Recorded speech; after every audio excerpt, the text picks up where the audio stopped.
end where like I've done the whole Odyssey and now I have to explain the very basics of like the oral tradition and Greek mythology to kids in like 450 words.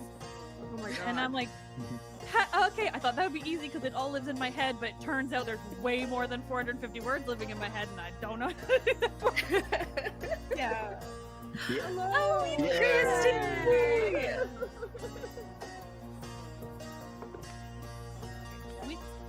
We still can't see you, just as a warning, in case you don't know that.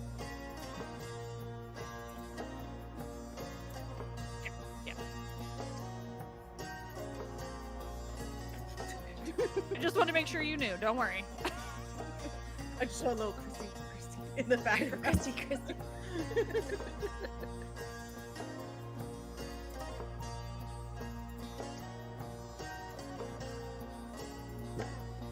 Alright, Okay, I will great. re-up on coffee.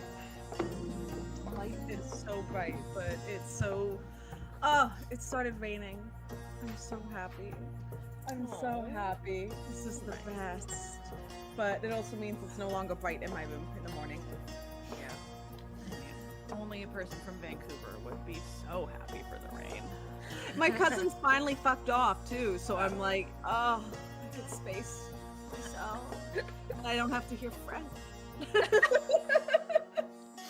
I mean, I love them to death. Man, I don't need Just to French. come around. At least Yeah. they're not Quebec French, as somebody who has that in the family. They're Southern French. I don't know. I think I actually prefer the Fine, Quebec. sister. That's fine. I think I prefer the Quebecs. He was making fun of the Quebecois, and then I had to point out to him that he got bullied into not speaking French for 2 years by a Quebecois, so he can't say anything. Also, it's an older version of French because they're so damn petty. So Yeah, well, it's the French. You can't help yeah, it. the It's French who people they don't have are. the leg to stand.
And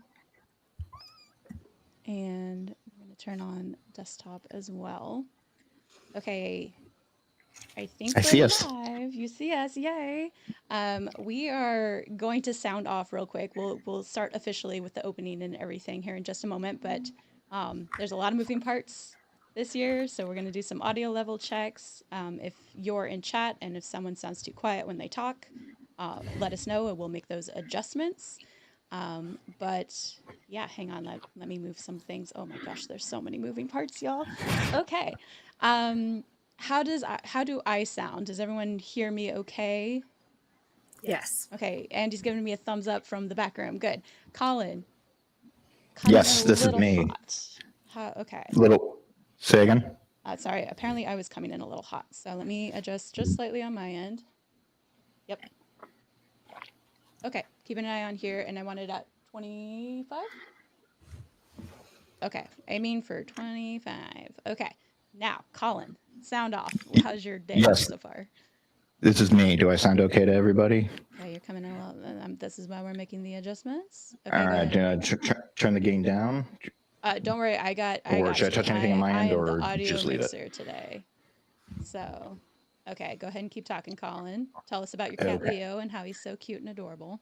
He's good. Yeah, but like I said, he was being an absolute menace this morning. He went into shark mode where his eyes turned into like dinner plates, and then he kind of just starts tear-assing around. But he seems to have worked it off right now. So usually he just like, that's his morning routine. He kind of runs around, screams a bit, takes a big dump, then crashes out. Usually it's the scream after the dump, actually. You know, it's those like post-poop zoomies. Yep. Yep. Liv, tell us about your cat while you're talking. And Well, I would love to, Christy. Thanks. Mm-hmm. My cats are, you know, they're vibrant. One is Michaela's laughing because she knows my cats. Well, I just recently had Jenny Williamson of Ancient History Fangirl, who will be popping on later. I had her at my apartment and in Toronto, and she met my cats. And we apparently, someone has been convinced that Anchovy, my Greek Naxian mountain cat, is an Egyptian god in disguise. And there's some truth to that. He does look like an Egyptian statue of a cat more than a cat. His head is far too small for his body. He does have the bone structure of an Egyptian cat, but he has the brain of a gremlin. Sure. And Yeah. so Naturally. yeah, I think he's got some Dionysus in him, maybe, but nothing so fancy as an Egyptian god. No, maybe some Pan actually. That's what my first suggestion was Pan, and then I was Or- told that he is more fancy than that. So I was like, okay, well, no. I think he's like a late antiquity Dionysus, like a What Nonus about- Dionysus. What about Silenus? What if he? No, because Silenus has too many like later Papa Silenus kind of vibes, you know, like So give him time. is yeah, what he's saying. Anchovy's just like a tiny little rat freak cat who just happens to be Greek and look like an Egyptian deity. Yeah. Great. Lige, tell us about your not cat dog Veda. Veda is currently out on a hike with Nick, so she is having a delightful morning. I help them stash a car so they can get home. So they're doing like a 10-mile stretch, and I got stuck in marathon traffic for a race that I did not know was happening this morning, and it was really, really infuriating. I was so upset. I was like, I was going to be so on time. Everything was going to be so good, and no, I wasn't.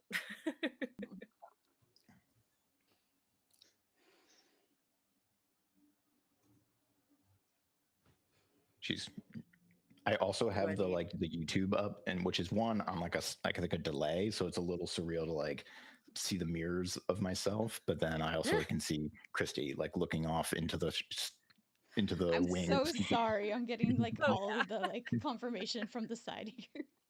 I feel like Christy is like when like Superman, you know, like first his powers activate and he can like hear every single thing. He hears like everyone's heartbeat and like blood rushing through their body simultaneously all the time, and he like freaks out. Yeah. I saw. It's like sensory overload. Yeah, hearing the cat crying in the tree, and he must go save every cat in the city is my personal favorite. So like, all right. Well, I think we've got all our levels ready to go.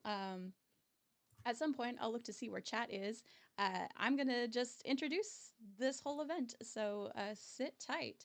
Hello, and welcome to Mnemosyne, the Memory Collective's very first live stream event. Woo! We have a ton of fun activities planned to celebrate International Podcast Day, which is officially happening on September 30th.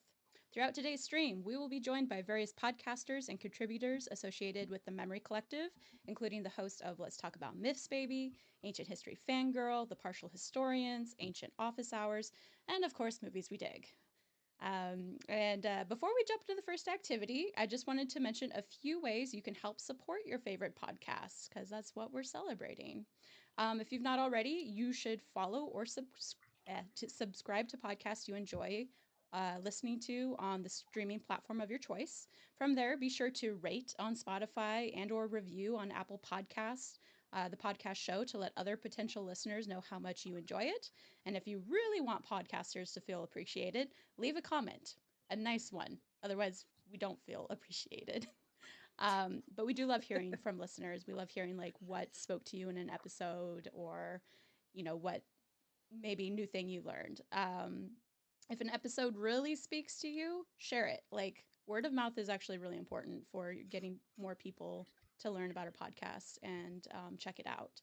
And those are all the easiest ways to help support your podcasters that are free. Yay! But we also need to make money in this sad capitalistic system. So, if you're willing and able to support independent scholars and content creators monetarily, look to see if your favorite podcast offers subscriptions or have Patreon accounts or anything along those lines. Let's see. Oh, if they have merch, check out if they have merch. Buy their stuff. And you know, in the case of today, we have a raffle going on where you could actually win something. And we have many wonderful book donations from people who are participating today. The raffle is continuing throughout the day. If you buy 5 tickets, you get one for free. If you buy 10 tickets, you get 3 tickets for free. The platform we're using, Raffle, is based in the UK. So technically, tickets are priced $1. No, I can't say it. Pounds. £1 50p, which is around $2 US. So pretty good deal there.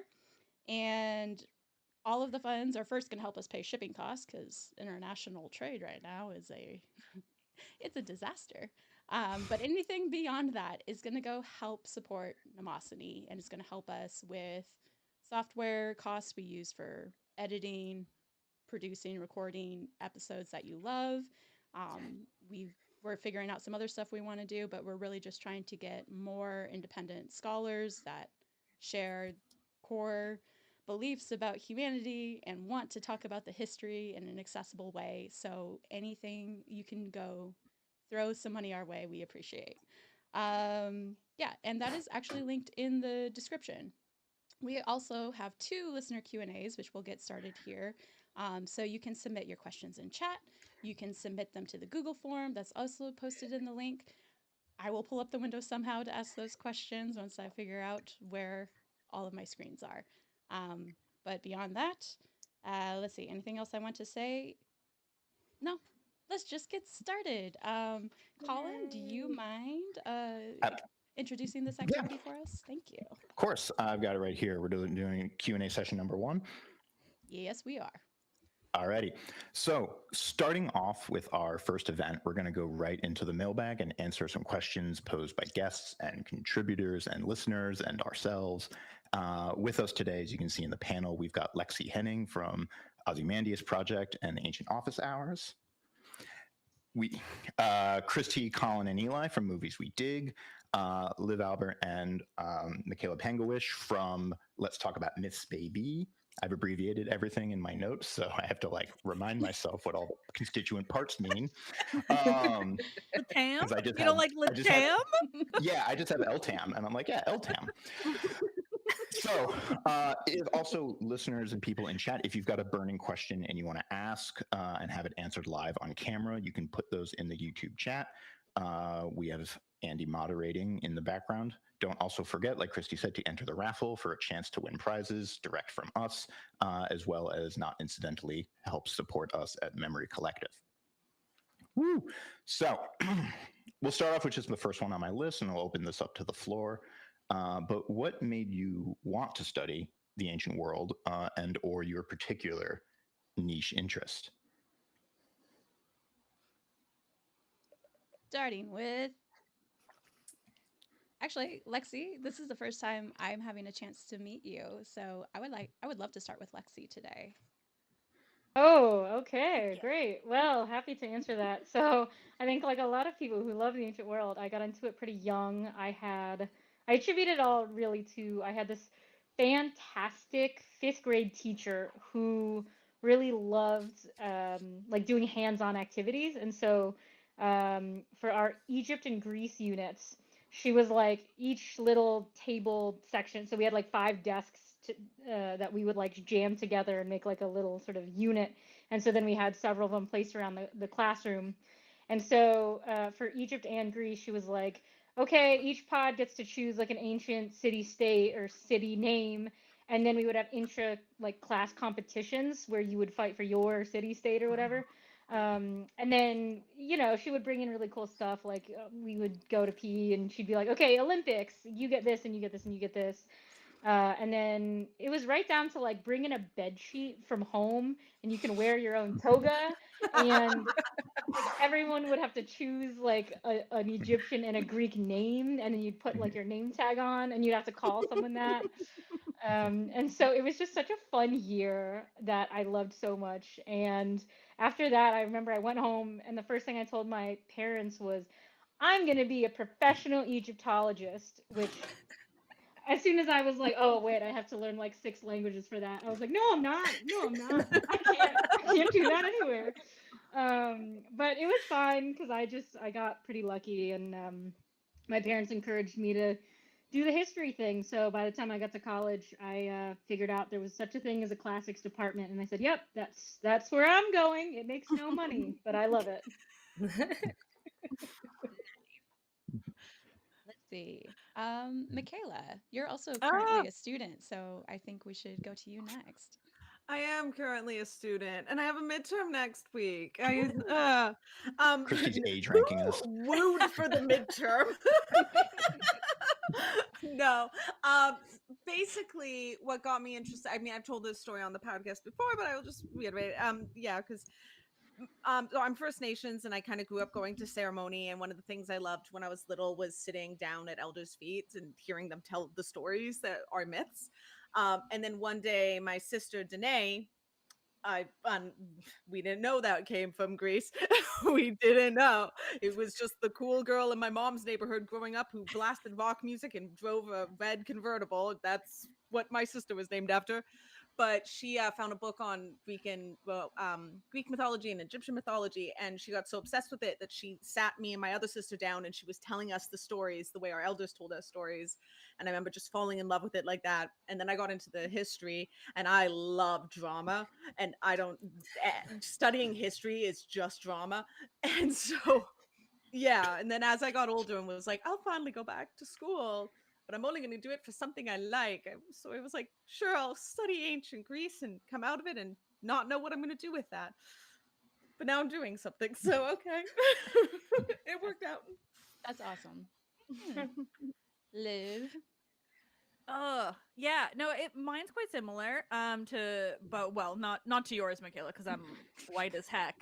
But I mean, yeah, quite similar to Lexi's in that I had a really good teacher. He was in grade 7. And it's funny because I hear you say that, and all I think, like, I had this great teacher, and he definitely got me into everything. Like for me, I remember, because again, I'm aging myself, but that's fine. I remember my teacher like wheeling in a TV and a VHS, and he had like recorded the like 1998 Odyssey miniseries on a VHS. And like back in the day, you would like record, and then you would go in and somehow, I have no idea how people did it, but you would like clip out the commercials and stuff. But like it was such a task. Anyway, and he played that for our class in this like distinctly 90s fashion. And yeah, it was a delight. That's the first time I can remember like interacting with the Odyssey, and I don't think I ever looked back. But then the next year, or like 2 years I guess later, my sister was 2 grades below me, and I'm still mad because that same teacher, when she was in grade 7, decided to like really one up himself. And so for like a project on ancient Egypt, they turned the like classroom cloakroom, like little coat room, into like a full-blown tomb, and they mummified a Ah, chicken, and they made Oh, like a replica of like Tutankhamun's like throne. It was like this crazy thing, and I was like, well, that's rude, like you skipped me for that. But it remains like a great story about Mr. Durrance from Glanford Elementary School in Victoria, BC. oh. So good. Colin, I actually want to know specifically, like, you do animals and stuff in your research, right? Or I would like, phrase it differently, but yes. I wouldn't. You know, I wouldn't.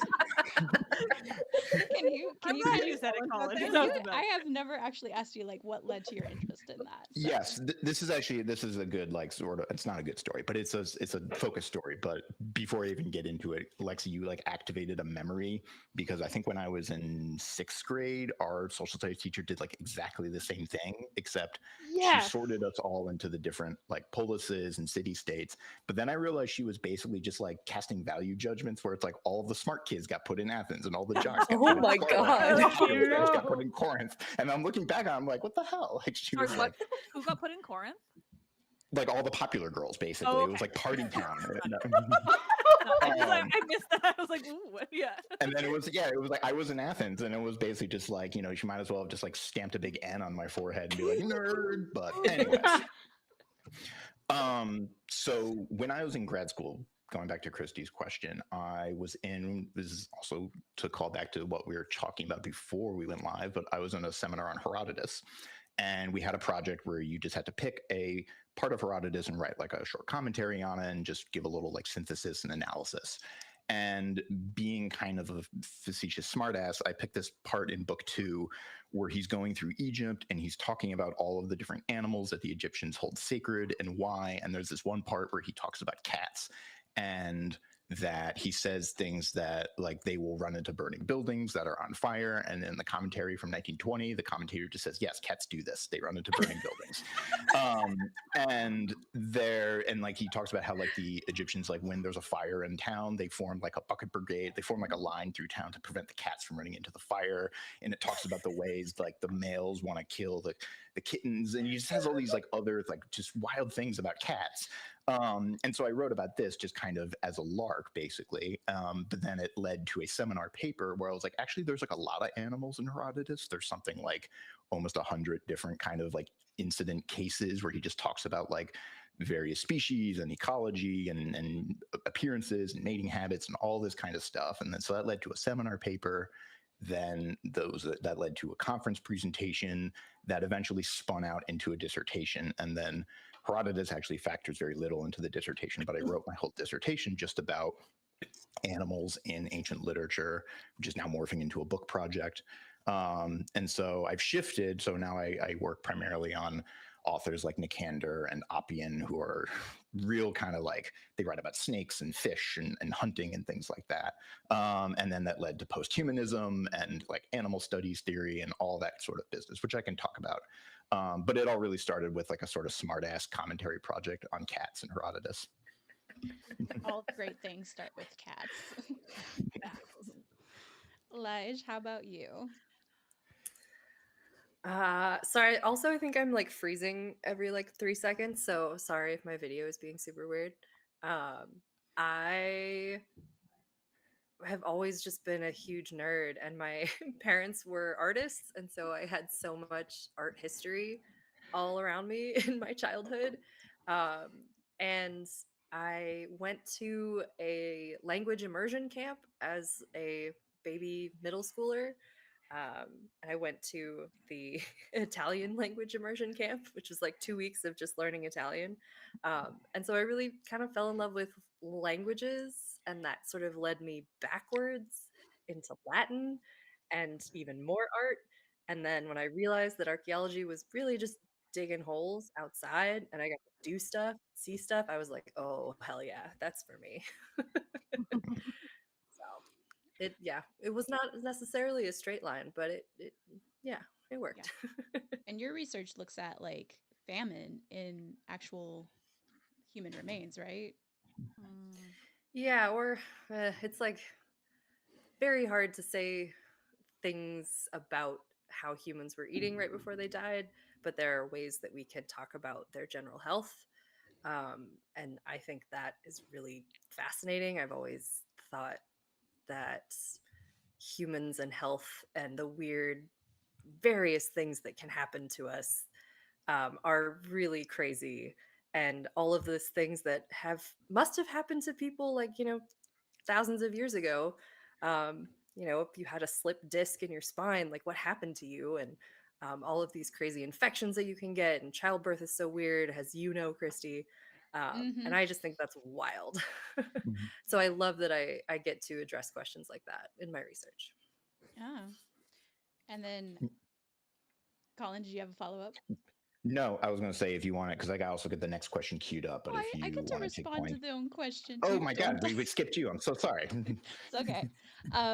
Yeah. So I'll go more specifically. Like how I got into my interest was my dissertation interest was I had studied abroad and lived in Greece for 5 months. And I'm like, oh, I think I might like archaeology because before that I loved animals and I was like, I'll be a zoo archaeologist. Didn't like a lot of science classes in college at that point though. So I'm like, I need to pivot a little bit.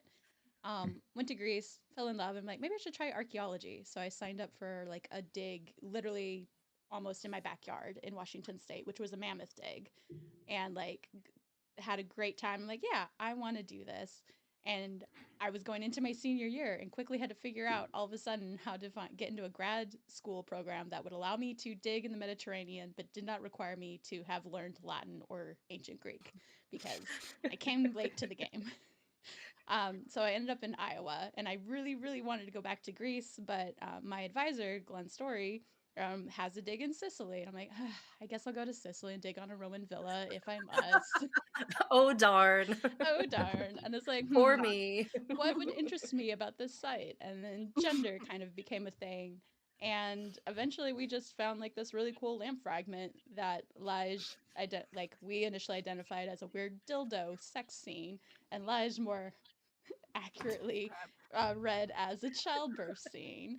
And we were finding medical tools So too. So exciting. then all of a sudden, my research is about ancient medicine and women's roles in ancient medicine and like women working in the Roman Empire and like all of that. And it was fascinating and fun. And I've done many episodes on Liv's show about that topic. So, but that's how I got there. Was I was kind of dragged to it, and now I love it. So, yeah. Hell yeah. I also just really enjoyed watching some of Michaela's facial expressions while you Right? did all of that. There was a lot happening over there. It was really good. Dildo. Michaela, I mean, Michaela the- like posted a video yesterday of like my favorite drawer, and it's Roman lamps. I'm like, God, I love a good lamp. And Oh, Sheila loves the lamp. It's a thing. My favorite thing. My favorite thing is just a lamp. It's just I will go bonkers for it. Like on the group trips, we'll be standing there. The guide will be talking about things. Well, but I'll look to the side and I'll see lamps, and I'm just gone. I'm Mhm. just like, oh, and they're like, Michaela, our she's side of Ganja Vecchio has some really fucking good lamps. Like okay, they're Some good fun. bring ones. Oh, me, they so are. I can sit there and go, wow, they're doing such a good job. Look at these There's lamps a go. one of the last ones we pulled out was an eagle carrying off a young boy. So it's Ah, Ganymede scene, and I'm Yeah. like, oh I want wow, it. yeah, I want to see it.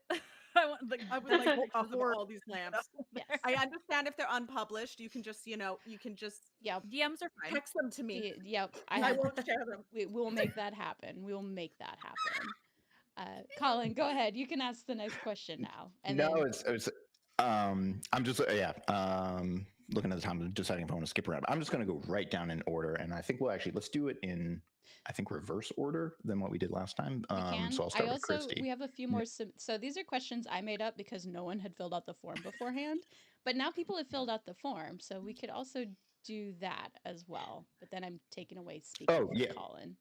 But No, please. okay. I'm happily ready to cede over. I'm here to basically I'm the relief hitter or relief pitcher I rather. Okay, well, this question comes from Nigel.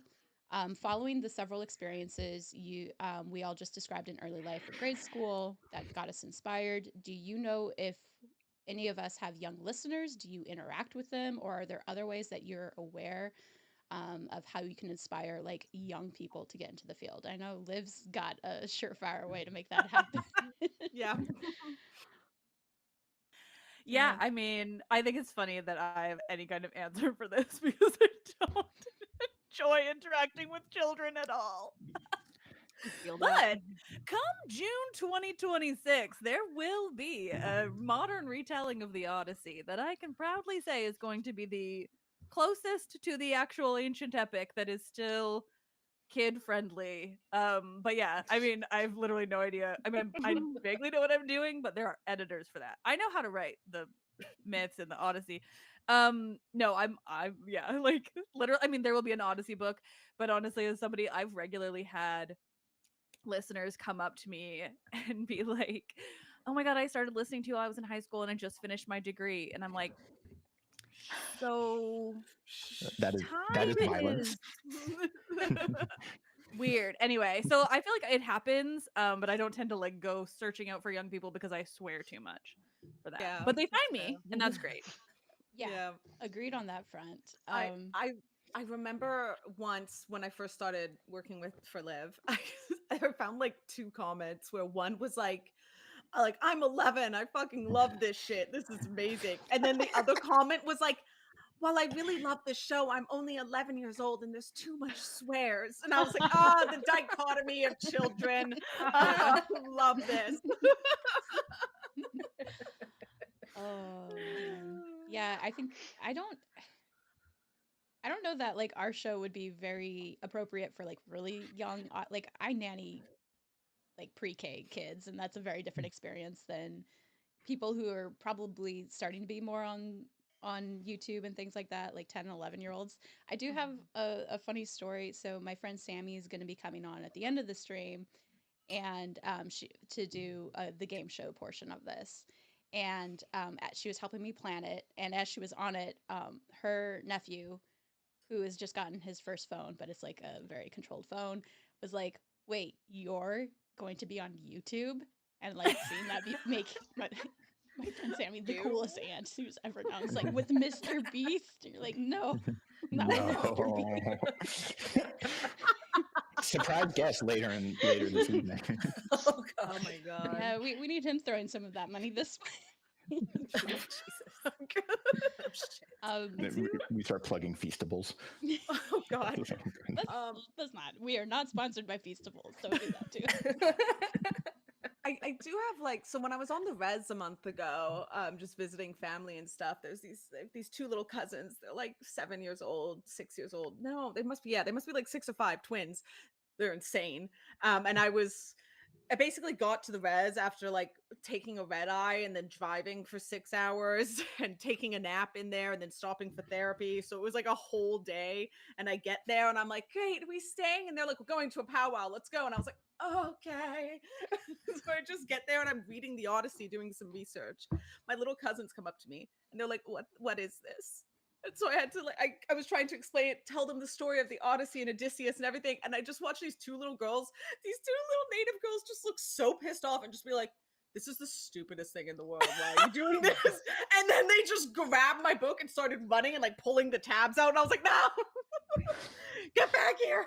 We'll leave the kids' books to me. Is that what you're saying? I'm just saying maybe your audience is small indigenous children who are like, "What is this man doing sailing around like an idiot?" I mean, that's what he's doing. What do you mean he doesn't know his way back? Fool. He knows his way. He just fucks it up so many times. And then that response is why I shouldn't be teaching children. But they're gonna cut all the fucks out of my book. I didn't actually put them in. It's fine. You already cut them out. Probably the only thing that we've covered that like younger kids would be interested in is like Disney's Percy Jackson.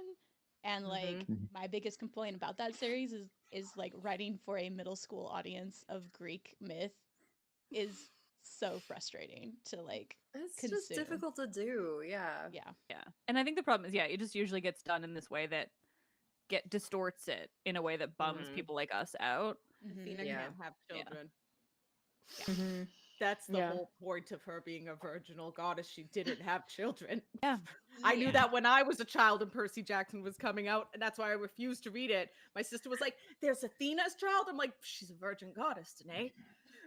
No, That can't happen." One I that feel like I actually was like, actively fought off male suitors, unlike some others that are just like, eh. yeah, like no, it's great. I mean, especially because like the one story of Athena like quote unquote having a child is like one of the most delightfully Just like, fucked up. ah, Yeah, ah. literally, dude comes on her leg and she brushes it off and has a kid. Okay, if you want that to be your like heroine's origin story, like sure, Athena had a kid, but that's how it happened, you know. No, I think I don't know. That's what I'm so excited about having the Odyssey because I mean, one, it's the Mhm. Odyssey, so I think it's like objectively a little easier to do for kids because there's not so many instances of like Zeus being rapey or like Yep. Hephaestus coming on Athena's leg. But even still, like I think there's such an opportunity to tell the Greek myths in this way that is like how they appeared in the ancient sources, but for kids. Like that's what I'm trying to do. And I've seen so many, like I've gone through so many examples now of like kids' versions of the Odyssey. And like every one I've found, the number one thing they do is tell it chronologically. And I think like that takes so much away from the Odyssey. Oh, If you're just yeah. like he left Troy and then did all of these things, like you lose one of the most important aspects of the narrative. And like it's sad, but like this is the one, like that's the thing I'm most excited about is just like having written an Odyssey that keeps the structure of the Odyssey. Like, and it's such a weird thing because you're like, that seems really obvious, but so far I've yet to find a kid's book that does that. And then also that like calls him out for lying. Like there's my favorite part is that he literally goes up to the Phaeacians and he's like, I'm Odysseus, or like, I guess, no, he does say I'm Odysseus. I'm Odysseus. I'm really good at lying. And then he tells them this story. And like for kids, we're like, this is what happened. Like, no, I'm a great liar. Here's what happened to me. I kept telling Link, I'm like, I need you to just keep putting in like Odysseus winked. Like that's your indication. Get the illustrator to just do a thing of Odysseus going, you know. Yeah. Oh, you know, Pause it yeah. in. Okay, I don't know. guys.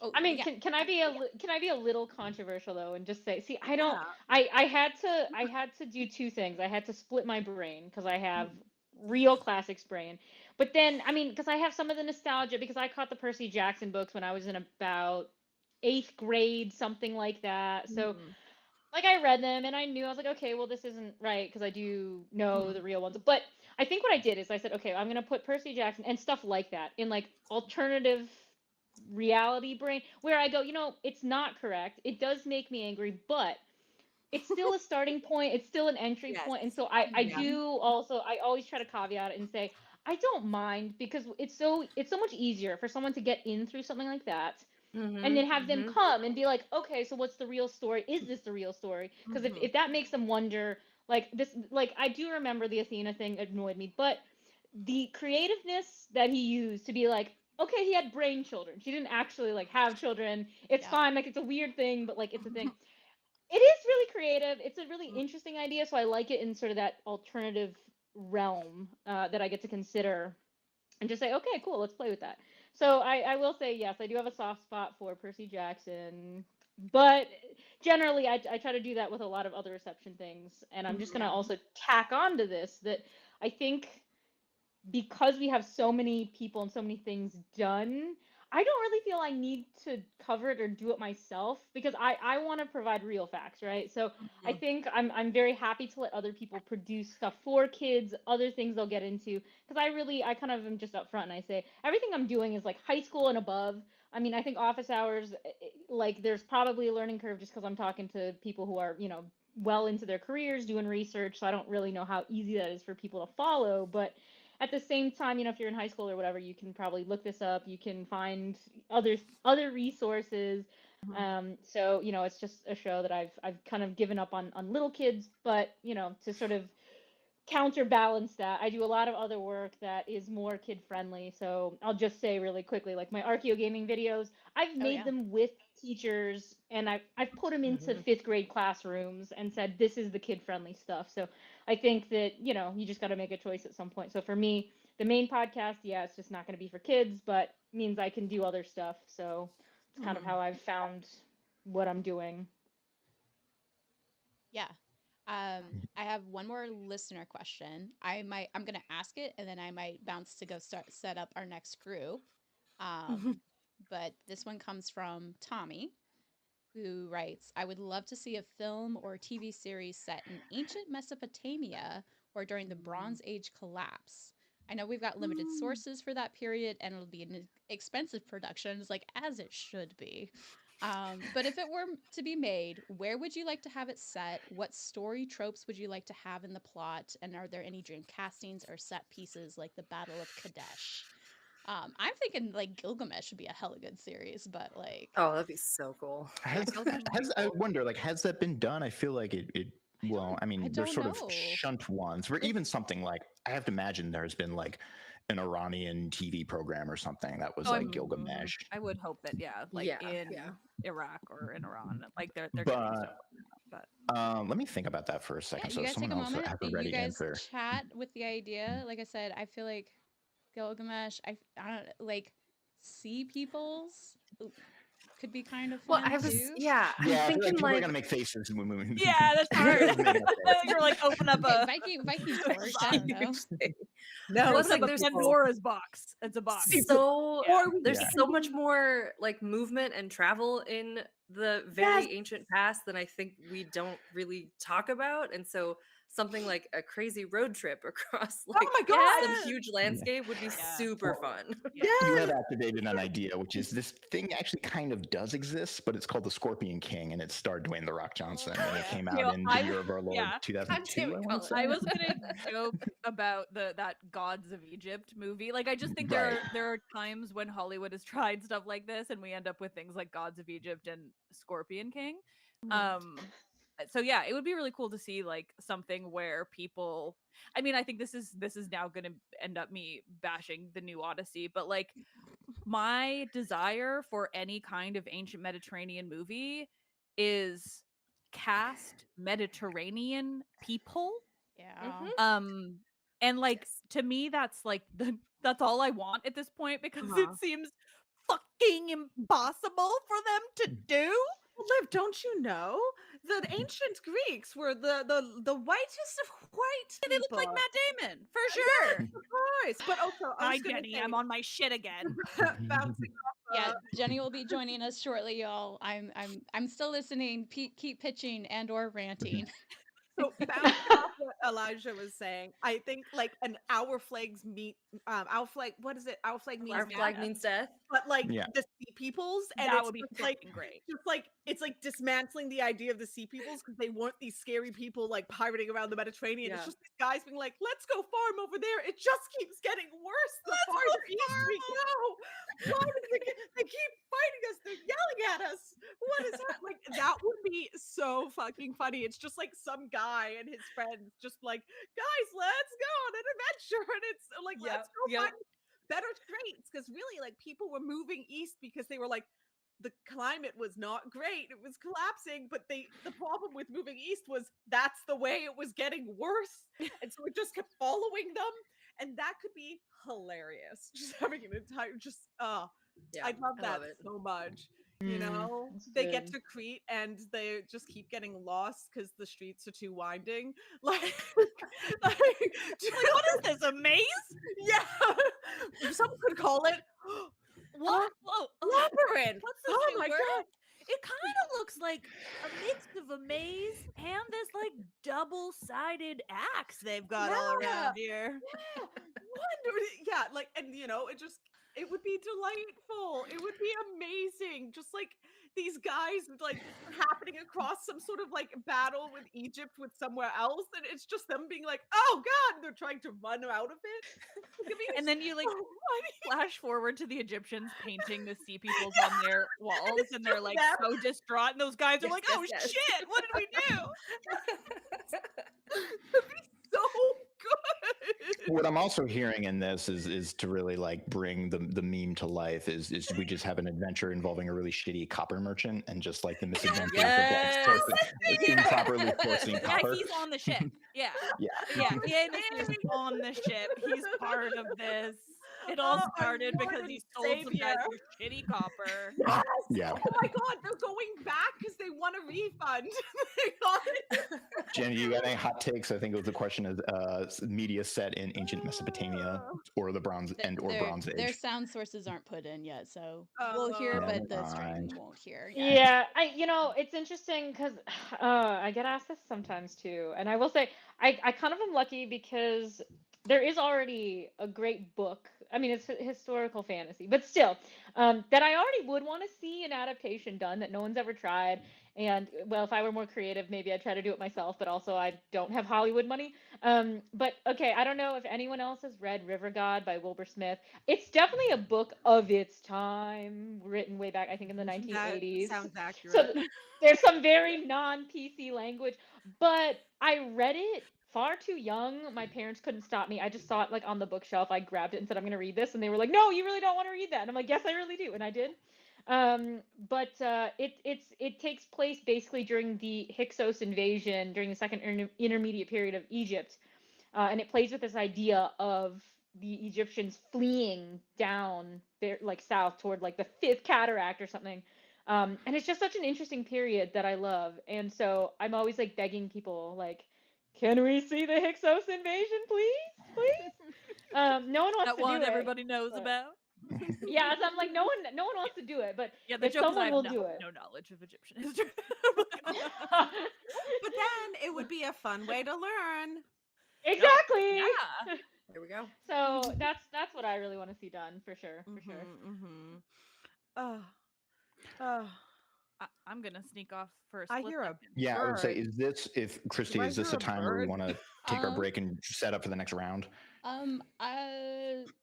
Or do you need us to keep riffing and Go vamping? ahead and keep this is the only activity we riffing? didn't have like a buffer break in between. You can ask one of the Got it. questions I added to the doc, but if anyone needs to step away, feel free. Yeah. I'm just going pee. I I'll be just right about have the back. next thing set up, so we're good. Yeah. So Well, this is kind of actually, I'll pick this question because it kind of dovetails with the one we were just discussing. But what is your personal favorite modern adaptation of all the things we just talked about, if it exists? Michaela, you move, so I'm like a T-Rex sensing movement. I'm gonna just zoom in right to you. I personally love the really shitty movies. So like 2004's Troy is I just adore it to death. And I'm gonna be honest, the recent Gladiator, I also really loved because my friends and I went to go watch it in one of the VIP theaters where you can have like lay down seats and waiters bring you alcohol. It's great. And I got very drunk and we left afterwards. And I remember turning to them and went, studying classics didn't help me at all with that. But I love really shitty things. So like I know like Liv is super nervous for the like Odyssey movie that's coming out, and I'm just like, I am so excited. I'm gonna get blasted and just laugh. It's gonna be great. So I kind of love the really shitty ones, but I also recognize that the really shitty ones are also difficult because they get, out into the world and then people get misconceptions and yada yada yada. But also it's fun to be like, they made Patroclus his little baby cousin. but you and I Put a also pin in that, both 'cause love the chaos. cousin love in that movie as a whole warrants analysis in and of itself. But I also think cousins were fine then. Like they wouldn't have had an issue. There's just like a weird amount of cousins in that movie. But Yeah. I mean, cousins probably were hooking up with each other way Well, back Helen when. said. just like everyone else is like Patroclus is like, of all the decisions he makes him Achilles' cousin, and then Briseis becomes Hector's cousin, and then there's lots of just like cousin dynamics. I don't know. David Benny hit us up and explain what was going on there. But Oh man, I know. I'm of two minds again because I really like the shitty ones because they're a hilarious romp, right? It's like get the drinks flowing, so many Yes. libations, some snacks, and then take the piss out of it as you're watching it. But at the same time, I will say, you know what? I have loved the Russell Crowe Gladiator for too much of my life. Like, you know what? I get it. It falls into every trope. I'm seeing fascism Yeah. everywhere, and I'm still Yeah. like, you know what? I love this movie. Yeah. So I would say, yeah, I always have two answers. Cause I'm like, yeah, if you want the serious one, it's Gladiator for sure. If you want the silly ones, there's so many great ones to choose from. I will just say that it's kind of had a revival, at least in my orbit. There was a Canadian production. I think it was filmed in Vancouver. Probably. Called Everything's filmed here. Odysseus Voyage to the Underworld, but I think it also has a separate We've name. I watched think it's trailers for that. We've thought yeah, about I think that it's one. Odysseus Isle of the Mist. It's Oh my so gosh. terrible. Megan and I reviewed it on Reading Party. I think it's hilarious. I think it's her best recap ever because it's just me giggling for 20 minutes solid as she's ranting. But you know what? I have a soft spot because it's like a bit character. He's only a side character on the screen for like 5 minutes. But I realized that one of the actors, the only Greek actor in that whole fucking movie, is the voice actor who does Alexios from Assassin's Creed Odyssey. And Elias so I was Tufexis. Ooh. yeah, so I was Yeah. just like, I gotta see Michael Antonakis in this, and so it's glorious, but you know, it's a bit ridiculous, but I do love it. You activated another memory for me because I'm not sure I wouldn't categorize it as favorite or unfavorite, but there was a show that I kind of became like weirdly obsessed with called Class of the Titans. That was like a Canadian animated show that came out, I want to say like 2007 or something like that, and it has the same. I think it's the same studio, Oh but my definitely has God, the same yes. animation style as if you've ever seen like the Jackie Chan Adventures, and there was like a couple of shows like in that time window that had a very particular animation style. And I think the show only ran for like 2 seasons or something, but it's kind of odd because I feel like it was like Percy Jackson like literally like a year or two before that really blew up. Like it's this weird kind of, it's like the Hydrox to Percy Jackson's Oreo or something like that. It has a very similar conceit, but I don't know. I was Oh just wait, gonna plug that one. yeah, I gotta go find. Look, if I wanted to plug every awful reception movie, but like that you should totally watch at 3 a.m. with a friend, I would just Yeah. I did actually have to suffer through The Last Legion not too long ago, Oh my and Oh, I God, I'm yes. so wanted sorry. to claw my I'm eyes not. I out. would make it to piggyback off. I think what Michaela was saying. I would make a impassioned plea for trash in our media diets. That there is a space for it. Yes. That Well, it's important to consume, and we can have two brains about it. Right, we can hold two thoughts in our head and be like, it's garbage, but I like it for reasons maybe external to the text. Yeah. Yeah. And Last Like The Legion is Mummy. exactly that. The Mummy. That's I Yeah, don't know. yeah. I would say that is like on most mean, metrics. That's a good film. Like yeah, it's well that's- made. I It's well love acted. that movie. It It's woke so much many fun. things in me as a child, so Yeah. you can't say shit about it. I don't I think with never anyone. would. I But will. I Yeah. know where Michaela began this, so I just have to add because I know that she's just like so excited to laugh. Yes, at how this is where I funny it started. is. And I know what I missed. I could tell. Oh, because I've heard it before. And I agree. Like trash would be great if there was even one movie about Greek myth that wasn't trash. Like that's why I have so much trouble with the trash. Is that Yeah. and Well, also yeah, the for return me, was like really the good. fear of the Odyssey is that it's like not just trash, but like Western supremacist trash is Yeah. what's moving, and that bums me out. Like if it was some Sure. wacky thing with some unknown and not like the most obnoxiously American man on the planet, you know. Anyway, that's also my like Canadian loathing of I the am broad idea of America right now. Sorry, I am but I half, mean, I'm not I actually am half sorry. paying attention, but I'm throwing out my answer, which is Hades Town and the TV show Chaos are my personal favorites. But Oh yeah, Dude, Yeah. those are see, great. here's my problem with Yeah. Hades Town. I'm not gonna say is amazing. The issue is, my ex and I, when we were together for 7 years, we broke up, and then we tried to stay friends, and we were like, "Yeah, let's go watch Hades Town together." Like 3 months after our breakup, we're sitting there in the theater just watching it, like maybe this was not the right thing to go watch together as exes. It was a really bad call, but I laugh about it now. Like I bawled like a child.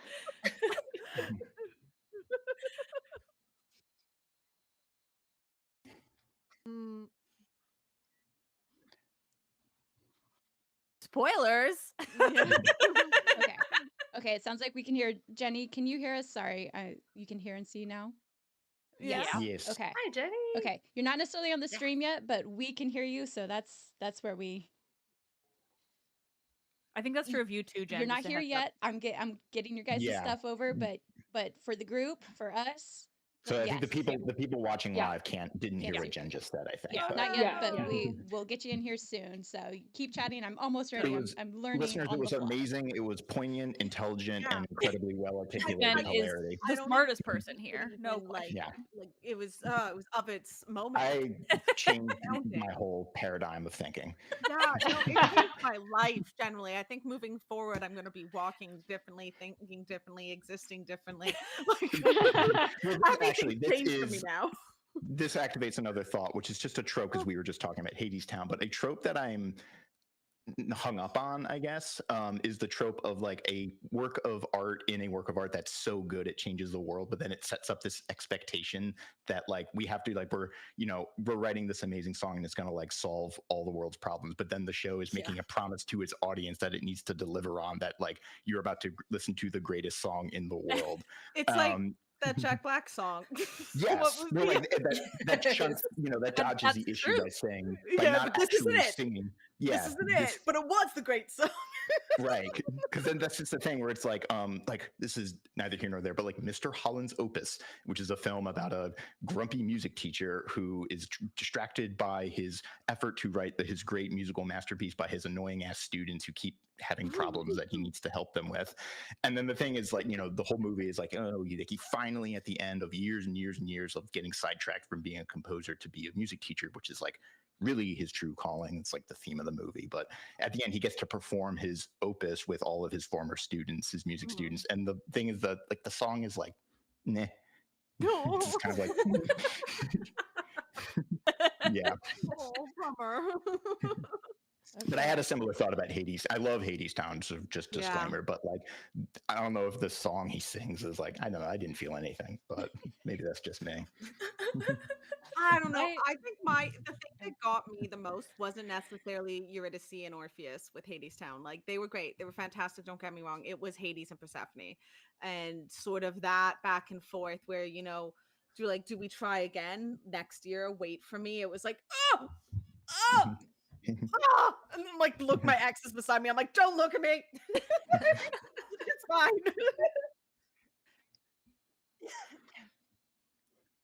Oh.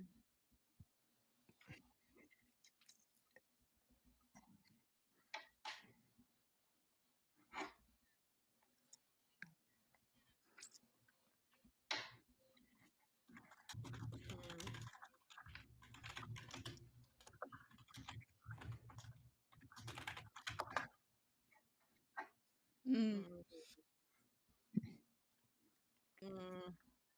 Yeah. Oh.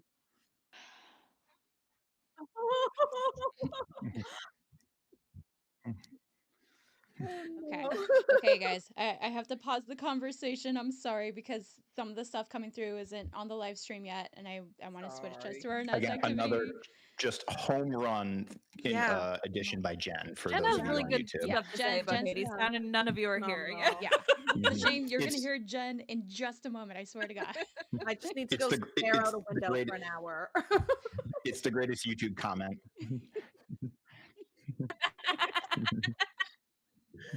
All right. So, first of all, I want to thank everyone for this listener Q&A. Thank you to Tommy and Nigel for sending in some questions for us. We're going to have another Q&A session later in the stream. For now, we're saying goodbye to Michaela and Lexi. Thank you so much, both of you, for joining us for this part. And we're going to transition now to our next event. So please hold tight. Yeah. I just closed the window. No, you don't do anything. You guys, I'm going to take care of things on my end. Actually, yes. Christy, I'm picturing Christy like one of the operators from the John Wick Yeah. movies where she's just got like a giant switchboard with like Yeah. she's just I kinda- have 2 different switchboards. I'll just Two use your wait displays. patiently until I'm dismissed. Yeah, please do. Yeah, but be a good student. yeah. Okay, so we're gonna do that transition in 3, 2, 1. Hello. Now we are moved into Pompei playthrough. I lied a little bit to Lexi. Hang on, adding a couple things. Lexi and Michaela, you guys can hop off now. You can just close out. You'll use the same link later to hop back in once you're joining us again for your activities. So thank you so much. We'll see you again later. Bye. Woo. Live. Okay. Join us for live ostracisms. But Wait. Okay. No, that was good. Okay. I was like, wait, no, I lost things. And I'm like, never mind. That's my preview screen. I am overwhelmed and I've only had 2 cups of coffee. So You're doing great. all You're right. doing You're great. amazing, Christy. Are we Thank seeing you you. for this one or no? Yeah, and Jen, thank you so much for taking some time to join us. We really appreciate it. We're really excited for this particular event. I've got a quick general introduction, and then I will let you and Jenny take it away. So, look at that. We have the original group from last year's International Podcast Day. Woo! When Jenny and Jen last came on Movies We Dig podcast, we actually had them on separately for different episodes. You should go check those out because they're both a lot of fun. We completely rewrite the Pompeii movie for the better, I would say. Oh my God, we made it like 100%. an Oscar-winning, genre-bending, queer epic retelling that I am here for. I have copyrighted. I'm gonna write one day. I But love the it. I original love it. movie is so good. What do you mean? It's so accurate Yeah. and was definitely filmed in Italy and not on a soundstage in Toronto. And I Not at all. definitely don't know that because multiple people I know in the city ran into Kit Harington at various bars, and he Oh. was usually looking short and very red and drunk in Oh. You photos. preempted my question, which is I get really fixated on how tall Kit Harington is or isn't. Well, I've but- seen him looking red and drunk next to a friend of mine who I think is probably about 6'2", and Kit Harington was not that tall, I'll tell you that. This was like height of Game of Thrones, so the fact that he was in Toronto became very big news, and that's how I know that Pompei was filmed entirely on a soundstage in Toronto. Nothing will ever beat Rob Stark as the King of the Northern Line. Nothing. I'm sorry. Sean I love Bean Kit and Harington. anything is just Sean brilliant. Bean. We really were robbed of the Sean Bean Odyssey. Oh, don't Like, even get me started, Christy. I could cry No. about this. Like believe Matt it. Damon instead of Sean Bean. Ugh. What are we as a culture? hang on, wait, I've got my shill. Give me a moment. Let's see. They mentioned this awesome Survive Pompeii scenario that they developed for their own show. We asked if we could do it for the live stream, and they graciously said yes. They'll be leading the playthrough while Liv, Colin, Lige, and I make choices and learn if we could have survived the Vesuvius eruption of 79 CE. Chat. Spoilers, if- no. I don't know. I lived by volcanoes all my life. I Actually- like my chances. I choose death. Chat. Actually- Christy, those of us who grew up next to all the volcanics, it's fine. We're good. You just live with it, really. Yeah. Chat, feel free to type in your own choices and let us know if you managed to escape Pompeii yourselves. The other thing, I am going to keep saying it, there is a raffle fundraiser happening right now where you can win an awesome book from a bunch of these people. Yes, Nectar of the Gods The only especially. one I have. next to. I also really want to get my hands on the Lore Olympus cookbook that Jen worked on. Yes, I will wave a copy later. Right now, Yes. I've got him. You little Oh, he's so volcano. good. Yeah, so those tickets you can purchase now. We'll announce the winners at the end of the stream. The link for the tickets are in the description, so make sure you check that out if you have not bought tickets already. So with that, I will let Jen and Jenny take it away. Right. So I'm Jen. That's Jenny over there. Jenny. Am I here? Like, I can't see You're myself. here. Oh, You're Oh, I here. see. Oh, Can you hear You're me? gorgeous. Yeah, we can hear All you. of You're yeah. Okay, am I in the Minnesota grid? Like, I writing piece. don't think I'm Mhm. even there. You We can are see- here. You can't I see can see you and you- anyone? I can see everybody. I just don't. I'm not appearing in the grid, so I wasn't sure if anyone could see or hear me. Oh, you're in the grid on the live Corner stream. Yeah. Oh, Oh yeah. Yeah, you Okay, are. Now well- all you, of China knows you're here. yeah. like great. You are Anyway, here. You're on hi. the live stream. I will call my tech guy to see if we can fix things on that side of it. But you are I guess here. if everyone can see and hear me, it's not Oh worth yeah. going down a rabbit hole Yeah. over. I don't Yeah. know. Yeah. Well, you're not going into a volcanic ash cloud from which you'll never escape. I might be. Thanks, You could be. Pliny. You I are might currently be. Like, there really is no guarantee on this. So this is for people who don't listen to us, this is a sort of revise of our Choose Your Own Adventure Could You Survive Pompeii episode. If you know it already, you'll know some of the stuff we're going to talk about. I've cut a lot of things. Jenny's going to help me because I do go in the weeds sometimes. I'm a massive Pliny nerd, particularly about the 2 letters that were written about this eruption because, yeah, they did so much for modern volcanology. I'm going to stop right now because I could go for an hour. What we're going to do now is we are going to take you through 4 options, 4 scenarios wherein you could potentially have survived Pompeii. As there are only 5 of us, Jenny's going to help me narrate because there's a lot of narration and I'm not the best narrator. Jenny, I'm going to give you the role of, who was I expecting who isn't here? Christy's here. Elijah's not here. So Jenny, you're going to take Elijah's here. We on our ninja we can't kind see of Christy. Okay. Yeah, So I'm Jenny, the only one you can't see. I am here. I am present. I Yeah, just have and there a are lot going 6, on. just to Yeah. clarify. So, okay. So Jenny and Christy, I'll make you that same role. I'll tell you what those roles are in a little bit. So I wanted to say that Pompeii, the eruption of Mount Vesuvius and the ensuing ash cloud that buried Pompeii and Herculaneum is one of the things that has given me nightmares since I was a small child. So when we launched the podcast, all I wanted to do was write a choose your own adventure version of this. And at the time, we didn't have a podcast that would allow us to do that, did we, Jenny? But we do now. We do now because of this episode. So I hope you all enjoy it. I thought we would start with a little quote from one of Pliny's letters that he wrote because it's really evocative of what we're going to go back in time and place to. I've got this volcano here. This was actually crocheted for me by one of our listeners. I have not named them yet, so maybe by the end of the episode we could give them a name or her a name. I don't know if it's a volcano. It's perfect. So hit us with this quote, Jenny, to set the scene for what we're going to endure as we go back in time. Sorry, what do you want me to do? Oh, I just wanted you to read the quote. Do you have the script up or not? Otherwise, I'll read it.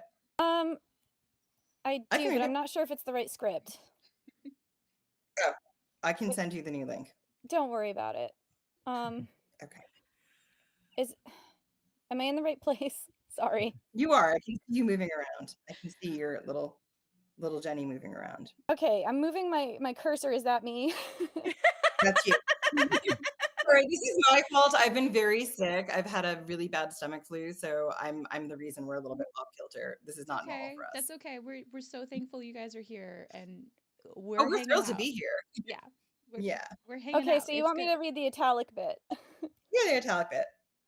Though it was now morning, the light was still exceedingly faint and doubtful. The buildings all around us tottered, and though we stood upon open ground, yet as the place was narrow and confined, there was no remaining without imminent danger. We therefore resolved to quit the town.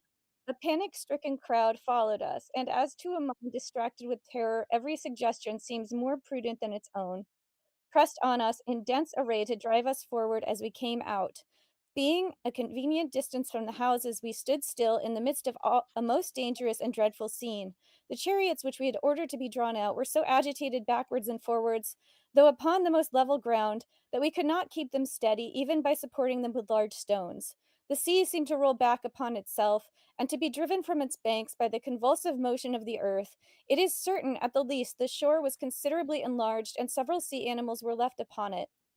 On the other side, a black and dreadful cloud, broken with rapid zigzag flashes, revealed behind it variously shaped masses of flame. These last were like sheet lightning, but much larger.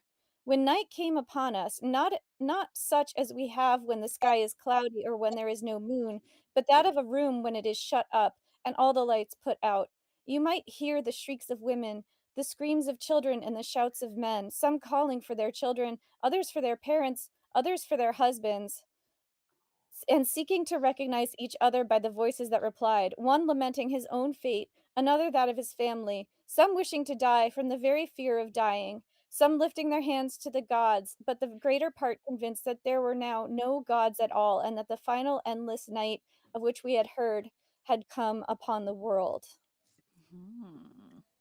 Happy Saturday. That cold open.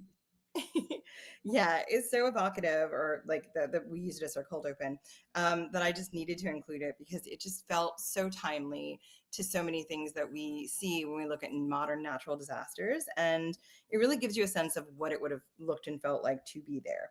And now we're going to dive into that eruption. But the big question that we all have, every single one of us in this live stream, could you survive that eruption? Could you, Jenny? What do you think? I mean, maybe if I was lucky and made all of the right choices at exactly the right time. Many Mm-hmm. people did survive the eruption.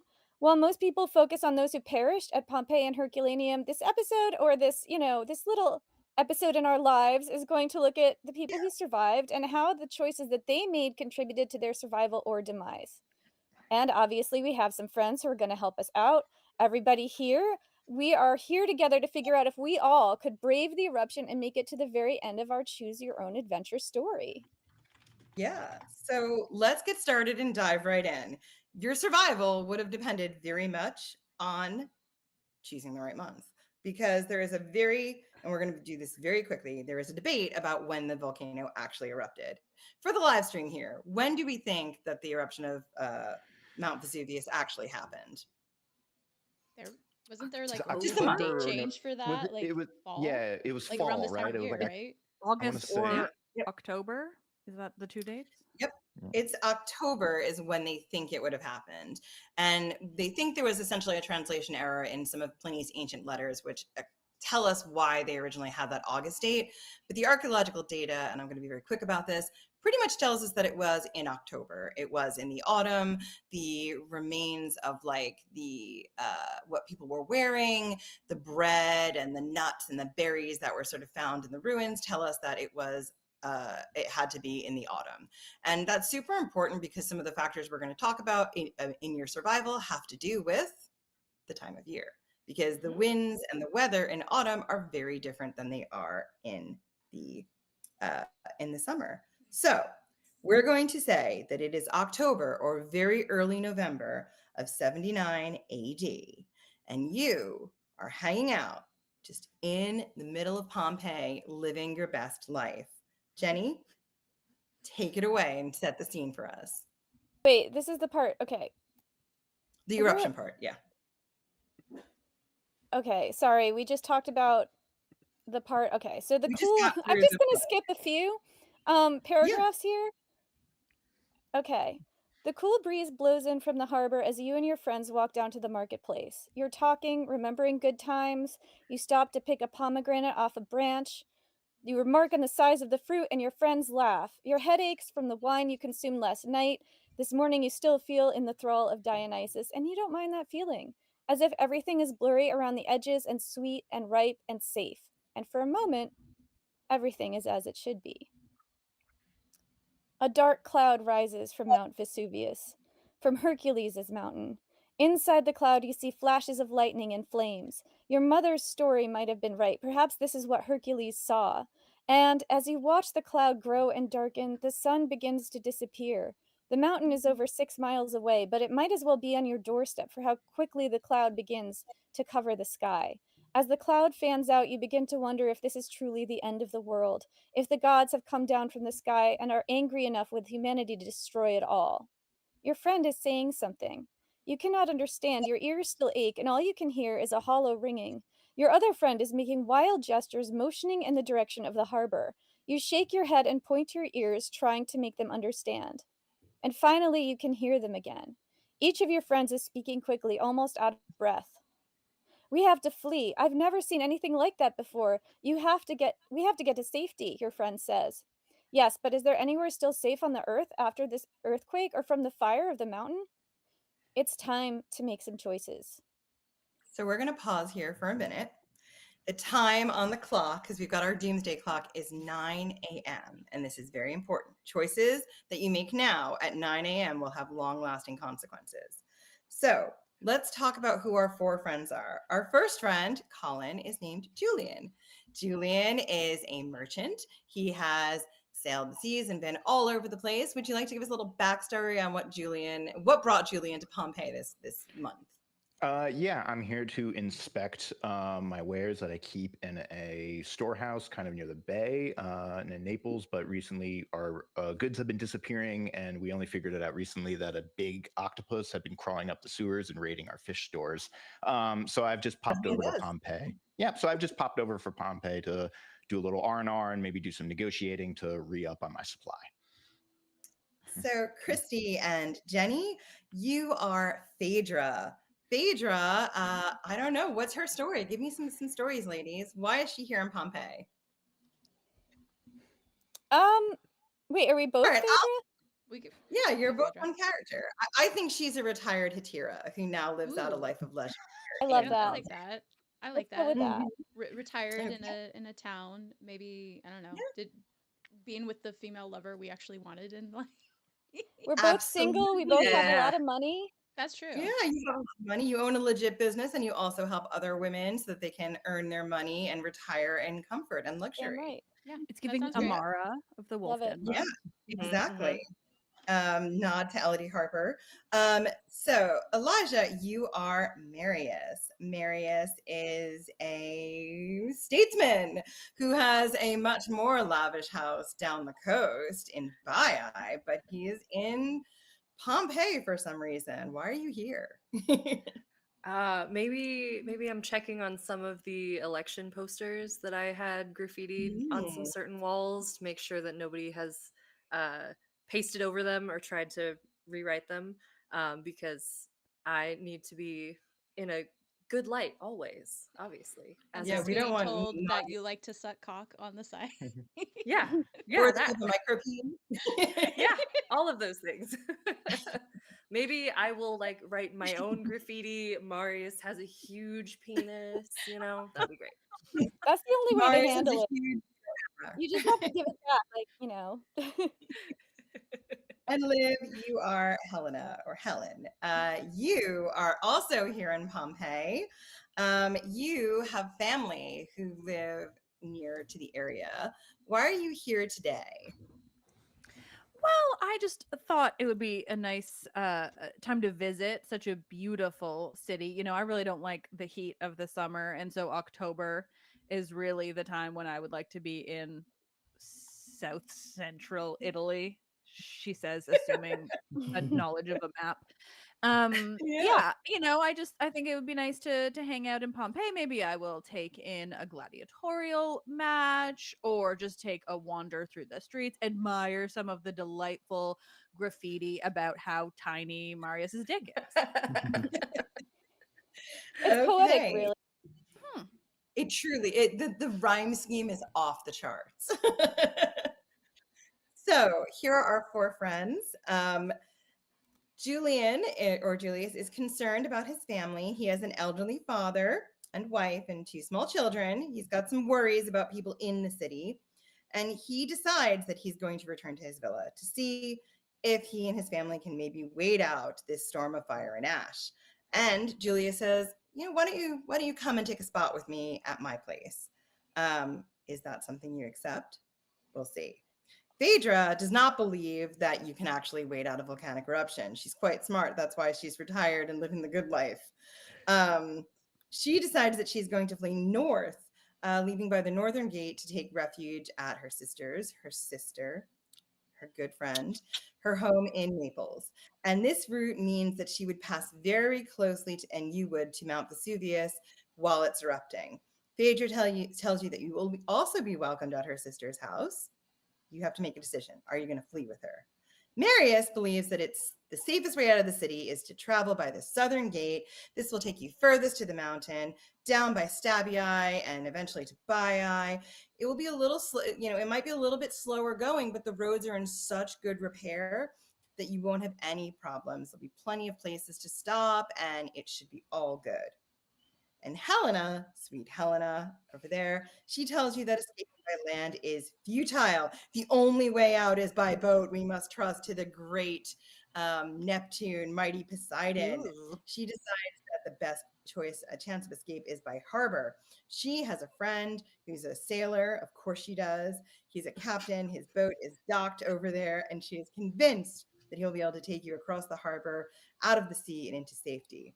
Now, do you choose to follow her? So let's recap. Your options are, do you go north towards Mount Vesuvius? Do you go south over roads that, are in pretty good repair? Do you shelter in place or do you leave by boat? There's another way, but it may not be an option that's to the east over steep mountain passes. Nobody has taken this, has offered this choice. We don't have a lot of archaeological evidence of anyone doing that. So you glance to the mountains to the east and you've seen people running towards them, and you decide that, you know what, I am not going to be able to hike those mountains. I'm out. So let's look at our options that we can go with.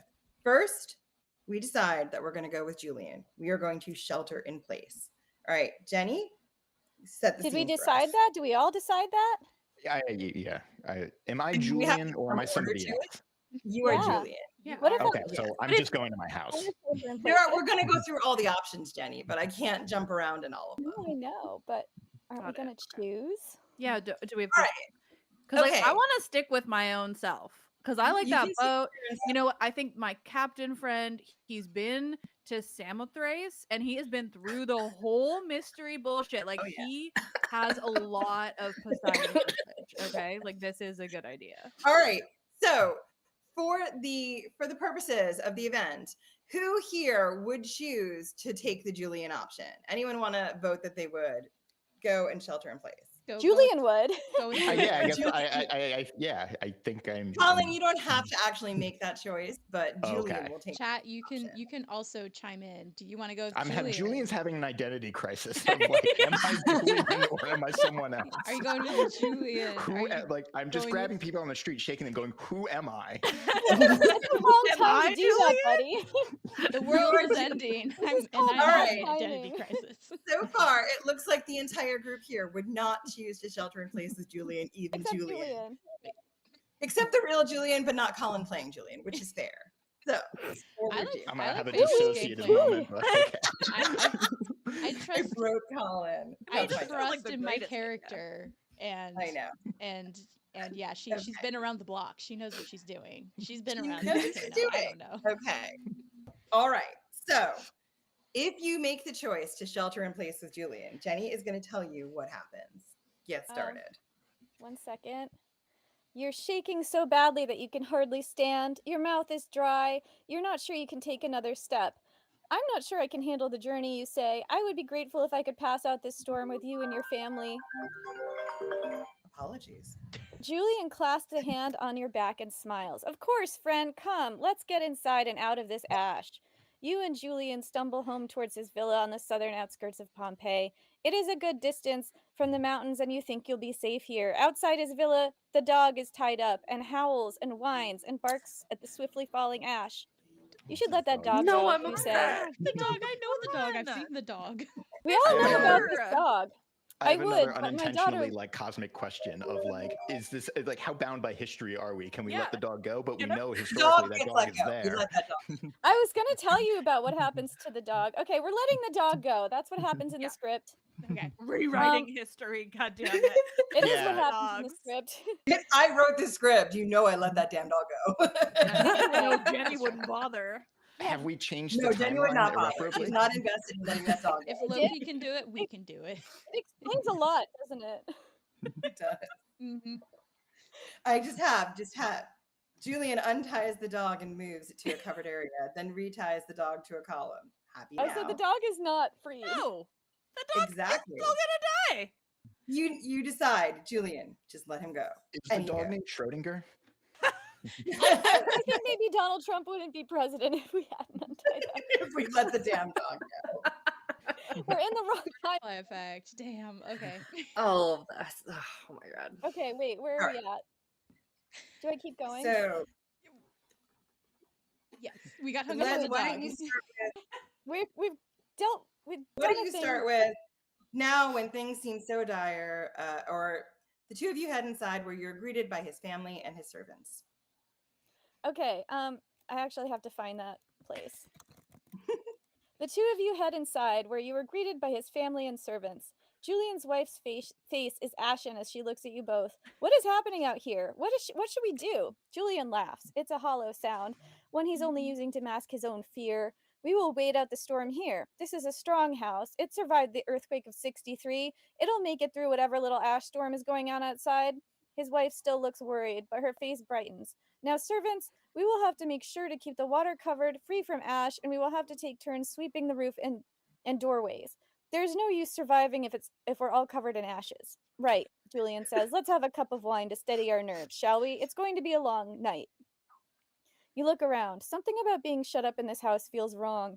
You can feel a slow panic creeping into your bones. Do you A, take the cup of wine and try to settle in for the evening, or B, decide to cut and run, making for the North Harbor or the South? Okay, group, what would you do as the person here? We're going to go through what happens in each of these options, but I'm just asking the group, Yeah. what would you do? Get the heck out of there with your dog. Yeah.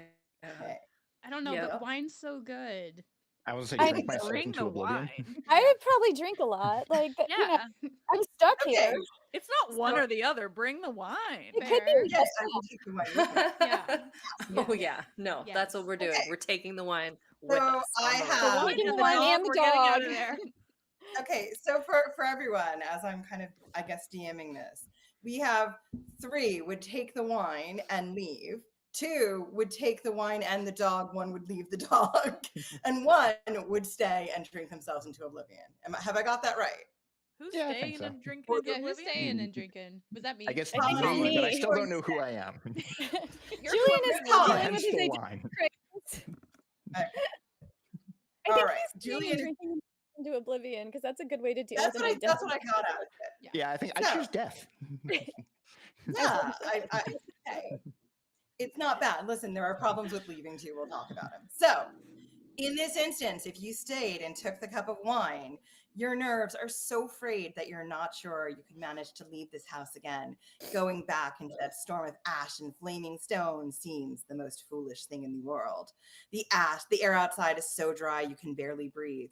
You will be much safer inside, under the protection of a strong roof. You let the wine do its work, praised Dionysus, forgetting for a while where you are and what is happening around you. All throughout the day, the servants bustle in and out of the villa, sweeping ashes away, keeping the roof from caving in with the weight of the stones that are falling from the sky. Everyone huddles in the inner rooms, away from the windows. You let the wine continue to do its work, and soon you are quite drunk, maybe immobile. Sleep comes in fits and starts, and when the night finally falls, you begin to wonder if you've made a poor choice as you burp. Excuse me.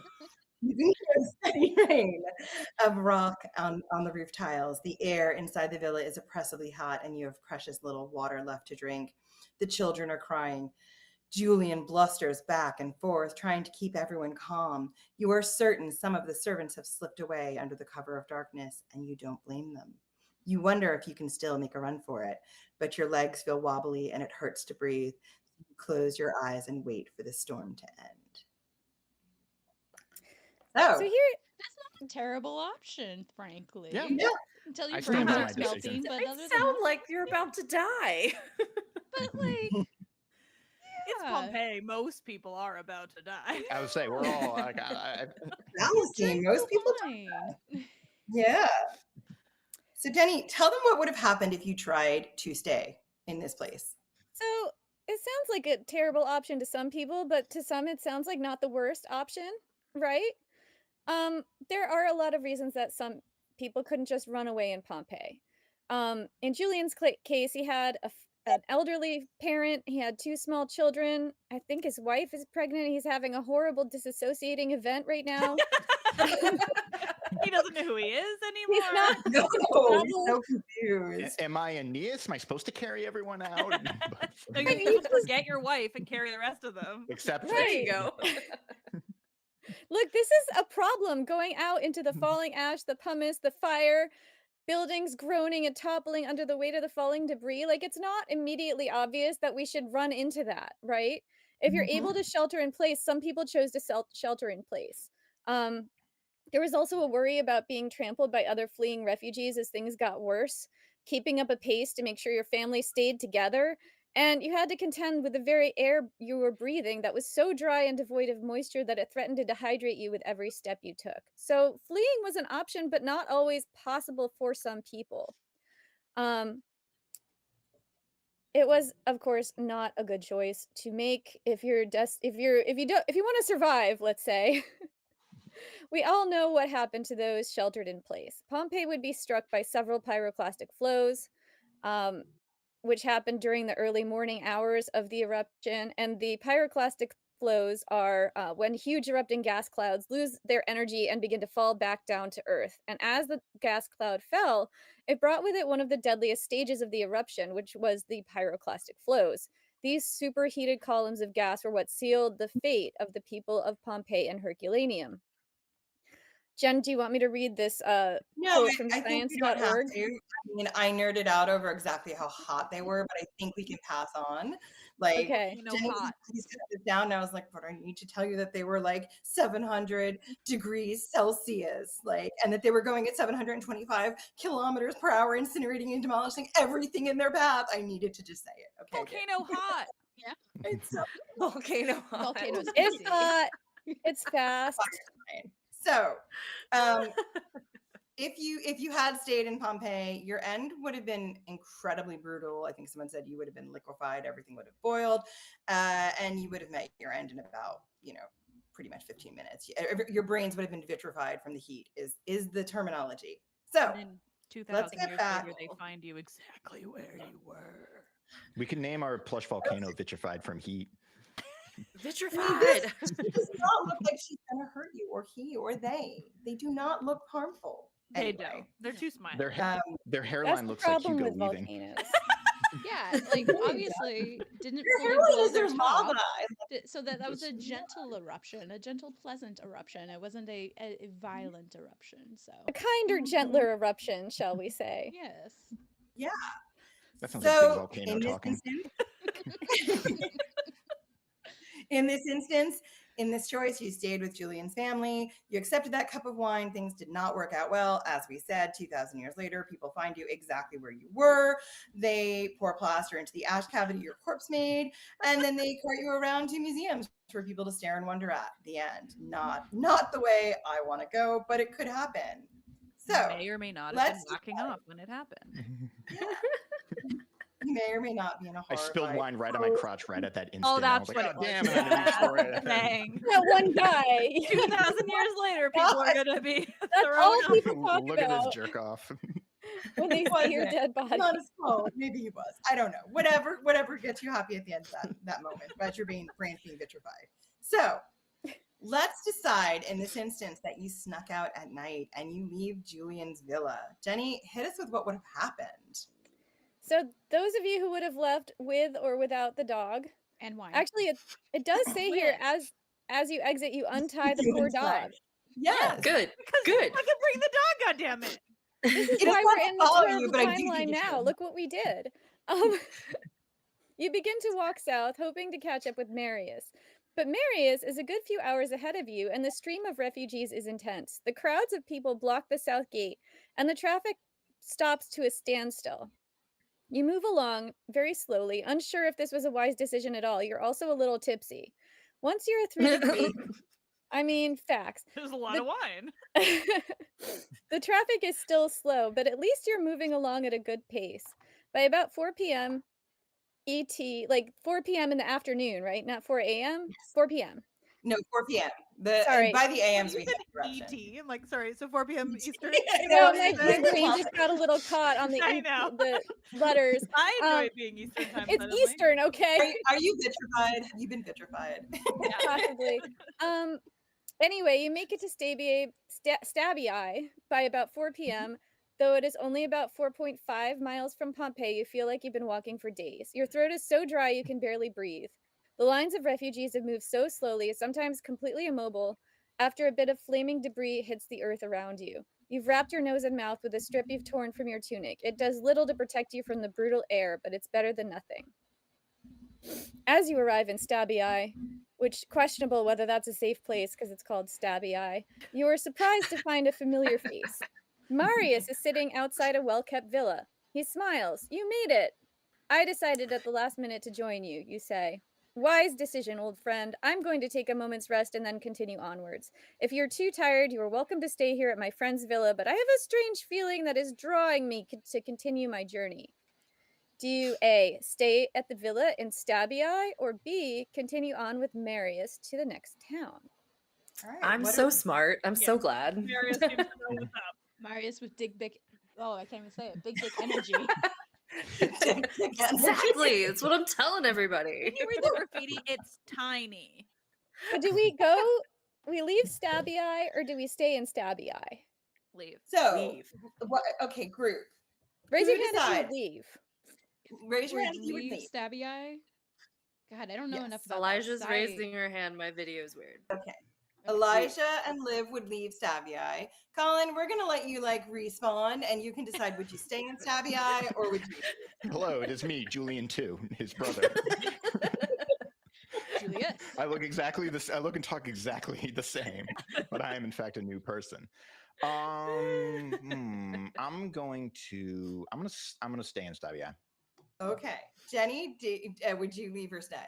Oh, I'm staying. I have a terrible wine headache. This is bullshit Okay. out there. Sorry, I can swear, right? Yeah, I was gonna say I'm gonna This- stay. This If is we Okay. go, we go now. nonsense. I'm Bye, not. bitches. Next to us is Beavis and Butthead. And they're like, this volcano sucks. Yeah, the volcano This is sucks. bullshit. I'm not walking out in that anymore. Sadly, for those of you who think this volcano sucks in your Beavis and Butthead voice, staying is the wrong decision. Many people thought they were safe in Stabby Eye, even though the name literally told you you're not. So you're not alone in choosing to shelter here. One of the most famous victims of the eruption, Pliny the Elder, chose to spend the night in Stabby Eye, and it did not work out well for him.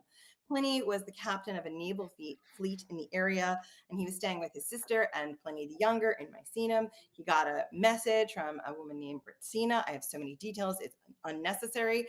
And she said, please come and rescue us. And what he did was he got together the naval efforts in order to get refugees out of the eruption zone.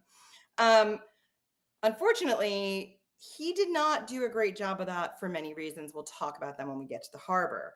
The seas were very rough, and by the time Pliny reached Stabby Eye, it was clear that he could not continue on in his journey. Pliny was also older. He had some breathing problems. As you can imagine, this was not a great place for him to be with all this ash and everything else happening. So, in true military manner, like Captain, Admiral, whatever he was, he decided he was going to be very calm and he was going to make sure that, like, he was going to steer this ship, this boat, not show his fear. He said, what I'm going to do, I'm going to have a bath and get all of these ashes off me. I'm going to have some wine and I'm going to keep everyone calm. And in the morning, when it's light, we will set out and everything will be fine. But that morning didn't come. And by the time he kind of like got himself in a different headspace, the seas were way too dangerous to navigate. And unfortunately, Stabby Eye was not far enough away from the volcano. And if you did stay there, you would have died from I think they had pyroclastic flows and also from the toxic air and from ash and pumice from the eruptions caving in villas. So that's bad. That was a bad choice. Where are all of my friends who decided that they would travel on with Marius? I took Me. the C in the first place. Yeah. Like I'm out of John- there. To clarify, we win by dying the most times, right? Yeah, exactly. 'Cause I I'm going have for a a- I have a three-peat. death count on me And now. the most creatively, like These if are you would golf like rules, to, right?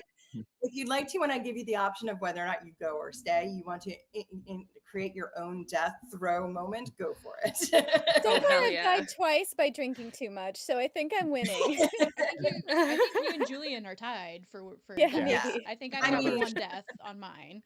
I once My again feels- spill wine all over my crotch and then reach for it, clean it up. Right on my In nose. every timeline, that's what you do. And then the archaeologist every like, wow, a lot of people timeline. are just jerking it. Yeah, they were just trying to clean up their wine-soaked crotches. I'm just Sound trying okay. to Not dab always at end up. my wine stain. Okay, it's To not be what it honest, looks like. IRL, that's probably how I would go out. So I'm going to tag in Jenny for this.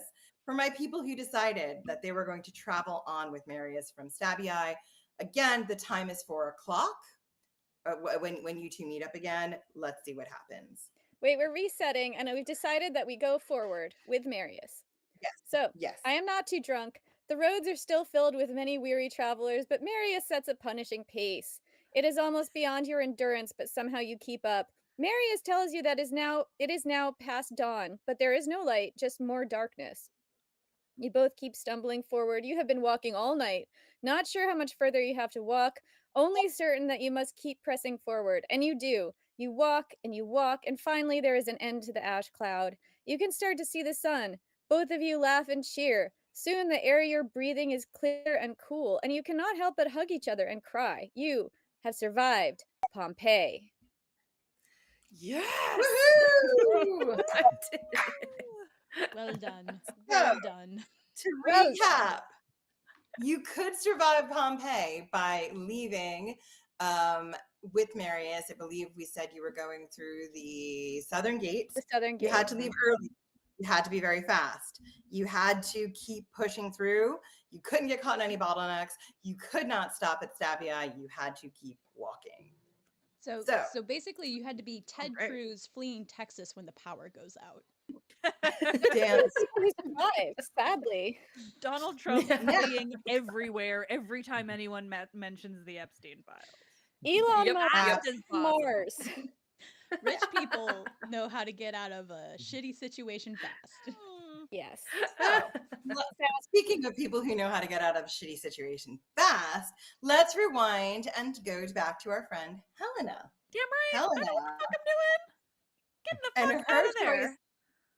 Her choice to flee by the harbor. Jenny, set the stage. Okay, so we have now backtracked all the way back to the beginning of the eruption, which was at 10 a.m. something on the morning of 9 a.m. October. 9 a.m. Early. Yes, we are early. Of Eastern the time. previous day. Yeah. If you want to actually I'm get an a early really riser. I'm out. yes, Yeah. and for all of our you guys were drinking at 9 in the morning. Just a reminder. That's what the story is. Yeah. It's a day drinking time. We start This is early. ancient Rome. If Yeah. I'm not drinking, what is the point? If you're not drinking, If you're not drunk, you are not hydrated. Honestly. Correct. and True. as your dungeon master, if you want to understand why these times are so important, we have the full episode of Could You Survive Pompeii is somewhere in our back catalog. We can send you the link for it. It actually breaks down why all of the times are so important with a lot of evidence that's been done by scientists. So that's why I keep putting it in there. Obviously, I cut out a lot so we could enjoy it more, but there is a real reason why these times are so important. I Go want ahead, to Jen. post this episode. I'm saying that in here so we don't forget. Somebody send it to me later. It's going on my Yeah. feed. Okay, so Helena, we decide that Liv has decided to go with Helena and get on a boat. You rush Liv to the is Helena. harbor. Huh? Eleni, I think, but yeah, Liv is I'm Eleni and I'm getting out of here. Okay. Eleni. You and rush this to is the great, so- harbor. You rush to the harbor. The earth has stopped shaking, but the seas are roiled up. They rock back and forth across the earth, slapping it violently. You're not sure that it will be possible to launch a ship in such tumultuous waves. Helena stands on her tiptoes, looking for her friend. She spots a shock of bright red hair and then leaps up. There, that's him. Come on, we have to hurry. She grabs your hand and you race in the direction she pointed. You dodge the waves of people also hurrying towards boats, and you manage to avoid being pelted by burning debris, pumice, and rocks. You make it to the boat. Helena, aren't you a sight for sore eyes? Her friend says. Felix, I'm so glad that you're still here. It's a good thing you moved so quickly. We have to get out of the harbor now. The waves are very rough and the wind is moving inland. If we delay it even a few moments, I fear we'll be stuck here. He's keeping something from you. You're not sure how you know it, but you do. Something about what he doesn't say makes you wary. Come, I've got room for 2 more on my ship. Do you join Helena on the ship, choice A, or B, do you remain on the dock? All right, my group, what do we do? I'm getting on that ship. He knows Yeah, I'm I'm getting getting on on Sounds that like, boat. that sounds like a human trafficking scam. I'm not doing it. It does sound like a human trafficking scam. I mean- There's something up here. I don't want to be on this dock though. I'm Exactly, resigned to being exactly. very seasick at this point. Yeah, you figure it out later. You're getting out. That's Okay, it might be trafficked, Future but me's it's better problem. than being here. Well, it's. I mean, yeah. At least trafficked is escapable compared to dead by volcano. yes. Hmm. So everyone has decided that they are going to get on the boat. Well, I Is think that what I'm Jenny is getting? prepared to die 3 times. It sounds like. I'm also going for the 3-peat. Okay. I mean, look, I've been day drinking. I'm So trying to Jenny, win is this way. is this when you decide you're just gonna like set up the Scythian weed sauna and die right there if you must? Potentially, I yeah. mean, sorry, are you telling me I have access to a Scythian weed sauna? Because in that case, that's fine. I That's got my one way in my back pockets right here. I mean, it I'm won't not stay up saying very the long Scythian because tent. it is a tent and there is pumice, but go for it, girls. I don't know. If I have to die in ancient Rome, I'd like to be stoned. Fair. I mean, you will be in this eruption. You will be. Both. Stoned with pumice. Marijuana stoned, pumice stoned. Combination. You didn't say I had to make a choice. I'm also wearing my Medusa shirt, so you will literally be stoned. She would Okay. never. Sorry, I have devoted my life to her. Medusa Okay, I've gonna had some Medusa. perspective. Keep going. So we're gonna go with some of you decided to stay in the weed sauna. Some of you decided to set a weed sauna up on the boat. Some of you Oh are yeah, still if that's an option. Better, yeah. I'm staying on the shore weed sauna. You know what? I'm hanging out on the beach. Some of you I are choose still to white. spill wine on my crotch and try to dab it off with seawater. Getting on the boat. Yeah, on the boat. In On the every boat. time. You Timeline. decided to We're get on on the boat. This is what happened. You squash your worries and decide to board the ship with Helena and her portable weed sauna. You have made this crossing before so to mean. Capri and other places. While you don't love ships or sailors or captains, you think you can manage this voyage even if it means fleeing Pompeii and maybe being trafficked. The seas rock and roll beneath you. The waves are huge and come crashing into the shore, pushing the boat closer to the dock. The wind is against you, so all of the rowers are already straining, trying to get the big ship to move out of the harbor. It seems like a losing battle. Felix is pacing the deck and shouting orders. His eyes are wide with terror. Now, get her out of the harbor before it's too late. But this seems an impossible task. Helena looks at you. Both of you pitch forward suddenly as the boat rolls, surging towards other moored boats, nearly smacking into them. Go, Felix screams, and somehow the boat moves forward. Against all reasoning, it crests the waves, and you are free from the harbor. Your progress is slow, but forward. Make for Capri. Keep away from the shores. That's where the waves will be the largest. For a moment, you are not sure you understand what he's talking about. Waves. What waves? Aren't you sailing on the waves? You don't understand what he means until it's too late. You feel the sea beneath the deck buck and pitch violently, like a sea monster is rearing up beneath you. Helena reaches for your elbow and turns you around, and you are now both watching Pompeii. The city is burning. It's an otherworldly red in the distance, and Helena points as you watch the largest wave you've ever seen, a wave larger than the mountain, you think, pitch up and swallow the city. First the harbor, and then rushing forward. Faster, Felix screams. There will be more waves. Felix hands you both the broom, sweep the decks. We cannot afford to have any ash on the decks, or this entire ship could capsize. You and Helena sweep for hours, keeping the deck as clear as possible. The ship rolls back and forward a few times, and you are certain it will sink, but somehow you make it safely through the eruption. The captain has put you mostly out to sea to avoid the worst of the great waves, but you are never so happy as when you are finally able to turn back towards land and to disembark on the island of Capri the next day. So that is what happened on that boat. A lot of this is difficult to know if it would or would not have happened. I think it probably there were enough seasoned captains who would have realized that the waves would be very close to shore, and the best thing to do is to go further out to sea away from the land. We see this in other eruptions that are recorded, so I think it's a fair theory. We know that you would have had to be on a very heavy ship and you would have had to move very fast. The lighter naval boats didn't make it. Those were Pliny's boats because they were too light to get over those big waves. They were constantly being crashed back against the shore because the winds this time of year were blowing inland and because of the way the eruption was causing tsunamis and other large waves to happen. We know there were a few tsunamis that hit Pompeii during the eruption cycle. They were nothing like the tsunamis in the movie. I'm sorry, don't get me started. We know that probably going out to sea would have been your best bet. That's what most people suggest to do when you have these big waves that are coming from the shore. Fleeing by sea was a dangerous method of survival. Even if you could get clear of those treacherous waves, you would still have to make sure that ash didn't make the sea vessels unsteady, and that burning rock also didn't set your ship on fire. But we know that people did make. Yeah, there was a lot you had to navigate here.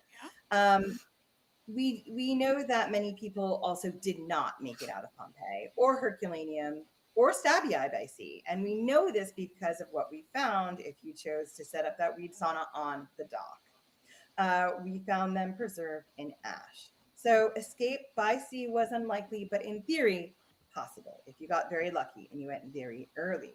So let's rewind. Captain named Felix is gonna help.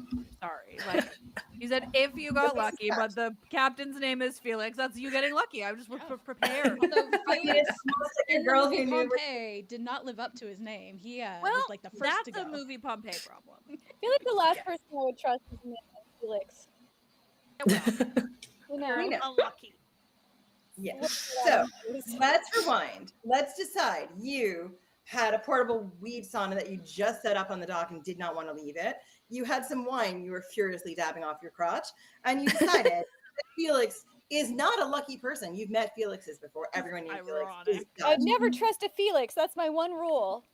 Unless it's a cat. Exactly. So you decide to stay on the dock. Jenny, hit us with what would have happened. This soon turns out to be a very poor choice. No kidding. You watch as the water draws back from beneath the pier. As it continues to peel back, you can see fish and the naked seabed. You've never seen the like of this before. And then you hear the screams. All around you, people are pointing to the distance as a wave, bigger than a mountain, begins to rumble its way to shore. People are running, screaming, trampling each other to get out of the wave of the rising sea, and you can do nothing. Your feet are glued to the ground as you watch the wave rising from the depths of the ocean to meet the shore and swallow it whole, and you and your weed sauna and your wine-soaked crotch. Thankfully, you're not found groping your crotch. Oh, I am. Yeah, he's still doing Some of the croak crotchers got washed out to sea. Right before I die, right before I die, a little sort of circle and then bing goes up in my like top right hand corner. It says achievement unlocked. All right.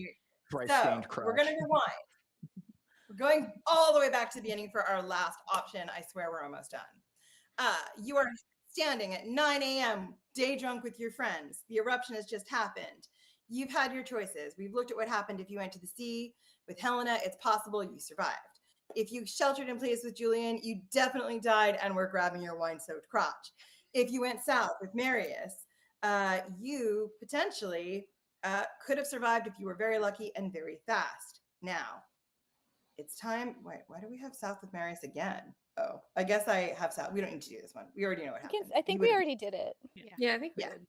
So we're going to look at our last option, which is you are going to go north with our girl, Phaedra. Phaedra, who has set herself up with a great life and will not lose that life. She has a sister for you. You are excited to meet that sister, and you are also gonna. Wait, hang on. We all sharing this sister? What? What is this polyamorous nonsense?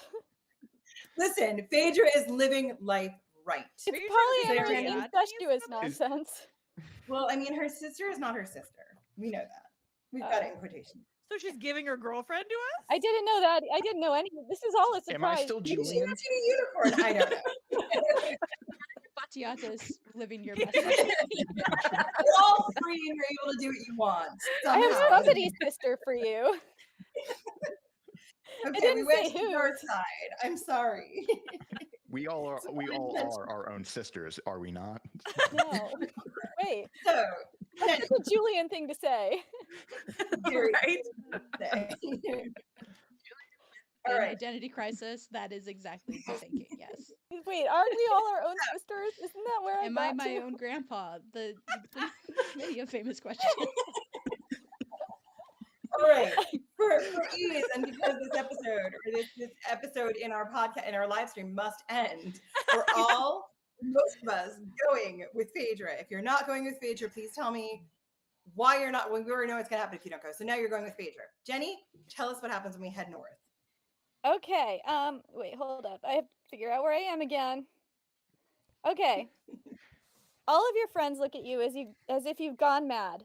You say, "I'll go north with Phaedra," you say. All of your friends look at you as if you've gone mad, all except Phaedra. "The roads to the north are better maintained," she explains, "and the wind is blowing toward the south. All we have to do is keep walking to Naples and we should be safe." Your friends look horrified. "Phaedra, you're talking about walking right into the path of the mountain, of the eruption. That is madness." Phaedra shakes her head. "Trust me." And you do. You stop on your way out of the city at Phaedra's home to grab a hunk of bread, cheese, a torch, and a small water skin. You take nothing else. Phaedra sets a grueling pace, and you manage to exit the city by 10:30 a.m. The roads between Naples and Pompeii are indeed well maintained. Even with the damage from the most recent eruption, you are able easily to follow the path. The world is dark. Ash spews from the mountain. Lightning fizzles and crackles across the sky. The ground shakes and feels as if the very world is being rent from beneath your feet. Every movement forward is agony. The air is so dry, you breathe in shallow starts, trying to conserve oxygen and moisture.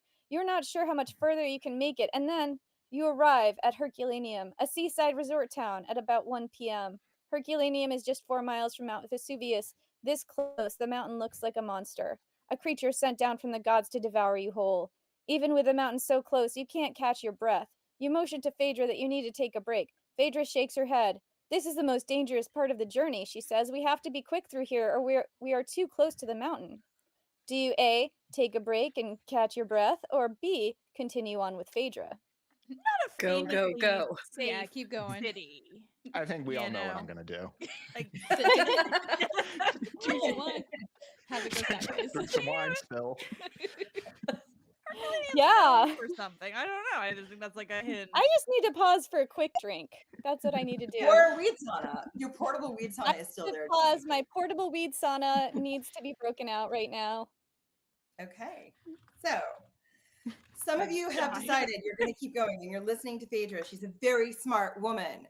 Some of you have Hell decided yeah. that you're going to stay. You're not smart. You're just tired. I get it. I'm always tired. So let's talk about what happens. You understand the logic if you decide to take a break. You understand the logic of Phaedra's words, but you cannot move. "I will catch up to you," you say. You sit for a few moments. You cannot gulp this air. It is too heavy and dry. Instead, you take shallow breaths, trying to get your body ready for the rest of the journey. You are not sure how long you sit there, but it feels like a while. Your eyes turn to the mountain and notice something strange. You can see the slow flowing lava and also something else, a wall of ash rolling off the mountain like an avalanche. You barely have time to register what you're seeing before the cloud of superheated gas consumes you. Jenny, hit us with the lessons of this episode. You just can't take a break, Jen. Just can't take a No, break. never You get tired. You can't take a break. Certainly not Yeah. in No. Herculaneum. We've Yeah. effectively created like a really long PSA of like why it's important to stay sober. Don't do And drugs, you Run kids. from volcanoes. Could you Just imagine say like no. a 40-minute like mini drama of like all these people at the end is like, and this is why we don't drink and drive. That's why we don't drink and flee. Yeah, drink and Do flee not drink and volcanic. flee. So, as I mentioned, taking a break is a bad idea. The timing of your escape is so critical because going north would only be the safe way of escape during the first few hours of eruption. It has been theorized that the first pyroclastic flow that wiped out Herculaneum, which was destroyed first, happened around 2 p.m. So you had until 2 p.m. to get through safely the zone of Herculaneum and be on the other side of the eruption. You would have had to move quickly because it's a 13-mile walk from Pompeii to Naples, and you have a ticking clock or exploding volcano that is waiting to consume you. That is why the time is so crucial in this moment. So let's decide here that you're going to carry on. And you've made it. It's now 1:30. You're going to get past Herculaneum in good time, and you're going to keep walking. Jenny, what happens? Give us some good news. You and Phaedra continue on. You do not stop at Herculaneum. Instead, you press forward. It's only another 5 miles until you can be at the safety of Phaedra's sister's house. You walk through the day that feels like an endless night. You turn briefly and see a cloud of ash rolling off the mountain like an avalanche, down the slopes and towards Herculaneum. You're grateful that Phaedra shamed you into carrying on. Night falls. You stumble forward in the darkness, following the weak light of your torch. You almost cannot believe when the air begins to change. Both you and Phaedra rip off the layers you put on your mouth to protect yourself from the ash and gulp in deep and greedy breaths. You rub your eyes, convinced they must be deceiving you, but you can almost see the sky, the actual sky. It's dark and inky black, but you know it's the sky and not the ash cloud. Both of you whoop with joy. Your hearts lifted as you practically jog the final mile to Phaedra's sister's house. The entire household is already awake when you arrive. Refugees have been streaming into Naples all day. Phaedra's sister hugs both of you and tells you that she prayed to the gods for your deliverance. You do not have the heart to tell her the horrors you've seen, or the fact that you doubt the gods intervene on your behalf. You look at Phaedra and say, "Thank you. You saved my life." So there you have it. We actually have evidence that the maths have been maths. The archaeology has been archaeologied, that you could have survived Pompeii if you were very lucky, very quick, and you made all the right choices and maybe didn't set up a portable weed sauna or douse your crotch in wine. Like, I don't know. Those are the two worst choices I could see. God. You didn't let the So dog go. You judgy. definitely weren't eating it. That's all I'm It's going to also say. going to add, like, the once we get safely to Phaedra's sister house, can we now have an orgy as Pompeii should have Absolutely. ended with some banging? Like, because if you're going to go out or celebrate surviving the end of the world, that Yeah. seems the correct way to do it. Well, in a Oh, yeah, city you're like having an Pompeii. orgy. Yeah. Absolutely. I have to say, this has been adapted from something that is much more, even though we swear, like family friendly. Like, obviously, if I was writing it now, these characters would be quite different. But this was more wide stream for different reasons. So yes, a huge orgy would ensue, and everyone would be Obviously. consensual, be enjoyed, and there would be only people who are paid for their labor. Women would have equal say. There Everyone would be of so many every cock lamps. Wait, what are we in So right now? Because it's not ancient Rome. We're in an Absolutely. alternative timeline where the patriarchy fell with the Vesuvian eruption. Oh Mr. my Julian. god. Whew. Does this all go it would back be to the one- freeing of the dog? It really does. It That all dog does. was If an you free important that damn choice. dog, it's perfect. Everyone of every gender, ethnicity, race, everyone is all happy together because you free the dog, you're orgying, everything is consensual. It's a great time. So I just wanted to say that the eruption of Mount Vesuvius was a VEI 5, one of the most deadly eruptions recorded in history, mostly because of how many people lived so close to the volcano. And of course, modern people think, well, why would you live so close to an active volcano? They knew it was active. They had to know it was active. And, you know, usually active volcanoes go off at some point in time. And while that's true, many people still do live near to active volcanoes for lots of benefits. Rich soil, perfect for growing crops. There's hot springs. There's all kinds of benefits to living near an active volcano. And many people, as we know, still do live near the volcano zone of Vesuvius today. They live near Naples. Naples is one of the most populated cities in Italy, and the only reason Naples was safe in this instance was the winds were blowing in the opposite direction. There have been lots of studies that have shown that Naples would, if things had been different, been consumed in that eruption instead. Hmm. So, yeah, what do you all think? You know, does this change your ideas about how you thought you might have survived Pompeii or not survived? Some of us grew up watching the Tommy Lee Jones movie Volcano, and I feel like Not we have a lot of More of a Dante's Dante's Peak Peak guy knowledge. myself. Yeah. Dante's Peak, yeah. I mean, see, Dante's Peak's fine, but it's not Volcano. It Also, is- having grew up near Mount St. Helens is like God from volcanology and volcanologists because we can avoid a lot of this shit now thanks to Yeah. the Yeah. funding of sciences. Stop defunding science, please. Yeah, Science as is someone who important. preparing potentially for a hurricane, we don't know whether or not it's going to happen maybe on Monday in a eastern state. Please, maybe fun science, please. I mean, I feel like I want to speak up for the shelter in place crowd here because I've Good. been in I've been in a few natural disasters, at least one hurricane and part of the pandemic where I did choose to shelter in place. And people do that for all kinds of reasons. Some people are not healthy enough to move. Sometimes it's just a lot worse out there than you really imagine until you get into the nitty-gritty of it like we did here. I think that it is really tragic that people did that and died, but a lot of people do make that decision and it isn't always like, oh, they're just dumb, you know? yeah. Like Yep. sometimes Oh, it yeah. makes sense for them or like that's all they can think of to do. Yeah, And no, it- that's a good point. That's important. And it can be Yeah. prohibitively expensive. Like Hurricane Katrina was so terrible in part because Mhm. of the time of month that it happened because a lot of people who are paid monthly didn't have the money to like Mhm. book a hotel somewhere else or things like that. So yeah, there's a Yeah. lot of factors that go Oh, in, yeah. and that's why And Marius, the politician, gets Has a small dick. has a he small needs to dick. do That's better. why he had a And small he dick. Yeah, The survived. thank you, graffiti I Liv. read said it was perfectly average. And And what I'm- great graffiti that is. Right. Marius, look at the perfectly average dick. This is like it's like the Carthago Perfectly delenda est of this conversation, and that's why Marius had a small dick. And And I will say, you know, being on the East Coast now, this is our second, like, quite late notification that we might have a potential storm problem. You know, we know at least with a couple of days. When this would have happened, people would have had no notice.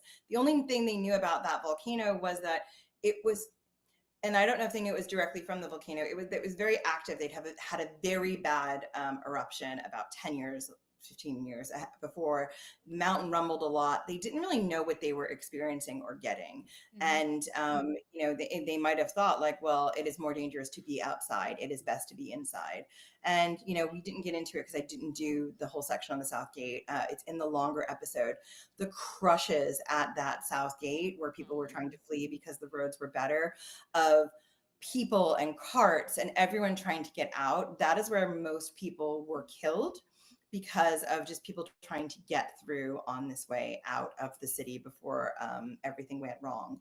And again, you don't just have, you know, the actual foot traffic of people. Like I talked to an author who lived in Texas, and they were asked to evacuate. I think it was post Katrina. It was one of the big hurricanes that didn't hit Texas but hit around them. And they got online to get out of, they were in I think Houston or Dallas at the time, and they got on the road, and the road literally was at a standstill, and they had a choice to make. They could sit here for the next maybe half a day, run out of gas, and be stuck when the hurricane hit, or they could turn around and shelter in place. But they were not getting out to a safe zone, and so they made the choice for their family to turn around and shelter in place. Those are also things that people have to contend with. So while we all think we know what we would do, sometimes it isn't that easy. And you know, we do our best, and hindsight is always 2020. Thankfully, they were fine. You know? And 2,000-year-old hindsight is at least a little bit more comedic. Yeah. Exactly. And you know, someone actually sat down and did the math, so I can tell you what the best options were. And for everyone who needs to know, I have breathing problems. I clearly would have set up the portable weed sauna and would have been out. Out. Yeah. Yep. Oh, All right. there you have it. Jenny, thank you so much for consolidating that into an activity for us to do today. It was so fun.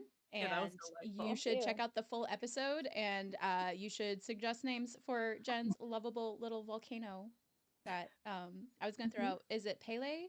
Is another. Oh, yeah. Pele, yeah. Oh He yeah, is. yeah. That's what I'd throw out, but that's just my suggestion. Real quick for everyone, we are going to go ahead and take a about a 20-minute break before we move on to the next activity. I think who is coming? Colin and Liv, you guys are still part of the next activity, I believe, correct? All right. Yep. If you guys don't mind muting yourselves in the ninja, Yep. that's all I need you guys to do. Jenny, and Lige, you guys can close out of it.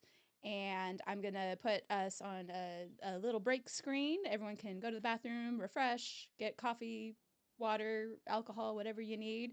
And we'll have some new faces for our next activity, which is going to be Kahoot trivia time. So get excited. I love trivia. I'm excited. All right. All right. Thanks again, y'all. We'll see you soon.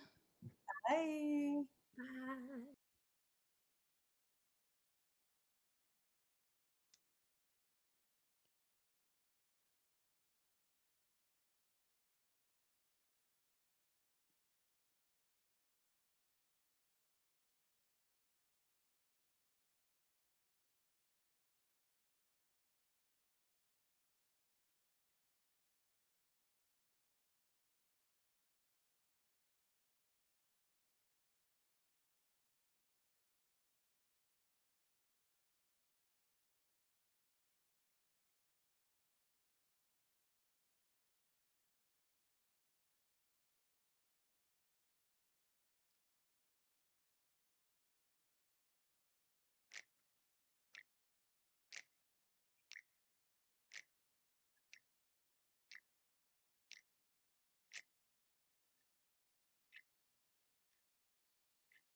Hi there, it's Dr. Rad here from the Partial Historians, and I'm going to be reading you a little excerpt from our book, Your Cheeky Guide to the Roman Empire. And I thought today, if we're feeling cheeky, why not do the phalluses of ancient Rome? So picture this. It is a cold, dark night. Really, I mean, we're in a time before streetlights and billboards here. Your family has gathered around the hearth. The warmth from the fire is so pleasant, you start to edge a little closer, but before you move, something shocking appears. No, it's not Santa Claus after taking an unfortunate turn. The ancient people of Latium did not have chimneys in their huts anyway. This was a phantom phallus. It was not an everyday occurrence to see a penis just appear in your fire. That's almost as awkward as trying to watch an episode of Game of Thrones with your parents. This is allegedly what happened to King Tarquetius of Alba Longa, a city near to the future site of Rome. Now, if a modern day lady saw a ghostly phallus, she would probably roll her eyes at yet another unsolicited dick pic or scream. In the ancient world, whenever strange things like this happened, you had to assume that the gods were involved, especially since this phallus did not go away for several days. Subtle. Wanting to understand what the gods were trying to say, beyond the obvious, the king sent for an Etruscan oracle. The oracle reported that a virgin had to get busy with this phallus, and she would be impregnated with a son most illustrious for his valour and of surpassing good fortune and strength, according to Plutarch anyway. Well, Tarquetius was not about to let someone else have this gifted grandson, so he rushed off to find one of his daughters. She was told in no uncertain terms to lose her virginity immediately with this random dick. This has to go down in history as one of the more unusual father-daughter interactions. The king's daughter was in no mood for these shenanigans and sent one of her maids to take care of the phallus. Tarquetius was so enraged to hear of this disobedience that he almost killed them both. Only a stern caution from the goddess of the hearth, Hestia, prevented him. Instead, the two women were locked up and forced to weave all day long. Eventually, the maid gave birth to twin boys. Knowing they too would be special, the king ordered one of his men to kill the children. The man did not fulfill his duty, merely leaving the boys by a river, where they were found by a she-wolf and tended to by birds. These animals kept the babies alive long enough for them to be found by a local cowherd. He raised them as his own, and when they were adults, they overthrew the king. This story may seem vaguely familiar, for the boys in question were Romulus and Remus. This is a slightly less famous Etruscan version of their origins, which even their biographer Plutarch did not believe. We're firmly in the mythical world, and the stories here tend to contain fantastical elements. Even so, would you believe there is another instance with a phantom phallus? During the reign of the Roman king Lucius Tarquinius Priscus, a royal woman named Acrisia was taken captive during a war with Corniculum. Perhaps because of her high status, she was given to Priscus's wife, Tanaquil. One day in the palace, Acrisia was making a sacrifice by the hearth when a phantom phallus suddenly appeared in the flames. She immediately alerted Tanaquil and Priscus. Tanaquil was originally Etruscan, and as we have seen in the previous story, they were believed to have a talent for reading omens and signs. Tanaquil knew if you see a fiery phallus, you jump on it. Literally. Acrisia was dressed as a bride, locked in the room with the hot prospect, and 9 months later, she gave birth to a truly spectacular boy. Who is his daddy? Was it Vulcan? Was it some other household god? There was no ancient Maury show, so we'll never know. As a child, his head was ringed by fire as he slept, and Tanaquil knew this was another sign. The boy was special, so it might be handy for the royal family to raise him themselves. Tanaquil's hunch proved correct. Servius Tullius, who was seemingly born into slavery from the union of Acrisia and a phantom phallus, became a helpmate to Priscus and protected Tanaquil and her offspring when her husband was murdered. And then Servius Tullius stepped into the role of Roman king. Now, as in Romulus's case, this is just one backstory that we are given for Servius Tullius, but it's interesting to see a phantom phallus popping up in a fire again. And it is not just in the myths. Anyone who has visited Pompeii will know that phalluses appear all over the place. On the streets, on the walls, on lamps, in gardens, in shops, and in graffiti. We find phallic images wherever the Romans went. Before we start thinking the Romans were deviants, let's remember that our society also seems to have a real fascination with dicks. And no, we're not talking about Donald Trump. Dick jokes, phallic imagery, dick pics, graffiti in bathrooms, insults. We keep returning to that area too. The difference between our societies is the reason for our attraction to this appendage. In this respect, the Romans were more varied. Sure, the Romans found a large phallus hilarious in certain contexts, like when they went to see a comedy at the theatre and the male characters would wear oversized genitalia. ROFL. And yes, it could be blatantly sexual, sometimes aggressively so, such as in the graffiti found on the walls of the brothels in Pompeii. It could also be used as part of a threatening insult, as graffiti around Pompeii and the stone found at the Roman fort in Vindolanda in 2022 suggests. But it was more than that, if you can believe it. Phalluses might represent virility and masculinity. Shocking, we know. How do we come up with these brilliant insights? They could be symbols of fertility, duh, but not always in the way that you might be thinking. It could mean regeneration or prosperity, that broader understanding of fertility.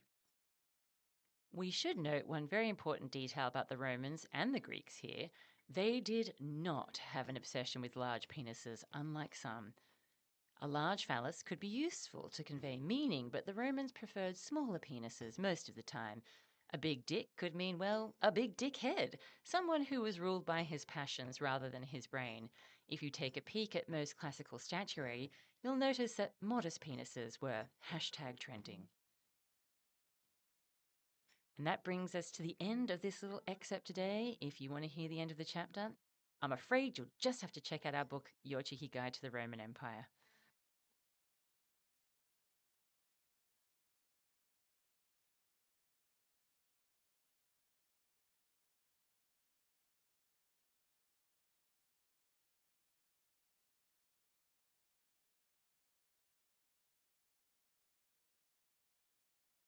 Hi, I'm Lexi Henning, host of Ancient Office Hours podcast. Have you ever wanted to learn more about the people who study or are inspired by classics in the ancient world? Then our show is the podcast for you. I interview experts in both academia and the entertainment industry about how they got into their field, their work, and how the ancient world inspires them. Our show is available to stream on Apple, Spotify, or your favorite podcatcher. You can also follow our upcoming projects on our website, theozymandiasproject.com.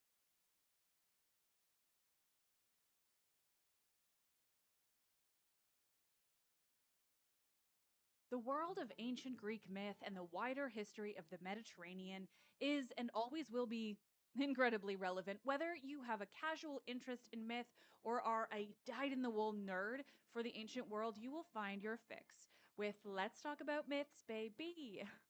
I'm Liv Albert, and together with my amazing producer, Michaela Pangowish, we bring the context, intricacies, and the stories of ancient Greece and sometimes the wider Mediterranean to life. From detailed breakdowns of all your favorite myths and loads you've never even heard of, to fascinating and timeless conversations with authors and experts, to straight readings of ancient texts, Let's Talk About Myths, baby has something for everyone, plus a healthy dose of feminism and the fight for global equality. Listen to Let's Talk About Myths, baby, wherever you get your podcasts, new episodes every Tuesday and Friday, or find more information at mythsbaby.com.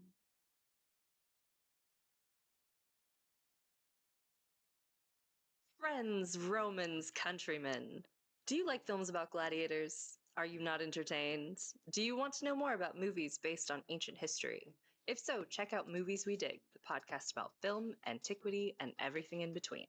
Each episode, hosts Elijah Fleming, Colin McCormick, and Christy Vogler dig through media about history, mythology, and archaeology with a cast of professional scholars and creatives. But we're not about nitpicking or fact-checking. Instead, we're interested in how the media today reimagines our past and why. We've excavated sword and sandal classics, comic book movies, dramas, romances, horrors, video games, novels, and more. And now we're excited to announce the start of our latest season, Unfinished Business. We'll be going back over old finds, missed opportunities, and blind spots. You know, things we need to revisit or never really got around to the first time, like Agora, Hail Caesar, and the Ben-Hur remake. If you want to hear more, listen to Movies We Dig on all major streaming platforms. Find us at movieswedig.com and follow us on social media at Movies We Dig.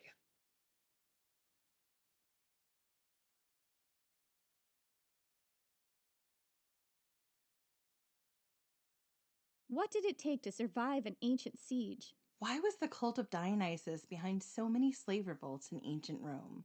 What's the tragic history and mythology behind Japan's most haunted ancient forest? We're Jen And Jenny from Ancient History Fangirl. Join us to explore ancient history and mythology from a fun, sometimes tipsy perspective.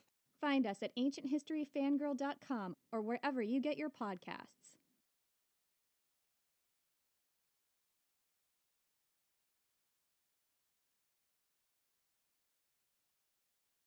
Pele, Hawaiian goddess of volcanoes, fire, and rebirth. Maeve, Celtic warrior queen and nemesis of heroes. Kiyohime, Japanese fire-breathing snake demon. Pesta, Norwegian spirit of the Black Death. Our book, Women of Myth, is a fascinating look at women and femme characters in world mythology, including goddesses, heroines, and monsters.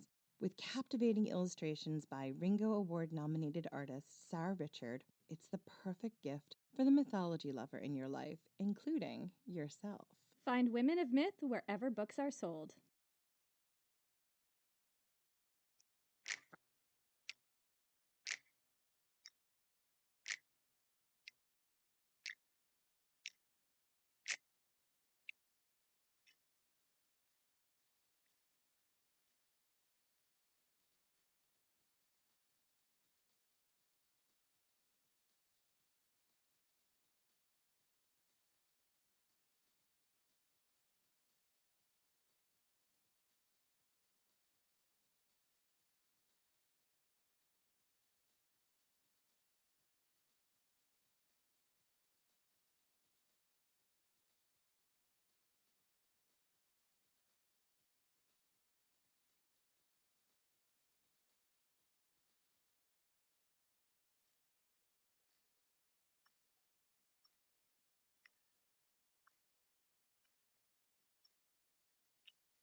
ancient Greek myth and the wider history of the Mediterranean is and always will be incredibly relevant. Whether you have a casual interest in myth or are a dyed-in-the-wool nerd for the ancient world, you will find your fix with Let's Talk About Myths, baby. I'm Liv Albert, and together with my amazing producer, Michaela Pengowish, we bring the context, intricacies, and the stories of ancient Greece and sometimes the wider Mediterranean to life. From detailed breakdowns of all your favorite myths and loads you've never even heard of, to fascinating and timeless conversations with authors and experts, to straight readings of ancient texts, Let's Talk About Myths, baby has something for everyone, plus a healthy dose of feminism and the fight for global equality. Listen to Let's Talk About Myths, baby, wherever you get your podcasts, new episodes every Tuesday and Friday, or find more information at mythsbaby.com.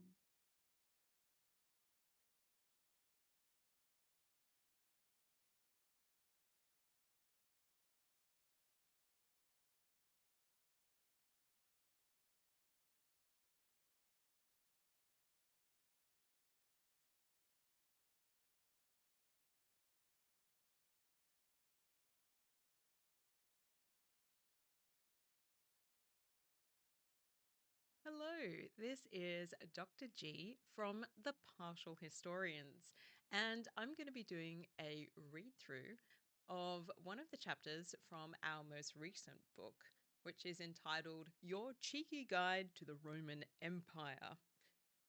We're going to be looking at an excerpt from chapter 4, An Affair to Remember, and particularly Livia and Augustus. Hold on to your hat. The love affair of Livia and Augustus is bonkers, and it stood the test of time. This is a tale for all of us who have been a little bit messy when it comes to moments of the heart and the bedroom. There's almost no need to introduce these two because they continue to be massively popular in the modern imagination. Augustus is famous/infamous for becoming the first emperor of Rome, while Livia is famous/infamous for controlling the destiny of just about everyone in Augustus's family. Despite the depictions of their reputations and afterlives in popular culture, from the 1970s BBC miniseries I, Claudius to the 2021 to 2023 series Domnia, the ancient source material still offers the most interesting version of their love story. We're here to take you on a whirlwind ride through the most salacious and sexy parts of this duo's affair. Augustus, like many an elite Roman before him, understood marriage as a political union between families. Marriage wasn't just about love, but strategy.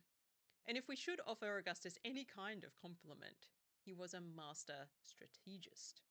The Roman historian Suetonius tells us that Augustus, when he was still known as Octavian, was first betrothed to the daughter of Publius Servilius Isauricus. He almost immediately got out of that engagement to marry Mark Antony's stepdaughter Claudia in 43 BCE. This was a good political move, as he and Antony worked together to bring down the assassins of Julius Caesar. The union didn't last long, though, as the alliance between Octavian and Antony crumbled. To add insult to injury, Octavian insisted that he and Claudia had never gone all the way. In 40 BCE, Octavian married Scribonia. She had been married twice before to consuls and already had a child, but according to the historian Dio Cassius, the marriage was about trying to build a coalition against Antony. Scribonia and Octavian were soon expecting a child together. This was exciting news, as nothing cemented a political alliance quite like a baby. But the dream was not to last. Livia was living her own life while Octavian was pursuing political glory and strategic marriages. In 43, Livia married Tiberius Claudius Nero. He was from a well-known, very elite family, and the next year they welcomed their first child, a son. Livia's husband had the unhappy knack of choosing the losing side whenever he took a political position. When he fought against Octavian in 41 and lost, the whole family had to retreat out of Rome. It was only in 39 BCE that the family was able to return. By then, Livia was pregnant with her second child. When Livia and Octavian met, presumably for the first time, she was about 6 months pregnant. This does not seem to have deterred Octavian in the slightest.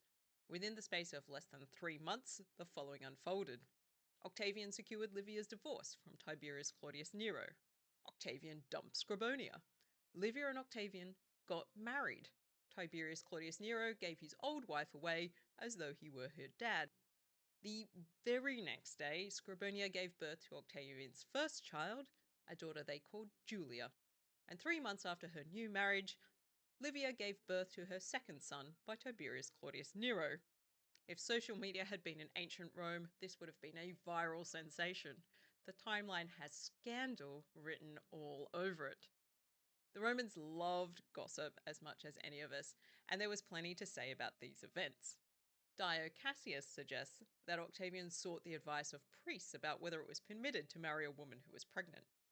The priests, in their ineffable wisdom, said it was fine as long as the child had been conceived in a marriage. It didn't necessarily need to be in your marriage. Those inclined to gossip might wonder how Octavian secured that advice. Did he pay, or was it the sheer force of his reputation? Okay, we are coming on here momentarily. Just making sure everything looks good. We're going to do what we did before because we have a couple new faces. Well, we have a new face and then we have some people coming back. So we're going to just check volumes one more time. And then we are doing trivia. So I'm going to transition us back in, y'all. Can you hear and or see me? And you guys can unmute yourself in Ninja if you have not already. So we are all set on that front. All right.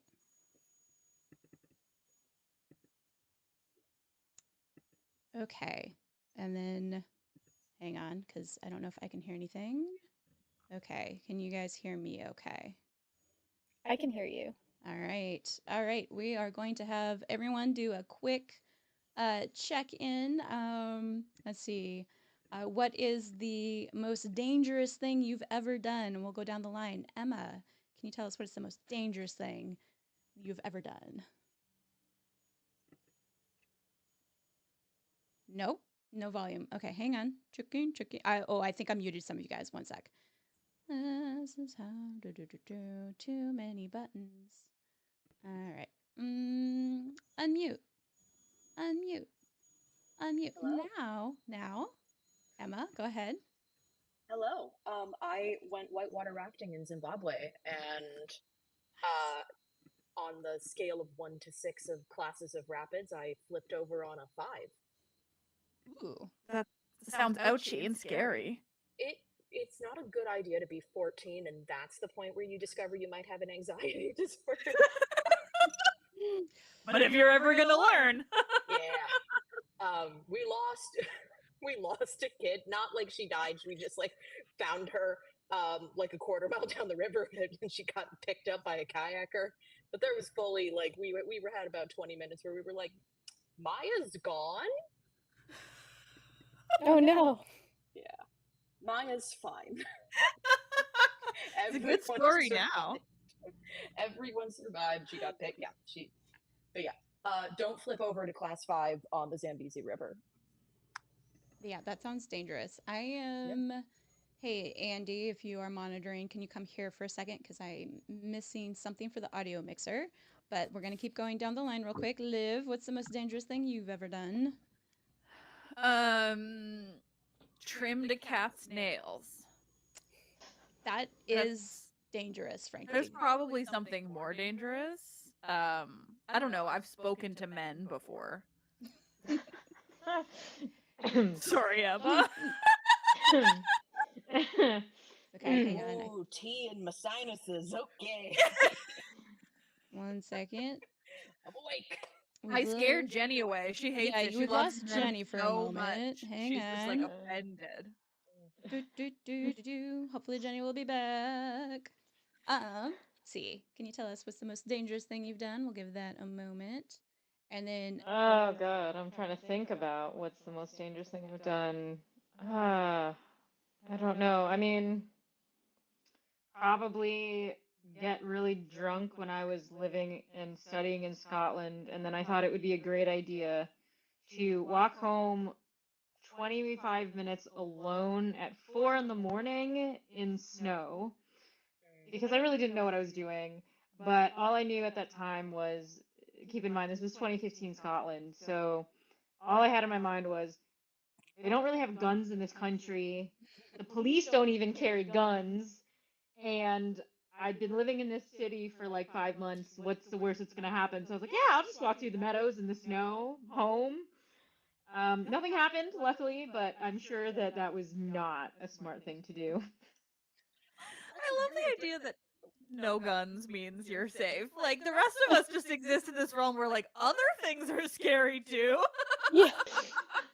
That's how you can tell I'm an American Yeah, because it's my very- brain my Yeah, brain goes to like agreed. guns. Yeah. No, I'm yeah. 100% with Lexi. You're in Bristol now, I right? am. Yeah, yeah. Oh my god.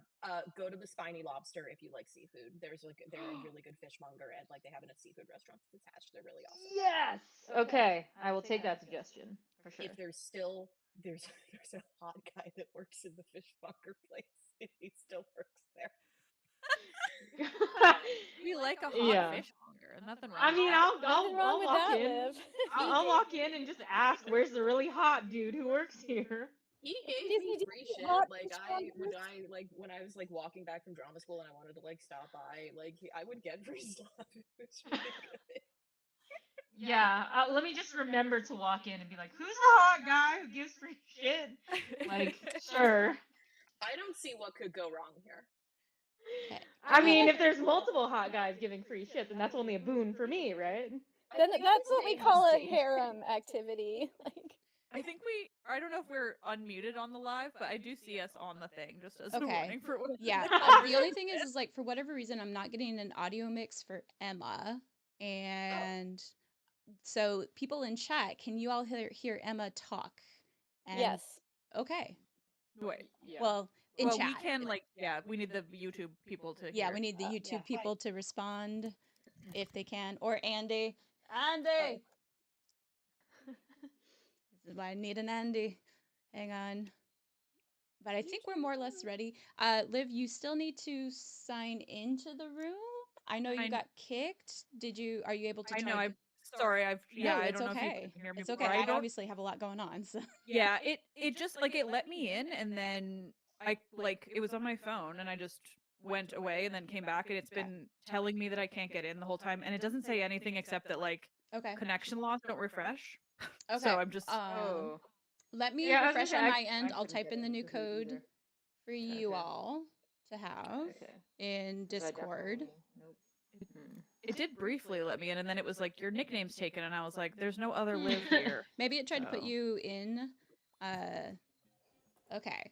So, not saying it out loud because we're not paying for the license for multiple people to do this quiz. No. Okay. So once you guys are all in, I will explain how trivia is going to work today. Okay, we've got Emma, Jenny, I am. and There we go. Liv. We are all here. Perfect. Okay. Let me go through my spiel real quick. That's right. It's time to test the expertise of our resident scholars and podcasters, representing their respective podcasts and competing for the title of Mnemosyne Trivia Champion. Hang on, I have to strike Colin from all of this. We have Emma Polly, who is just representing themselves in all of theater for today. So All of theater. All of theater. All of it. We have Liv from Let's Talk About Myths, Baby, Jenny from Ancient History Fangirl, and Lexi from the Osmandius Project's Ancient Office Hours. Give a warm welcome, all. Welcome back. Thank you for yay, being us. here today. Thank you, Christy. Yeah. Yes, Unfortunately, as us. I mentioned, money is tight, and I did not feel like buying a Kahoot membership, so this is how the game's going to work. Our contestants will compete 3 at a time in 4 different Kahoot quizzes, each with 10 true or false or multiple choice questions. Based on the contestants' podium placement, they will receive 3 points for first place, 2 points for second place, and 1 point for third place. After the first 4 quizzes, we will tally each contestant's total points, and the top 3 will compete in the 5th and final Kahoot quiz, which has 15 questions total. The person with the highest score for the final quiz shall be crowned victor. And the way Kahoot works, if you don't know at home, not only do you get points based for getting answers right or wrong, but how quickly you answer. So speed can make all the difference here. I must say, I want to thank PETA, Lexi, and Emma for coming up with the questions for these quizzes. So Liv and Jenny, just know that you are at a slight disadvantage here, although PETA made 3 of the 5 quizzes for us. So you still have a chance to knock one of them out of the final round. And if you're better at Roman history, then you're probably gonna win because I'm not great with Romans. Yeah, a lot of Roman questions. Yeah, Courtesy Jenny of has my PETA fan here, game. so thank you so much for that. If you're following along in chat, feel free to type in your guesses or let us know how you do on each quiz. So you guys will get to see the questions on the screen here momentarily. I'm setting that up now.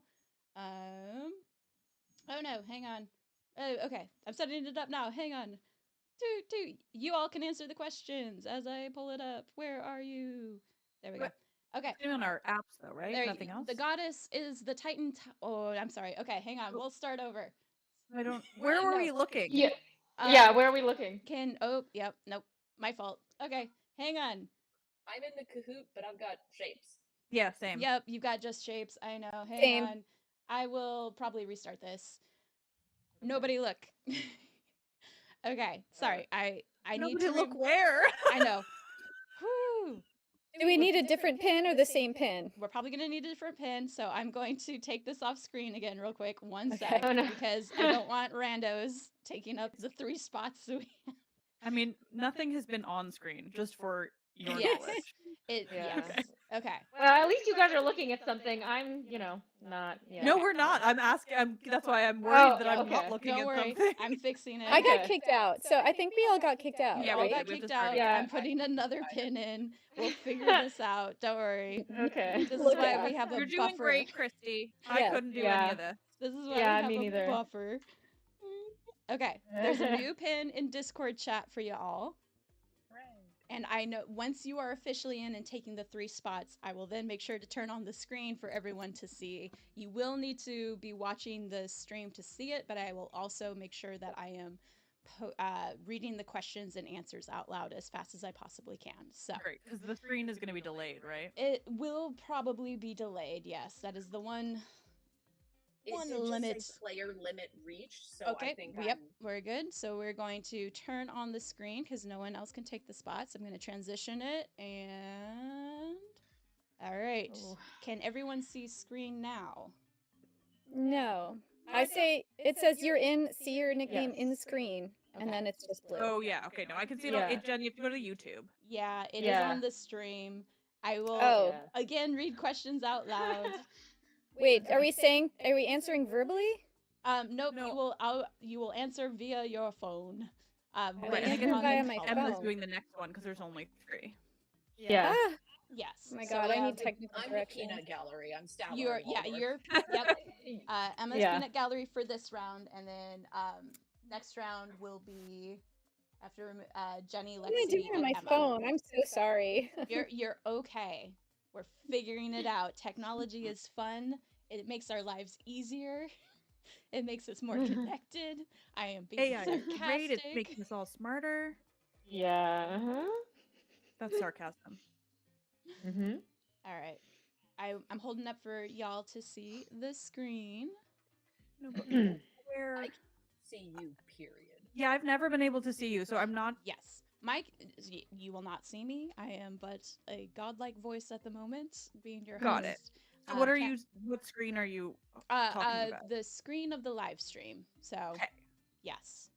You should all see Kahoot at work. Yes. Lexi, Liv, Jenny. Yes. I see Good? that. Great. Okay. Mm-hmm. All right. We'll see how terrible this delay is. Like I said, I will read the questions out loud and your options for the colors as fast as I can. So. Oh, because the colors correspond. Okay. Yep. All right. Okay. Is everyone who's doing this quiz ready? I'm still very confused as to what is happening on my phone. Yeah, I think it'll become clear, but I'm with you. Yeah, We're good. Yeah, Yep. yeah. Yep. We'll see. No worries. Okay. On our marks. Get set. Go. Kahoot at work. Myth and history quiz 1. 3, 2, 1. Quiz. This goddess is the Titan Thalamus and the Oceanid Electra. Her name means rainbow. Who is she? Red, Idea.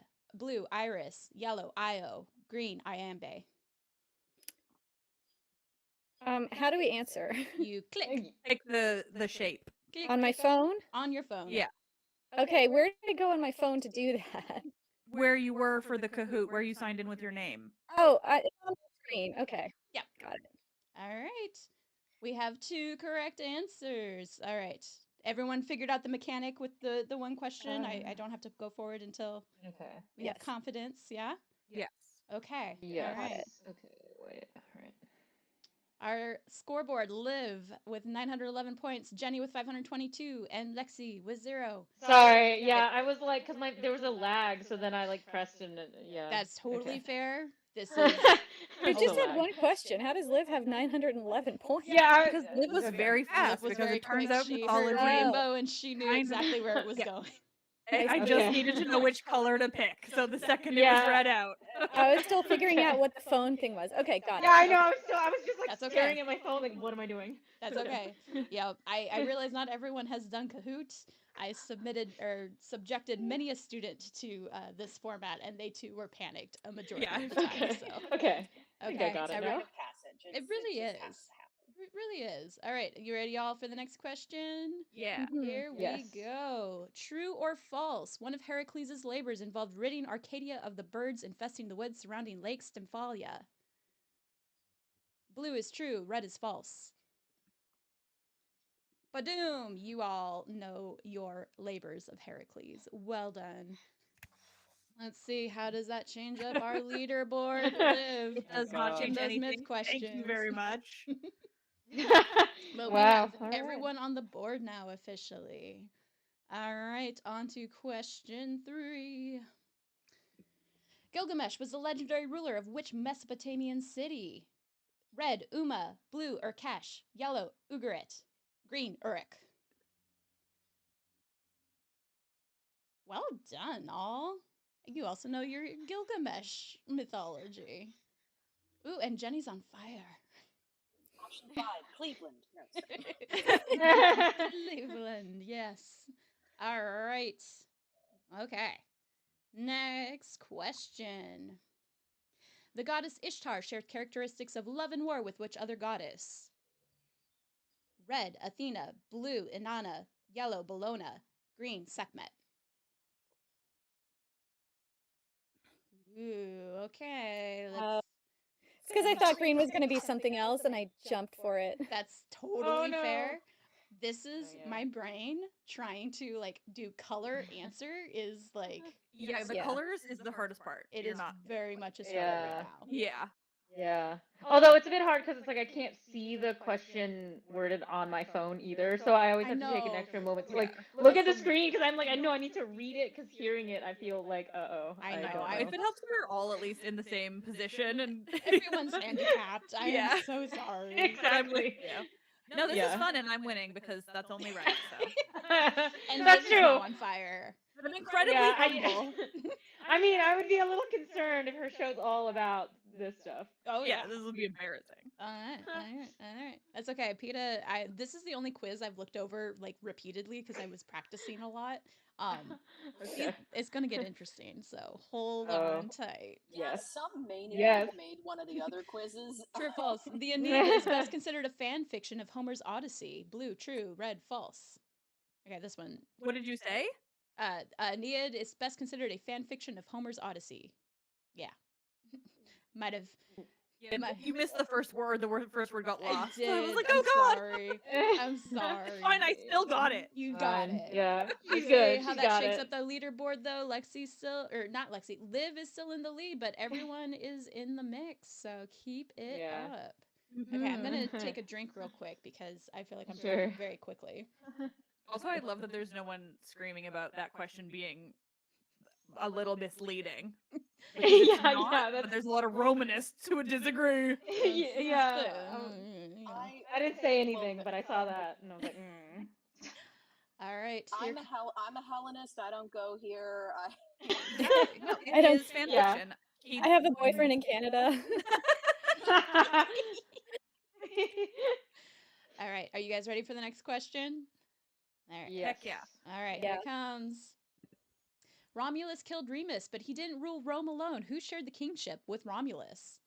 A very PETA question. Titus Tatius is red. Amulius, blue. Aeneas, yellow. Green, Numitor of Alba Longa. Oh fuck. God, I have no idea. Oh my god. Wait, I'm trying to remember. Oh fuck.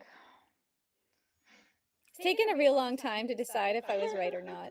Nope, I wrong. lost my Yes! streak.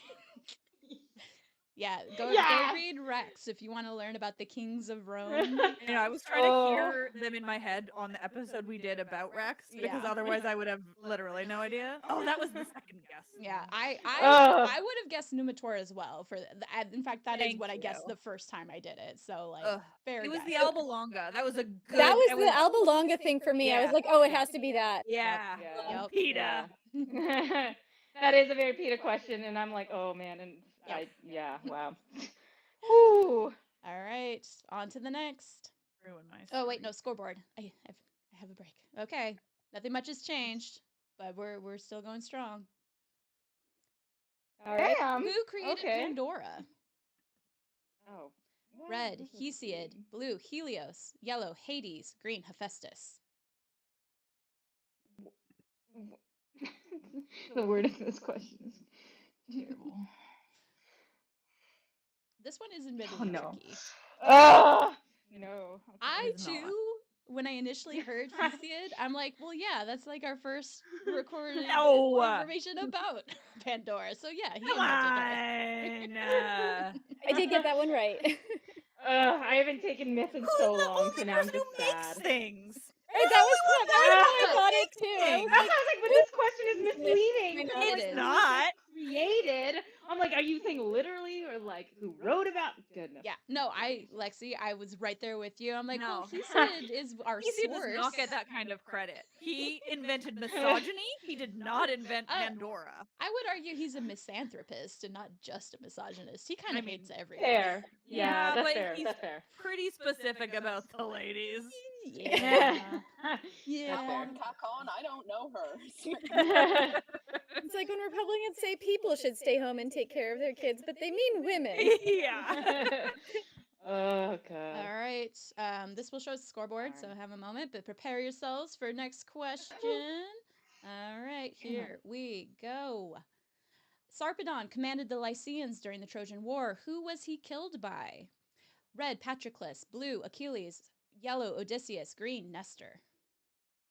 Nestor. Oh no! Oh, I went too fast. Oh no! I went with the wrong. I went with the Yes, wrong Patroclus. color. That's one of my No, favorite I went scenes with because Patroclus. that's when like Zeus is like, maybe I should like interfere with fate, and like all the gods are like, no, motherfucker, you are not messing with fate. I wanted to be Nestor. Why? No. Where's my version where it's Nestor? Gotta I give was just, like, waiting Patroclus his for- due. I He was waiting for wasn't the other that parts of terrible at Sarpedon, the like, fighting. Ooh, Jenny moved up a spot with that one. Well done, Jenny. Yeah. Yeah. Good job. Fuck. Ugh. Oh Let's no. listen how long it lasts, you know. All right, we have 2 more questions for this round. So here comes the next one. Lucius Siccus Dentatus was a hero of early Roman Republic. How did he die? Red, murdered by his own soldiers. Blue, murdered by his political rival Romulus.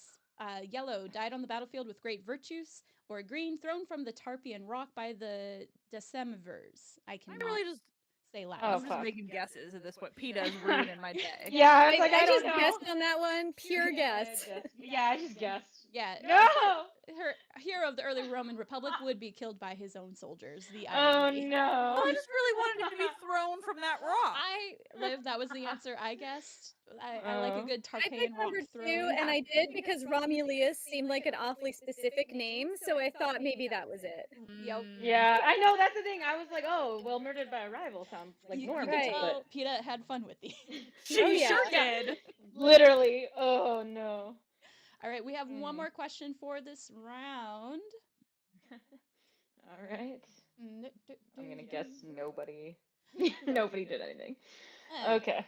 What's the opening line of the Aeneid? Oh God, this is gonna be Oh. horrible. Oh, Red, oh, my fuck. song is of Right war next and to a man, a refugee by fate. Blue, arma vermique, cano, troie, q primus ab What? oris. Yellow, That's not fair. postquam That is not ex fair. primique everte gentem. Yeah. Green, tell me, O muse of that ingenious hero who traveled far and wide. That's not fair. Yes! Okay, Mine okay. was wrong. I'm Yes. sorry for all the Latinists out there Yes. that like Okay. cringed as I We read can't those have aloud. two Latin quotes Wait, and an English no. one. Wait, no, I literally, I was like, I don't know very much Latin, but I was like, arms in a man, so I guessed arma meant arms, so I was like, it must be that one. Well done, well done. Arms in a man, arms in a man. I don't even know what I For picked. any It's gone theater out nerds of my that are head. out there, that is also featured in the song "All That's Known" from Spring Awakening. Oh. Ah. All right, I Okay. need a pen. Oh, jeez. Pen. Okay. Yeah. Peter's ruining everything, honestly. All right, so Yeah, Liv comes like, out of that that one hurt. with 3 points. Jenny gets 2, and Lexi gets 1 That's point very for sad. that one. Okay. Even though we both got 6 out of 10. Wow. Okay. It's how Okay. fast it goes, We too. all got 6 out of 10. That's hilarious. Yeah. So it just means Liv was faster. Yeah. All right. I'm a speedy bitch. So I'm a next, speedy bitch. okay, next quiz. I'm gonna post the link in Discord here in a moment. The people competing in round 2 will be Emma, Jenny, and Lexi. Okay. Oh god, okay. So Liv, you get a little break here. Let Yeah. me do so many buttons that I'm pushing. Okay. This one? This one? Yep. Okay. And then we put up Discord. Well, we're getting this figured out. So don't say the number out loud, Christy. That's silly. All right. All right. The number has been posted in Discord for you all. Awesome. There we go. Okay, we've got Emma in. We've got Lexi. Hacker voice, I'm in. Woohoo.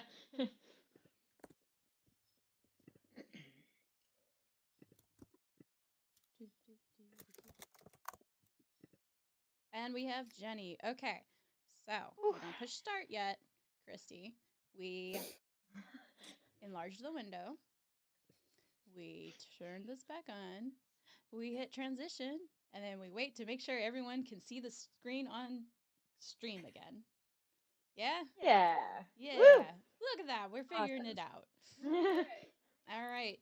Jenny, Lexi, Emma, are you ready? I have not seen this Yes. quiz, so be Oh, I prepared hope it's some of for mine, please. crazy reading to happen as this goes. I will Okay. do my best. Gosh, I If hope it's mine, mine. I'm real Kahoot sorry. fall. Oh no, please. Oh, Myth God. and History Quiz 2. Oh god. Uh-oh.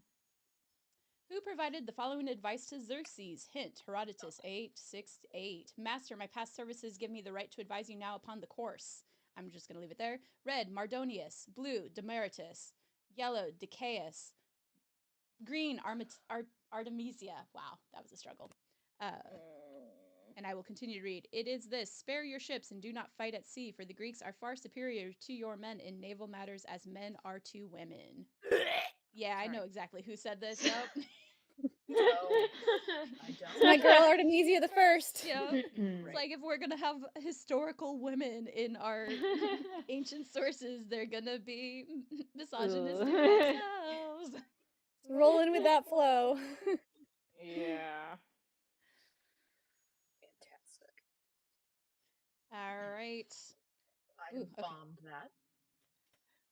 Oh, To be it's okay. fair, that was a lot to read all of a sudden. I'm like, oh no, I will not get all Yeah, this out. I was like, where's the context clue, man? I should have read more, but I've worked apologies. very hard in my life to not have to read that much. Which of the Herodotus. following is not an ancient Phoenician deity? Red Baal, blue Kronos, yellow Astarte, green Moloch. Y'all better get that one. Kronos. I went Cronus with this EH. Everyone is on the everyone is on the board. Yes, Colin gets into the weeds between the Kappa versus the Chi spelling of Kronos quite often. As he should, they're two different gods. Fights to the death. That's fair. That is fair. All right, here comes the next one. Which structure was built during Old Kingdom in Egypt? Red, the pyramids of Judah. Blue, the Sphinx. Yellow, the temple of Queen Nzing. Green, the Tower of Babel. Nice. Well done, competitors. Oh, baby. Tower of Babel means that we have to reassess like a lot of things. Yeah. Yeah. For sure. All right. Seemed like the wrong locale, but you know, who was I to judge? I have to go rethink my life, I think, actually. You know what? We're scholars. We can live with like big crazy history mix-ups because like unlike so we cover national treasure and it's like archaeologists and historians want to like blackball the Gates name because we would change history with our findings, and I'm like, dude, no, we love great huge new discoveries that reimagine the past. Shut up. Ah, yes, the overwhelming political and financial power of big archaeology. Yep. That's right. All right, here comes the next question. The date of the eruption of Vesuvius in 79 CE has been challenged. What is the new proposed month for the eruption? If you were paying attention, you might know the answer. Red, May, blue, August, yellow, October, green, February. Oh no. Someone gets that I wrong. wasn't here yet, and I'm supposed to know. I don't. Oh god, yeah. I don't know. Oh god. August was Oh, the old yes. date. The October background is the was a proposed clue. date. Yeah. Oh, that was a total guess. This is why you Okay. should watch the whole 11-hour stream. So you Because maybe you'll need to learn. You might. Who knows? All right. Might learn a thing or two. Okay, Lexi's still leading us at the top. Jenny's moved up in the leaderboard. On to the next question. Which of the following is typically not classified as an ancient wonder of the world? Red, the Temple of Artemis at Ephesus. Blue, the Flavian Amphitheater in Rome. Yellow, the statue of Zeus at Olympia. Or green, the Lighthouse of Alexandria. Good question. That was one of mine. Yay. We did a whole series on this. Yes. The Flavian Amphitheater in Rome, also known today as the Colosseum. That's right. Woo!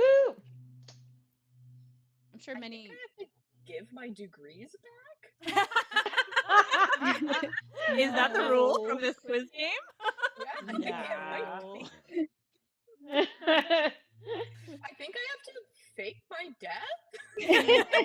No. Okay. Some of us. It's been a while. We knew this going in.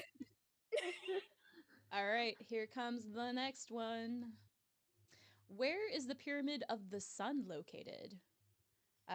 Red, Meroe, Kushite Kingdom. Oh man. Blue, Monte Alban, Zapotak Civilization. Yellow, Saqqara, Ancient Egypt. Or green, Teotihuacan, Mesoamerica. Oh crap.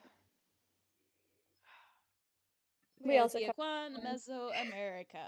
Yeah, I was definitely thrown for a moment.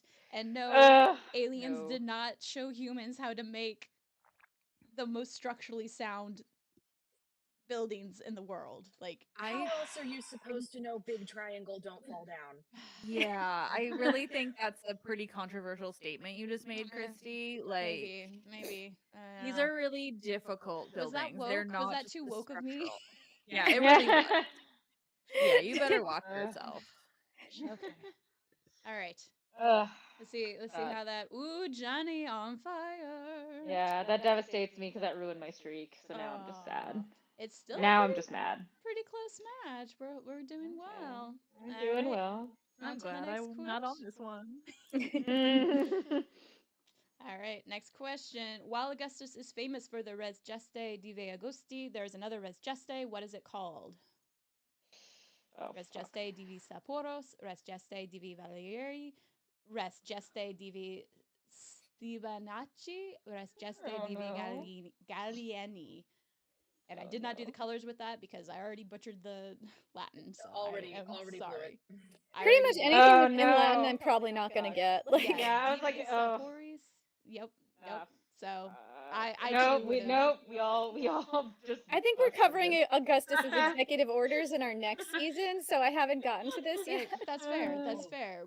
This is a quiz that was given a little too early, admittedly. Well, So. we gave the quiz too early. Yes, I'm sorry. Yeah, I think sorry. the quiz It's is just your too test. Roman. You ask me. This is what the No teachers such did, right? thing. They gave you the test early to see if like anyone was like extra nerdy outside of the classroom and see like if they knew the material already or not. Right. Yeah, this is just what happens when you give the Romanist like the outsized influence on how many questions that appear. Yep. Yeah. I do the gay plays. I think I'm in the wrong class. You might be. You might be in the wrong class here. All right. Oh, let's see how that mixes up our leaderboard. Nothing. That's right. No one got that question. Yeah, nothing. Myself included. Yeah, nothing. I kind of went brain dead as I read it aloud. So I know. Okay. I was gonna guess Valerii because it just seemed like the only name that identify seemed... this pharaoh. I hope you can see the picture. Is it Hatshepsut? Wait, Blue, what's the Tutmosis question? the third. Identify the pharaoh. Is it Hatshepsut? Red. Blue, Tutmosis the third. Yellow, Cleopatra the seventh. Or green, Sobeknefru. Identify the pharaoh. Sobeknefru. That's definitely. I think Hatshepsut. Yeah. That was going to be my my educated guess amongst nothing else. Woo! Yeah. My girl Hatshepsut. Yeah, it looks like a lady, I mean, and it it looks looks like- older than Cleopatra. So I was that like, would've been it my can't. guess. Yeah, I was like, it Traditionally, she had to did be wear the process beard. elimination. Mm-hmm. But later on, because early in her realm, she didn't. It wasn't until later that she adopted the full. Yeah. The trappings of royalty, of Mhm. kingship. Exactly. Yes, because Exactly. sometimes gender isn't, gender. It's just power. So. What? Yeah. Gender as power. Men are better than us. Only two gender, correct? Sorry. Yeah, one stronger than other. Great. To be fair, Fantastic. I'm pretty the sure men strong still gender and the weak still one. like rate each other on how well they can grow a beard. So take Yeah. that as you will. Let's see. That makes up our leaderboard at all? No, but we still have a close fight for number one spot. And let's see, we have 2 more questions left. All right. Okay, here we All go. right, here we go. Quiz. Persephone was the daughter of which 2 deities? Oh, thank God. Okay. Red, Demeter and Poseidon. Blue, Demeter and Zeus. Yellow, Demeter and Hades. Or green, Demeter and Apollo.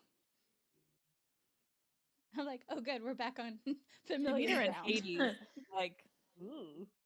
Oh no! Wait. Oh fuck! I think. I always get nervous when it takes a while to think about it, even though I know I'm right. I'm like, wait, did I get it wrong? It's Yeah. Demeter and Zeus. Yeah. That's okay, Jenny. I You're was still like- winning. So She married Yeah. her double uncle, not her double father uncle. It's very ancient Greek, Yeah. marrying your uncle. I Yeah, am Yeah, Uncle yeah, on both that's right. sides. Yes. That's right. That's right. Marrying your uncle dad, you might say. I had to teach a bunch of students like Oedipus for the first time last year, and the way I explained like brother uncle, I saw like a bunch of people visibly cringe, and I've never been the person to deliver that information for the first time ever before. Oh. It's a delight. Wow. when I was teaching Greek mythology, it was kind of the height of Game of Thrones. It's like, y'all think you know Game of Thrones? Come meet the House of Atreus. Come meet the Ptolemies. I mean, Yeah. Yeah. No, Game of Thrones doesn't. No, that doesn't. I mean, I guess House of the Dragon maybe would mix it up yeah. closer, but No, yeah. but nothing Game of nothing Thrones. can match the House of Atreus. Yeah, nothing can match them, but you know. So good. good Or the attempts. Ptolemies. Excuse me, the Cadmeans? There is considerably less murder and child eating, Emma. Mhm.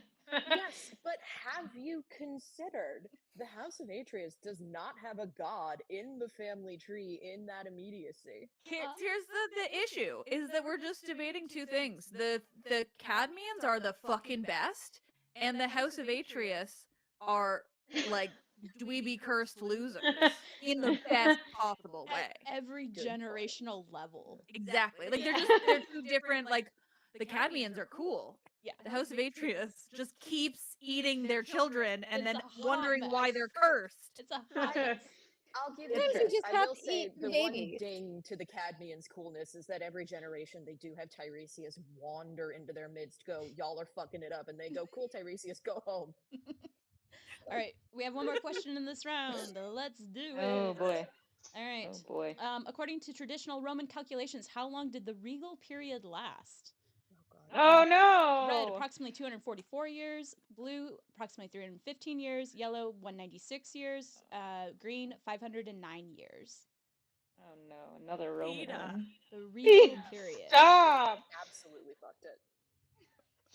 I, Oh Yeah. no! someone got it right.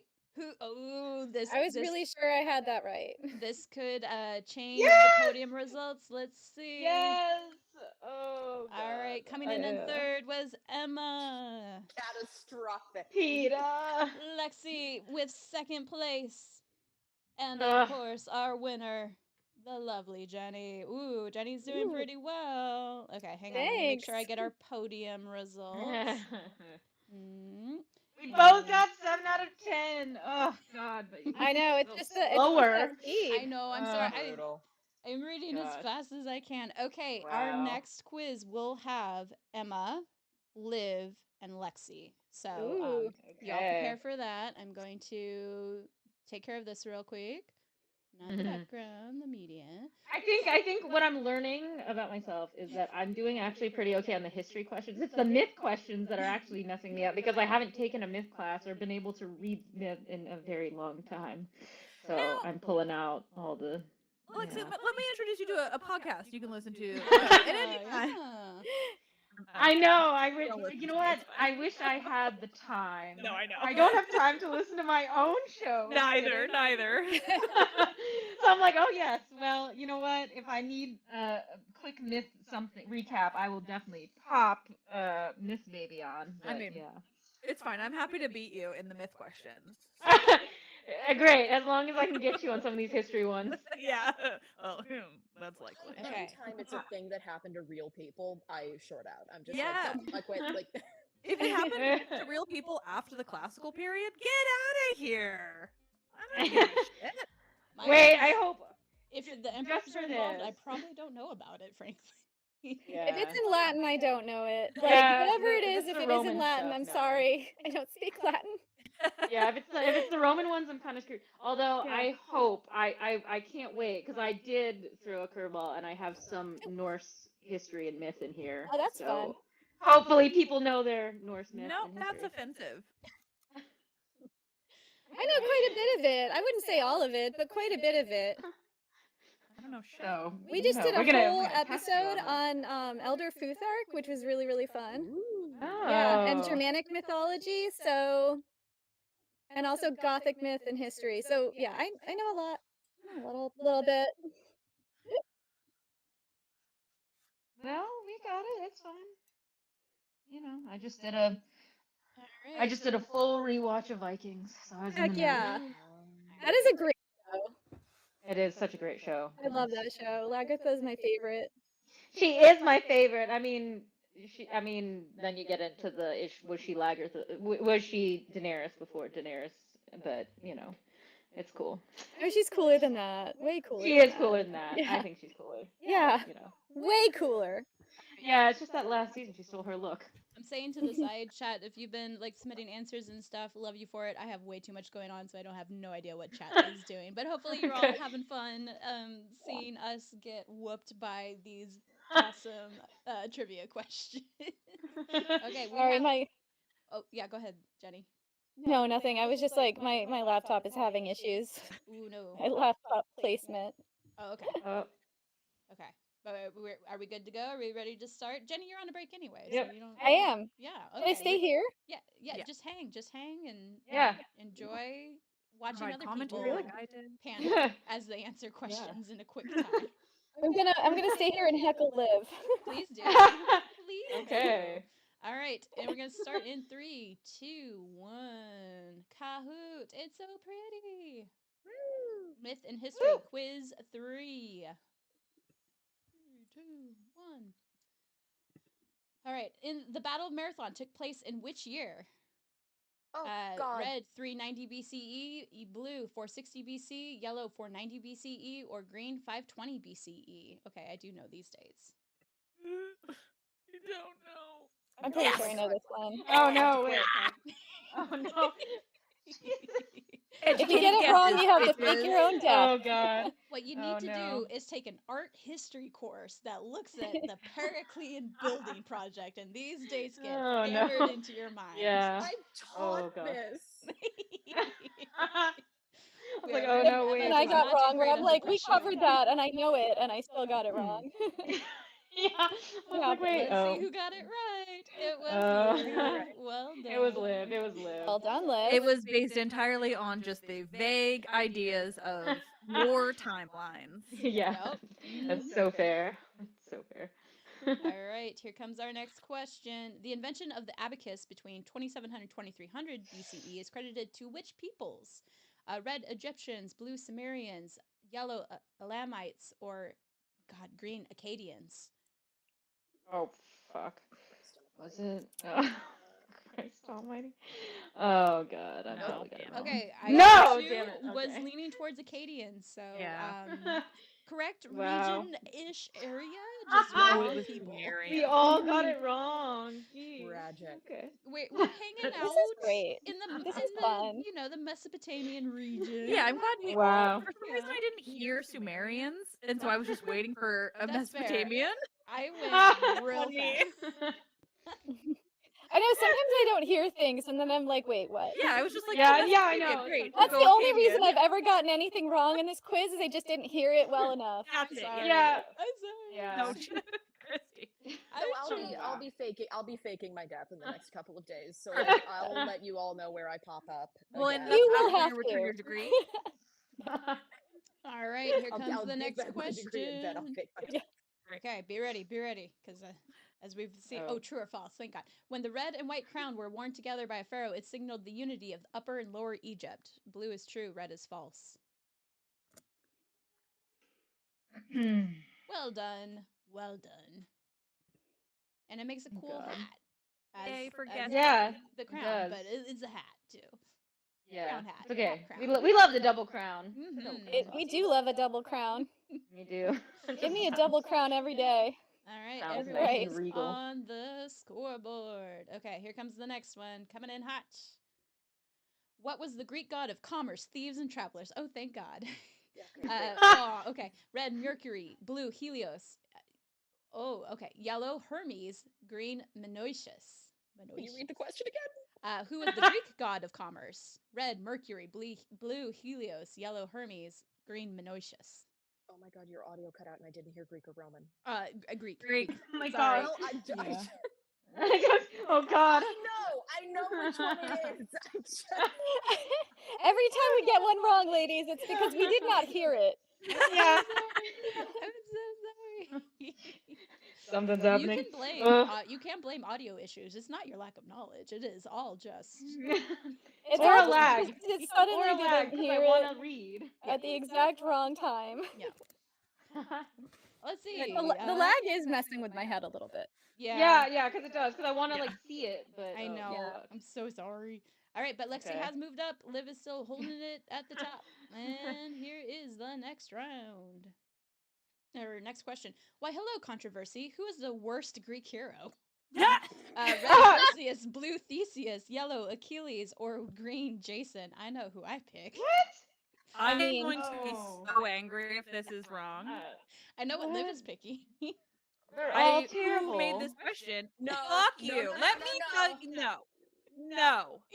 No. I Absolutely Wait, what? not. What? No, What? I just Who? skipped this. What? No. Okay, Who the fuck? Sorry, what answer was supposed I mean, to be right Perseus here? wasn't great, but Theseus was a Sorry, how serial is killer. Perseus worse? How is Perseus worse than Jason serial and killers. Theseus? This This is did crazy. kill. Who He was made even more this? of a serial killer, though. Yeah. I don't. This is offensive. The fact Maybe that it's not maybe Jason, the clue if was it's not these, like, maybe the clue was controversy. Maybe you were supposed to pick the one that people would be mad about. Okay. Look at all no, this no, no, no, no, no. controversy Back up, back up, happening back up. right now. that's not how this Look works. at this controversy. Because what do we mean by worst? Because Theseus Exactly. is morally bankrupt and a terrible person, Yes. but he Yeah. is at least effective. Jason is morally bankrupt and a terrible person and ineffective. Exactly. It should be between the two. Perseus should not be involved at all. How much rape happened between all of these men? Like, Theseus Oh. was the... Theseus. Yeah, Right. Too much to because count. he involved in stealing Helen of Troy or He Helen was of like Yeah. 10? Sparta. Like, Who wrote yeah. this Was trying question? to steal Persephone, who was already I married don't to know. Hades. Like, there's There's a lot of lot. lady stealing. Yeah. I mean, There's they're a all. lot of not answering about who wrote this question because they are on my bad books. It was not me. Luckily, this is not me. I feel like worst is You'll very know when it's me. Let's see who got the correct answer on that It one. That wasn't might me. that might tell us who. No. Nobody right, did. Oh, all right, okay. all right. No. Like, I got it right. I just generically didn't move worse. up. I got it right. I just didn't move up.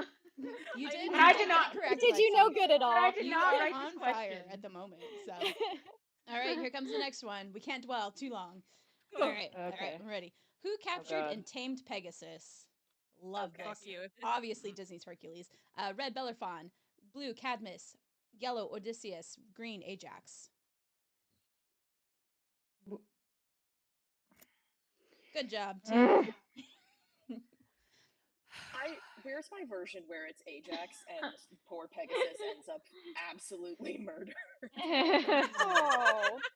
Oh. Oh. Let's see who answered that fastest. Oh, we're Pretty still horse. Probably not holding the same fastest, but- position. Well done. Yeah. Okay. Mm. Who answered it fastest? Probably I can't Liv. tell. I can't Probably tell. Liv. Probably What- Liv what slightly, points but did it's we still get? close. So Yeah. Excuse me, I'm down in my drink straight into my microphone because I'm so annoyed. You gotta water the mic. the question that launched a debate. It's Oh, I'm furious. all right. What was the name of the ancient Mesopotamian law code? Red, Code of Apelsin. Blue, Code of Samsulino.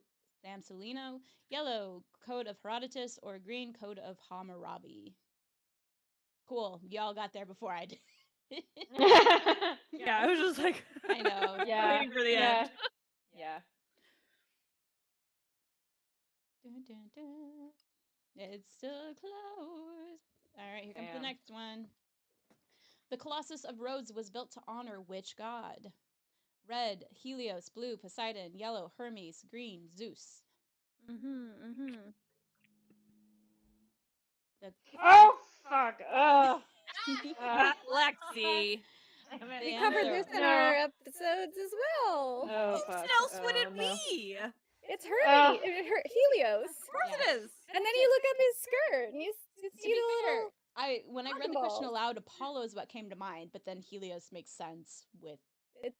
Yeah, I was kind of ready for it to be Apollo until I heard Helios and Yeah. not Apollo. Yep. Definitely not Apollo. All right. All right. Nothing has changed on the leaderboard, but Emma's moved a little bit closer to Yeah, possible Emma's second moving up. place. So hold tight. We've got 2 more questions for this round. The rock-cut city of Petra was built by which ancient civilization? Red, the Nabateans. Blue, the Aramaeans.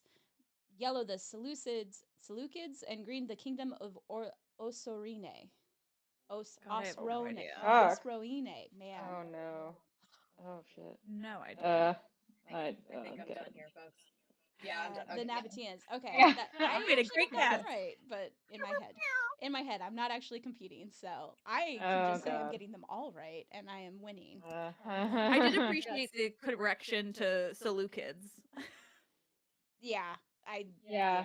It's Yeah. like I've heard every variation Yeah. of every ancient name ever, and I will just throw them all Yeah. out just to cover my bases. I just like a hard C because Yeah. it's accurate. Yeah. And so Christy, fair. obviously. You gotta Yeah. do the hard stuff. You know. What are you, Yeah. Tristy? No, Tristy. Tristy? C8 Tristy. Let's get Tristy. Yeah, no. Tristy. Oh gosh. All right, My one cat more is question for this screaming round. outside. Here we go. What type of gladiator fought with a net and a trident? Oh, wait, yes. Provocator, blue, Retiarius, yellow, Hoplomachus, or green, Secutor. Mr. Net! I Oh, would wait, have wait. killed it this No, I'm one. between two. Fuck. Mr. Mr. Net! Nets, obviously. I think. It's Okay. Yeah. Mr. Oh, Net. that was hard. Good job, y'all, for knowing That's Mr. my Yeah, that was hard. favorite. Oh god, that was hard. All right, and Couldn't remember. here's our final podium. In third God. was Emma. I love it. That's the. Sorry, go ahead. No, you're good. You're good. In second That's was just the only one I would have gotten right. Any gladiator question in the whole world. The only one I know is Mr. Net. Yeah, I was like, I think I would have gotten this or one other one, but seriously, yeah, that was hard. Amazing. Wow, Liv just blown us out of the Yay! water with that high score. Well done. I would have been fucked if I'd been on the last round. So it's kind of the luck of the draw on this right now. Yeah. So Yeah. I'm like, where are my questions, bro? Okay. It just goes to show you, kids, trying to get the PhD doesn't make you better. Yeah, it does not help you. I think it's like really luck because like my knowledge of things is very like hyper focused on really random shit, you know? Like Yeah. you just don't know if you're going to land in one of your hyper focused areas, you are set. If not, Yeah, Excuse me, if there not, haven't you're been any kind of questions regarding Euripides' Bacchae. This is unfair. absolutely it is. Yeah, I was like, wow, that really, yeah, no. Mhm. Okay. Okay, Colin Well. in group chat also says I would hotly contest the worst hero question on a number of grounds. So I'm sure we'll hear from Colin later about his thoughts on the matter. Okay, so our last round is Emma, Liv, and Jenny. I have the code. Yay. I'm typing in now. Oh no, watch, this is the one where all of my questions show up. Watch, I'm gonna be mad now. Yeah, That is how it works. Yeah, Lexi, that was intentionally done by design. So. Oh, my questions didn't make it. Thank you. No, Thank Emma, you. all your questions did make it. They're the final round. Oh, great. Okay. Yeah, watch this one be not in anything I know.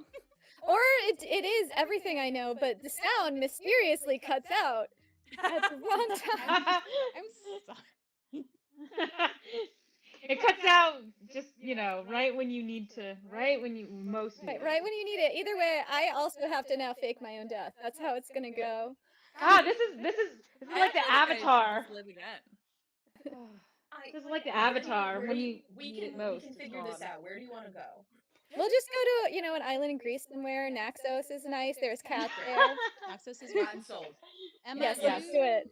are echoing all of a sudden, and I don't know why. Me? Okay. Emma Hello? is. No, just Emma.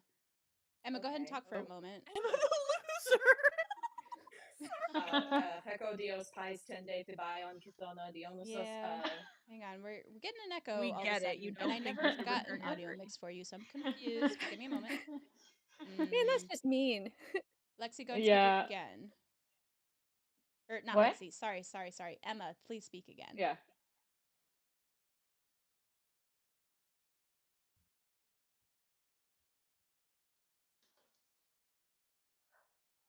You're good, I think. Okay.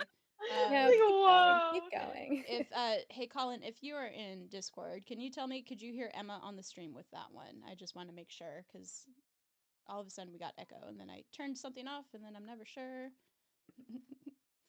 Colin's typing real quick before we get started. I can hear mine in Ninja. Okay, that doesn't help me. It's the opposite of the question, Colin. Let's see. Hang on.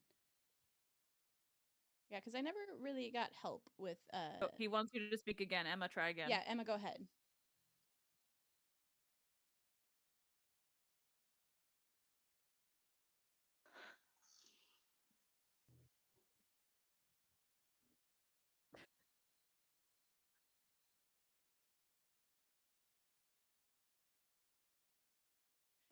Okay, No. can't hear Yeah. Emma. So, am I the only one hearing echo? If that's the case, I can live with it. Was anyone else hearing echo when Emma spoke previously? I didn't.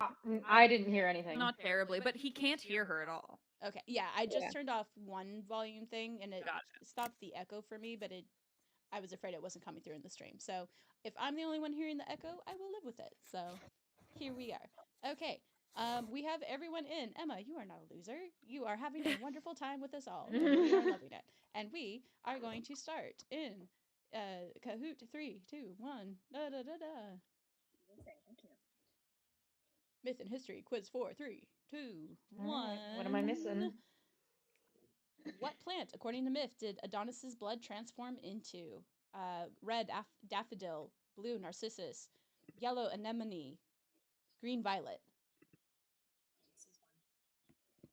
Saying green violet went against so many instincts. I missed that whole question. Shit. Oh God. Sorry. I What was did no, it's Adonis's okay. I was blood reading on transform Discord. into? And anemone was the correct answer. Let's see who got Yeah. it right. Who got it right? Emma! Yeah! Well done. Okay, yep. We're all like, oh yay! How many plays by Sophocles remain extant? Oh, this is fun. Red 3, blue 7, yellow 12, green 11 million. Oh my god, I didn't fucking read. I didn't hear anything again. I need to pay attention. God damn I'm it. wrong on that one. This is my quiz. Should I like tap out or intentionally take a dive?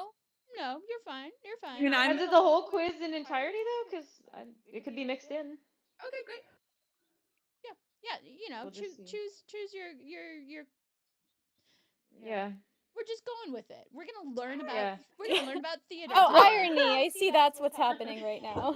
Now the test becomes: does Emma remember the questions they wrote? Which god was also known by the title Bromios, or aka roaring or noisy god? Red Apollo, blue Hades, yellow Dionysus, or green Jeff? Y'all just want to wait for Jeff? I do love the silly answers though. They're great. Jeff. They're great. The god of people named Jeff, the god of people named Jeff. The double entry wasn't me. I think that was just a thing that happened. But Jeff, the god of people named Jeff, is me. All right, everyone on the leaderboard now. Here we go. Which Oscar-winning actress played Thetis in 1981's Clash of the Titans? I know this one. Red, Meryl Streep. Blue, Jennifer Lawrence. Yellow, Vanessa Redgrave. Or green, Dame Maggie Smith. I know this one too. God damn it. I don't know people in the modern times. What? 1981. Guys. You I were was 1 year year old. You should listen to our podcast. I really should. We're Clearly. gonna start doing that to each other. Like, you should listen to the Movies We Dig podcast. Obviously, you should be Like, you listening should- to my yeah. podcast. Or you could just watch the movie now because it's so kitschy and the stop motion or whatever the animation is so bad that you just laugh. Ray Harryhausen's very Yes. famous. It was miraculous for the time. It Sorry, was. in defense, It in was, defense of Ray but- Harryhausen, he was very good at Yes, his job. for the time, but now it's kitschy and hilarious. All right, Emma killing her own quiz, their own quiz. Well done. Yes. What non-human entity does Achilles do battle with in the Iliad? Love this. Red, Dracula. Blue, the river Scamander. Yellow, the Chimera. Or green, just all of Mount Ida. Because why not? Yeah, he fights a river. Excellent. Well done. I just waited a minute to see if there were going to be two different rivers, which would have held me up, but it was not. That's fair. That's not Dracula. Well, I think it should have been Count Dracula. The river Dracula. Like the best crossover imaginable. Should have been Dracula. The gods do call Scamander Xanthus, so you never know. Two names. All right, here comes the next one. Badoom. Welcome to a Roman makeup tutorial. What element on the periodic table can you expect to see in your routine? I know this one. Oh, fuck. What? No. Red gold, blue silicon, yellow Einsteinium, or the last one, of course, lead. Green. Yeah, we all knew where that was going before I even had to ask it. Yeah. Einsteinium. It's real. It is real. Is it really? What is Einsteinium? It's extremely radioactive. Oh. All right, here comes. Which is why we don't see it in real life. The constellation Gemini is named for which sibling pair? Red, Agamemnon and Menelaus. Blue, Amphion and Zethus. Yellow, Castor and Pollux. Green, Mary Kate and Ashley Olsen. Obviously, it's You the were going last with the name one. Pollux. I don't know about that, but that's fine. Oh, come on. Yeah, Yeah. It's Polyduques to you, Emma. You cut me a break. I'm doing this for a wider audience. Yeah. Yeah. Yep. Agreed. Agreed. I know, I'm being a bitch on purpose. It's to be well, clear. it's also making it a little easier for me to read them out loud. You know what Yeah, Polyduques seriously. is? No, Yeah. because I already left the hard C once again. Y'all count yourselves lucky I didn't do everything with my Greek keyboard. Good lord. I would have Yeah, loved no, that I've been though. That okay. would have been a fun challenge. I would have been fine. I Would think. have not been great for me, but No, it would have been mean. I'm like coasting right now, so that would have hurt, you know. no. All right, here comes the next one. You've just found your name written on rolled up lead and thrown into a well with a nail through it. What should you do? Great question. Red, panic, I've been cursed. Blue, celebrate, I've been blessed. Yellow, sigh, have to report for ancient jury duty. Green, keep it, free nail. That's also a great answer, though. Yeah, Emma, this these is are such great. Do you have any idea how such a expensive great iron was question. at certain points in the Roman Empire? Yeah. This Nails is were such a great cheap. question. I liked love it. green for an option. That's why because Crassus's long line of crucifixions along the Appian Way after the Spartacus Wars was such a flex. Nails were expensive. Yeah, and that's And why now there's a nail shortage. Right, Yeah. exactly. and that's why archaeologically we have little to no evidence of crucifixions because they took those nails back once the person was dead. And That did sounds other about things with right, them. actually. Yeah. Yeah. Yeah, there's only a few instances of like nails that are through like the ankle bone or the talus or something like that. And they're very rare. So Yeah, and like, but there's a question, isn't there, about where they put the nail in the hand? Like, not through here, but they don't find a lot of evidence of this. Yeah. Yeah. Mm-hmm. Yep. Fun facts about a Surely the Roman torture physics device of that is it. now That's my wheelhouse. That's my area of very specific interest. Crucifixion. God. All right, we have two Wow. questions left in this round. Here we go. Which vessel of the following would you most likely find perfume oil in? Red, alabastron. Blue, crater. Yellow, cantharos. Or green, rhyton. Yes, thank you, ladies. Thank you, and all. Thank you all for that answer. I like the cosmetic questions. We all knew that one. Did we all get that one too? That's I think delightful. so. Yeah, everyone got that. Wow, good job. Woo. Okay, last one. Cato the Elder had a serious fondness for which vegetables on agriculture? Red, wow. turnips. Blue, broccoli. Yellow, cabbage. Or green, Larry Cucumber from VeggieTales. Oh, I got that one wrong. Me too. What did he Oh, like? no. Cabbages. Turnips It's a just seemed cabbage. He's right. obsessed with it. It's really Really? intense. You can do Like, cool stuff with cabbages, frankly. He's Like, really into cabbage. It's Yeah. it's God, like a he- problem. It's like a problem for him, how much he loves cabbage. There's a joke in there about Oh. it being a close word to Carthago, but that's not really it. He just got confused. It's Yeah. Carthago, Delenda Gets a est. point. This cabbage tastes must be good. destroyed by me I'm while I eat it. I'm a little sad that I'm you trying didn't to word make this it work. answer like the cabbage merchant from Avatar, though. You could have done that. My cabbages! I know, that's kind of, I was like, that's why I almost didn't trust the cabbage answer. Because I'm like, have I Like, am I mixing it up with something else? too much Avatar? I love Avatar. Yeah. Emma the loser got number one. Okay. Yeah! Emma So, the loser didn't know Wow. their own quiz was gonna be selected. Yeah, it was good timing for that nickname. I know. okay. Yeah. Okay. Well done. Well, I guess should you don't have to give your anticipated degree this, back. but we have a tie. Yeah. Third place to go into the final. So Emma, are you okay if Lexi does the final? So okay. Okay, cool. Okay. Okay, please. because Great. you're going to be joining us for Quiplash too, so Yes, you gotta save Okay. some brain Will power. happily bow out so I can Okay. go Okay. make plans for faking my own death. Perfect.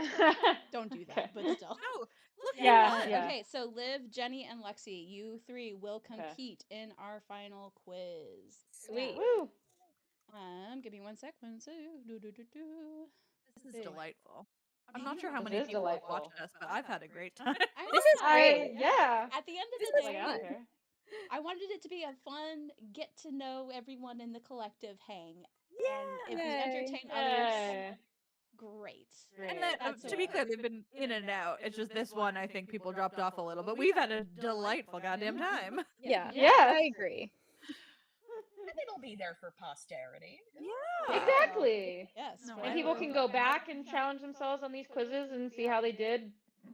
Yeah, You I think know? I can actually post the links too eventually. So if people want to Ooh, do the good. quizzes themselves, they will get it. They just can't do it right now because I don't have Yeah, a license yeah. for it. Be good. Okay, Yeah. I'm gonna type in the last.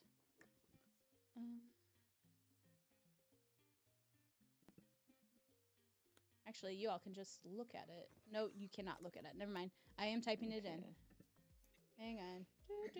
I like the way you have to hold your microphone, Lexi. Like it's giving like talk show Yeah. vibes. Yeah. So what happens when you can't have your nice equipment, so then you're stuck like You just crane moved, arming and it. I'm so impressed that you are joining us, and it is very late at night for you now. So, like, thank you so much. You know what though? I'm a night owl and my insomnia has been awful, so I've actually been going to sleep at like 1 in the morning every day. So the fact that it's 8:45, I'm like, nah, this is easy. Okay, good, good. Oh I'm my glad. god, I relate so hard. Like I did not get to sleep till like 4 this morning. It's bad. Well, Fully neurodivergent, but I think I just saw a crow go by carrying a full piece of toast. No, that's an omen if I've ever heard one. As Yeah, somebody I who's think been that's how working with the people Odyssey like. too much. Yeah, that's definitely a sign. Things birds are carrying across the Snake, sky. toast. It's a Right. sign. Exactly. Yeah, yeah. I feel like some priest has that like in their lexicon somewhere of what it means. It's in the Sibyllin prophecies or something. Yeah. Good. Yeah. Crow flies by God. with toast. Okay, It matters whether it's going to the left or going to the right. Yeah. Oh, big time. The west or the east? Yes. Jenny, we're just waiting for you. Oh, oh, sorry, my nickname continues to be Jenny. Maybe if you put the loser, you'll win. Like Jenny the loser. Yeah, really. Oh man. Yeah. And and we're ready, and we're on screen, and we are ready to start. Ready? Okay, final round for Yes. Crown of Mnemosyne Trivia Challenge. We have 15 questions in this, and not a lot of time before our next activity, so we're gonna go fast. Ready? Set. Here we go. Myth and History Quiz 5. Woo. Which titan stole fire and gave it to man? Red, Epimetheus. Blue, Atlas. Yellow, Phoebe. Green, Prometheus. Well done. Great start. We love a myth question to start the day. And quick fingers goes to Liv on this one. Liv is very Jeez. She was waiting for the p sound to happen. I was just waiting, yeah. Yeah. I feel like there's got to be some strategy to that. What ancient site does famous Bull Leaper fresco belong to? Red, the Lion Gate at Mycenae. Blue, the Palace of Knossos. Yellow, the city of Gortnia. Or green, the Palace of Zakros. And if I cut out, I'm sorry. Red, Mycenae. Blue, Knossos. There you go. Well done. This might be a quick fingers game. Liv is still holding it at the top. We'll see. I had how to many like more. pause and read. Like Okay, I will try a little bit. It feels fast on some of them. So yeah. okay. Yeah. I will try and slow down a little bit on my end. Which of the following was not one of the big 4 Pan-Hellenic games? Red, Olympian Games. Blue, Pythian Games. Yellow, Nemean Games. Or green, Spartan Games. This is actually my quiz, so oh gosh. Gotta get everything right. Somebody's not organized or cool enough to put together games. All right. Everyone's The one that's doing pretty missing well. there is the Isthmian game. Yes, Ooh. Corinth, the one that Paul walked around and like was critical of everyone having way too much fun at the Isthmian games. Is that Christians? Rude. yeah? People having fun? Yeah. Nonsense. Huh. No, I just refuse to believe that. They're All such right. a lively bunch. What year did the modern Olympics begin? Modern? Red 1986, blue 1896, yellow 1869, green 1856. So 1986, 1896. 776 BC. I know 776 is the one I can remember. No, fuck, This is I a heard it modern wrong. question. I heard it I wrong. know. It's like, God what damn it. modern? No. Oh no, fuck. Oh. Did you pick God. 1986? Yeah. Because I heard the lag, so I heard it in an Yeah, which no, I order? can see. Yeah, I'm sorry. Yeah. Yeah, I heard it in opposite order. So and then my finger was too fast because I knew it was about speed. So then I was like, oh fuck, I heard it wrong order. Yeah, sorry. Mine was pure guess. Same. Yeah, I won't pretend that I got that from anything No. else. I just guessed. It's still pretty even, all things considered, though. So everyone hold tight. Yeah. Who killed Medusa? The worst hero, apparently. Apparently, red Athena, blue Poseidon, yellow Perseus, green Theseus. What? I was like, I'm hearing the colors delayed. Okay. That's fine. I could have slowed down a little bit more, but you all got it. It's fine. Like I nearly got it wrong because I heard Perseus and then I heard green immediately, so I was like, Oh, okay. wait, yeah. Okay, I'll try and slow Ooh. down just a little bit more. I tend to speak fast. Oh, true or false?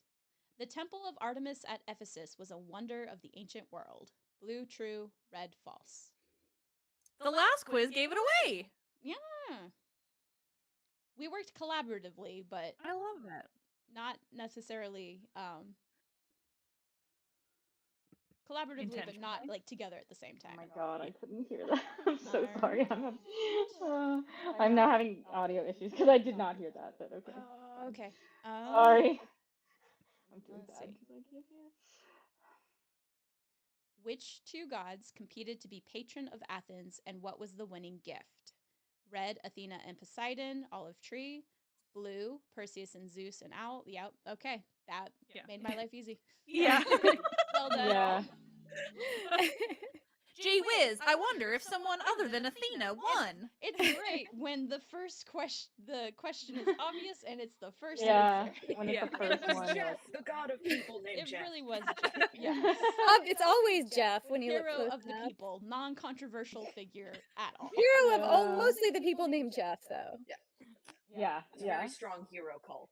And Oh, it was yeah. Which AEFF Athenian leader exclusively. defeated the Persians at the Battle of Salamis? Mhm. Red, Polyeuctus, blue, Themistocles, yellow, Cleisthenes, or green, Aristides. Aristides. Wait, where did my thing? Okay. I guessed, and it was wrong. Educated guess. Oh. I feel like, yeah, Themistocles is like, I only remember with Salamis, and then something happened to him. I'm Yeah, sure but he also died, we have the but terrible how? 300 sequel that tells you all about the Themistocles. That's true. That is true. I just assume he died, like many people in history did. So. Oh, no. They did at some point. Well, they eventually He did. did not. You know? Isn't that great? Yeah. It's like, yeah, eventually they died. Don't know. Yeah. He's dead now. Yeah. All right, here comes the next one. What is the name of the runner who ran from Marathon to Athens to announce victory? Red, Pausanias, blue, Plutarch, yellow, Pheidippides, or green, Philippusis. Nice work. Sorry, Plutarch or Pausanias would be really funny. Just scribbling. Yeah, it would be. It'd be really Yeah. funny if it was Plutarch. That makes me happy. Yeah, that would be Yeah, great. that'd be really fun. But That'd then be great. he would be dead, as all of these people are dead. Oh, yeah. And he is. So Pheidippides is also dead. coincidence? I think not. I think not. We've unraveled the true conspiracy. Yeah. What is the name of the summer home for demigod children in Rick Riordan's Percy Jackson books? Red, Camp Swamp Time. Blue, Camp Half Blood. Yellow, Camp... Okay, thank you. I thought it was gonna be hard. I was so mad. I didn't think I Apologies. was gonna know that one. I've seen the No, kids' T-shirts around. I look, just feel very I tried to make it easy because I know not everyone has read Percy Jackson, so I try to make it as easy as possible. That we appreciate Thank it. you. I Yes, appreciate I it for the do old. appreciate that, indeed. You're welcome. You're welcome. Well done. It's still pretty close. I had a pretty good streak this time. Liv's got a 10 correct answer streak. Yeah. Well done. 5 questions to go before we have our victor. Let's see how it does. Let's Okay, hit who 'em. led the restoration of the site of Knossos? This asshole. Red, Sir Arthur Evans. Blue, Heinrich Schliemann. Yellow, Sir John Garden Wilkinson. Or green, Sir John Linton Myers. Yeah, it's like, you guys are really gonna make me read all of this? This Yeah. motherfucker. Yeah. Yeah. Yeah. Yeah. Yeah. Mhm. All right. What a great trivia question. All right, here comes question number 12. What year did the Viking raid on Lindisfarne take place? 791 CE, red. Blue, 793 BCE. Nope, sorry. Red, 791. Blue, 793. Thank you. Okay, cool. I didn't even get to the other dates, and I think Did we all just gonna guess right?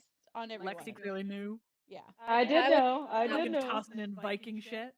I do No have 2 cigar. Viking questions in here. I like it. I like it. It has not shaken Liv yet.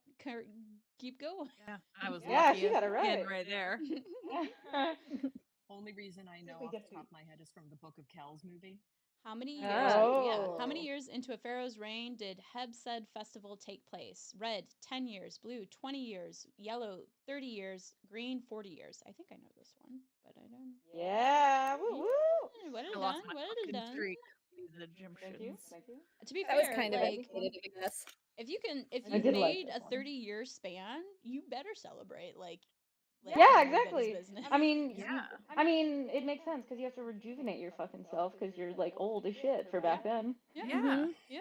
I guessed 10 because I thought surely it can't be long. Oh, Nobody lives. yeah, If no, anyone's it was- gonna The live pharaohs are long in eternal, the ancient world, Liv. it's going to be the rich person. So That's Yeah. right.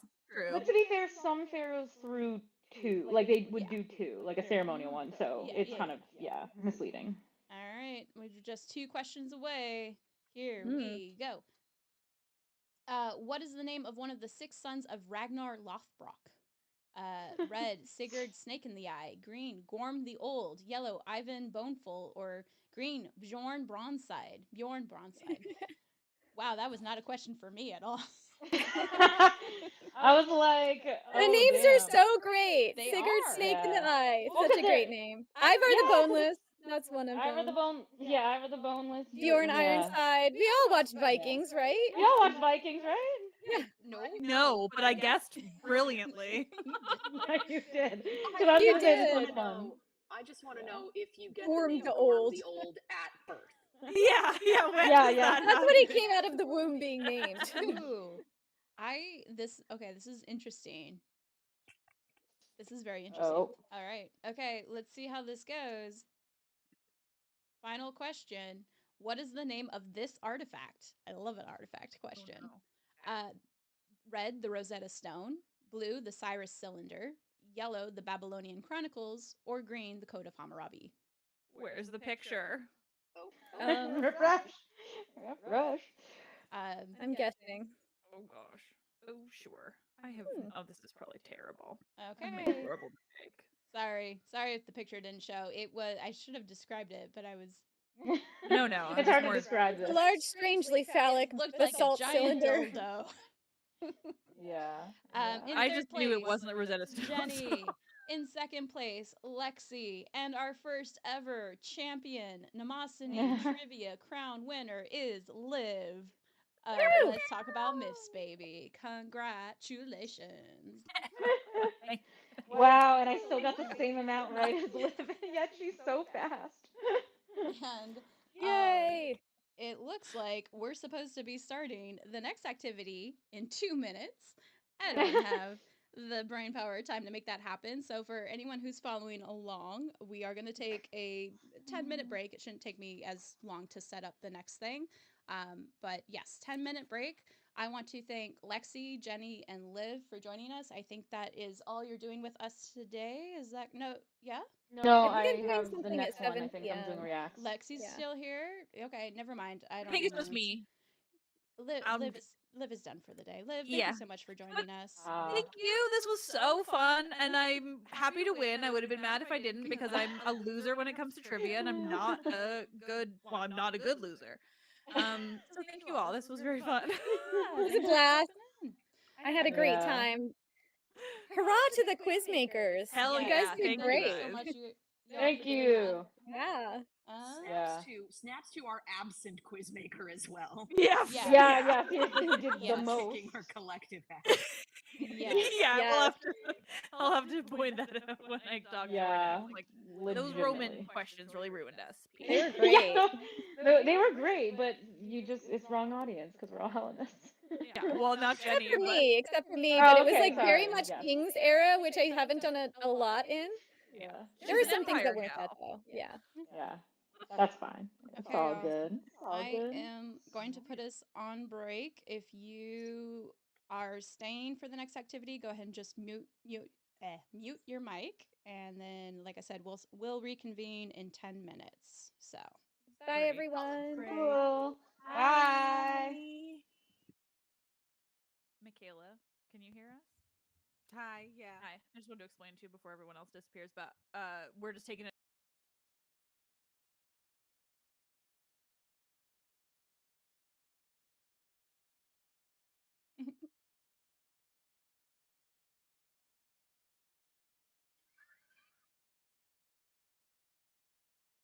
Then there was the moment at Livia and Octavian's wedding feast. Livia was accused of reclining on the wrong dining couch, since she was sharing with Octavian, while her former hubby reclined across the room. Jest or jab. Humour and humiliation were often part of the same dish for Romans, and Mark Antony was certainly not one to hold back, since his falling out with Octavian. Octavian may have had a string of marriages under his belt, but that didn't stop Antony from accusing Octavian of losing his virginity to none other than Julius Caesar. Antony also suggested that Octavian had accepted 300,000 sesterces, i.e., a stack of cash, to sleep with Aulus Hirtius while they were serving in Spain together. Antony clearly had an axe to grind, so stories like this need to be taken with a pinch of salt that was then designed to be rubbed into Octavian's wounds. But what about Livia and Octavian themselves? What can we take away from their quickie wedding? There seems to have been a magnetism that drew them together that they were unable to resist. They risked their reputations and their political alliances to be together. It was certainly advantageous for Livia to switch to Team Octavian. He was one of the three most influential figures in Roman politics, a step up from the bumbling Nero who had gotten her exiled. When they met, Livia was about 19 and Octavian was about 24, so it's likely that passion and lust drove the attraction between them. They were both married to older and maybe more boring spouses when their eyes met. Octavian claimed Scribonia was irritating, and Tiberius Claudius Nero appeared unfussed about remaining married to Livia. Mind you, he was caught in a difficult situation, having been accepted back in Rome and needing to make nice with Octavian, so perhaps he was just trying to keep a low profile and not make any waves. With a couple of quick divorces and a fast wedding, Team Octavian and Livia was born. Ha! Livia and Octavian grew to be a force to be reckoned with. By the end of 30 BCE, Octavian had won Rome's civil war, and his main rival, Mark Antony, was dead. Livia and Octavian tried for a baby of their own, but it never worked out. Livia did carry one pregnancy with Octavian that we know of, but tragically, the child was stillborn. As the years passed, the couple gave up the dream of children together, and they focused their energies elsewhere. Octavian continued to pursue his political aims, and in 27 BCE, he took on the honorific name Augustus, the auspicious one. Rumour, being the mistress that she is, continued to follow Livia and Augustus all their lives. Their bond appeared to be unbreakable. Livia is rumoured to have acted as Augustus's pimp, sourcing younger sexual partners to satisfy his desires. Livia was also thought to be one of Augustus's most important advisors. What decisions they made together we cannot be sure of, but it has led some to speculate that it was Livia, not Augustus, who was really in charge. Such is the lot of partners of the powerful. Some even claim Livia orchestrated the deaths of key family members to ensure her eldest son, Tiberius, would be Augustus's political heir. But such claims sit uncomfortably next to the union of Livia and Augustus, which lasted over 50 years. Livia was there in 14 CE when Augustus was on his deathbed. Suetonius claims that Augustus died as he was kissing Livia and that his last words were, "Live mindful of our marriage, Livia, and goodbye." That fateful meeting in 39 BCE changed both their lives and led them on a path to immortality, both through their deification and the record of their partnership through the writings about them that continue even today. And that was just a little taste of what you can experience in our book, Your Cheeky Guide to the Roman Empire, which is packed full of short but historically dense stories from the ancient Roman world. I'm Dr. G from the Partial Historians. I hope you have an excellent live stream event.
Hey y'all, we have about 3 more minutes before we're officially starting. But sorry, we are just about, I think I'm just about ready.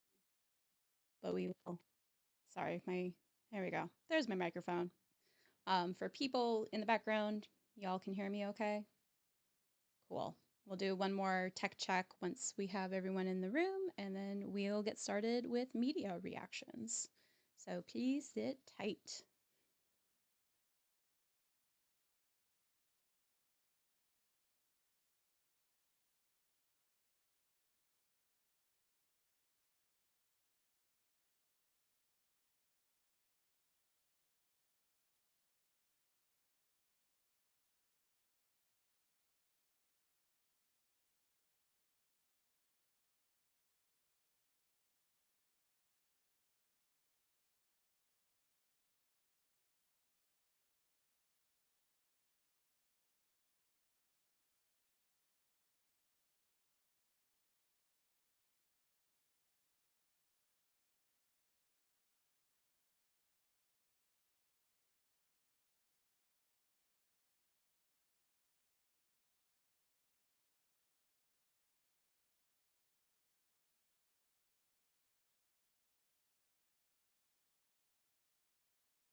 Hey, all, I'm going to check one more thing in audio, and then we'll be ready to go.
Okay, we have got audio figured out. So I'm bringing us all back on screen.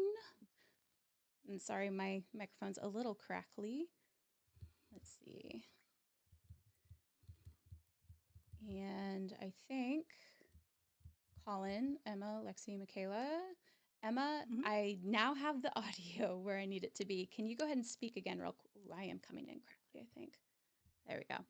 Emma, go ahead and speak again really quick, and I'm going to adjust your levels, and then we'll be good to go, I think. Okay, hang on. You are muted now, and now we must learn why.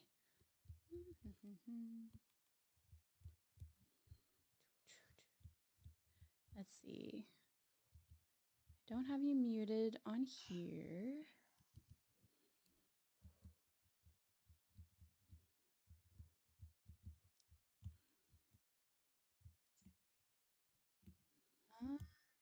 Can anyone else hear Emma speaking at the moment?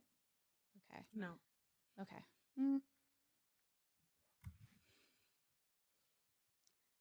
Okay, Emma, go ahead and try again. I tried Nope.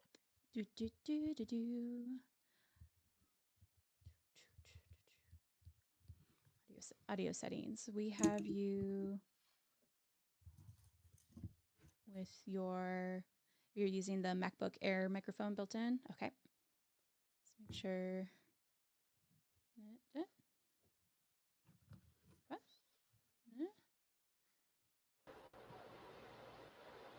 Voice pressure on, voice pressure off. Okay.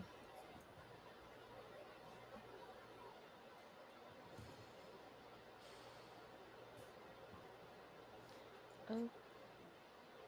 I think I just, nope, my sound's here. Okay. Testing. Wait, who said that? Oh, yeah. Hi, Michaela. Yes. Okay. Great. Yay. Okay. Go ahead and speak now, and I can adjust your levels, and we're ready to go. Okay. Where was I in the midsummer speech? I'll do something else. Oh, sir, contend you, I follow him to serve my turn upon him. We cannot all be masters, nor all masters cannot be truly followed. You shall mark many a duteous and knee-crooking knave that, doting on his own obsequious bondage, wears out his time much like his master's ass for not but provender, and when he's old, cashiered, whip me such honest knaves. Can I stop? You can. That was Great. beautiful in the meantime. So honest knaves. It's an old audition monologue. It's Iago from Othello. That's great. He wants to be whipped by the honest. He goes on to be like, those guys are dipshits. I have it figured out. Have you considered lying? Mood. Although Iago is such a wonderfully written antagonist, I think my favorite monologue is the what is it? Thus do I make my fool my purse. Yes, because isn't it the one in somewhere in that monologue where he screams like oh god, who's he talking to? I did it so long ago now I can't remember, but yeah. I have it somewhere, but yeah. No, he's a horrible racist void of a person, but he is psychologically fascinating. Yes, that is a very fun character. Truly. Yeah. Is it put Um, money in thy purse? No, I can't remember. Colin, can you go ahead and introduce this next activity for us, please? Maybe. Did he freeze? Can't hear you. No, I can't hear him. Oh, no Colin. Curses. Hang on. He may just be muted or just not. This is Colin's magnificent return. So hang on. In a button down this time. Okay. Audio settings. Do. City. I'll try what I did with Emma's and see if that does anything.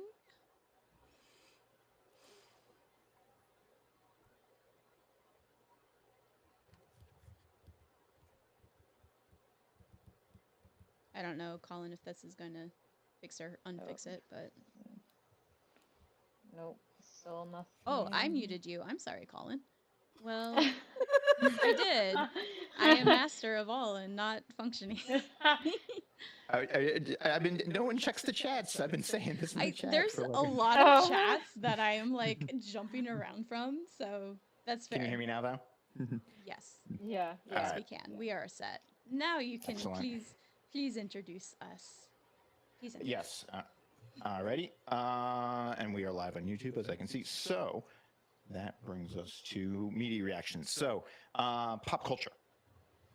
It's what many of us here at Memory Collective engage with. It's how we engage with antiquity. We literally build our shows around it in many cases. It's what we study, what we're fascinated by, how we gauge and engage everyday people and what they think about history or myth.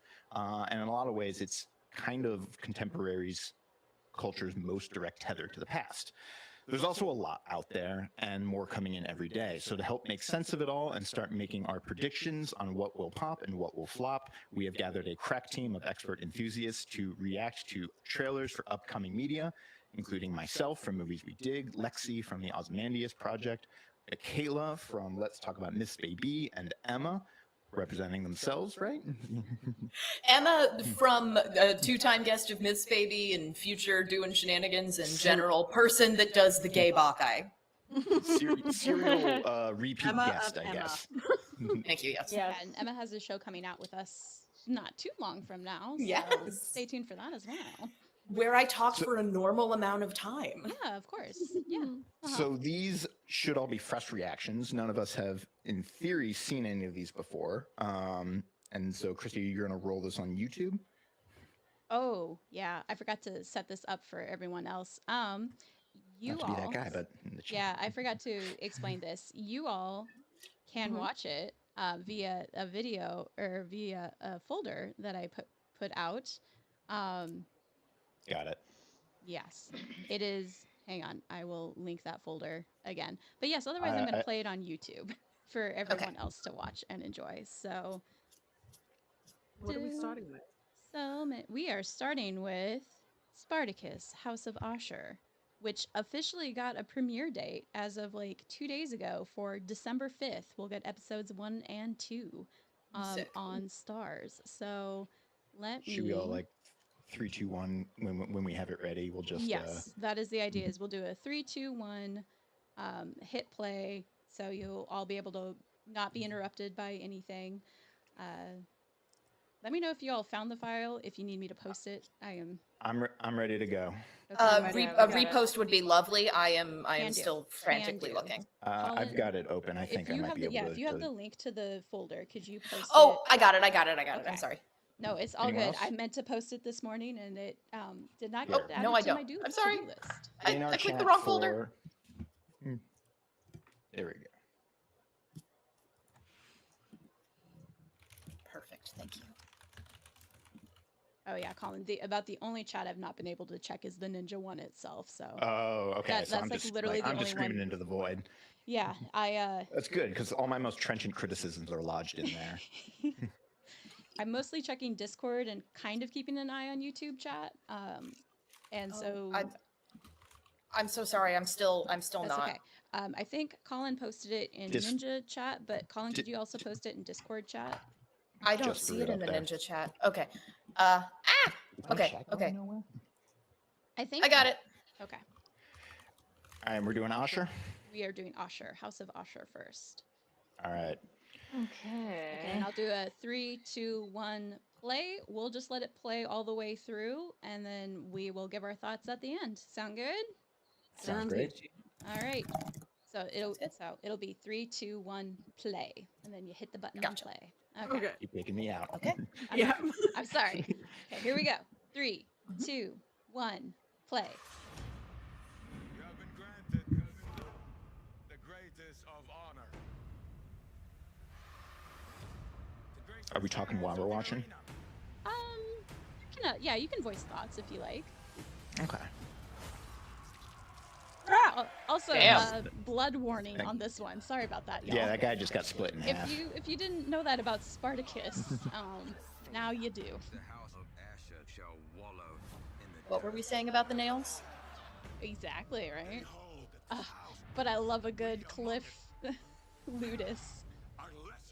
Is that sexy Wait, Julius Caesar back once again? Behold! A sight never before witnessed in the arena. Alexandra Sills is going to have so much to say about this season. They will never welcome a woman as one of their own. I did not ask to be in this house. Yet I stand equal as any man within it. It is time to embrace your destiny. And if the gods will it, to victory. Oh, the titty armor. They bring back the masks for the orgy, it seems like. Of course. Do not stand, woman! We stand! Gladiators!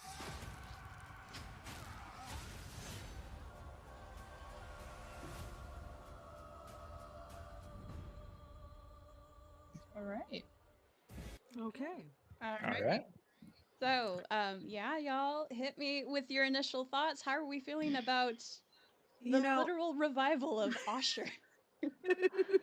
I think I'm only okay with bikini armor in gladiatorial contexts.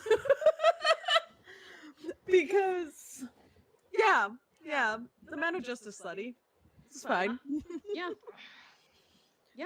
I'm delighted to see the return of like 1980s blood style effects where it fully looks like ketchup. Like I am actually not joking in that like I think it's fun. I think playing around with blood texture and spatter is fun and interesting, and I admire the FX team for doing some fun stuff. I love a good chunky blood spray. It looks like the goo from Ghostbusters 2, but just my two God. shades redder. Yeah. I don't know if it says much about me when I watch things like this. Well, one, I just go, okay, well, we know there's going to be a lot that's wrong and inaccurate, but fine, whatever. I hope it's entertaining. But I'm actually more excited just because they brought back the historical advising team from the first Spartacus series. So that would be Aaron Irvin and Jeff Stevens. One of them is history prof at my alma mater at Mizzou. So I've been able to talk to Jeff a lot about his work on the first one. So I'm just really excited because I want to see how much history he was able to cram in. But you know, we already kind of know, like, not a lot. They're gonna do what they're gonna do and be like, well, sorry, entertainment. I will say, of most gladiatorial depictions in modern media, Spartacus did surprisingly well on how accurate it is in a lot of things. Yeah, I was shocked. Yeah, so we spent a long time covering all 4 seasons of the original series, and like doing it at the time was really hard because we were binging the episodes, and it's so hyper violent, hyper sexualized that it was very hard to get through. But then getting to Mm. talk about it, and at the time it came out, because like these all came out pre Me Too, and this was like one of the most woke depictions of ancient Rome, that had, was a huge hit. It also has recently had a huge resurgence. I think because Stars brought it back. I think it had a resurgence when with the announcement of House of Usher. But yeah, like it's a very popular series, and I think what's the coolest part is like it really is from the perspective of enslaved people and their experiences in Rome, which a lot of older stuff really just focused on the elites of Rome and what they were doing. And so I I don't know. I guess my thought is like, do you guys think in this modern environment context we're in, do you think House of Usher is going to stay true to that? Like a more diverse representation of the ancient world, or do you think they're going to get caught up in the shenanigans that is happening in Hollywood right now?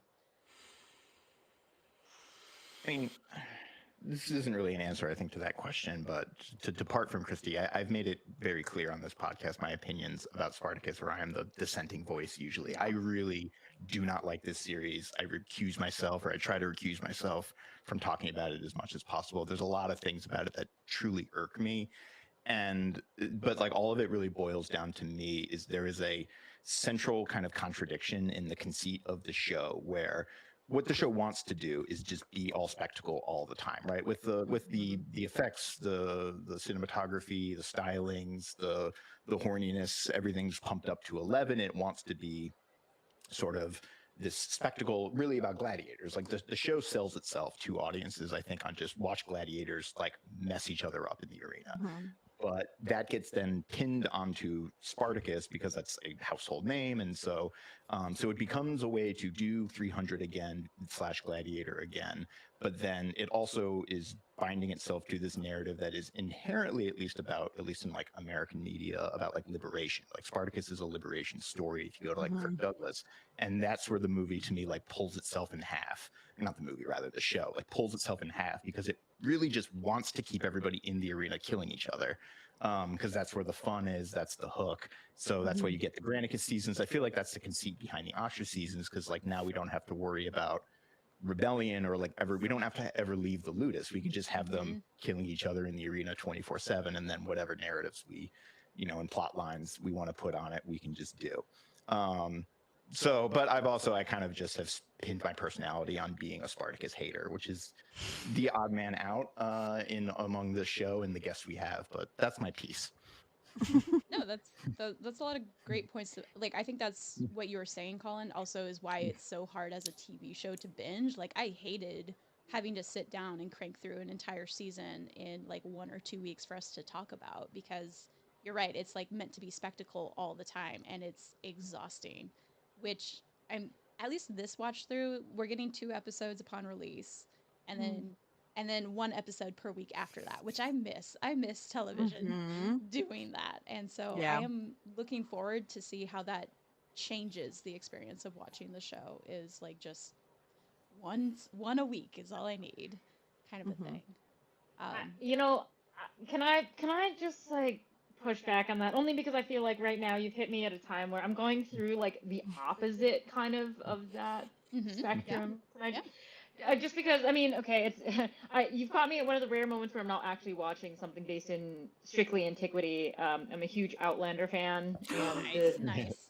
the sequel Blood of My Blood is we have 9 episodes. We they come out on Friday, so basically now there's a week break, so there's not going to be a new one this coming week, but so the finale hits in 2 weeks essentially. And what I can say though is I started watching in August, and it's one of those few things that, because almost everything is bingeable, and I do think that it takes a certain wind out of certain sails if because there's that age-old argument, like, would you rather have your 10 to 15 episodes, whatever it is, all Yeah. in one go? Because then you can watch it in like 3 days, 4 days, a week, whatever, and then you're done. And then you're like, One oh, well, day, now come I'm on, waiting. don't be a Right, coward. and then you're like, I'm waiting for like 2 years, and so then you're like, all momentum is gone, and then either you forget, and then you have to rewatch before the next season. So that's a really interesting experience. But I will say that as I've been waiting week to week, I remember now, kind of like it makes me think about growing up. I would have to wait week to week for, something. And I'm going through it right now. Like, I'm so pissed about something in 9, so I'm waiting for 10. And the fact that I have to wait 2 weeks now is actually killing me. It's killing me to the point where I was like, well, if I start watching one episode a night on Wednesday, I will watch for 9 straight days, and then boom, we'll have and so I was trying to like think and contextualize those feelings. And then I was trying to apply it to like, what if there were a new series about antiquity? And I was like, actually, there are several, including House of Asher, also on Stars. So, yeah, I think it's interesting because I do find that, binging very violent spectacle-based shows are hard. When I had to binge the first season of Spartacus to cover it for Reading Party podcast, I was like, bro, I can't. I'm out. Like, it's too much. But I don't know, like just being able to compare the two right now, the two experiences of I just found, because I just moved to the UK, so now I figured out I can actually binge the 10 episodes of that new series King and Conqueror. So I'm like, oh, that's a historical drama that's supposed to be really dark and gritty. So let's see how much I can get through without like vomiting or just being depressed.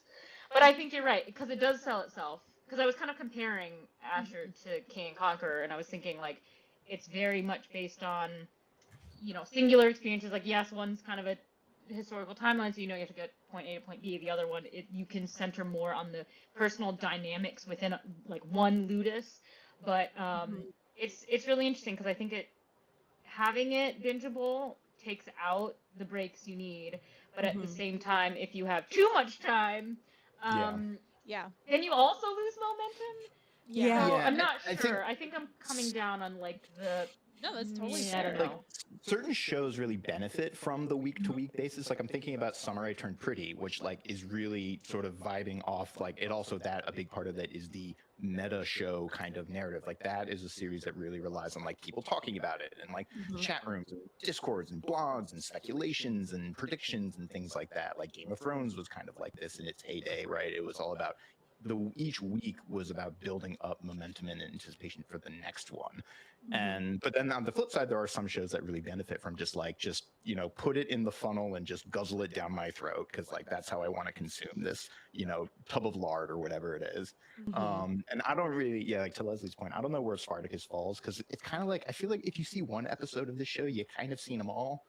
It's just it's very hard to imagine Michaela like made a face, what they're but- gonna do differently here. Yeah, other than let's get a woman of color and throw her in and I see love what when happens. they do that. Yeah. But you know what? At least they're still like doing that though. Like I hate to be that person being like, well, at least they're acknowledging that it wasn't just all white people, but here's also the woman of color is the slave in this environment. And Yeah. is Well, forced in this position.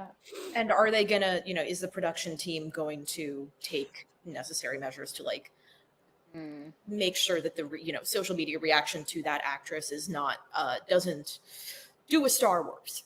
Yeah, exactly. Yeah. Do a Kelly Madrid-Tran, do a John Boyega, do any number of people of color who have been just absolutely dragged through the mud on social media.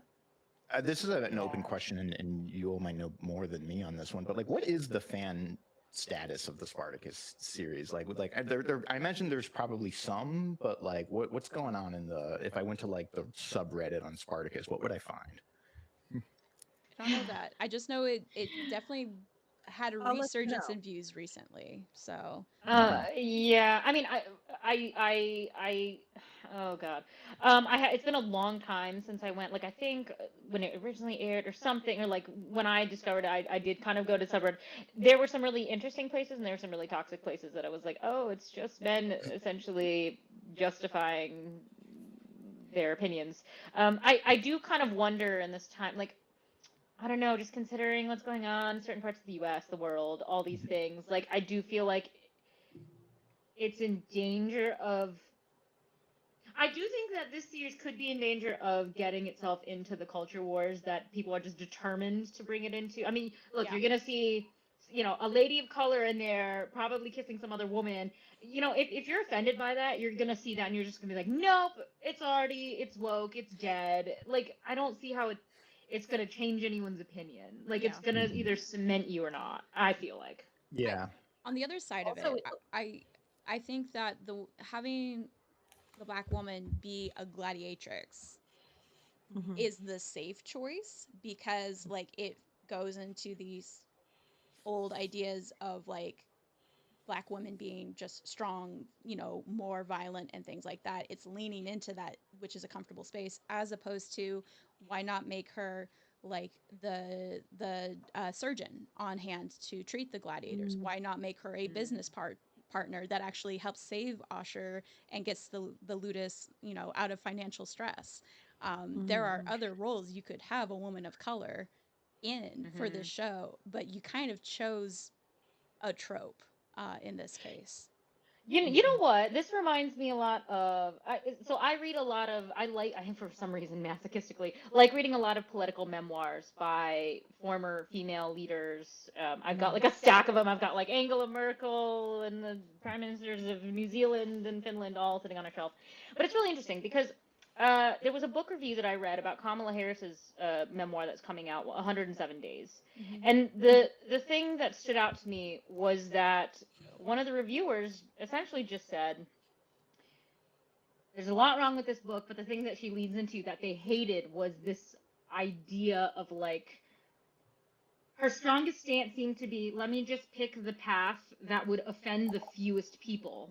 It's not even like I'm going to stand on what I believe. It's how do I do anything without offending people? And that's almost what I feel like a lot of the calculus is with these TV shows where like stars are like, we're going to put a black woman in, we're going to do this. Oh, but we're going to offend the least amount of people because we're going to put her in a role that you would expect her to be in, so that if you want to get mad, we can be like, oh, but see, at least this is like a trope, or this is so I do feel like a lot of modern studios, they do want to hem closely to the okay, we'll put in representation because we'll check this box, but then we're not going to offend all these people because we're just going to put the checked boxes into the bigger checked boxes. It's the representation for the sake of representation and not actually for, it's the when there's a queer character, their big problem is always something to do with them being queer. When there's an indigenous character, their storyline is always something to do with them being indigenous. It can't just be like everybody else's, just like regular storylines. It has to be about that defining characteristic. And it does a disservice to stories and to characters where like and everyday people where it's like, Yeah, I think Linda Holmes, the NPR critic, says something to the effect of like, privilege is only ever having to represent yourself in media, where when you are some other kind of marginalizer or minority group, then all the weight of that particular group gets sort of hoisted, and with it the expectations and the tropes. But to what we were just talking about, I think where I depart from our other guests and hosts on at least on our show is I really just my big critique is also I really feel like this show is just pitching at lowest common denominator. Like it is not thinking as hard about the things I think whatever sort of visions we find is brought by the viewer, and the show is just kind of it's just some formula. It's just like it's a show about Rome. It needs X, Y, and Z, and then we're just sort of we're filling in the Mad Lib.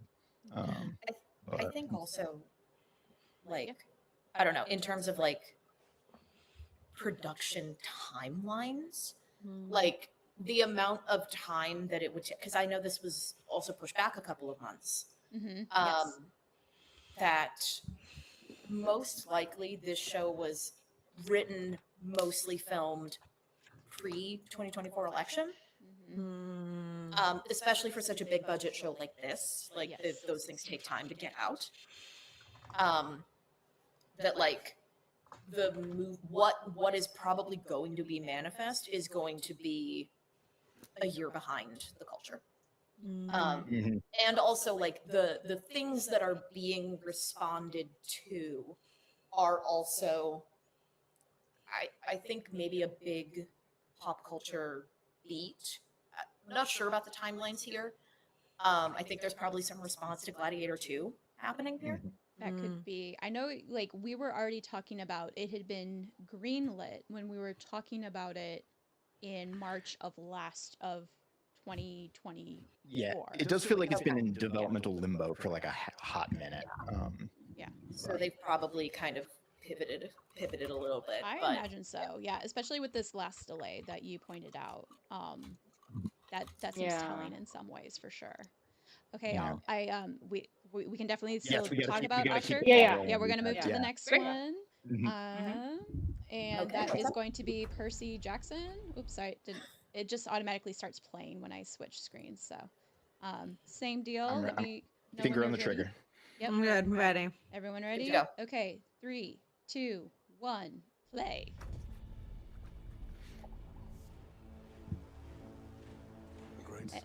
And in case you didn't know, this Percy Jackson season 2 it premieres December 10th on Disney Plus. If you still have a subscription, if not, understandable.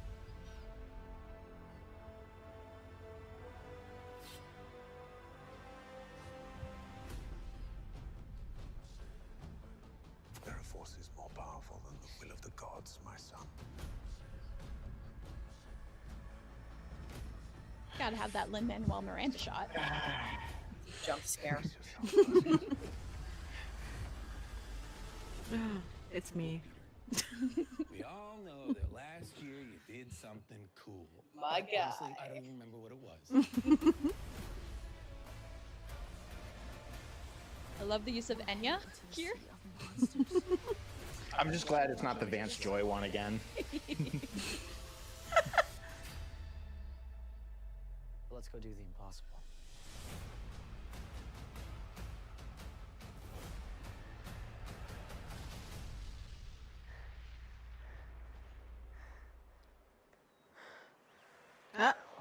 That guy only has one eye.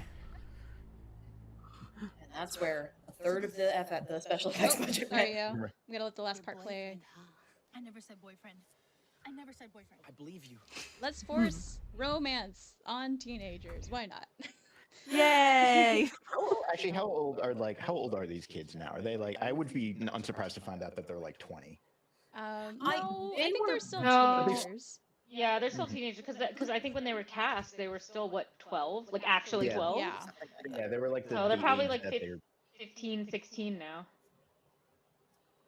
We could probably quickly do math, Yeah. but we've got time for that. And so I will say with this one, I have no history with Percy Jackson. The most of anything I've seen before was the movie and season 1 because we covered it. So I have no idea what to expect with season 2. I have even less. Yeah. Zero interaction with Percy Jackson. Okay. The weight of yeah, you're gonna be doing a lot of heavy Yeah, lifting. because I was gonna say, can I just set the base? So, am I the only Please one who do. read all the books? Probably. Yes. Yeah. I think we're all dating ourselves slightly in this group. Yeah, bunch of I mean, old. Yeah, because I was like, well, you're maybe sort of dating yourselves, but I'm not like significantly younger. I'm still 30, so Yeah. you know. It was it's really close. Like I think the minute the Harry Potter people leave is when Percy Jackson really comes in hot. Yeah, because the first one came out in like 2008, so we were. Yeah.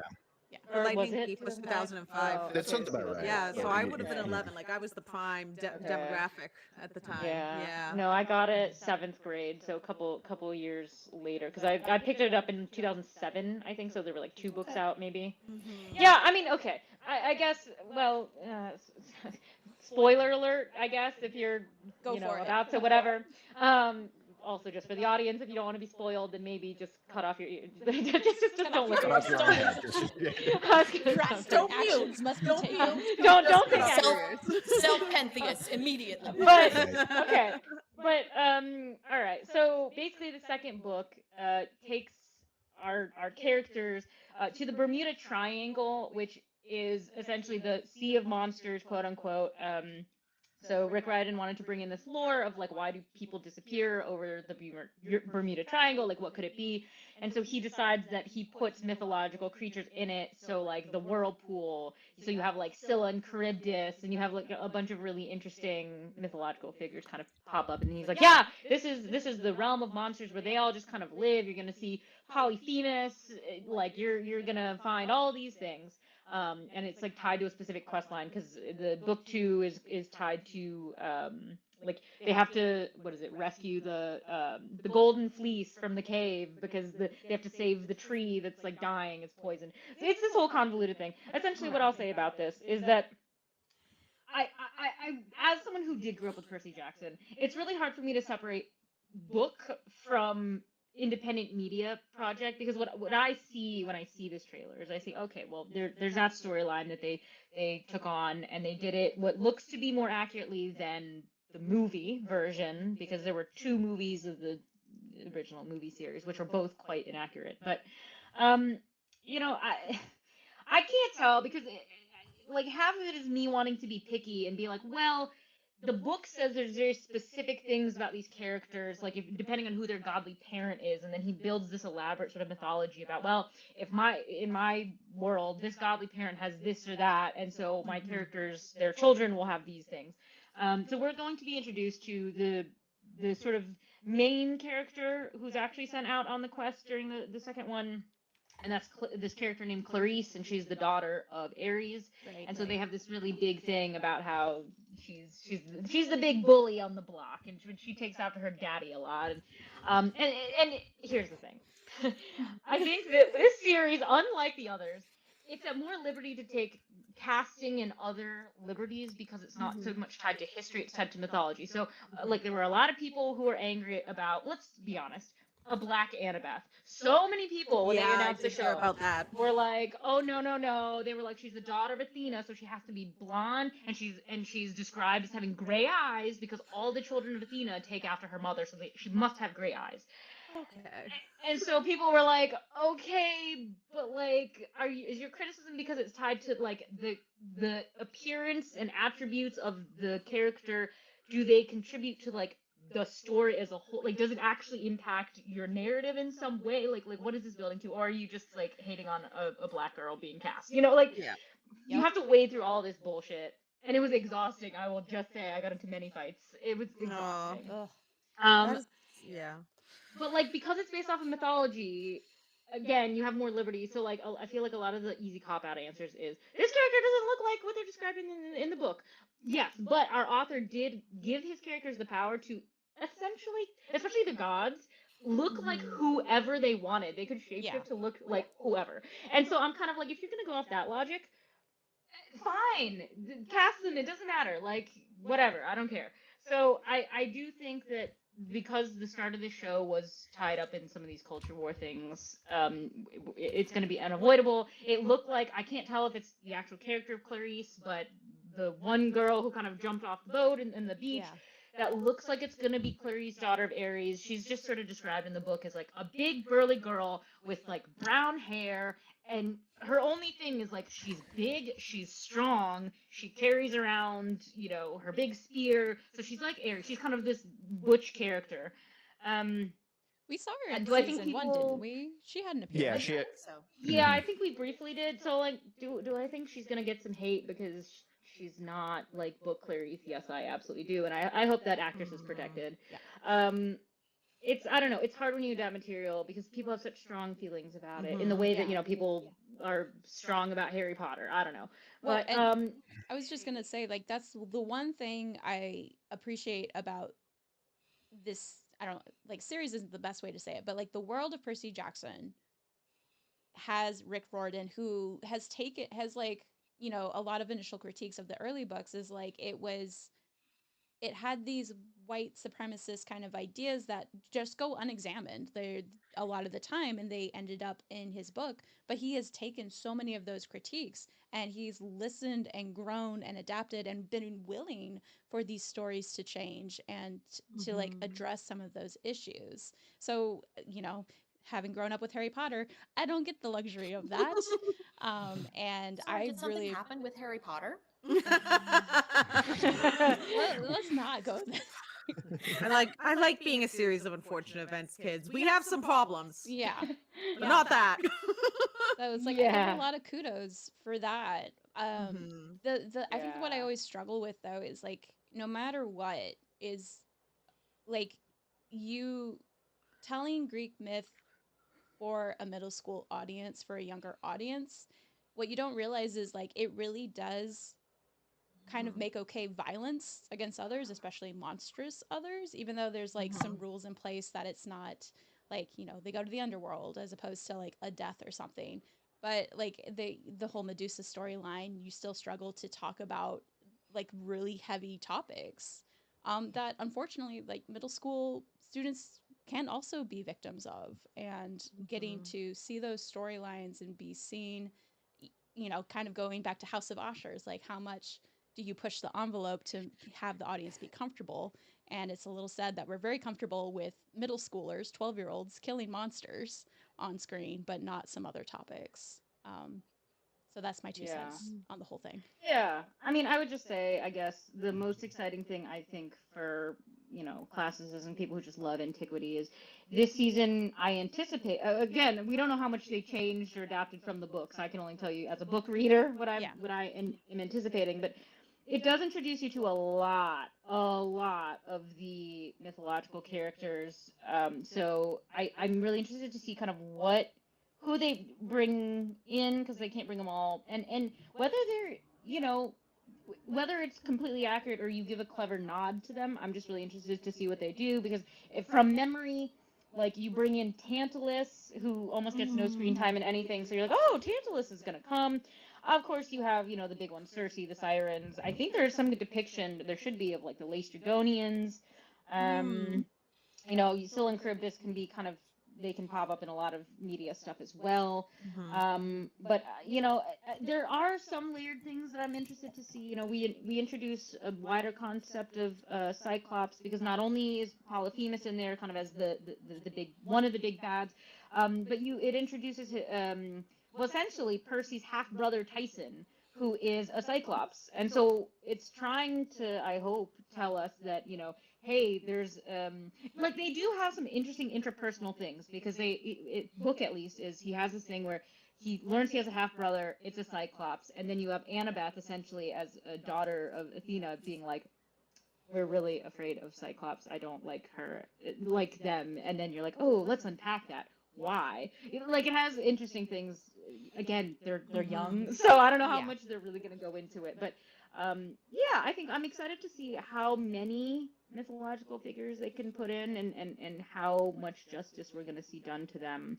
But hopes are higher than the movies, but not the highest ever. Well, there you go. Okay. Sorry. Yeah, Emma, I was just gonna say, Emma, Michaela, do you want to? Yeah, we should hear from Emma Michaela before we jump to the next. Yeah, I mean, I'm pretty removed from Percy Jackson, as just like, it's not a fandom I participated in. My familiarity is predominantly with like having taught people for whom that is their gateway. And I have mixed emotions about that. Overall, I think I would rather it exist than it not exist, but it does create some stumbling blocks. What I will say, just in terms of like my specific interests, the casting of Jason Mantzoukas, as jerks. Sorry. Specifically the characterization of Dionysus that I understand is the case in the Percy Jackson books, which for me personally is unforgivable, but absolutely unforgivable. Oh my God, blasphemy. But I like him as an actor, and from the bits of the first season that I've seen, I think he does a very good job. Like, I will just, in terms of what I understand of the casting of particularly the gods, I think there have been some smart moves. Timothy Amundsen as Hephaestus has also been a particularly smart move. Disabled actor, disabled character, where his disability is being incorporated into costume design and his, life experience has mattered for what he brings to the role. I think R.I.P. Lance Reddick as Zeus. They replaced him with Courtney B. Vance, I think, who was also very good.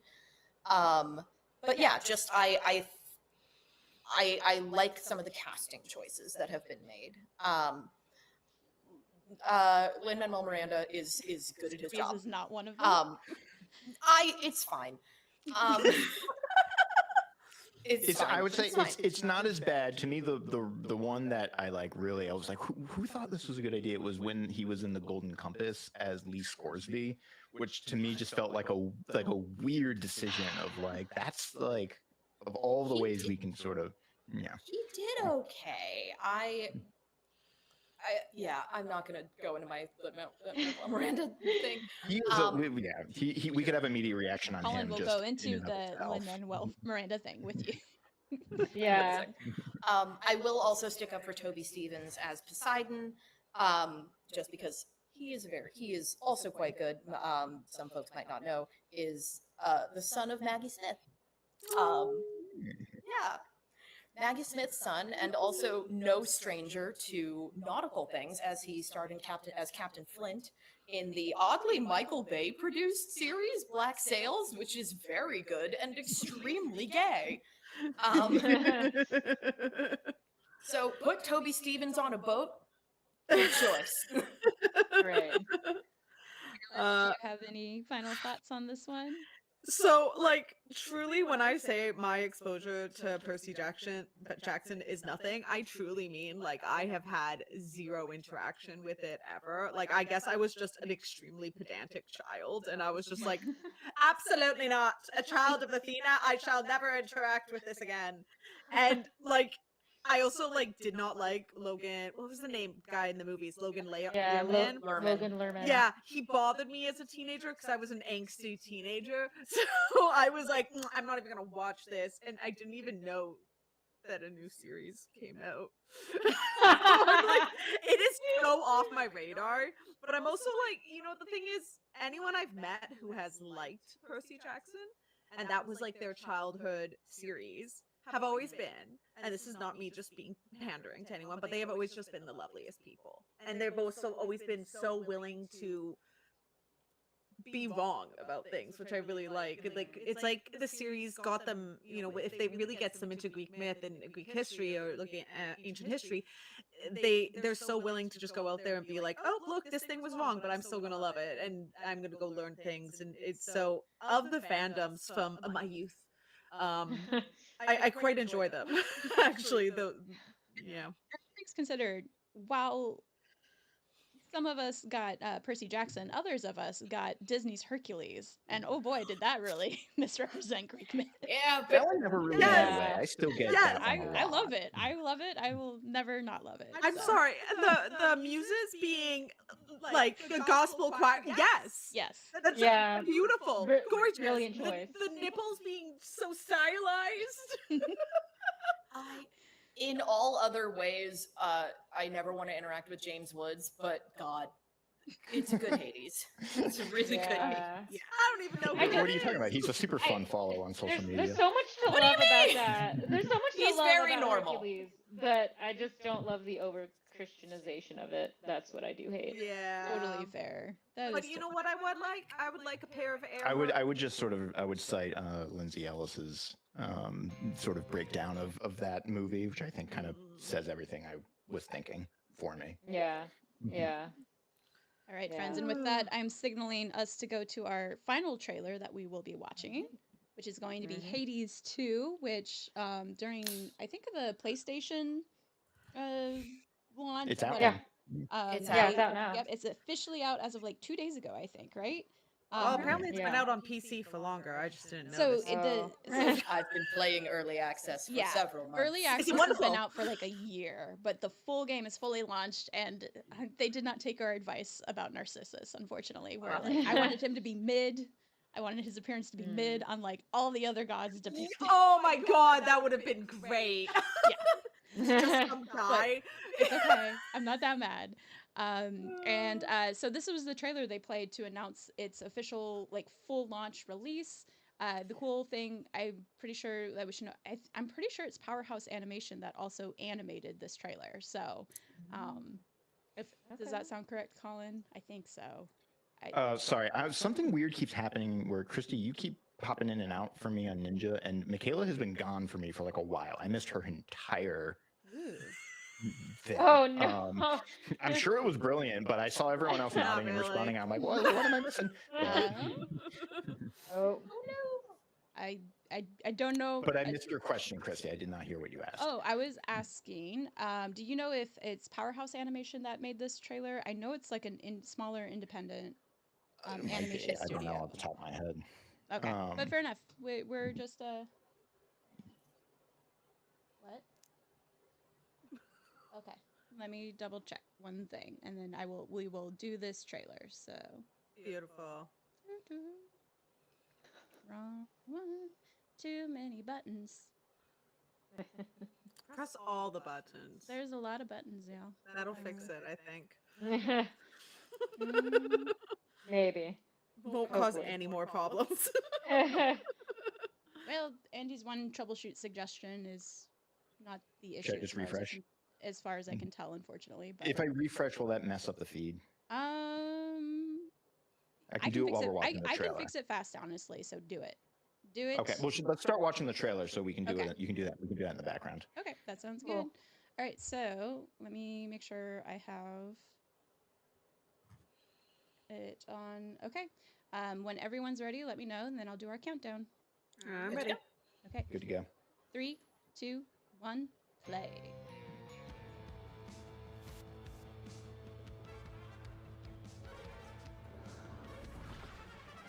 Well, daughter of Hades, princess of the underworld, 'twould seem that you are finally prepared.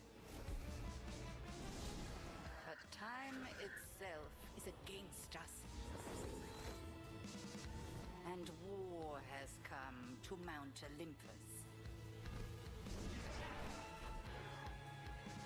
Shall you rush now to your family's defense?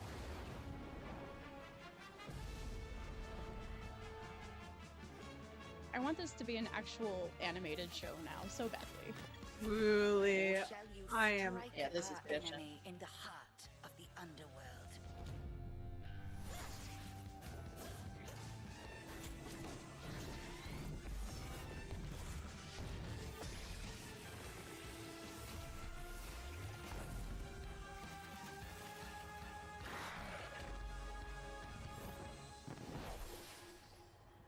You know me, Headmistress. I'll do both.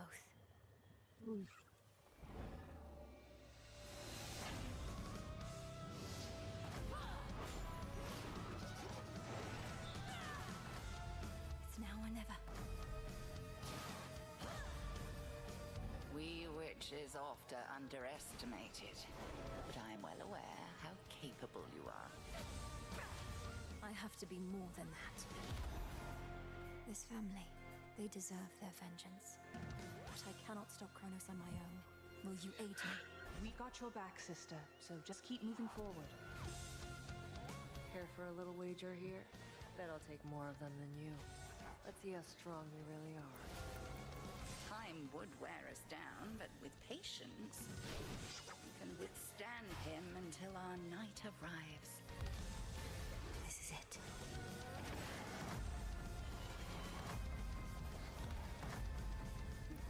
It is such a good tagline.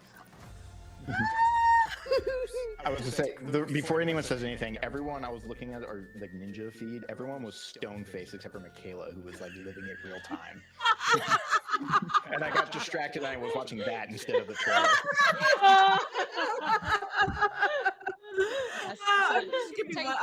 You guys talk. I'm just gonna go to Steam. I know. Yeah, technically we're a little behind because like Twitch is already all over this game and playing it for everyone. That's fine. Yeah, that's fair. I add to cart. It's really fun.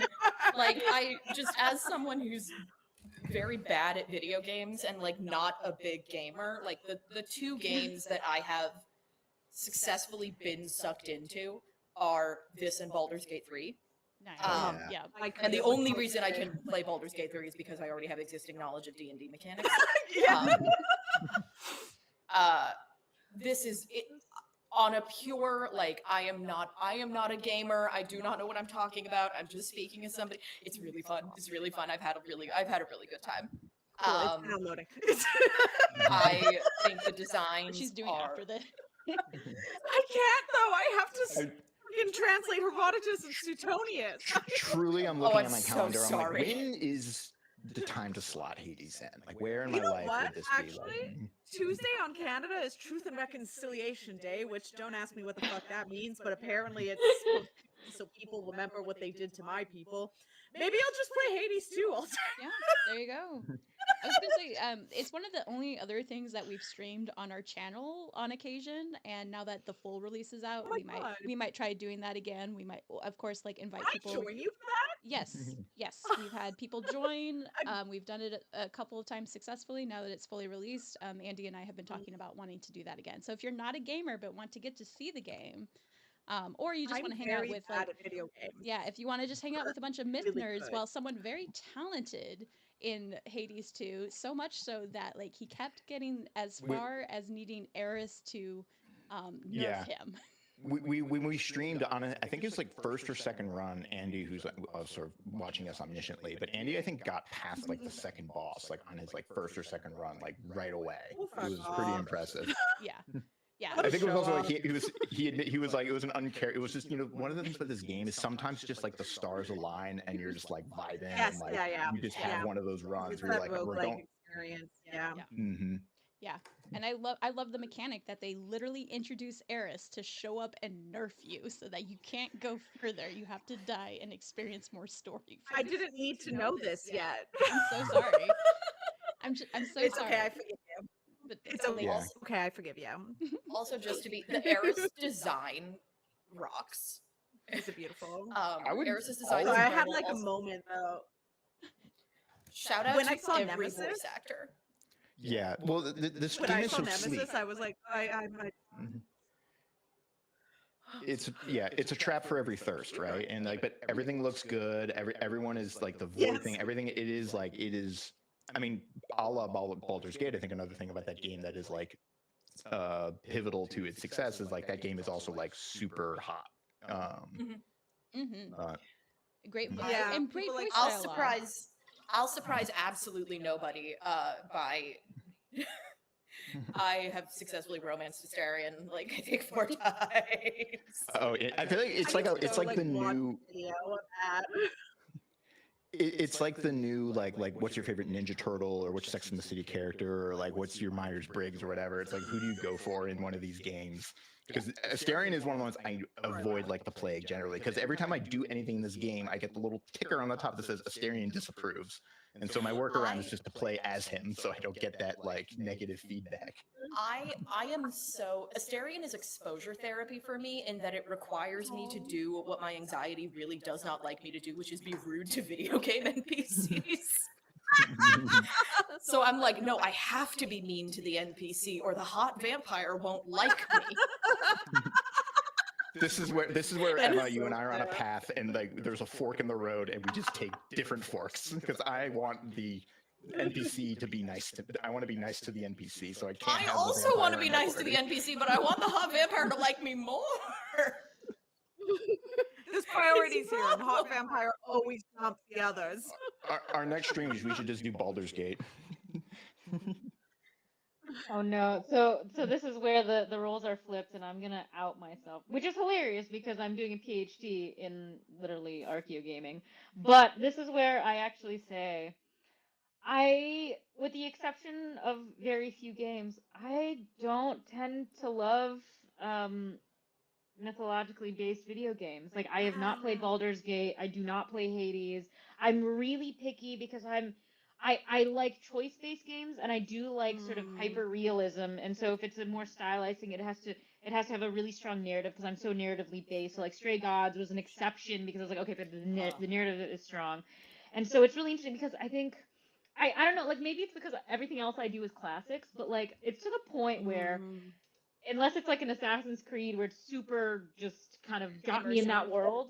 That game was I- like homework for me. Like I don't tend to gravitate toward it because I do kind of find it nobody kill me, but I do find it sort of, to me personally, almost uninteresting now to get a classically based game because I know it's going to be covered to death, and I know that that we can go. There's so many avenues for mythological characterizations, and so I will say that, and it's probably a big reason I'm doing the PhD I'm doing, is that I'm much more interested in implicit classical reception, taking modern narratives, modern storytelling things, and seeing how can you cleverly hide callbacks to antiquity, which is probably why I'm doing an entire PhD on The Last of Us, because no one's going to Yeah. look at The Last of Us and say that's classical.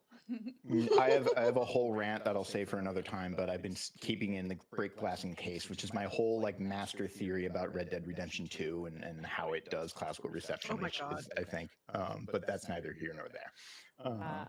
I Yeah. definitely have a like incipient thing about the one other video game that I've gotten into recently, Subnautica.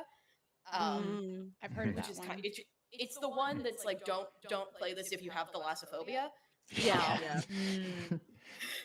Which I am the opposite of that, in that like if I'm in the deep ocean and there's something very large that I can't quite see coming for me, I'm like, yes, good, Yeah. great, let's go.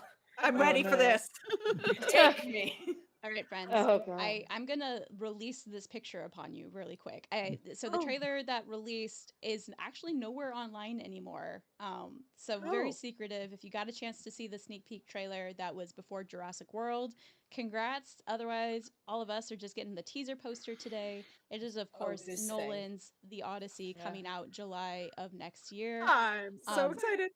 Not that chat needs to know this, but I have to go to the bathroom real quick. So I'm unleashing all of you to discuss for the next couple of minutes. And yeah, have fun. Oh boy, I will Okay. say I am I'm looking not at it. excited. I hate this thing. It's so much passion. It's The what is tagline this? makes me insane.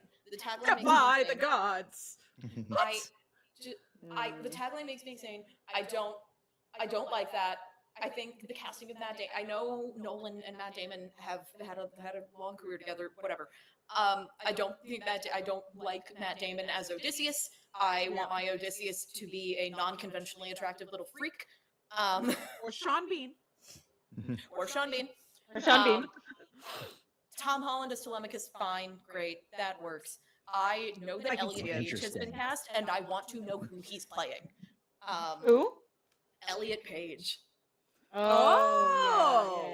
Yeah. Is he really? You know what? There's some castings that I don't like, hate them, but I think just generally my complaint with Nolan though is he very much does not like step out of his box. He likes to literally work with the same people over and over. So when you see everyone as an ensemble, you're like, oh, now how many projects can I name who he's worked? Like, name me one person who's cast in this who really he hasn't worked with in some capacity, and you would be so hard pressed to find somebody.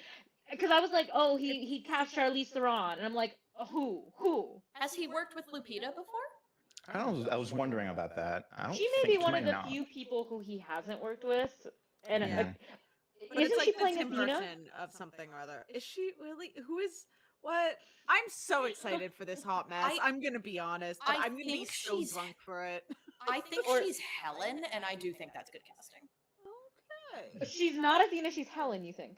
I heard she was Helen. Oh, I heard Clytemnestra, but that might be fake We're news. all though. wrong. We're all gonna That be would wrong. also be. I mean, she's extraordinary, so she'll be great I'm no matter just where gonna she say, is. I'm just very pissed that Anne Hathaway was cast as Penelope because I'm like, she's not old enough. I'm sorry, I want someone Well, with more gravitas. she- Well, like, how old is Anne Hathaway now? She is deceptive. She is Anne Hathaway 42. is 42? That's not Yep. old though. And Matt Damon's got to be in his 50s, I want to say. Okay, fine. He is 54, so Even he's then- 12 years her senior. Well, I just actually, see no, that her- kind of works. That's workable. She could have had Telemachus. Yeah, at the right but time. she's had so much. She's had work done. That's the thing. Yeah, I mean, that's the thing. She doesn't just, work I it. wanted someone with more gravitas. Yeah, like what's her name from Hill House? Oh fuck. mo- Oh god. Yeah. I love that actress. Like she's just gorgeous. And I will find Carla. Gugino? Oh, yes. Gugino? Yes. Yes. Yeah. Okay, Yeah. She is the same age as Matt Damon, to the year. There you go. Yeah. If that Wow. matters, I don't know. So here's my other bit of casting that I'm like, if Robert Pattinson isn't Polyphemus, I'm gonna throw things. I don't I know love if it's him. gonna be. He has stealthily become one of my favorite modern actors. I think he's great. So I love fucking funny. most things Yeah. I love his pivots that he's done. He's turning into kind of You really love a the Twilight weirdo. series, right?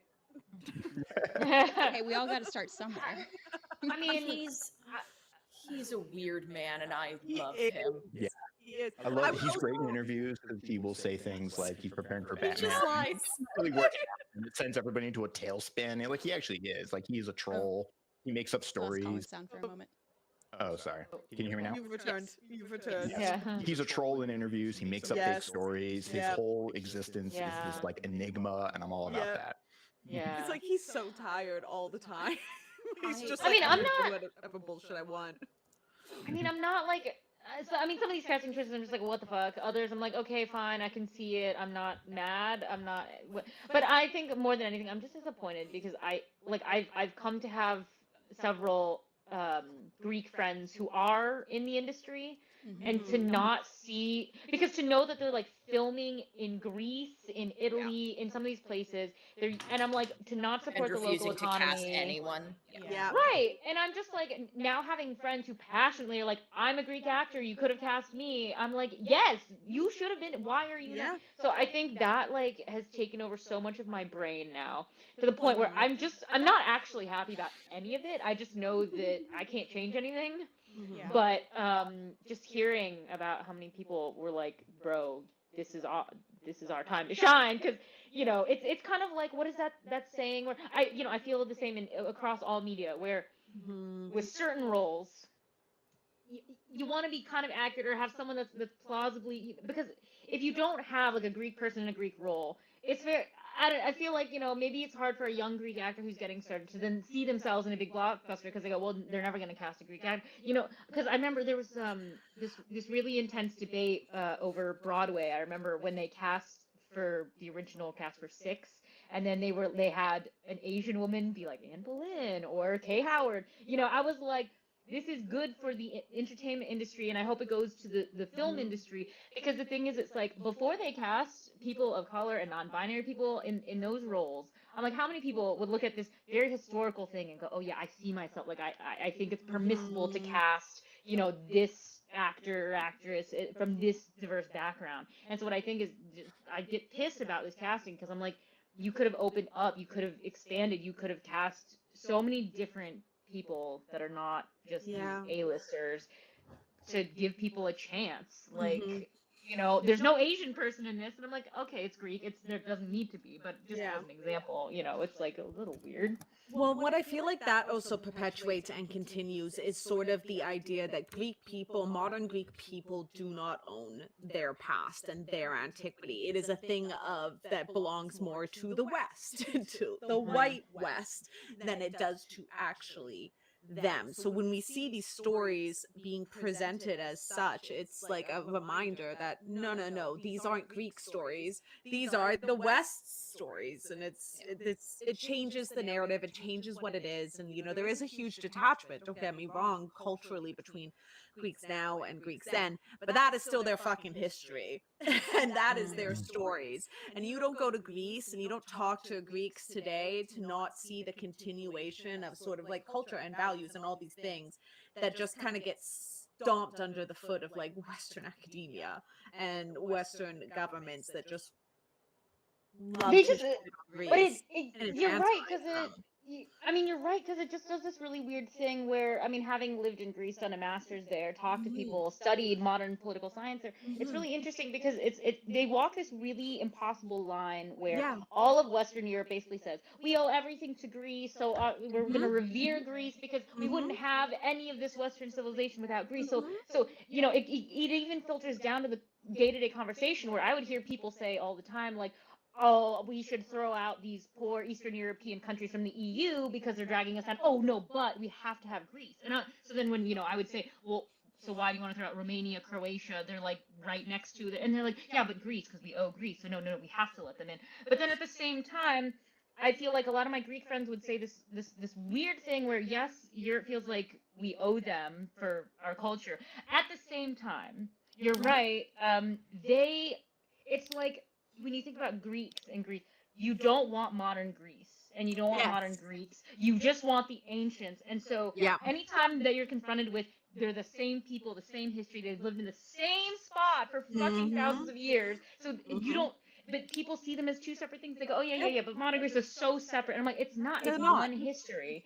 But the film industry does perpetuate this idea that yes, they're collective stories because we're so thankful to Greece. Oh, but we don't want modern Greeks. So that's why No, we we're don't gonna cast put them. the whitest of white people in it instead. And it's like, but that's Mhm. not even what Mediterranean people fucking look like. Like, have you Yeah. been to the Med?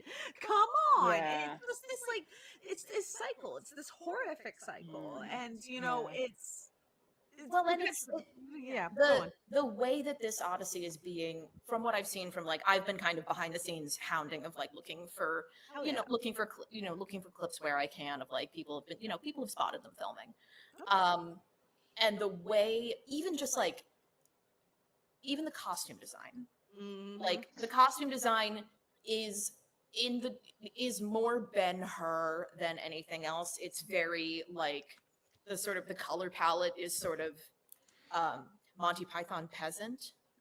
Jesus Christ. This to me It feels like a is! Nolanism, where like Nolan is approaching this from like the media history as opposed to, and then like this is, I wonder if like are we in a classic critics conundrum of talking about the movie we wish was being made rather than the movie sort of as it exists? Because I think like my read is Nolan is like he's thinking about Ben Hur, he's thinking about Spartacus and Gladiator or whatever, and like in that sort of film legacy is the path that he's walking.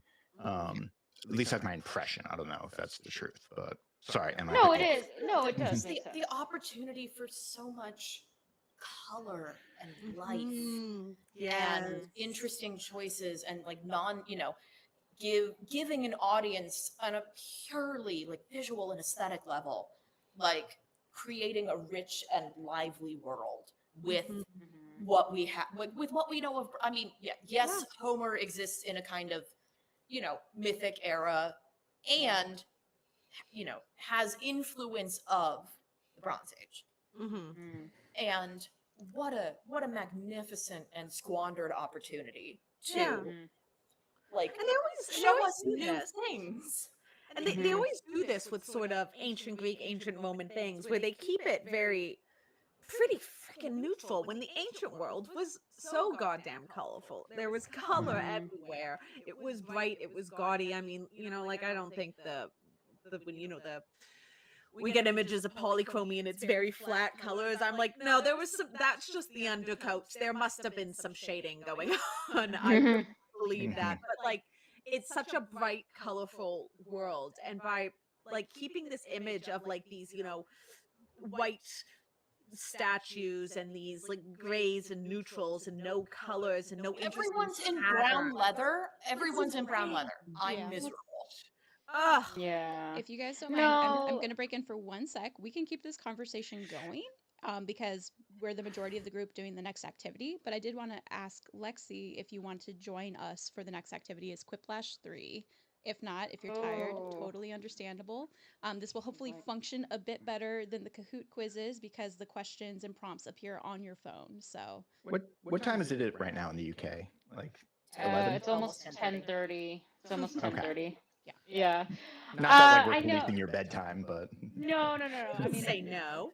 You can say yeah, no, thank I was you. like, yeah, no. I would accept the microphone setup because I have to have an adapter for a USB. Means I can't charge my laptop, and my laptop is already down to 15%. No. So I need to charge this thing, and I have to unplug this. So I probably won't.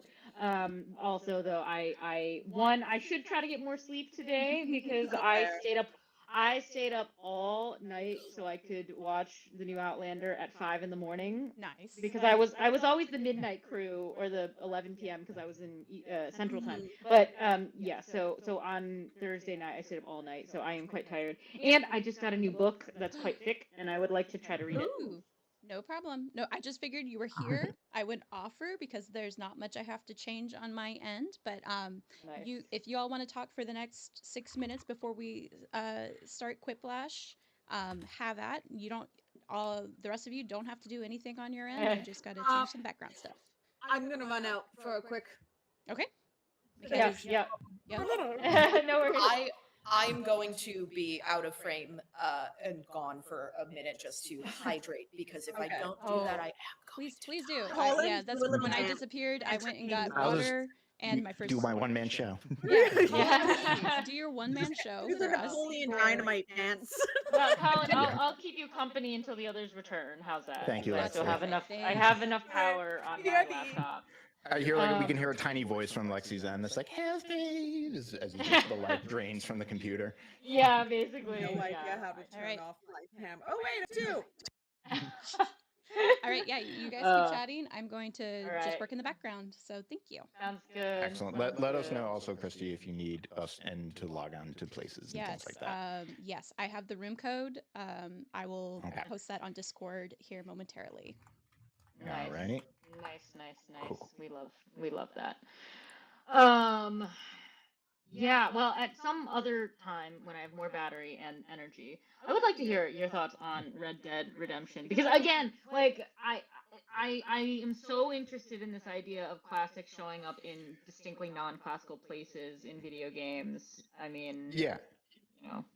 Yeah, I mean, I can give you the short version now, which is like it's in Sure. two ways. Which is like one, it's like there are just tons of references, which kind of makes sense because the game is set in like 1899, and so like there's a if you like defeat all the duelists, you get a gun that says "dog eat dog" in Latin on it, or like a place like some of the quests are called like American Arcadia, or people will make offhand like that same duelist quest. One of the guys you fight like references Achilles a bunch of times, so there's that kind of stuff.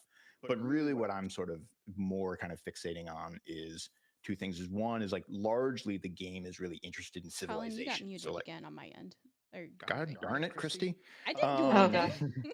Gosh darn it. Let me know what's the last. Can you hear me now? Yeah. Well. Okay.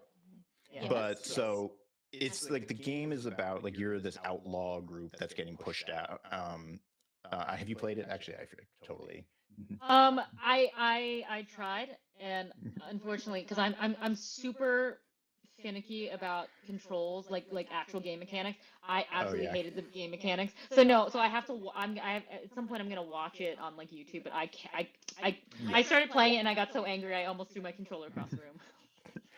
It does kind of have some weird systems and some very arcane kind of mystery systems of how things like how health and stuff and food work. But anyway, so it's about like civilization and its encroachment and what gets destroyed and who and what gets sort of steamrolled by like civilization's march. And so there's a lot of like classical allusions in that as like people are trying to like tame and create America. But the big thing that I'm kind of revolving around is I'm convinced that the gang leader Dutch van der Linde is basically Odysseus, where he is this he loves lies and disguises. He like leads this gang by like force of charisma, and his gang is kind of differentiated from the other gangs you fight and encounter by like this sort of found family that he like taught them how to read, and he raised some of them, but he is like leading everybody, like spoilers, like he is eventually leading everybody to like their deaths. Like everybody is gonna be destroyed along the way.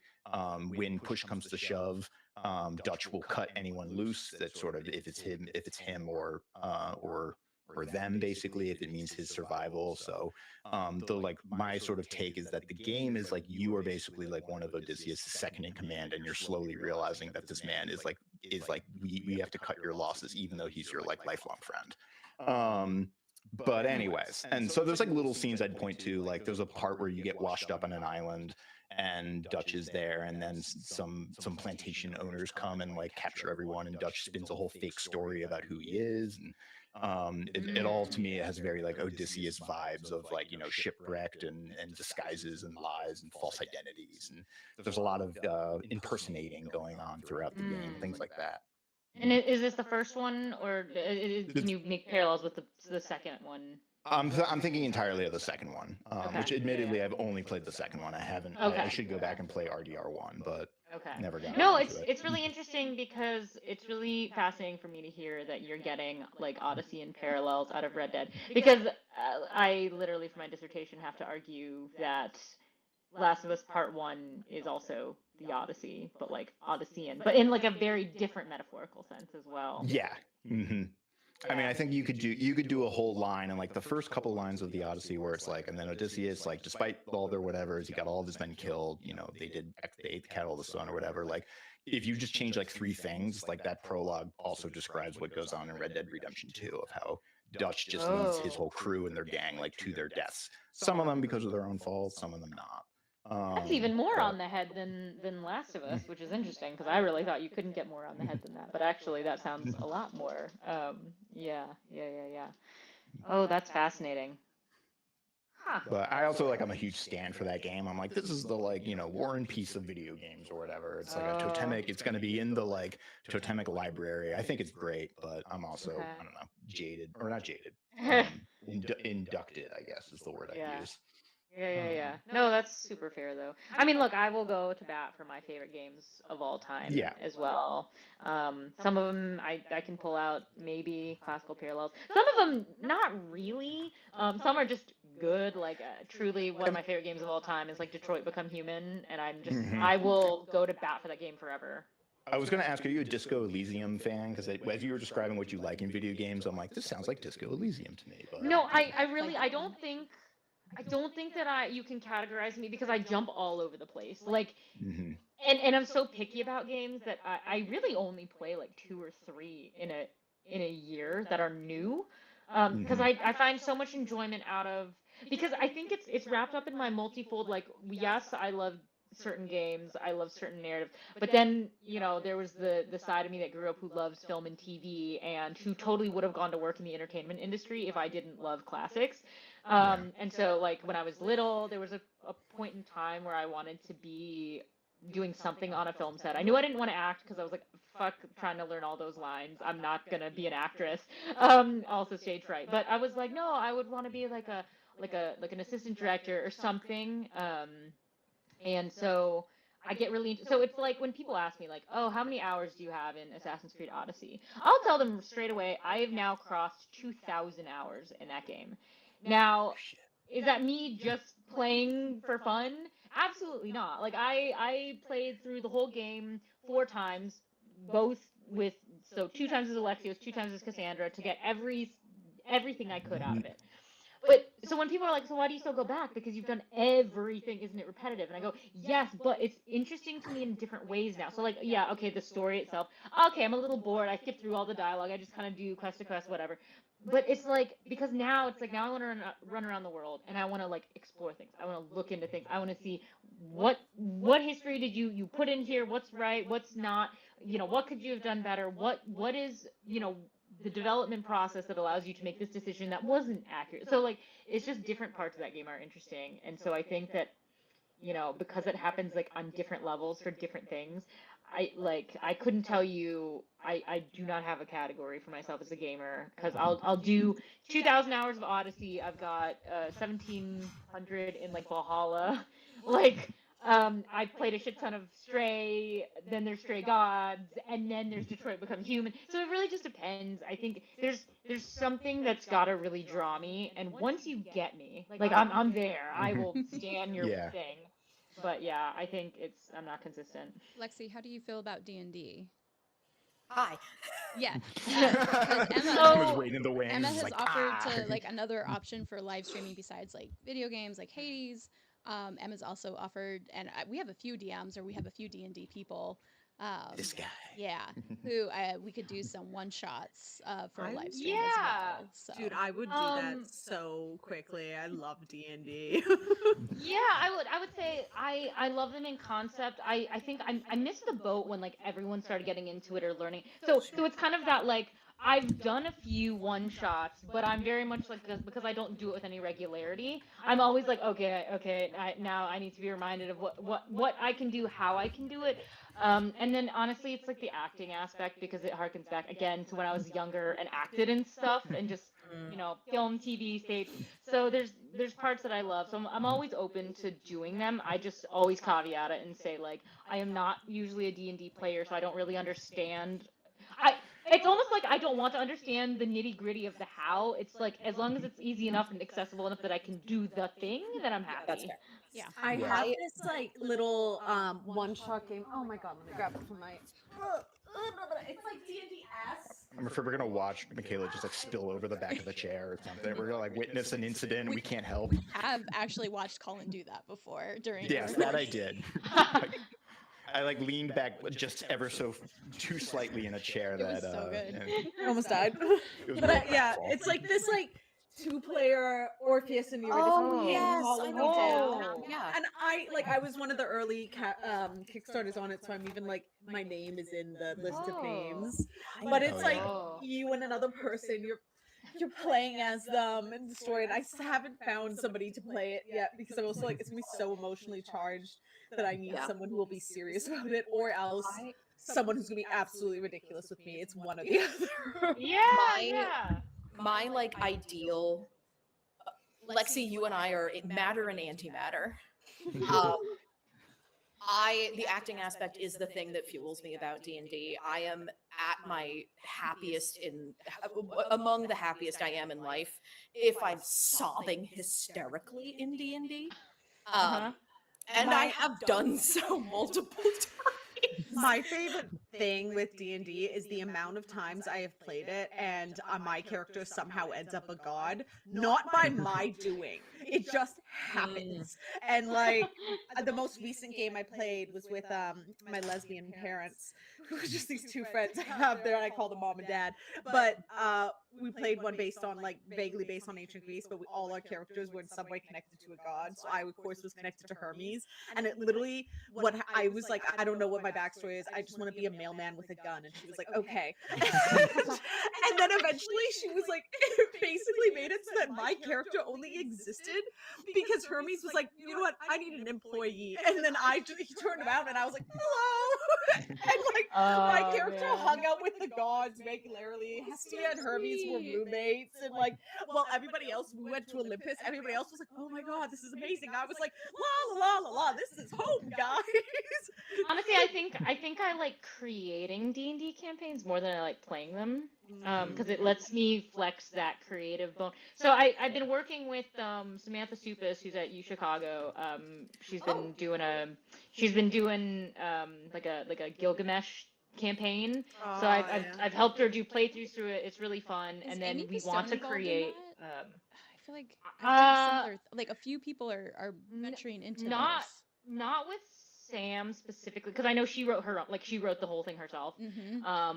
But I'm sure that there's several crossovers. But I know that she approached me about helping her because she wanted me to consult on like an Odyssey themed one, and I was like, well, I can try, but I really don't know D&D enough, so I don't know if that will do it. But I get in imaginary arguments with myself over like when certain spells are most and least effective, and like I think the case situations where something like True Strike pans out. Oh my God! In my current campaign, my poor bard is like kind of new, and we had to like have a sort of come to Jesus intervention of like all of your spells are ass, you need to change them. Like, and I just play barbarians because I'm like, I just want to hit things hard. That's fair. Colin, what do you mean? Warlock. Lovely. Well, put it this way: if anyone wants to work with me on an ancient Greece themed one who knows actual D&D, please do. Because the thing is, I already have my friends who are Greek actors who said they would actually test it out. They would play it if I created it. And let me just say, if you like Assassin's Creed Odyssey, well, it is the voice actors of Cassandra and Alexios themselves who said they would play it. So I'm like, I just need to find someone to create it, and then they'll run it for me. So these are the collaborations. Yeah, I was gonna say these are the collaborations you can start to expect from Mnemosyne, the Memory Collective. Because so I'm like, help someone. Yeah. Yeah. Just before anything else kicks off, I do have to make my contractually obligated statement that cleric is the best class. No. You- Barbarian, hit hard. Are we going to be Spiritual hit with weapon another is- controversial question? Spiritual weapon is a bonus action and is not concentration. You just get 3 hits for 10 rounds. But barbarian, I play big, a strong. grave cleric. Nobody dies. Barbarian, big, strong. Pick up halfling, throw it, tore across the. Oh, God. Inflict wounds, 3rd level, 5d10 I'll necrotic. say- Make someone's know it. face off like Indiana Jones. I know I say Okay. warlock. Warlock is like push comes to shove. That's where I go. But it, like coming in right behind that is paladin for me, because every time you do a divine smite, I just do that monologue from Gundam where he goes on about shining fingers. I played a satyr paladin once, and I think I managed to get myself to like a dash speed of 90. I was just like, I'm gonna be the fastest fucker you've seen in your life. All I'll say is I'm sad because, like, Emma, when I was living in LA, we should have been working on something. We should have. We should have. That's what computers are for.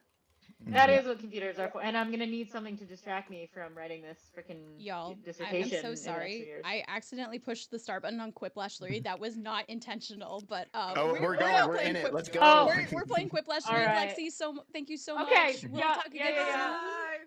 Bye. Yeah, Have a great for night. sure. Thanks, guys. This Good was luck with move. Good luck great. with the last of the move. Thank you. All right, talk to you all right. soon. Bye bye. Bye bye. Okay, I'm gonna ruin you all in this. Okay, hang Not on. really. Hang on. I am. Okay, mostly it's on your phone. It's happening. I probably. Give me a second. I did not mean to do We're that. going.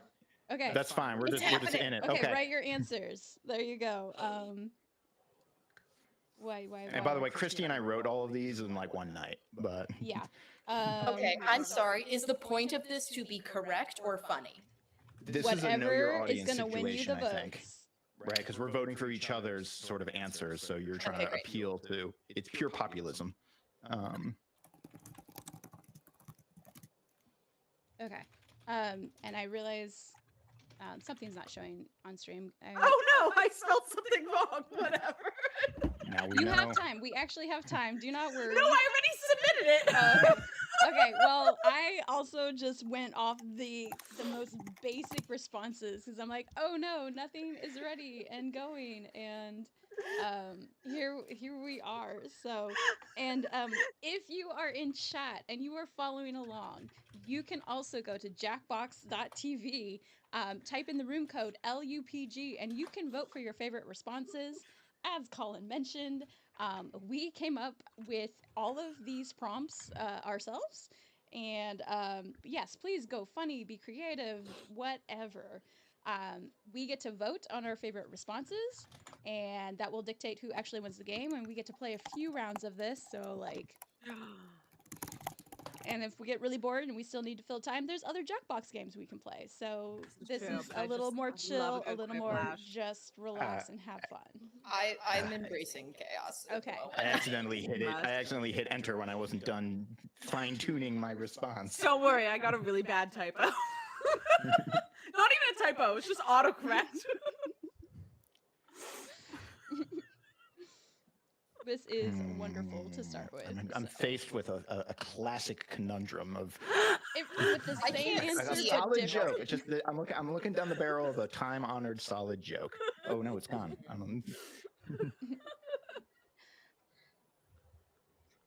do we got? What's happening? Okay. Again, I was making stuff All right. happen in the background. I will take the Giant 50 split phallus, my vote. own ego. I was making stuff happen in the background, so my questions are very generic. That is fine. Oh, okay. Split down the middle. Interesting.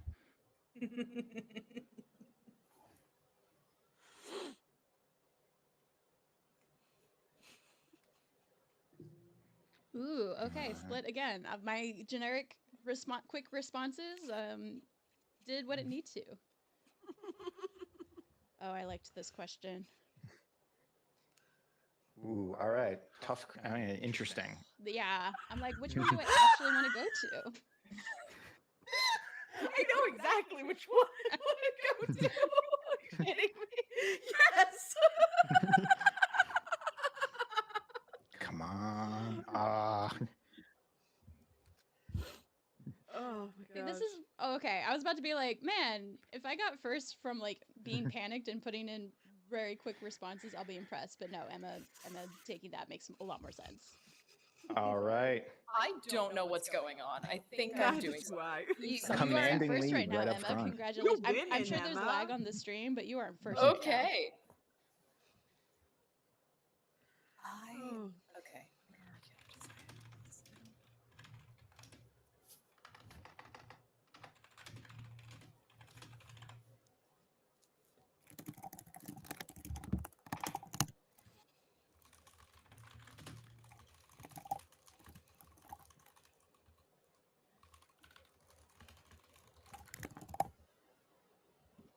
Ooh, am I stuck? What's going on?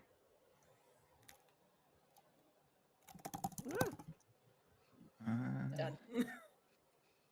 I'm sort of stuck between prompts. I wonder if I may be. Come on.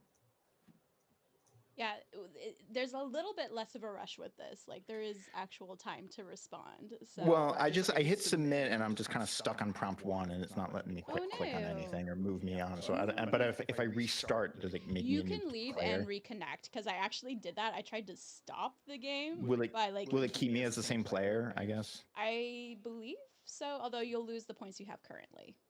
I believe is the difference. I'll hang out.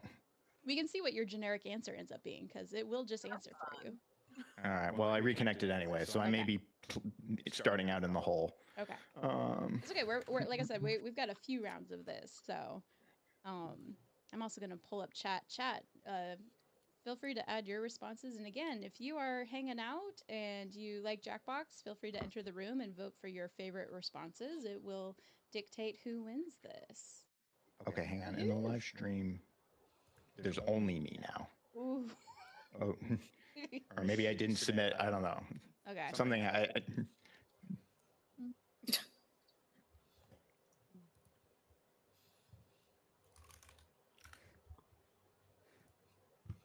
don't even know where to watch the live stream. Honestly, I'm like. I'm watching it on YouTube. Yeah, Okay. it's on YouTube. It's on the Movies We Dig channel because we didn't set up an Mnemosyne one yet. So. Oh, so fair. Don't. I found your typo. Don't worry, we'll get. No, that was last one. I didn't even spot that.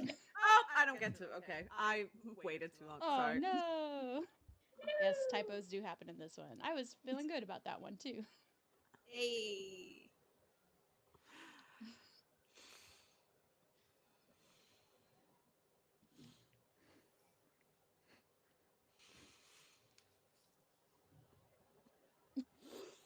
The split vote. Me and Colin keep getting the split votes. There was no way. There's no way I'm voting for anything with uwu in it. I will. I'm a monster. I feel like audacity as a response for this one.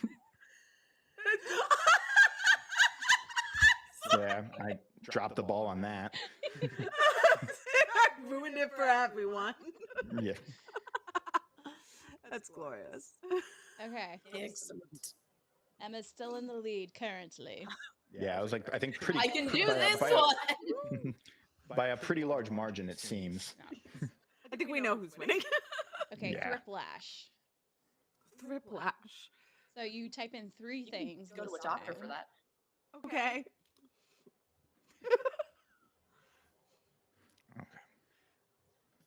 Oh my god. Oh my god. Oh god. This is hard. Okay.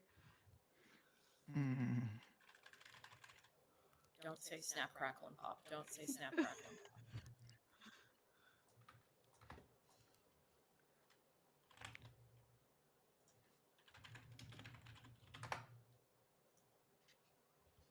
I might be spelling this incorrectly, but.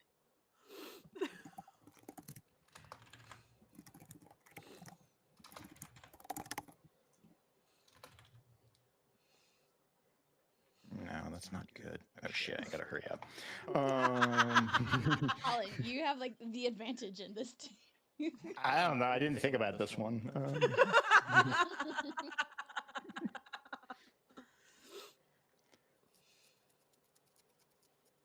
I'll just go with my first one. It's not that good, but whatever.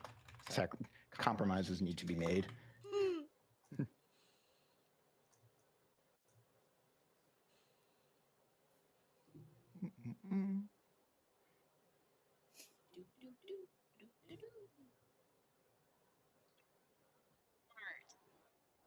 Smart. Up.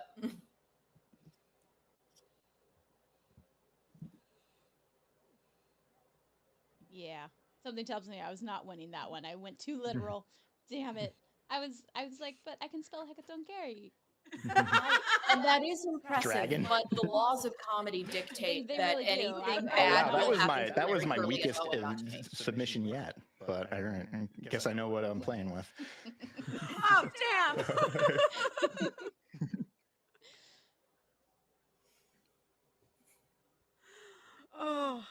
Oh, when you just know you're about to lose. Yeah. Damn. It hurts my soul. I don't want to go up against Emma anymore. I'm sorry. Emma gets to shine More now. cheese. Guess what? Even more cheese was great. But That's funny. Emma, It was win good, in a lot yeah. of circumstances, no, it's but fine. Emma takes that victory. God damn. Oh But boy. no, Can I call out a fourth true. place? Like I said, Hell yeah. we've made Big a lot round for of C-Mac. we've made a lot. I don't have to fake my death. I redeemed myself You with the redeemed power yourself. of bits. Yay. I didn't say this earlier, but I was listening in on the trivia and like, whew, man, that was painful sometimes. But My pronunciation of need to Latin, know. I'm sure, was one of the painful things. I need to know. I'm trying not to be pedantic about things. This is like just a professional trajectory that I need to stick to. So I'm not gonna go down that road. Who said Perseus was the worst hero? Who did that? Who I wrote think that? that's got to be PETA, right? Well, that I is mean- going to come up in the next Q&A. We are going to ask. I'm who gonna is start reasoning spreading behind that. rumors in the Discord about who I think it is. Because there is gonna be a full-on like hunt. Just like every couple hours, it's just like I still believe, like, I think it was intentional, because intentionally causing controversy is saying it's Perseus, right? Like that was like the hint, because no one would agree with that statement. I mean, the whole question was flawed from the get-go for like multiple reasons. But Yeah, no, it's like there's not going to be a definitive answer unless you like put puppy, Huppy, and Theseus, and then you're like, okay, yes, I know this one. Puppy, kitten, puppy, small animal, Theseus. All right. Theseus again. Go one more. We gotta get. Oh yeah, no, we've got a few. I'm restarting it. hell No one yeah. has to do anything. We don't need new room numbers or anything. So Okay, this time I'm on. Okay. Here we go. I'm drinking, and I don't know if it's gonna make it better now. Oh my god! I left my. There's a glass of wine on the counter. I need to go get. It was too early earlier. I didn't want to be the I'll first one to pause crack that after- seal. after But Pop this in my one. fridge, but nothing to mix it with. Oh, that's heartbreaking. I'll pause this for a moment, because I know I just threw us into it all of a sudden. It was not intentional. It just No, let's go. let's go. I'm fast. I'll answer quickly and run and grab it and be back before we can. Oh, now I'm struggling.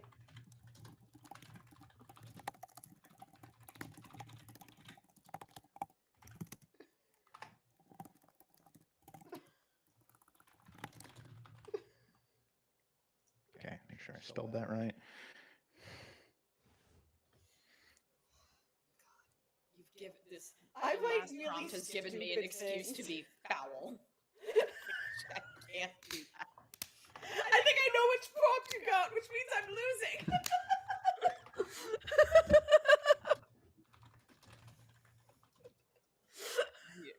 Now is the moment where I realize that my sense of humor is, I think, worse than everyone else's. No, Please just go let dark. yourself Feel free to go. go dark. You can Let go dark yourself- here. We're not monetized at all.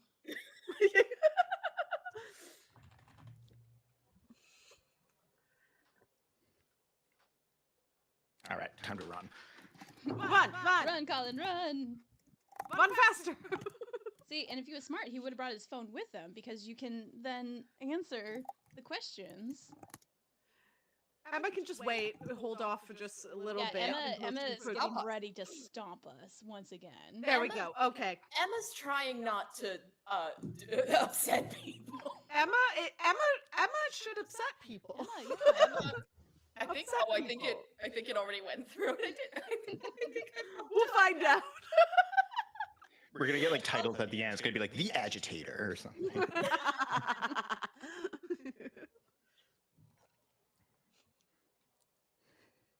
I like how we go silent when they come up because we're like, don't Right. give anything away. Colin, I was really torn on this one. What was that? Okay, split vote. All right. Ooh, that was tough. Come on.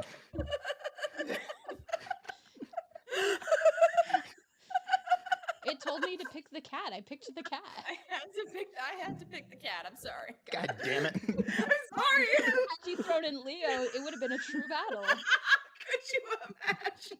Bro, he's right here. I'll get Crow after this. I think He's got here.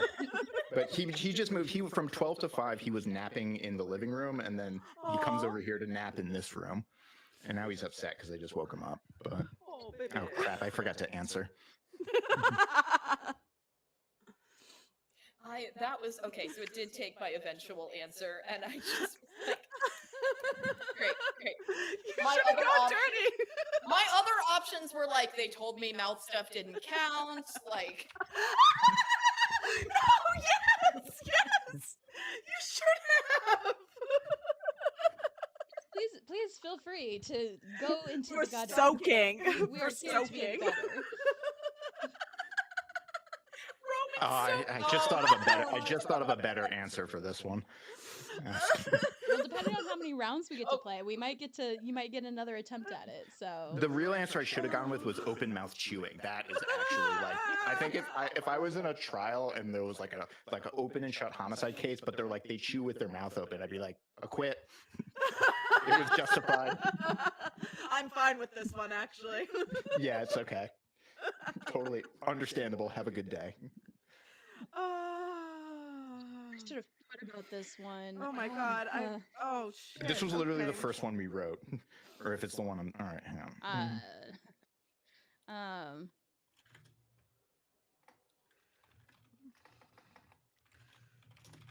Oh my god.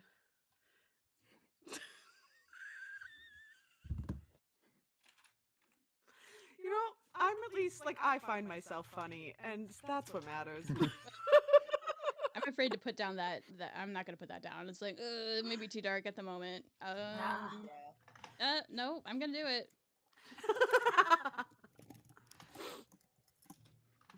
I've gone absurdist. That might be the move, right? That might be the maybe. It's not letting me submit. Wait, I don't know what's happened. I think I'm broken. Sometimes it comes up and it goes away before I get to click on one. I haven't. No, it's G-rated. It's G-rated. It's so rated Nolan for everyone. It went for the straight Odyssey to phone. XXX. Oh, I think I might know what's happened. I will explain later. Okay. I think it refused my answer, and it's for a really dumb reason. Beautiful. I'm curious now. I am curious. You get kicked out of Club Penguin. Oh yeah, that happened once. It took my dark one. Apparently, I was vague enough. Let's see. Show me the options. I'm ready to vote. Let's go. Come on. Oh, yes, it did. Okay, great.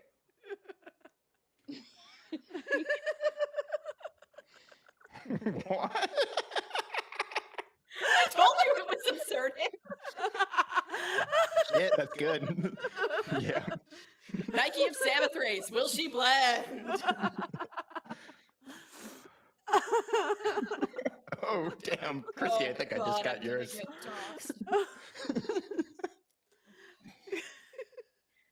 I To didn't be even honest, answer. I haven't even seen the first two movies. Appreciate that one.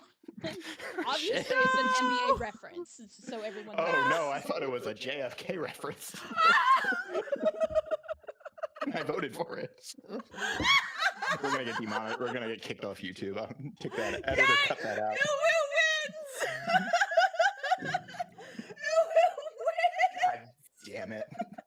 Holy shit. Speaking of D&D, I was at a table once, and one of the players, she had dice where the 1 and the 20 were like "owo" and "uwo," and I like almost rage quit on the spot. Can you I change do- people's like titles in Discord? Oh, I can give people roles. I can do that. Server settings. Ooh. Create I feel like roles. I got This is a a big rough round upsurge for on me. that one. Yes. Yeah, Okay. this was a rough round for Colin. I gave in to my inner demons and it paid off. Yeah, right. What's the moral of this story?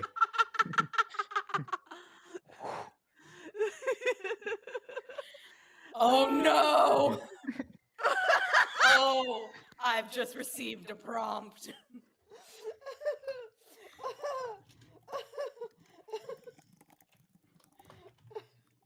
Oh my god. Oh shit.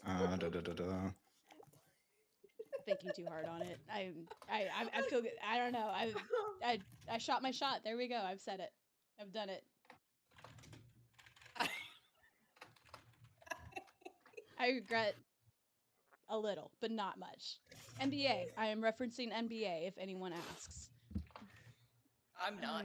I am Managed referencing Caitlin members. Clark. Bill Gates joins the Globetrotters and makes the sickest trick shot you've ever seen.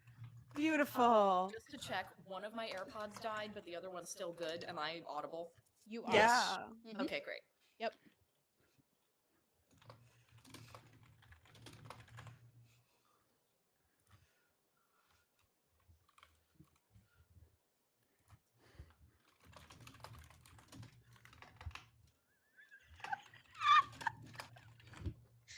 Okay, let's tickle pink over there. Oh, that's evil. Well done.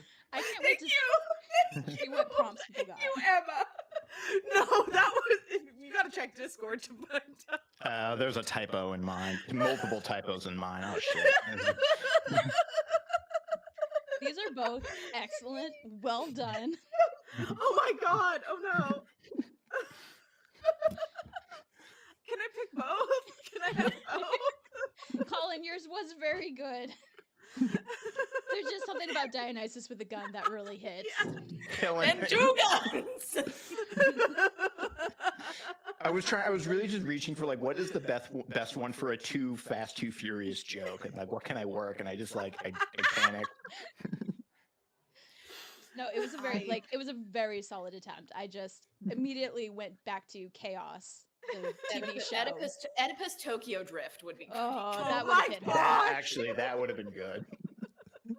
Yay! All right, let's see who wins. Like wins. Who's the winner? Ah, Mhm. man, Did I- Michaela, you took it. I'm funny. Now I'm gonna go pour myself some booze. Yes, Hell I yeah. will let us sit here, chill for a moment. And I'll Obviously, grab my Ooh, cat. that's embarrassing. How many points did I get? What was the Colin, points it's not looking that like you had really good answers, but someone just like Don't massage my ego, Christy. I need to learn from this mistake. Colin, enough, go fair check out enough. Discord. Oh no. Have you considered being slightly emotionally unstable? It does make you funny. Right. it helps. I can Oh, definitely no. before I start the next game, if you guys want to grab something, go for it. I have to. I Yes, yes. simply must. Yes, we can I all chill need here for a wine. I moment. need wine. We have Colin, we made like 6 Thripplashes, There's, right? I think there's like 40 something questions. Oh, I we think. got So plenty like, to work with, so yeah, and there's only a handful per. yeah. I forgot that like I haven't eaten since this morning either.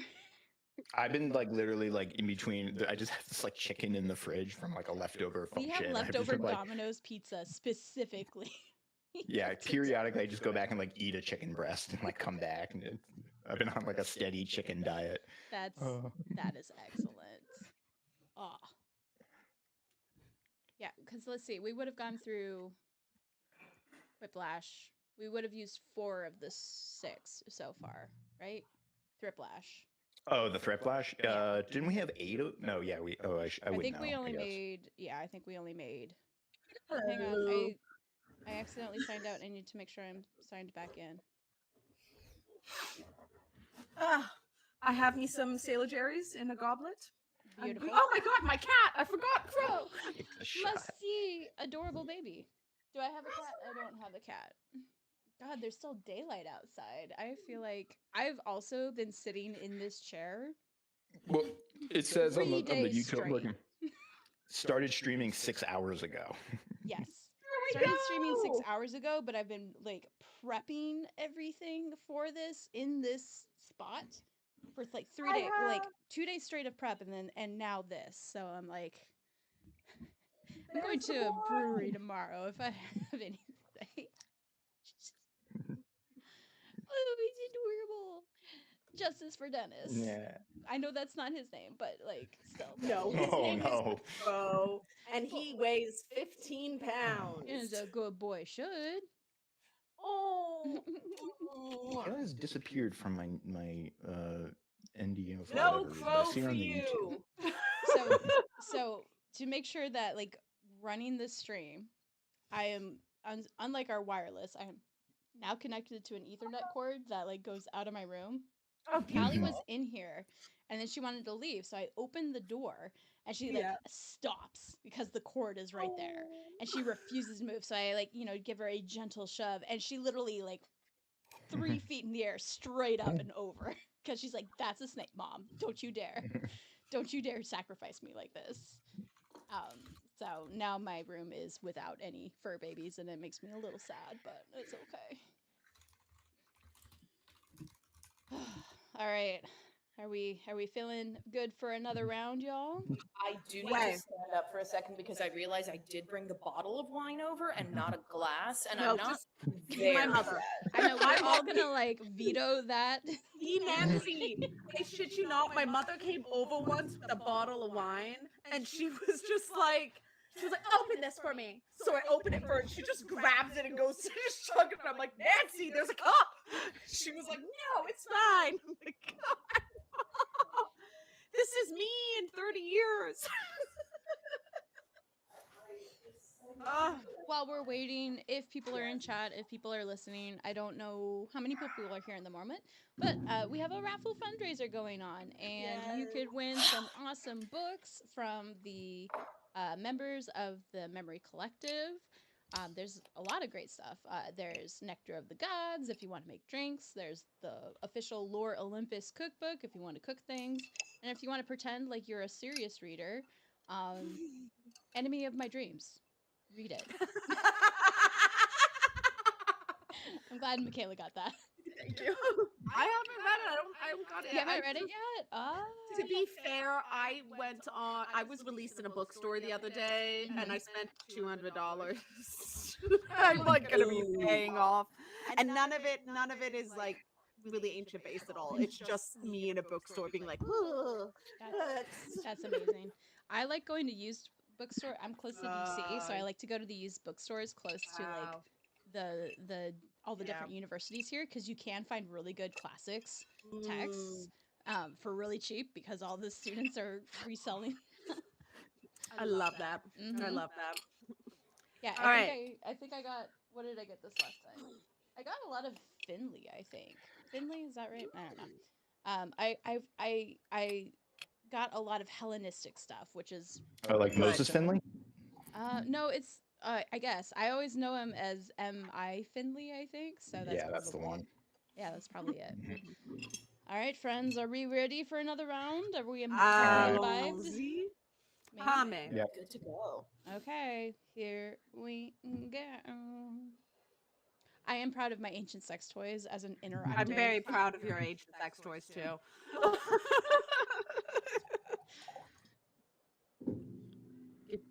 Gimme. And we're Gimme a man after midnight. Send away. Ooh.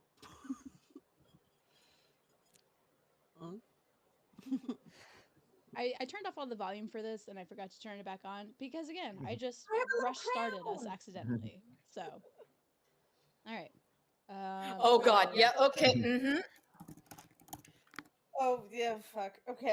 I have an immediate obvious bit that we might all put in the I same am answer. worried now because I'm already struggling to answer this, and I'm like, and Emma sounds very confident. I don't know. Oh no.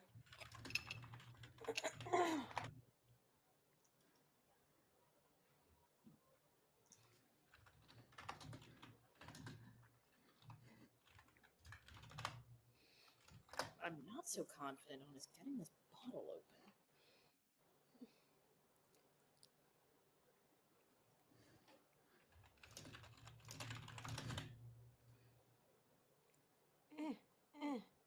Okay.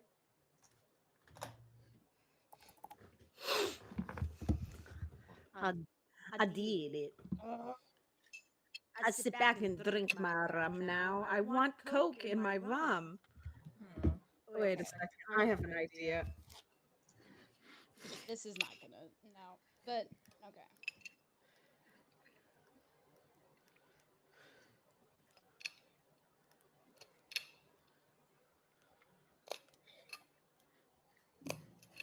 Oh no. Oh no. Oh no. Oh, I'm back. No. Okay. I'm back. It's fine. It's fine. Wait. Oh, I ran out of time. Oh, I sent a text, and then when I went back, it was like, no. No. and then it let me back. Okay, let's find out. What do we got? I just.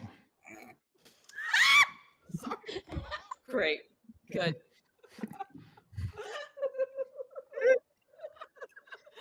Oh no, the cackle and screech is coming out. Again.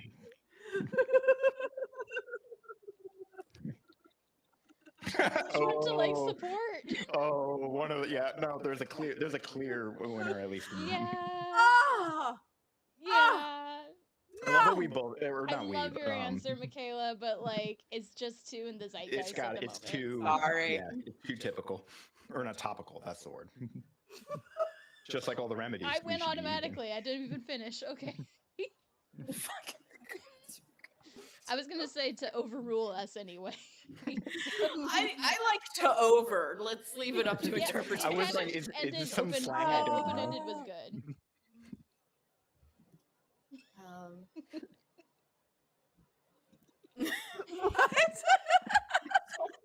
What? I don't know.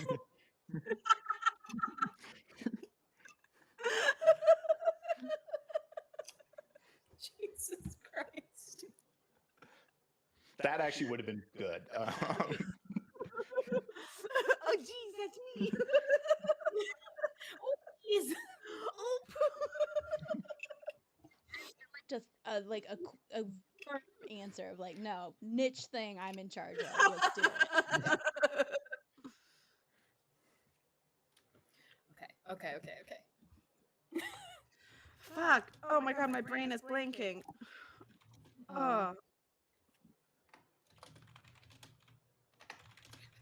I went for low-hanging fruit, but my mind is going blank. I just no.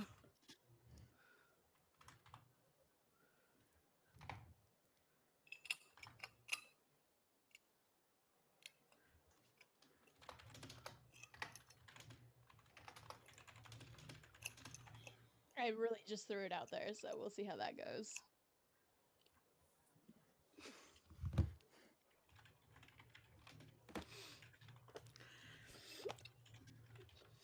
Sometimes you stare and you just go, okay. Yeah. All right.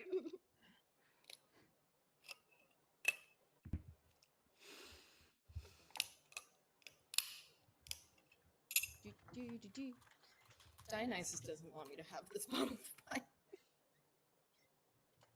My bottle opener is very aesthetically appealing. It's a satyr. It's a satyr with a big dick. But for actually opening anything, it doesn't work. That's a metaphor. My friends went to the Phallological Museum in Iceland, and they brought me back earrings that are the Roman dick with wings. Oh, gorgeous. And I'm literally just like, I am loved. I am adored and loved by the people around me. They went and they were like, Michaela wants sticks. We know this. Great. Oh, okay. Second AirPod has kicked the bucket. Am I still audible? Yes. You are. Okay. I think you're okay. Yeah. Then we're free balling. All right. Okay.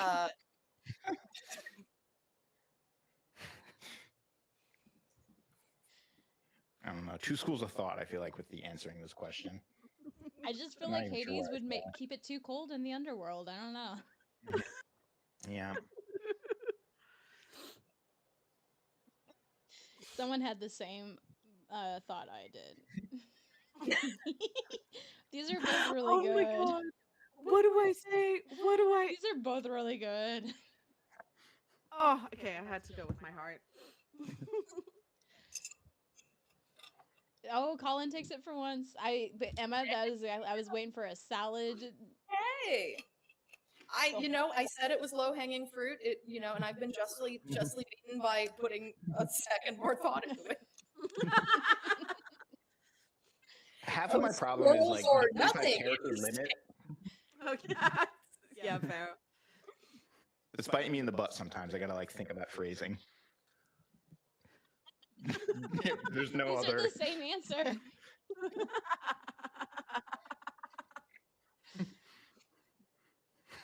Okay, I'm glad that split because they are the same answer practically. Yeah.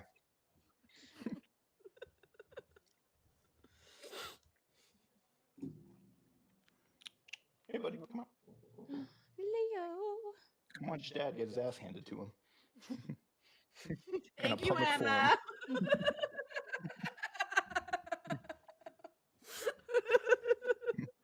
All right, Christy taking the lead. We'll see how long that lasts. Oh no. I'm Oh failing. god. Okay, I should have thought about this one.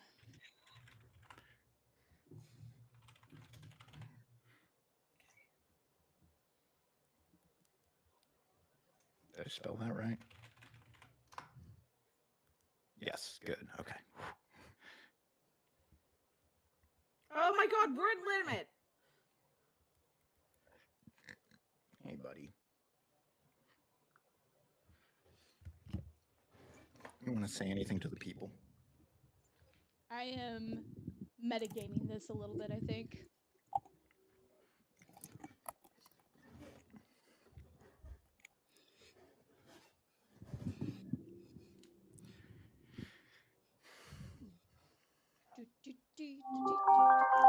Oh. Someone's coming in hot. Fun. God bless a family member trying to FaceTime me at the worst possible moment. Oh my god. If I had a nickel for every time my mom called me while I was teaching or like presenting, I would probably have like $50, maybe. That's not bad, actually. Yeah, maybe a loony. I don't know. I was trying to find a way to work in a loony and a toonie joke at the very beginning when we started streaming, but I didn't see the opening. But Don't worry about it. all right. Let's talk her. Yep. I think we've unlocked the secret unlocked instant victory. Yep, there it is. I discovered that being allergic to cats is actually like a significant disadvantage. I was gonna say that's like a professional like Look how stupid he is. Oh. Crow, which one do you want? I'll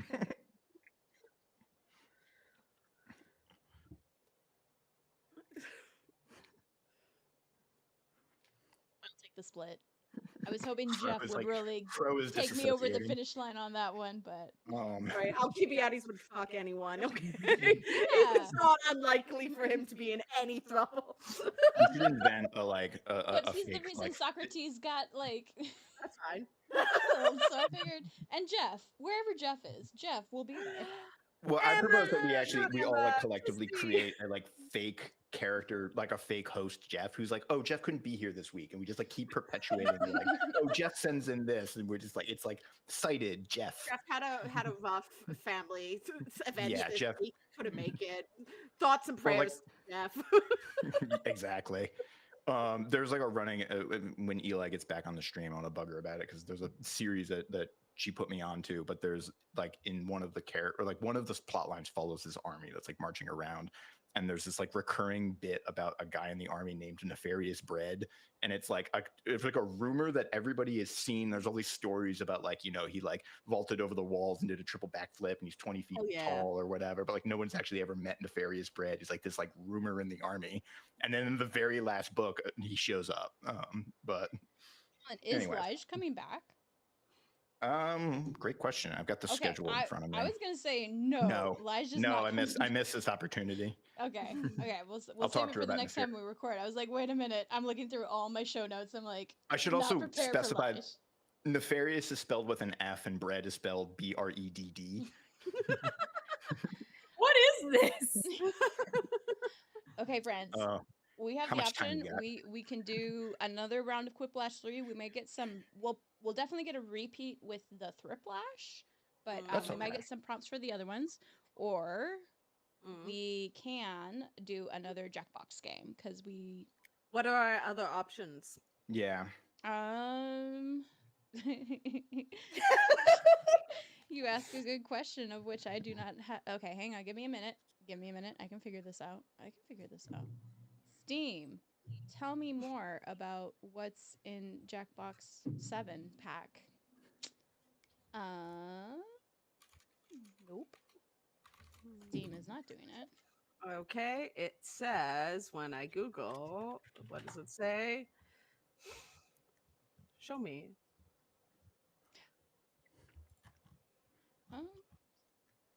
Quiplash, blather around. Well, we want Jackbox. So Quiplash is in Jackbox. We have Jackbox 7 with us today. There is a trivia one, I believe. We could if totally do if we want to open that box up again. There is a trivia. It's the haunted one. Okay. Blather around. Give me talking points. Public speaking is fun. Actually, players are giving picture slides they've never seen and words they didn't write, giving a speech that has been this weird or this funny. So that's talking points. What's the devil in the details?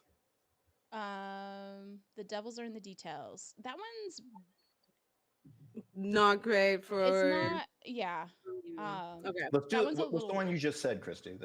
That one is talking points. So if you guys feel like giving an impromptu speech, possibly like live.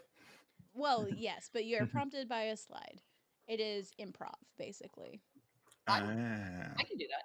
I knew Emma was going to be like, we know. Yeah, we know. I will fail at this spectacularly, but it might be entertaining. That might be fun. That might exactly. Be fun. The other one is we enter the Scrollaceum. Oh, the Scrollaceum, though, where player-created characters fight over unusual titles. Heavy favorites are pitted against underdogs to create hilarious, high-octane matches. Can't read it. So we could do champed up or talking points. What do people feel like? I'm easy. Okay. So am I. I know that's really helpful feedback. It's so helpful right Colin, now. choose. Colin, you get to you're the man in the group. Make the executive decision for us all. I don't like any of that. Too bad. It was talking points, and what was the other one? Champed up. I'm going to be honest. I missed what the description of that one is. Enter the Scrollaceum. All right, let's do that one. Champed it up. Let's go. Like Colin heard the pun and he said, "Yes, please." Okay, so give me a second, folks, of course. And I'm going to mute because we will need a new room code. So I'm gonna just turn that off for a sec. There we go. I'm going to get us Okay, out of that's- this. Leo is doing the thing when he wants attention, which is drum on the plants. Oh, good boy. Yep. Yeah, that's right. We're talking about you. He's so handsome. That's how he gets you. It's okay. Oh no, we said we're not.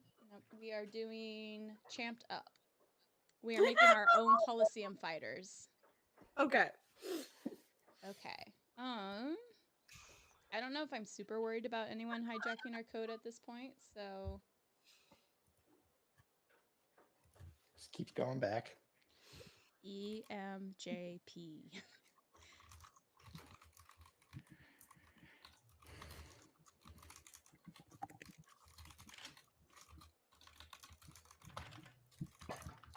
Sorry, what was the code again? That's okay. EMJP. EMJP. EMJP. No one encroach upon our game yet, please. And I'm gonna impersonate somebody else in this collective. Who should I pick? I'm gonna play as Liv Albert. All right, there we there go. you go. Yeah, have fun with it. No one, let this not get back to her. She took the trivia crown, so like. Yeah, maybe it'll bring me good luck. Yeah. All right, what's my avatar? That feels pretty low risk. It's not like Liv has like a major social media profile or anything. Like, No. Right. Yeah.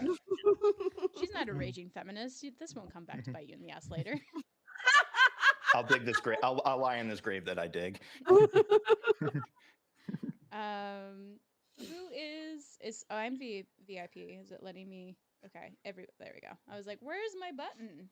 I have no idea how this works. And I still don't have the sound on. So, have fun. Great.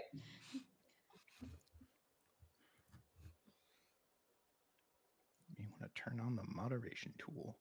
No. Keep it No. classy, people. No. Not. No, I will not.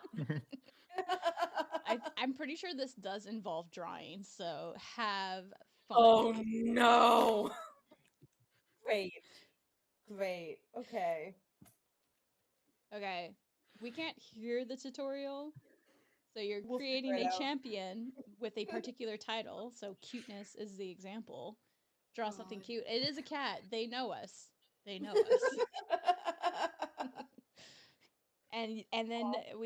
then I think that works like you draw something and then someone else gets to name it and then they go head to head against each other. So Beautiful. I'm so sorry for what's about to happen because I have no visual art ability whatsoever. Really bad hand-eye coordination. So this is going to be catastrophic. Oh god. Oh no. Oh god. Oh man. Fuck. Shit. Oh shit. I can't erase. Can I? Yeah. Yes, you can. It's at the top. There's like different. Oh, yep. Oh, you can Okay. change colors. Never mind. That's the change. I just there's undo it. Yeah.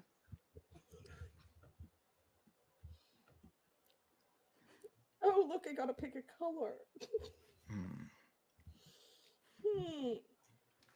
What color do I want to go with? Sure.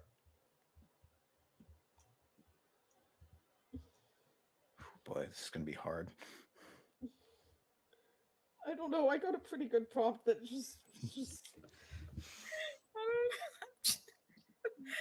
doing my best. That's okay. That is okay, friends. I have several advanced degrees and these aren't helping. I did it.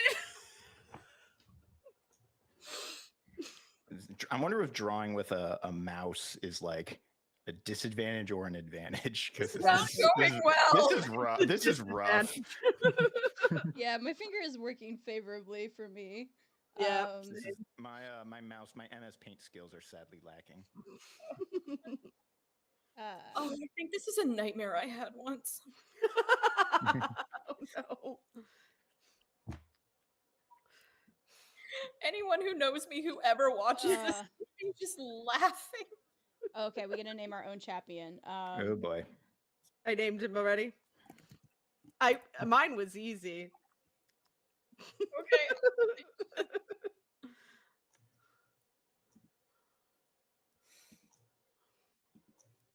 Ah, All right, that's pathetic. But good thing it's not me. It's actually Liv. exactly. We get to see Liv's drawing skills in this final game. They're shit. Let me tell you. See, they're back. That's so good. Oh God. Emma, you okay?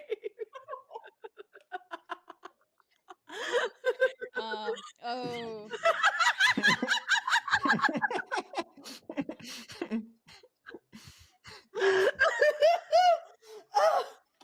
What?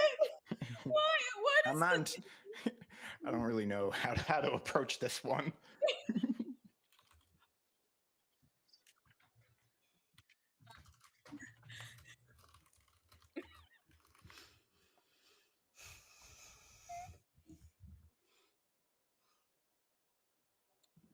Oh, fuck my whole life. Okay, no, we're doing it. Fuck it. Fuck it, we're doing it live. It's what I am very advantaged by having seen other streamers do this, so I'm like, and unfortunately, other streamers are actually professional drawers, so mine does not look nearly as good, but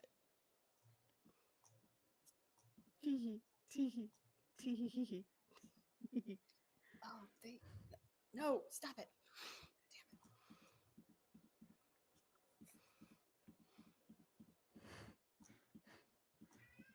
Okay, Leo, I know. I hear your criticism, but stow it for a second. this is actually Gavros criticizing Liv's drawing skill.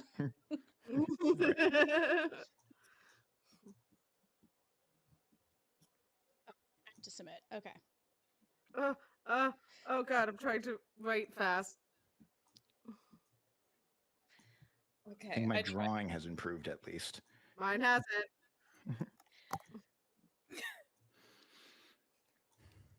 I didn't even get to finish naming my first champion, so. Oh no. How much time is left? 19, 18, 17. Ah!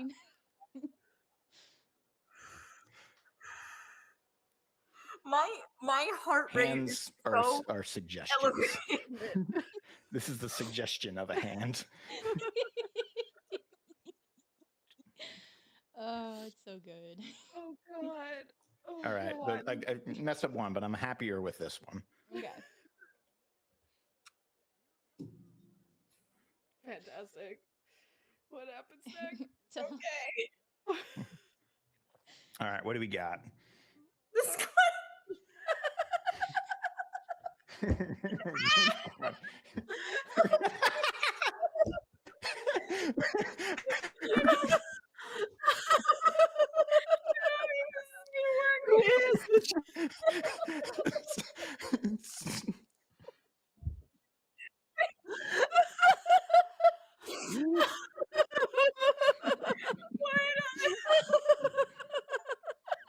What's the object of the game? It's over.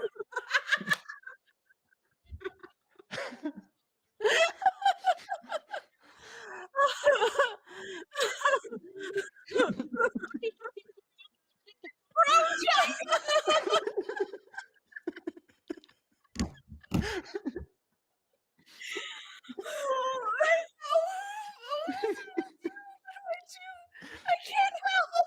I don't know. It's just.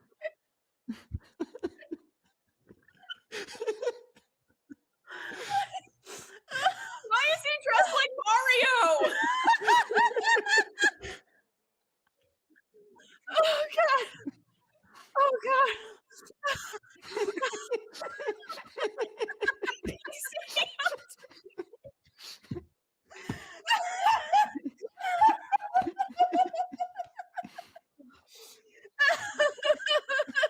BBCPO, I'm sorry. I feel like the responder like has a distinct advantage in this one because like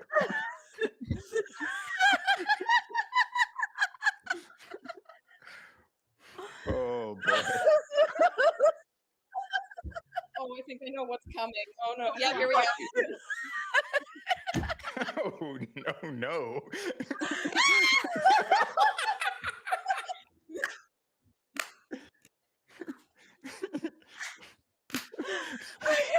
Why is the blood pink? They didn't have red! They didn't have red! They didn't have red!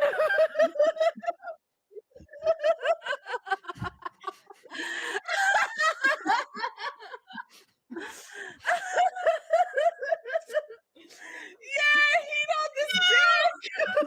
Dude, I got the champion of hedonism. I had to draw a dick. I'm Ooh, sorry. oh boy. Wow, I did really good. Oh my god. Okay. Oh shit. I am so physically hot. Oh god, again. Okay.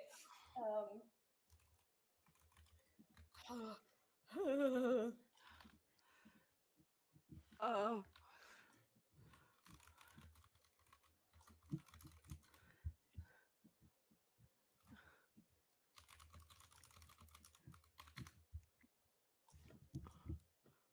Okay.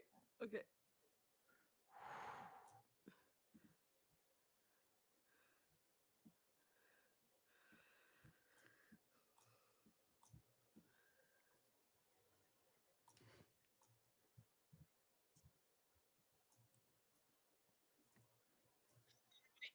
They have red. I don't know. Probably for that specific Probably reason. for that exact reason.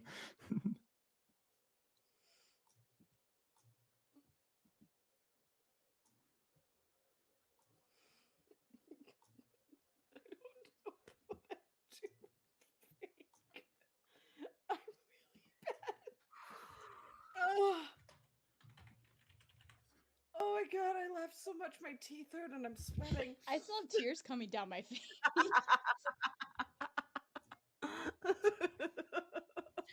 Brogiden, I think, is my new like sleep paralysis statement. Like I think Brogiden is a hero to us all. I was really trying to channel the classic Onion article of Persona of Diamond Joe. Oh god.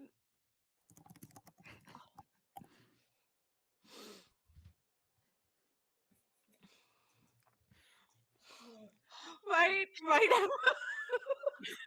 We're both just patting ourselves.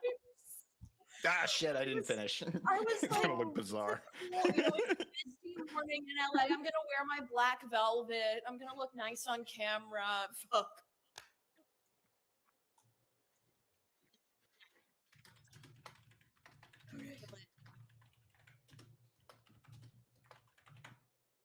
I'm really bad at drawing, and I think that just makes it better. Does. That's the what makes person it I'm responding. so good. That penis though was too perfect. The problem is penises are just really easy to draw at the end of the day. They really are. Hence why we can't get rid of them. Ever. Exactly. And they're funny, you know? If I just look at one and laugh, I've done that a lot to live people. Now, can I do this in time? Yes, I believe in you. Yeah, time screwed me over on the first one, and yeah. I feel very good about this one, actually. I realized there's a thicker pen than the one that... Yes, it comes in handy. Yeah. I didn't know. Now I'm fixing some things.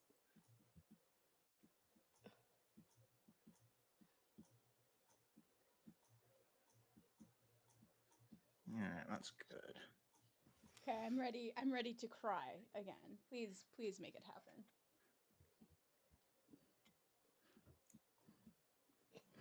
There we go. Oh boy. Oh god. Oh. All right.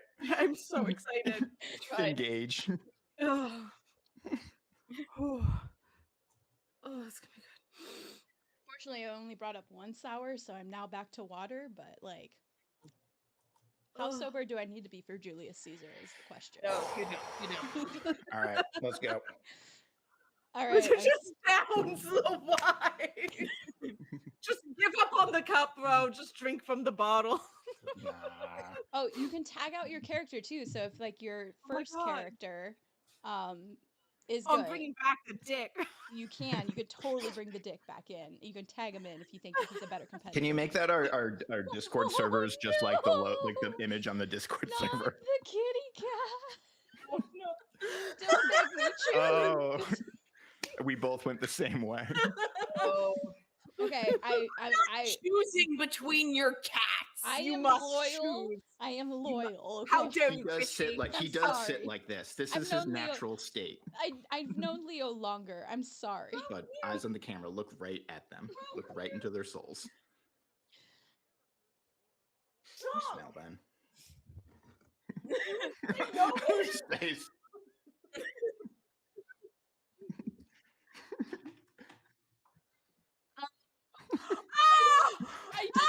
I didn't vote. I couldn't vote. I absconded. I don't have a horse in this race. I don't My have a boy, my sweet handsome boy. It's okay. It's okay. It's He okay. sits. I was trying to capture. He sits like Jabba the Hutt when he's relaxing. Like he kind of like goes on his back and just kind of like.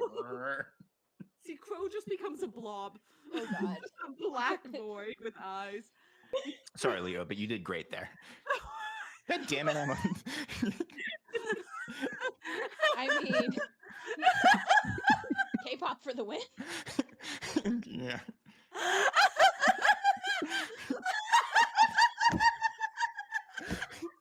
You should just send this picture to him just on like. Sorry, you could tag in your other characters too. No, I'm not doing it. I'm going for the inexorable march towards the grave.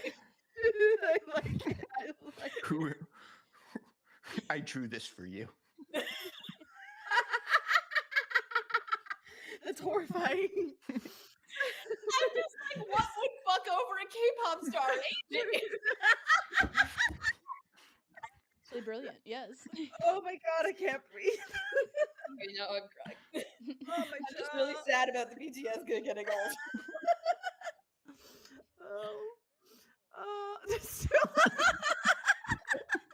Oh God, he's back.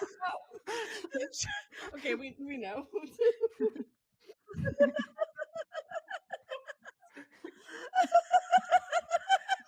Jesus.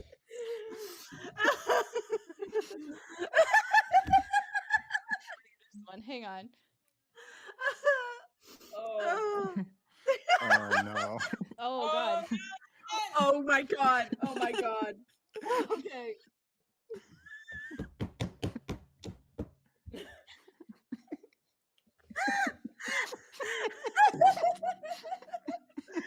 Do you have any idea what the pivot's gonna be like for me to get into Julius Caesar brain after this?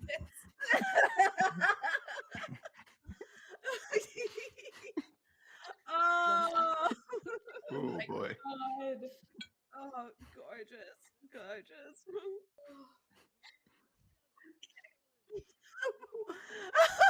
What is that?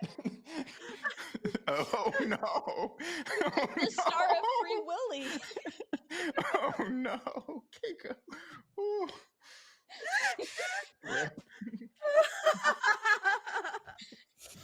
Oh, We stand a legend. Yeah, we do. Truly. Oh, I mean, come on. Come on, really? Why am I sweating so much?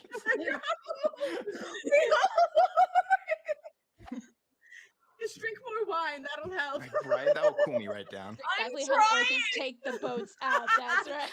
Sorry, Emma. Forget the My titles. God has abandoned me. Oh God, I can't breathe.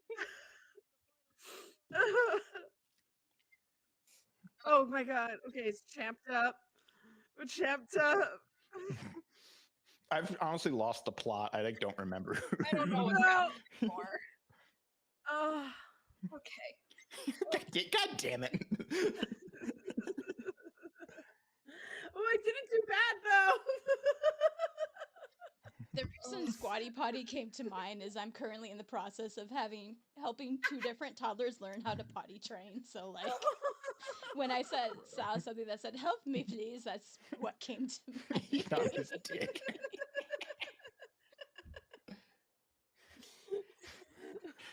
Oh my gosh. Okay. So yeah, if we stream again, we'll definitely keep Jackbox in mind. Truly. Oh Oh. my god. Oh, I can't breathe. Okay. I think that timed out perfectly. I need to Great. check my mascara to make sure I don't have raccoon eye. Yeah. And also eat something. So I think we're gonna end Jackbox here. Okay. Oh god. And we will be back at the top of the hour, so in about 17 minutes to do Julius Caesar. Put on this Okay. dick. Next time you see me to do Shakespeare. Okay. Yes. Great. Good idea. Shakespeare would have been all about the dick jokes. Like, let's be serious. So He is. He is. yeah. He is. Like, Oh, Yes. okay. Bye. I need to go home. Yeah, He was like, Michaela. I'm not here. I did not come to bury Caesar. And then someone's like, more like sear these nuts. Colin, can you please heckle us? I'll just jump in with it appear like Caesar these nuts. But Okay. Okay. All right. So I think we're saying goodbye to Michaela officially. Michaela, thank you so much for all of your help. I'll be back in an hour. Oh, you are? I'm also on for the second listener Q&A. Oh, you are. You are. Michaela will be back. Okay. No one worry. Michaela will be back. So Or worry. yeah. Michaela and Colin to make my all life the kids should be asking, "Where's Poochie?" Michaela and Colin, to make my life easier, can you both just turn off your cameras and microphones? Yep. Don't actually close out of Ninja, and that will make my life a little Got it. easier. My wine has opened, but it has exploded. Oh no. So I'm gonna go change really quick. Yep. Have that. Go Just it. change. We will be back at the top of the hour, whatever time zone you're in. We'll see you all soon.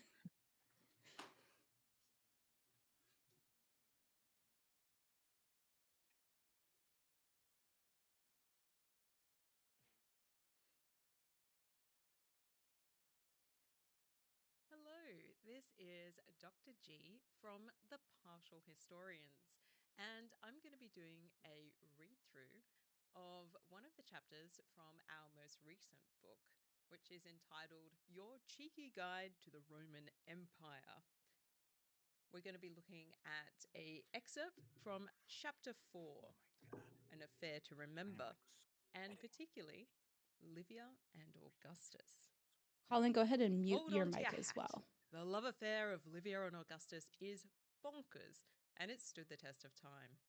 This is a tale for all of us who have been a little bit messy when it comes to moments of the heart and the bedroom. There's almost no need to introduce these two because they continue to be massively popular in the modern imagination. Augustus is famous/infamous for becoming the first emperor of Rome, while Livia is famous/infamous for controlling the destiny of just about everyone in Augustus's family. Despite the depictions of their reputations and afterlives in popular culture, from the 1970s BBC miniseries I, Claudius to the 2021 to 2023 series Domnia, the ancient source material still offers the most interesting version of their love story. We're here to take you on a whirlwind ride through the most salacious and sexy parts of this duo's affair. Augustus, like many an elite Roman before him, understood marriage as a political union between families. Marriage wasn't just about love, but strategy. And if we should offer Augustus any kind of compliment, he was a master strategist. The Roman historian Suetonius tells us that Augustus, when he was still known as Octavian, was first betrothed to the daughter of Publius Servilius Isuricus. He almost immediately got out of that engagement to marry Mark Antony's stepdaughter Claudia in 43 BCE. This was a good political move, as he and Antony worked together to bring down the assassins of Julius Caesar. The union didn't last long, though, as the alliance between Octavian and Antony crumbled. To add insult to injury, Octavian insisted that he and Claudia had never gone all the way. In 40 BCE, Octavian married Scribonia. She had been married twice before to consuls and already had a child. But according to the historian Dio Cassius, the marriage was about trying to build a coalition against Antony. Scribonia and Octavian were soon expecting a child together. This was exciting news, as nothing cemented a political alliance quite like a baby. But the dream was not to last. Livia was living her own life while Octavian was pursuing political glory and strategic marriages. In 43, Livia married Tiberius Claudius Nero. He was from a well-known, very elite family, and the next year they welcomed their first child, a son. Livia's husband had the unhappy knack of choosing the losing side whenever he took a political position. When he fought against Octavian in 41 and lost, the whole family had to retreat out of Rome. It was only in 39 BCE that the family was able to return. By then, Livia was pregnant with her second child. When Livia and Octavian met, presumably for the first time, she was about 6 months pregnant. This does not seem to have deterred Octavian in the slightest. Within the space of less than 3 months, the following unfolded. Octavian secured Livia's divorce from Tiberius Claudius Nero. Octavian dumped Scribonia.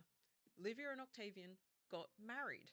Tiberius Claudius Nero gave his old wife away as though he were her dad.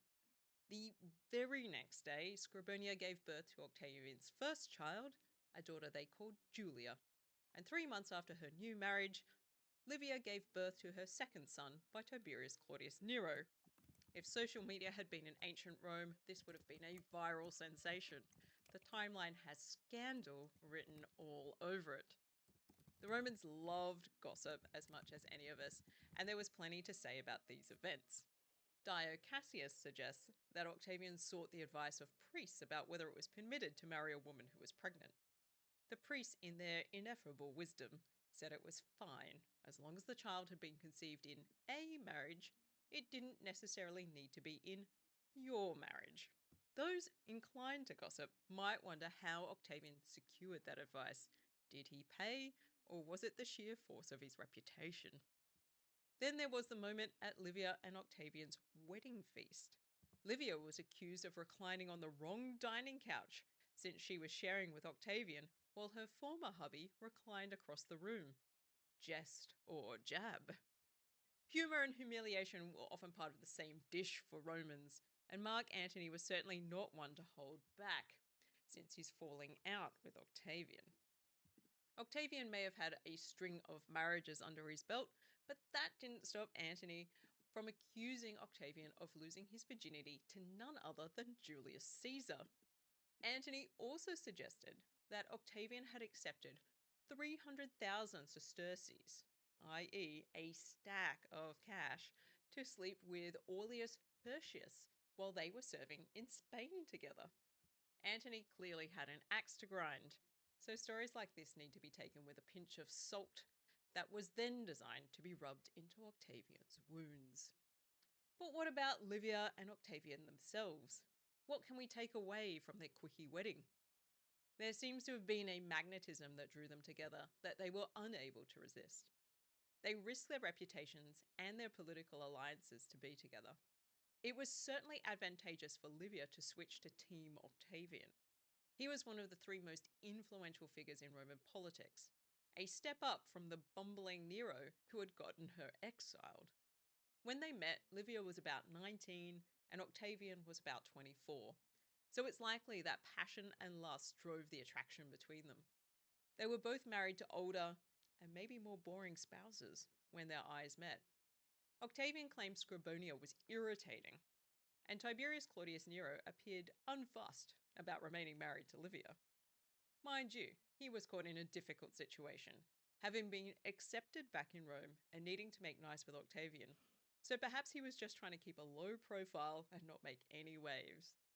With a couple of quick divorces and a fast wedding, Team Octavian and Livia was born. Aha!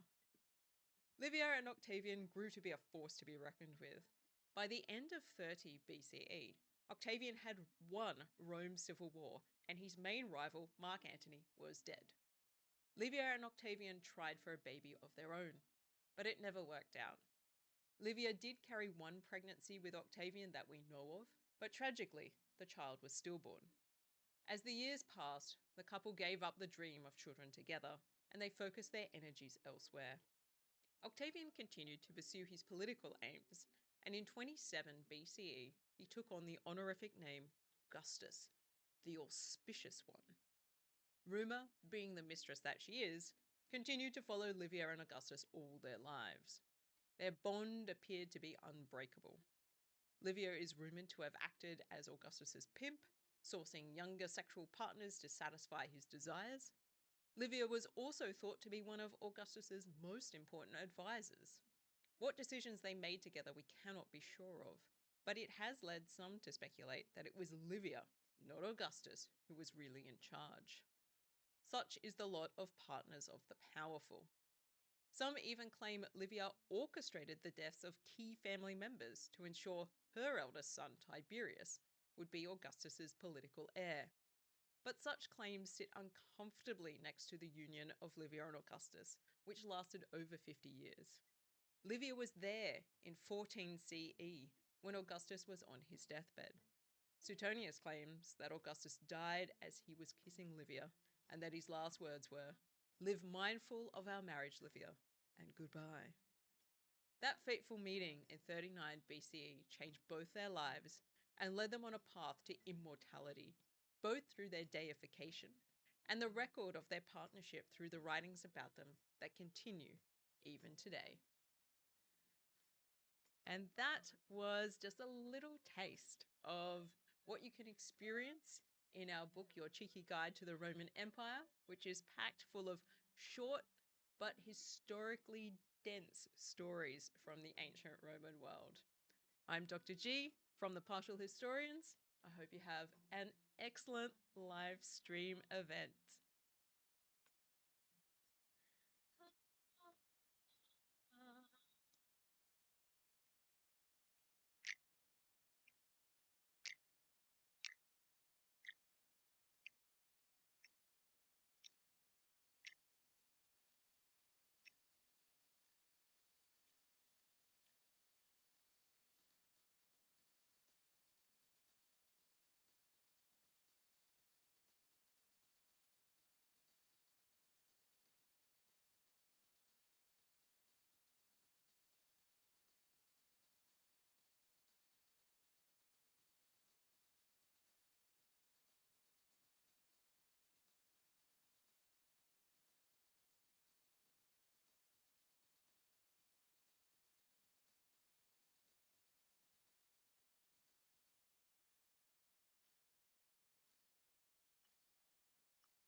Host of Ancient Office Hours podcast.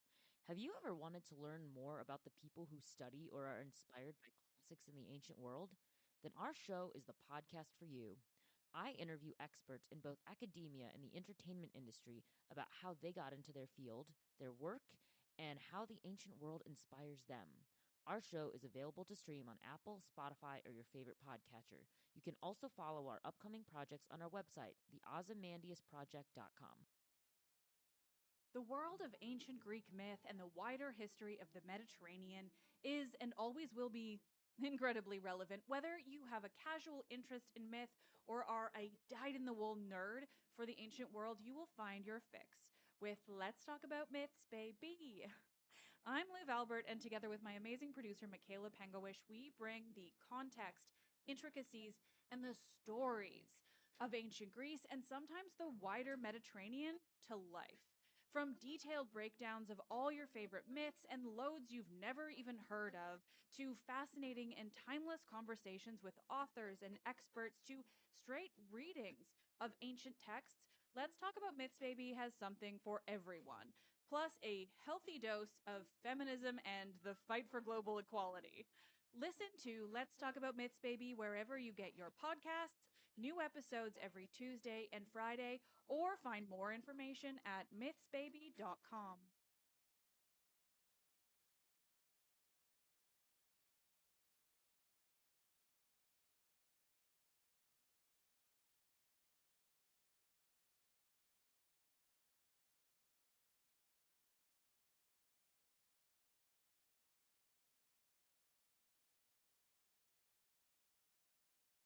Friends, Romans, countrymen. Do you like films about gladiators? Are you not entertained? Do you want to know more about movies based on ancient history? If so, check out Movies We Dig, the podcast about film, antiquity, and everything in between. Each episode, hosts Elijah Fleming, Colin McCormick, and Christy Vogler dig through media about history, mythology, and archaeology with a cast of professional scholars and creatives. But we're not about nitpicking or fact-checking. Instead, we're interested in how the media today reimagines our past and why. We've excavated sword and sandal classics, comic book movies, dramas, romances, horrors, video games, novels, and more. And now, we're excited to announce the start of our latest season, Unfinished Business. We'll be going back over old finds, missed opportunities, and blind spots. You know, things we need to revisit or never really got around to the first time, like Agora, Hail Caesar, and the Ben-Hur remake. If you want to hear more, listen to Movies We Dig on all major streaming platforms. Find us at movieswedig.com and follow us on social media at Movies We Dig.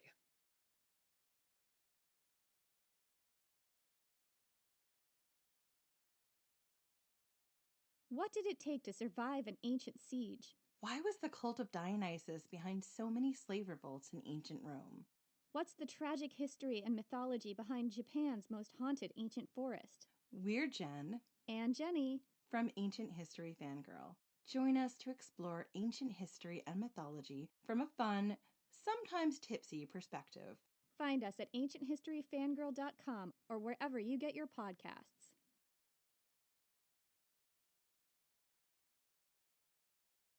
Pele, Hawaiian goddess of volcanoes, fire, and rebirth. Maeve, Celtic warrior queen and nemesis of heroes. Kiyohime, Japanese fire-breathing snake demon. Pesta, Norwegian spirit of the Black Death. Our book, Women of Myth, is a fascinating look at women and femme characters in world mythology, including goddesses, heroines, and monsters. With captivating illustrations by Ringo Award-nominated artist Sarah Richard, it's the perfect gift for the mythology lover in your life, including yourself. Find Women of Myth wherever books are sold.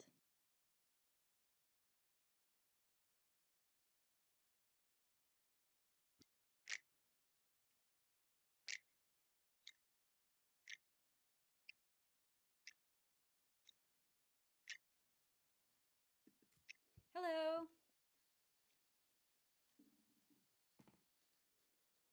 Hello, hello. Hello. I'm going to go ahead and stop the music since we're here now and I've got a chance to scarf down some cold pizza. Sweet. Yes. Okay.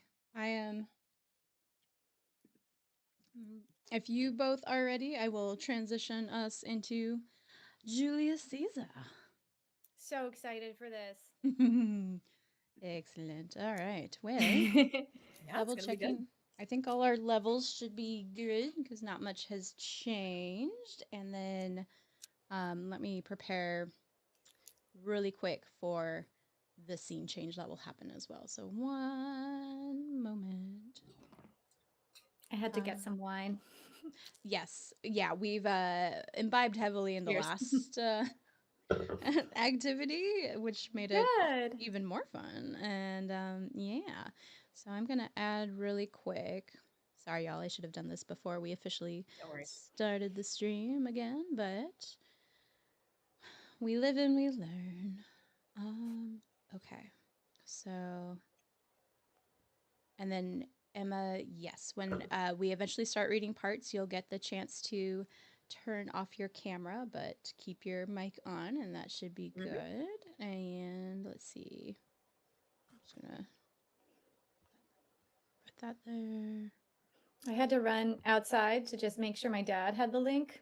So my Oh, dad's yeah. watching. Oh, good. Yeah. We love that. And then let's see. And then we need to add Jenny real quick to the second scene. I'm going to be so brain dead by the end of this, y'all. It's No, you're staying all night, aren't you? I am. It's not too much longer. Like we've only got about 4 more hours to go. I'm excited though. Like they're all fun, and it's been like it's gone by fast, honestly. So I can't complain. I had a blast. Yeah. So far, I've done 2 things, and they were all super fun. So yeah. Yeah, the trivia was fun. If you get a chance later to watch our Quiplash, and then what we decided to like do a drawing one, and that one was unhinged afterwards. Oh, so fantastic. we'll definitely have to do some more Jackbox streams amongst us because it will be wonderful. Yeah. Last one I'm adding real quick, and then I will get us. Jenny, where are you? Where's your name? I'm right here. I know. That is going to be the running gimmick for you for this entire live stream. Where's Jenny? No one is quite sure. I know I had some technical difficulties initially. So I was like, "Am I here?" Yeah, no, it all worked Where out. am I? Between that and Colin dying repeatedly with his hand at his crotch was like that was the whole gimmick of surviving Pompei, and we love it. So I don't know Colin that well, but now I feel like I know him very well, and that's his main personality trait. yes, he loves a good gimmick. Lately, it's been no matter what film we're reviewing, it is the greatest film of all time, including Pompei. So like you have an idea of how the gimmick's been going lately. Yeah. There you go. Just move Jenny's down, and then that takes care of everything. Okay. I think I'm ready. You both ready? I'm good to go. Yeah. Do you want my douchebag acting Shakespeare advice? Yes. Yes, please. Drive through to the end of the line. Make sure, like, don't put pauses in. Like, if you're gonna pick a place to pause, pick it at the end of the line. Good to know. Okay. That is very good to know. Okay. All right. So, for those of us, or not us, but for people in chat, we know it's getting late, but we hope to regale you with some reception of the ancient world through Shakespeare. And yeah, this evening we're joined by Emma Polly, Jenny Williamson, and myself to read through and discuss a scene from Shakespeare's Julius Caesar. I want to give a special thanks to Emma for helping to prepare this scene for the live stream. Like another thing off my plate was wonderful, and so I appreciate that greatly. And I will be playing the part of Mark Antony. Jenny will be performing as Brutus, and Emma will be taking on multiple speaking parts for the plebeians, as well as Cassius. Cassius? I like Cassius better, but like he doesn't do much. He doesn't do much, which is true of the triumvirate anyway. Well, ooh, Jenny's got some tea to spill. Just the triumvirate. Yeah, Like, yeah, we're a fun triumvirate. We're just cool. overthrowing democracy. It's fine. Yeah. That's fine. The guy with the riches, the guy with the soldiers, and then the guy with the mobs. Yes. Right? Yeah. Yeah. If you watched Rome, you know what we're talking about. The guy with the mobs is very important, so. Yeah. Turns out. So I have Andy's copy of this giant Norton Shakespeare, which is great for like providing some context. And I of course have many texts about Roman history, but this was easier to just provide some historical context of what's happening in Rome at the time of Julius Caesar's death. So I'm gonna read that really quick for some historical context, and then we'll get into some context for the play itself, and then we'll do the reading, and then we will have a discussion about political assassinations. Ain't that fun, y'all? Yeah. All right, so Shakespeare's play opens in 44 BC, when an astonishing sequence of conquests had made Rome the center of an empire that stretched from North Africa to Britain, from Persia to Spain. Despite its triumphs, however, the city itself was collapsing from within. Rome had long been governed by a senate, but as the city's military endeavors grew increasingly ambitious, its generals became far more powerful than the individually weak, factionalized senators to whom they supposedly owed allegiance. In addition, the Roman polity suffered from sharp class divisions. After a long struggle, the plebeians, or the working class, had won the right to elect their own tribunes, or representatives, but all women and most plebeian men were still largely excluded from political power. Thus, although the Republic was democratic in some respects, the majority of Rome's population did not have a strong interest in maintaining it. And then where Caesar fits in, Julius Caesar looked by far the most likely to succeed in taking over these institutions. He was a remarkable general who had subdued much of Northwest Europe, even while consolidating his popularity among the poorer classes at home. His combination of ability, charisma, ambition, and good luck made him both extremely valuable to the state and at the same time exceptionally dangerous. Those who supported the city's traditional form of government feared that the Rome that prided itself upon its victories abroad was likely to find itself enslaved by one of its own citizens. Norton is so dramatic, I love it. When legal and military attempts to curb Caesar's growing power failed, a group of conspirators led by Caius Cassius and Marcus Brutus summarily assassinated him. Civil war soon erupted in consequence, and the armies loyal to the conspirators were defeated by an army led by Caesar's friend, Mark Antony, and his heir, Octavius. Eventually, after a power struggle among the victors, which is recounted in Shakespeare's Antony and Cleopatra, Octavius was installed as the Emperor Augustus, and the Senate was reduced to merely a ceremonial role. So that is some historical context shaping the events presented in this play. All right. And then the amazing information that Emma also provided to me about the play itself. It was performed probably in 1599 and published in the first folio in 1623. I also saw in Norton that it's thought to be the first play performed in the Globe Theatre. So that's pretty cool. I've gotten to see a performance there. If you ever get the opportunity to go to London and see a Shakespeare performance in the Globe Theatre, it's not the original because the original burned down, but it's still a great experience and you should totally do that.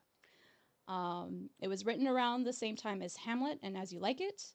The scene that we're going to be reading / performing was written around is directly after the assassination of Julius Caesar.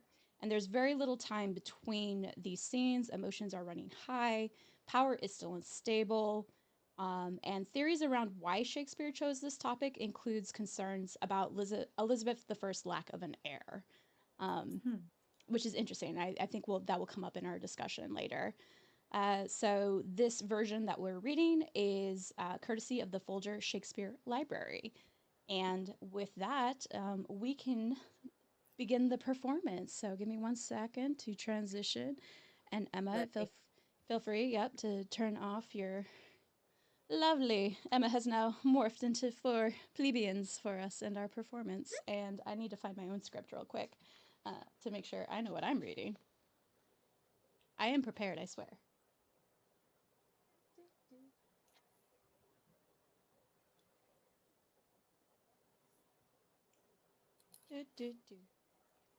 I'm first to talk, so you just let me know when to go. I found it. I say action. I have Do not I actually. turn my video off? No. It's just me. We only are having Emma perform their video, or turning their video off, because they are performing multiple parts, and I'm excited to see the different voices that will go along with that. So otherwise, I'm the Monty Python peasants. So I see. Okay. I just saw everyone's video was off, so I was like, do I do that? No. No. And I think hopefully both our videos are on in the live stream. I hope. Aha. So I haven't looked because of the echo. Fair. Yeah. There's so many more. I wish I had like 2 more computer monitors so I could keep track of everything happening, but nothing's caught on fire and we haven't resorted to plan B. So we're doing great. Great. You're good on video. Perfect. All Cool. right. Thank you. Emma, please take it away. We will be satisfied. Let us be satisfied. Then follow me and give me audience, friends. Cassius, go you into the other street and part the numbers. Those that will hear me speak, let him stay here. Those that will follow Cassius, go with him, and public reasons shall be rendered of Caesar's death. I will hear Brutus speak. I will hear Cassius, and compare their reasons when severally we hear them rendered. The noble Brutus is ascended. Silence! Be patient till the last. Romans, countrymen, and lovers, hear me for my cause, and be silent that you may hear. Believe me for mine honor, and have respect to mine honor that you may believe. Censure me in your wisdom, and awake your senses that you may the better judge.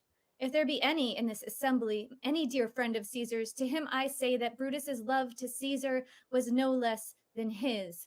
If then that friend demand why Brutus rose against Caesar, this is my answer. Not that I loved Caesar less, but that I loved Rome more. Had you rather Caesar were living and die all slaves than that Caesar were dead to live all freemen? And as Caesar loved me, I weep for him. As Caesar was fortunate, I rejoice at it. As he was valiant, I honor him. But as he was ambitious, I slew him. There is tears for his love, joy for his fortune, honor for his valor, and death for his ambition. Who is here so base that would be a bondman? If any speak, for him have I offended. Who is here so rude that they would not be a Roman? If any speak, for him have I offended. Who is here so vile that will not love his country? If any speak, for him I have offended. I pause for a reply. None, Brutus, none. Then none have I offended. I have done no more to Caesar than you shall do to Brutus. The question of his death is enrolled into the Capitol, his glory not extenuated wherein he was worthy, nor his offenses enforced for which he suffered death. Here comes his body, mourned by Mark Antony, who, though he had no hand in his death, shall receive the benefit of his dying, a place in the Commonwealth, as which of you shall not? With this I depart, that as I slew my best lover for the good of Rome, I have the same dagger for myself when it shall please my country to need my death. Live, Brutus, live. Live, bring him with triumph home unto his house, give him a statue with his ancestors, let him be Caesar. Caesar's better parts shall be crowned in Brutus. We'll bring him to his house with shouts and clamors. My countrymen. Peace, silence, Brutus speaks. Peace, ho. Good countrymen, let me depart alone. And for my sake, stay here with Antony. Do grace to Caesar's corpse and grace his speech, tending, to Caesar's glories, which Mark Antony, by our permission, is allowed to make. I do entreat you, not a man depart, save I alone, till Antony have spoke. Stay, ho, and let us hear Mark Antony. Let him go up into the public chair. We'll hear him. Noble Antony, go up! For Brutus's sake, I am beholding to you. What does he say of Brutus? He says, for Brutus's sake, he finds himself beholding to us all. 'Twere best he speak no harm of Brutus here. This Caesar was a tyrant! Nay, that's certain. We are blessed that Rome is rid of him. Peace! Let us hear what Antony can say. You gentle Romans. Peace, ho! Let us hear him! Friends, Romans, countrymen, lend me your ears. I come to bury Caesar, not to praise him. The evil that men do lives after them. The good is often tiered with their bones. So let it be with Caesar. The noble Brutus hath told you Caesar was ambitious. If it were so, it was a grievous fault, and grievously hath Caesar answered it. Here, under leave of Brutus and the rest, for Brutus is an honorable man, so are they all honorable men, come I to speak in Caesar's funeral. He was my friend, faithful and just to me. But Brutus says he was ambitious, and Brutus is an honorable man. He hath brought many captives home to Rome, whose ransoms did the general coffers fill. Did this in Caesar seem ambitious? When that the poor have cried, Caesar hath wept. Ambition should be made of sterner stuff. Yet Brutus says he was ambitious. And Brutus is an honorable man. You all did see that on the Lupercal I thrice presented him a kingly crown, which he did thrice refuse. Was this ambition? Yet Brutus says he was ambitious, and sure, he is an honorable man. I speak not to disprove what Brutus spoke, but here I am to speak what I do know. You all did love him once, not without cause. What cause withholds you then to mourn for him? O judgment, thou art fled to brutish beasts, and men have lost their reason. Bear with me. My heart is in the coffin there with Caesar, and I must pause till it come back to me. Methinks there's Sorry, I had to weep real quick. much reason in his sayings. If thou consider rightly of the matter, Caesar has had great wrong. Has he, masters? I fear there will a worse come in his place. Marked you his words? He would not take the crown, therefore 'tis certain he was not ambitious. If it be found so, some will dear abide it. Oh, poor soul, his eyes are red as fire with weeping. There's not a nobler man in Rome than Antony. Now, mark him. He begins again to speak. But yesterday, the word of Caesar might have stood against the world. Now lies he there, and none so poor to do him reverence. O masters, if I were disposed to stir your hearts and minds to mutiny and rage, I should do Brutus wrong and Cassius wrong, who you all know are honorable men. I will not do them wrong. I rather choose to wrong the dead, to wrong myself and you, than I will wrong such honorable men. But here's a parchment with the seal of Caesar. I found it in his closet. 'Tis his will. Let but the commons hear this testament, which, pardon me, I do not mean to read, and they would go and kiss dead Caesar's wounds, and dip their napkins in his sacred blood, yea, beg a hair of him for memory, and dying, mention it within their wills, bequeathing it as a rich legacy unto their issue. We'll hear the will. Read it, Mark Antony. The will! The will! We will hear Caesar's will! Have patience, gentle friends. I must not read it. It is not meet you know how Caesar loved you. You are not wood, you are not stones, but men. And, being men, hearing the will of Caesar, it will inflame you, it will make you mad. 'Tis good you know not that you are his heirs, for if you should, oh, what should come of it? Read the will! We'll hear it, Antony! You shall read us the will, Caesar's will! Will you be patient? Will you stay a while? I have o'ershot myself to tell you of it. I fear I wrong the honorable men, whose daggers have stabbed Caesar. I do fear it. They were traitors, honorable men. The will, the testament, they were villains, murderers. The will, read the will. You will compel me, then, to read the will? Then make a ring about the corpse of Caesar, and let me show you him that made the will. Shall I descend? And will you give me leave? Come down, descend, you shall have leave. A ring. Stand round. Stand from the hearth, stand from the body. Room for Antony, most noble Antony. Nay, press not so upon me. Stand far off. Stand back. Room, bear back. If you have tears, prepare to shed them now. You all do know this mantle. I remember the first time ever Caesar put it on. 'Twas on a summer's evening in his tent. That day he overcame the Nervii. Look, in this place ran Cassius's dagger through. See what a rent the envious Casca made. Through this well-beloved Brutus stabbed, and as he plucked his cursed steel away, mark how the blood of Caesar followed it, as rushing out of doors to be resolved, if Brutus so unkindly knocked or no, for Brutus, as you know, was Caesar's angel. Judge, O you gods, how dearly Caesar loved him. This was the most unkindest cut of all, for when the noble Caesar saw him stab, Ingratitude, more strong than traitor's arms, quite vanquished him, then burst his mighty heart, and, in his mantle muffling up his face, even at the base of Pompey's statue, which all the white ran blood, great Caesar fell. Oh, what a fall was there, my countrymen! Then I and you and all of us fell down, whilst bloody treason flourished over us. Oh, now you weep, and I perceive you feel the dint of pity. These are gracious drops. Kind souls, what? Weep, you and you, but behold, our Caesar's vesture wounded. Look you here.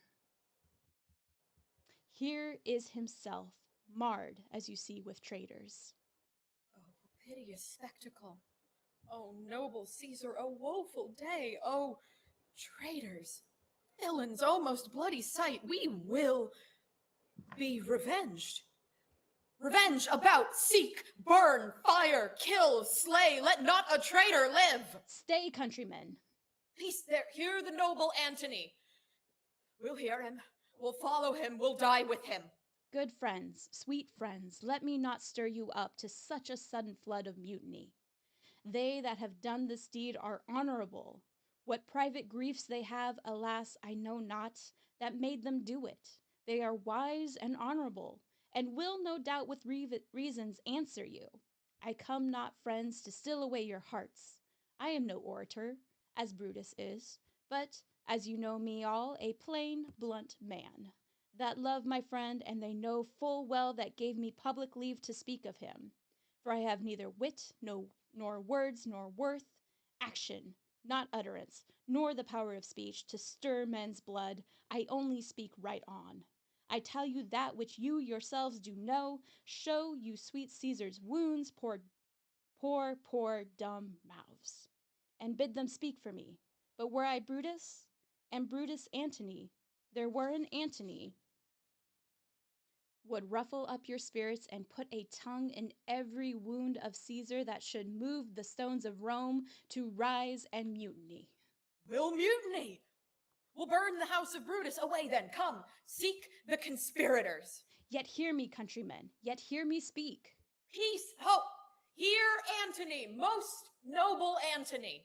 Why, friends, you go to do you know what, not what. Wherein hath Caesar thus deserved your loves? Alas, you know not. I must tell you then, you have forgot the will I told you of. Ah, most true. The will. Let's stay and hear the will. Here is the will, and under Caesar's seal, to every Roman citizen he gives, to every several man, 75 drachmas. Most noble Caesar, will revenge his death, O royal Caesar. Hear me with patience. Peace, ho! Moreover, he hath left you all his walks, his private arbors, and new planted orchards. On this side Tiber he have left them you, and to your heirs forever, common pleasures, to walk abroad and recreate yourselves. Here was a Caesar. When comes such another? Never. Never. Come, away, away. We'll burn his body in the holy place, and with the brands fire the traitors' houses. Take up the body, go fetch fire, pluck down benches, pluck down forms, windows, anything. Now let it work. Mischief, thou art afoot. Take thou what course thou wilt. End scene. And let me, yeah. Real quick, let me just do that and transition and maybe. Okay, good enough. Wait. There we go. Now we're all on the same size and level. Great. Excellent work. I should have stayed a little more sober for that, but that was very fun, and I was really excited to get to read part of that. And so I have here somewhere. I wanted to just ask both of you before we dive into the scene, what is your personal history with Shakespeare and this play in particular, if you have a history with it at all? So, Emma, we'll start with you. Yeah, so in my former life, I've trained as an actor. I have a master's in acting from the Bristol Old Vic Theatre School in the United Kingdom, and my primary my thing was Shakespeare. Mhm. I have, you know, most of my training is dedicated to Shakespeare. A lot of my theatrical experiences with Shakespeare. I've been lucky enough to learn from some really cool people. If anyone out there is a fan of Star Trek, and you're a fan of Star Trek Deep Space Nine, I learned a lot of really solid Shakespearean technique from Quark, who still teaches at the NTS Academy in Glendale. Armin Shimmerman, he is an absolute genius and a very lovely man. I love Shakespeare. I enjoy performing Shakespeare in a way that I don't enjoy much else on stage. Um, with Julius Caesar in particular, I actually don't have as much experience with it. I have read it a couple of times, but I've never performed it. And I have only seen one production live, although it was a banger. It was 2018 at the Bridge Theatre in the UK. Ben Whishaw as Brutus, Michelle Fairley, not better known, also known as Catelyn Stark from Game of Thrones, Oh, nice. as Cassius. Mm. She did amazing. That was really, really good work. That was a really, really good show. But yeah, so that's my general Shakespeare vibes. Is I know a little too much and it's a lot of fun. Yeah, Jenny, how about you? I also majored in theater in college. I was a theater and creative writing double major. This is my bachelor's degree. I actually acted on the Globe. We had a program when I was an exchange student in London and I got to act on the Globe. I did a scene from Othello. Which one? So, it was the one, oh God, this has been so long ago where she's brushing her hair with her maid. Emilia and Desdemona. Yeah. Yeah. Yep. It was really great. Nice. I just remember loving being there and loving, you know, getting to know all these amazing Shakespearean actors and everything. And yeah, in terms of this play in particular, I will say that it has been a long time since I have studied Shakespeare because I did not go that direction when I graduated college. So it's been a while.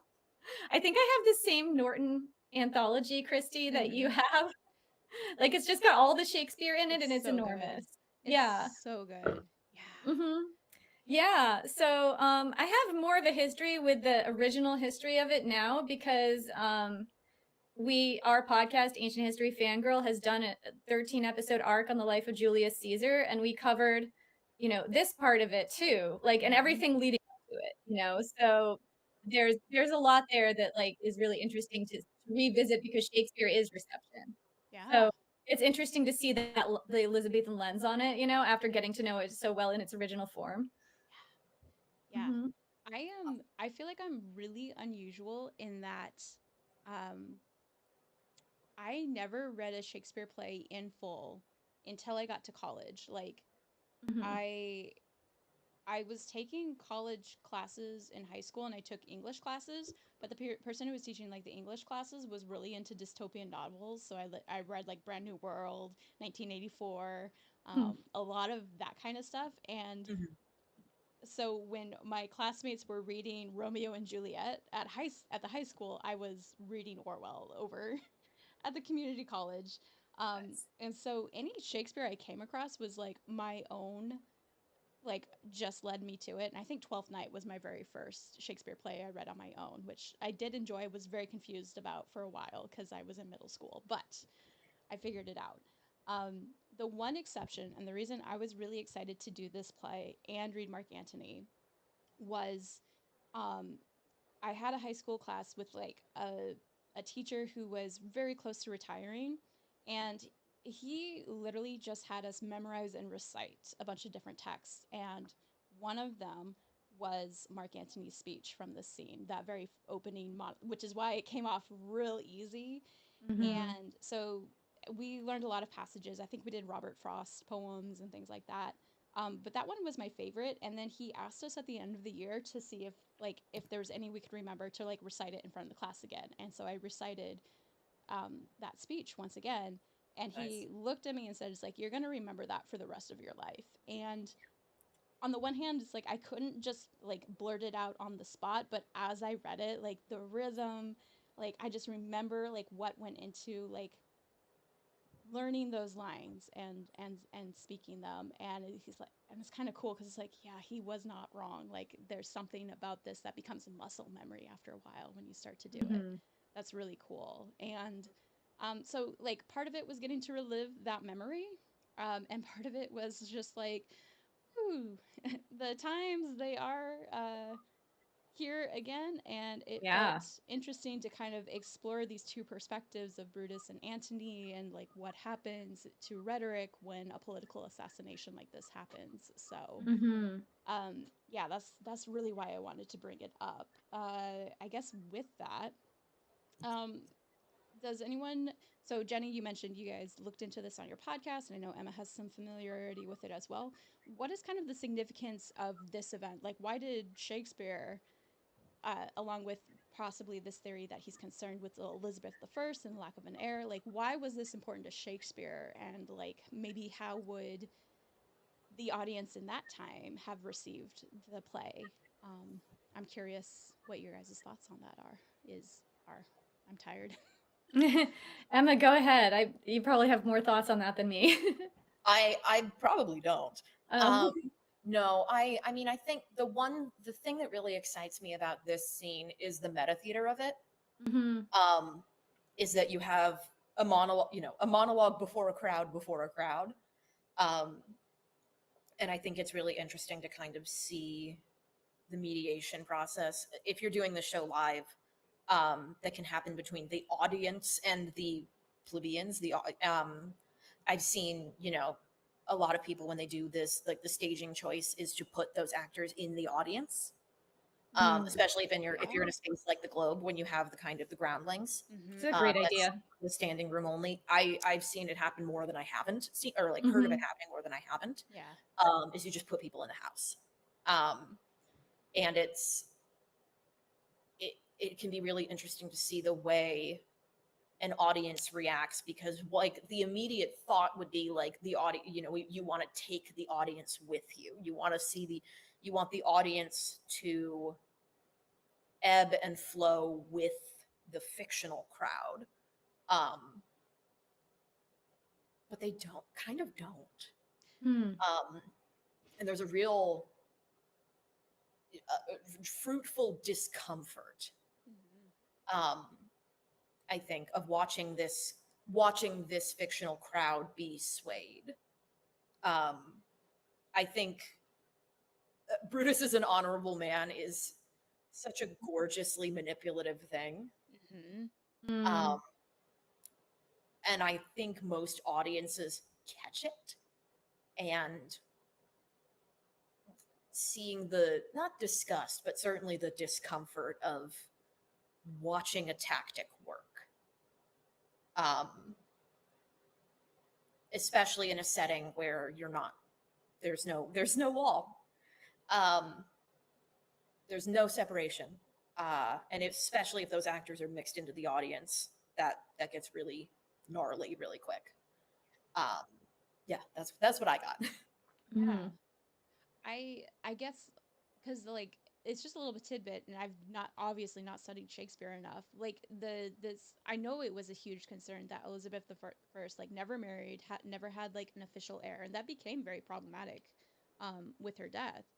And I don't know, I wanted thoughts on like why was Julius Caesar's death, when we're not really supposed to have an heir apparent taking over, like why was that connection kind of drawn? Like if you study Roman history, the Republic is already quickly collapsing without the need for like an heir apparent to Julius Caesar. And as said, there's a huge civil war that's fought between two people very close to Julius Caesar about who actually takes up the mantle and kind of completes this process of taking over the Roman government. So I was just wondering if there was any thoughts on that connection for you. Yeah, because I think that periods of political transition are particularly vulnerable to violence. And I think that if you look at the United States, this is why in the past, our country has been so meticulous about how the transfer of power happens every 4 years, and how, this president new one sits down with the old one, and they have like a conversation in the Oval Office, and it's televised, and they pass the baton, and everything is very, very civilized, which is why January 6th was such a rending event for us. So political violence happens when power changes hands, and it's easy for us, I think, especially in the US up until very recently, and in a lot of places in the West, to forget how vulnerable that time is. So probably that connection is being made because people are afraid, and I'm not sure where Julius Caesar the play lands in terms of the history of Elizabeth and her reign, like whether she was older than. I honestly don't know, I'd have to look it up, but that must have been a concern for everybody. What happens when she dies? What, or if somebody overthrows her? There's going to be violence. And the thing about the Romans at this time is this was not the only dictatorship that happened, right? Like, you go back maybe 40 years from now, and you had Sulla, who was another dictator who took over. There was like the Sulla and Marius wars, it was different civil war.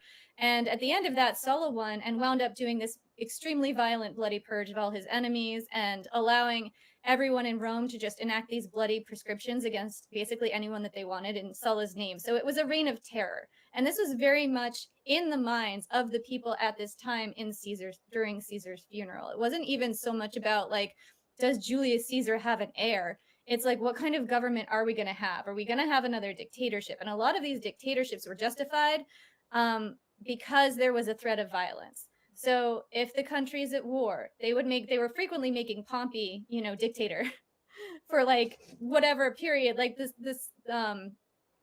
top government, there were two of them, the top government officials of the time were supposed to change over every year, but Pompey would come into power and they would appoint him dictator for however long it took if they were at war, and this period of intense civil unrest, they were very vulnerable to having another dictator potentially just come in and take over and then enact prescriptions. And nobody knew what side of those prescriptions they were going to be on, if they were pro-Caesar or anti-Caesar. And you have the Brutus faction, and you have the Antony faction, which turned into, like that would be like the people who supported Caesar faction in life, right? So there is blood on the line here, and there very easily could have been in Elizabethan times.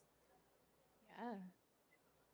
I just to tack on, Elizabeth I will be dead within 4 years of this play premiering. Then it makes real sense that they'd be talking about this now. Yeah.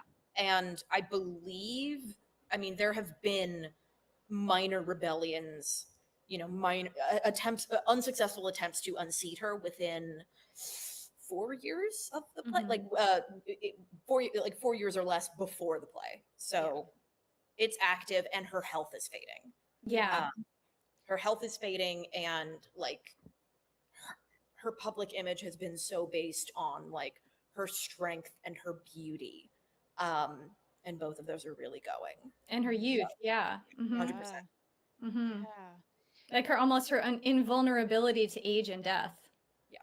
It's like a big part of her image. Yeah. She's scarred she's got, pox scars, her teeth are gone. Like she's having a rough time. Yeah. Well, and I feel like, because I do want to kind of talk about what's happening in the United States, because we're also going through this huge upheaval. Jenny pointed out January 6th. We've had multiple political assassination, both attempts and actual results. And I think part of that concern is, I will say, with like Trump as a leader of the MAGA movement, and there's already these huge discussions of, if we hold to custom in the United States, this is Trump's last term. If we hold to custom. If we hold to customs. Yeah. But even then, his health is in question. There's a lot of concern there, and like what's really interesting, a lot of the talk is who is going to be the inheritor of MAGA as like this political movement, because it's not the same as the conservatives and the Republicans that like I grew up with for the most part. And it is very much almost more like I won't say cult, I'll say like more like a monarchy, in terms of like there is a sense that there should be a patriarchal figure at the top taking the lead. They have to be charismatic, they have to be a patriarch, basically, is really how I would think about it. And that's not to say we don't have those questions with the Democratic Party either, because everyone's like, who can take up the Democratic mantle? But that's always been a like, there doesn't need to be an heir apparent, there just needs to be someone who holds certain ideals that can take up the mantle, as opposed to, like, it feels much more like they're asking Trump who should take over for him, and he's like kind of like JD Vance but not really, which is kind of interesting. I relate that more to like what was happening in Elizabethan times than I was in with Julius Caesar. But I think Julius Caesar had concerns about like who inherits as well, right? Well, he picked Octavian. Right. And nobody knows why he picked Octavian. Octavian was like 18 years old at the time. I think he was his like grandnephew or something. He met him when Octavian rode a horse up to Gaul to make this gift of a horse to his uncle, and he must have seen something he liked in the boy, right? Like the choice of Octavian was opaque and baffling to everybody close to Caesar at the time, including Antony. Yeah. So we don't know why, but the person who wound up killing democracy wasn't Julius Caesar, it was Octavian. Yeah. And I wouldn't call Octavian like super charismatic either. No. He was strategic though. Yeah. Yeah, like arguably Mark Antony had the charisma of the two. Oh, absolutely. Absolutely. Yeah. I mean, Octavian was a sort of devilishly effective bureaucrat. Yeah, and he was a political genius. He was a political mastermind. Like my feeling about Octavian, if you guys have watched Rome, is I think they really nailed his character. You know? Like that kind of like sort of like shy kid who is not very physical, not very martial, but really a genius. You know, about how people work and about how minds work and about how to manipulate people. Yeah. That was Octavian. I think there's also something to be said of like he could recognize like people needing to step into other roles to help him out. Like that's what I kind of liked about Domina is like his wife Livia was doing a lot as well. She was doing a lot of heavy lifting behind the scenes too, and lots of people were. But yeah, because the women were always the fixers. The women were always the behind the scenes fixers in that political system. Yeah, and if you've never seen Domina, you should definitely watch season 1 because like the biggest thing they kind of point out is that Octavian, like I think he's lacking the history of the aristocratic title that Livia brings. And if you haven't studied the Roman history, it's great because Livia is pregnant, goes to Octavian, proposes a marriage. He's also married to Scribonia, who is also pregnant. And be like, divorce her, marry me. We are the power couple of the century. And it worked, and he went with it. he did. Like it just goes to show, it's like he was very astute in recognizing, you know, how to make these political moves. And I think a lot of people make comparisons to Julius Caesar, like why did Julius Caesar fail and why did Octavian succeed to become Augustus, basically. Yeah, there's a lot of reasons for that, you know, and it's very debated. My take on it is that Julius Caesar was too overt about staying dictator for life. He was too overt about it, and this country had a history of killing their dictators. Like lots, it's not like this had not been tried before. It had, specifically Brutus had this pedigree of being related to a long line of king killers. Yep. So he comes back into the city, he comes back into Rome from, I don't know, wherever he was, like fighting. I think he was on Pompey's side fighting against Caesar in the civil war that had just happened. And then Caesar, at the request of, you know, Brutus's mom, Servilia, who was his longtime lover, extends a lot of mercy to Brutus. He loved Brutus. Like, I don't think this was just because of Servilia. I think he genuinely loved Brutus and felt a connection to him. Yeah. He extended all this mercy to Brutus. Come back into my fold. I'll give you all the honors and the accolades. You'll have a position in my government, whatever. Brutus comes back, and all he's seeing, Caesar's now his ticket. There isn't a Pompey faction. And all he's seeing all over the walls, everywhere, all over the walls, like the graffiti is like, where's Brutus? Why is Brutus silent? Wait, like, are you still Brutus? You know, are you still the king killer? Like, the people were crying. It was like his whole city was crying for him to kill Caesar. And like he wasn't the one, as far as I recall. You guys can correct me if I'm wrong, because it's actually been a while since we did this series. But like, as far as I can recall, he wasn't even like the originator of this plot. He was brought in kind of late, but then he became his figurehead, and specifically, it's because of that history that he Yeah. had. Yeah, that sounds right to me. Mhm. Yeah. My best knowledge is the Shakespeare version, and I wouldn't directly quote from that for Mhm. strict historical Well, detail. I think But that it's goes. still, that's where Caesar's getting it. Sorry, go ahead. Yeah. No, I was just gonna say that I think that brings us back to that earlier discussion of the plebeians and like how they're staged within the crowd and how Mhm. they are very easily swayed by these speeches, right? Like, on the one hand, we have this long history and tradition of killing our dictators, of killing would be kings and things like that. And so there's this history and pride in being a democracy, so to speak. Yeah. But then on the other hand, the will is read and Caesar pandered to the poor. And like I will say, at least Caesar came through. He actually threw some drachmas their way and everything like that. Mhm. And that very quickly swayed people. And again, I see a lot of parallels about like American politics in that regard of like, yes, we have this long history of following norms to uphold what we view as a democracy, a democratic republic. And yet, if you pander to the very real needs of the poor, of the lower classes, you're quite quickly swayed by that. Like there's Yeah. no doubt about that. I also want to bring up something that I think everyone's probably thinking, and it is the Charlie Kirk of it all. Yep. So Julius Caesar's original funeral was staged by Mark Antony, but behind him was his wife Fulvia. And Fulvia had been married to this guy named Clodius before she'd married Mark Antony. He was a mob leader, and she was right there with him, leading the mobs in, the city of Rome, because it was very much like a sort of, mob violence ridden city, and a lot of the mobs like kind of controlled the streets on like the lower levels of the politics. And Clodius died in an altercation with a different mob leader, and she led a rabble rousing funeral with him that involved, displaying the body, displaying the cloak, displaying the wounds, and really riling people up to enact violence against them, those people over there. Yeah. And you really see that happening in this scene as well, but that's also what happened in real life. Like, this was a rabble rousing funeral. Mark Antony not only displayed the body with all the stab wounds, but there was like a wax model of Julius Caesar with all the wounds that they hoisted up on a winch so that the people in the back could see.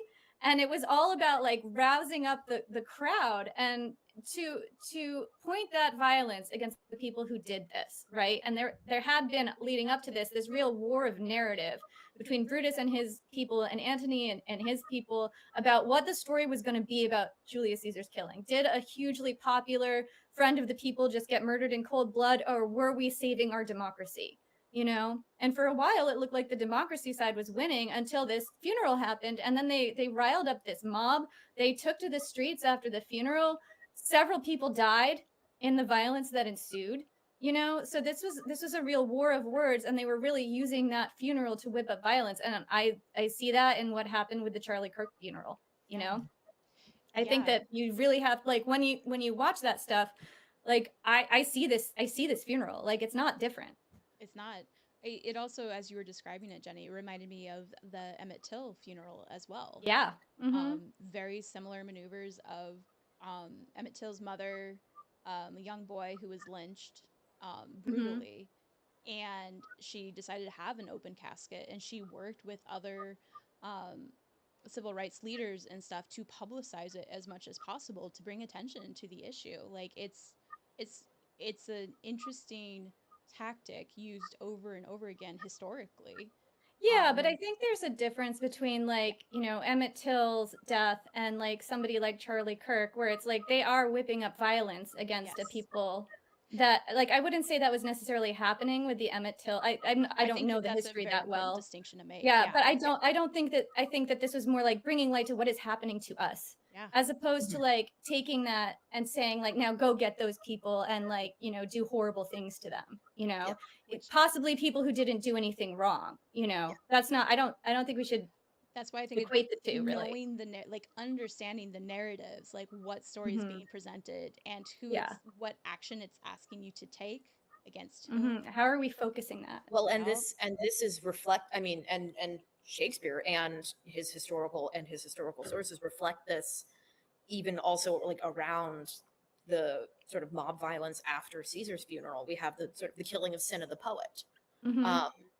and like that is a of that, when I have seen that live, it's been very affecting. Like there's you know a basically the mob gets the wrong Cinna. Yeah. Mm-hmm. That's one of the Like people it's who just a died. Yeah. completely unrelated guy, and he is, for lack of a better term, sparagmos, Mm-hmm. um, sort of just torn apart by the mob. Yeah. And I think this is one of the places where live theater can really drive the point home, because you have an embodied understanding of the crowd, Mm-hmm. especially in a space like the Globe. If you're standing in the Globe and you can watch somebody just vanish into the crowd, it hits like a train.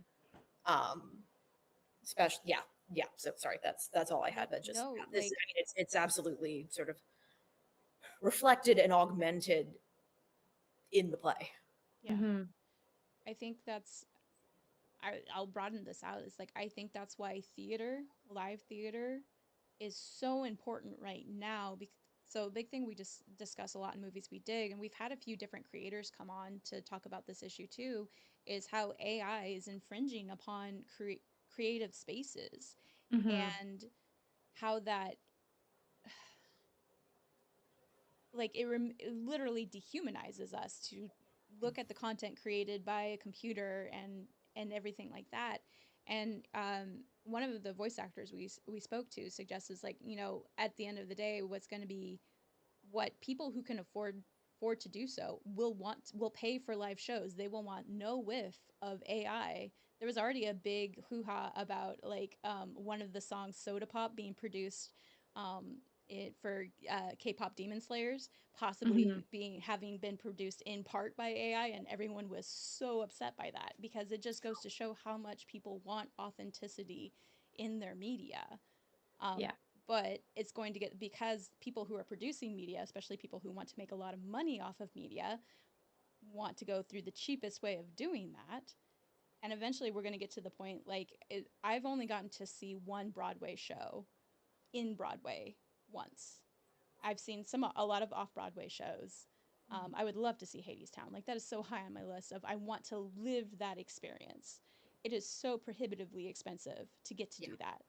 Mm-hmm. And theater is so effective in actually reminding us about our humanity, and we get to experience the worst feelings of the world without the harm actually being done.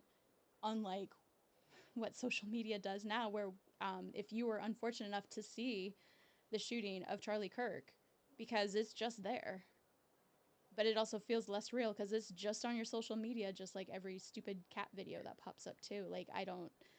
Well, and it comes about in an era where a lot of folks on social media are already very accustomed to seeing intense violence. Mm-hmm. Right now, it's typically Palestinian people being Yes. uh, Yeah. killed, harmed, maimed, orphaned, widowed, um, and yeah, sorry, that just to sort of just to also mention that, like, yeah, we're in a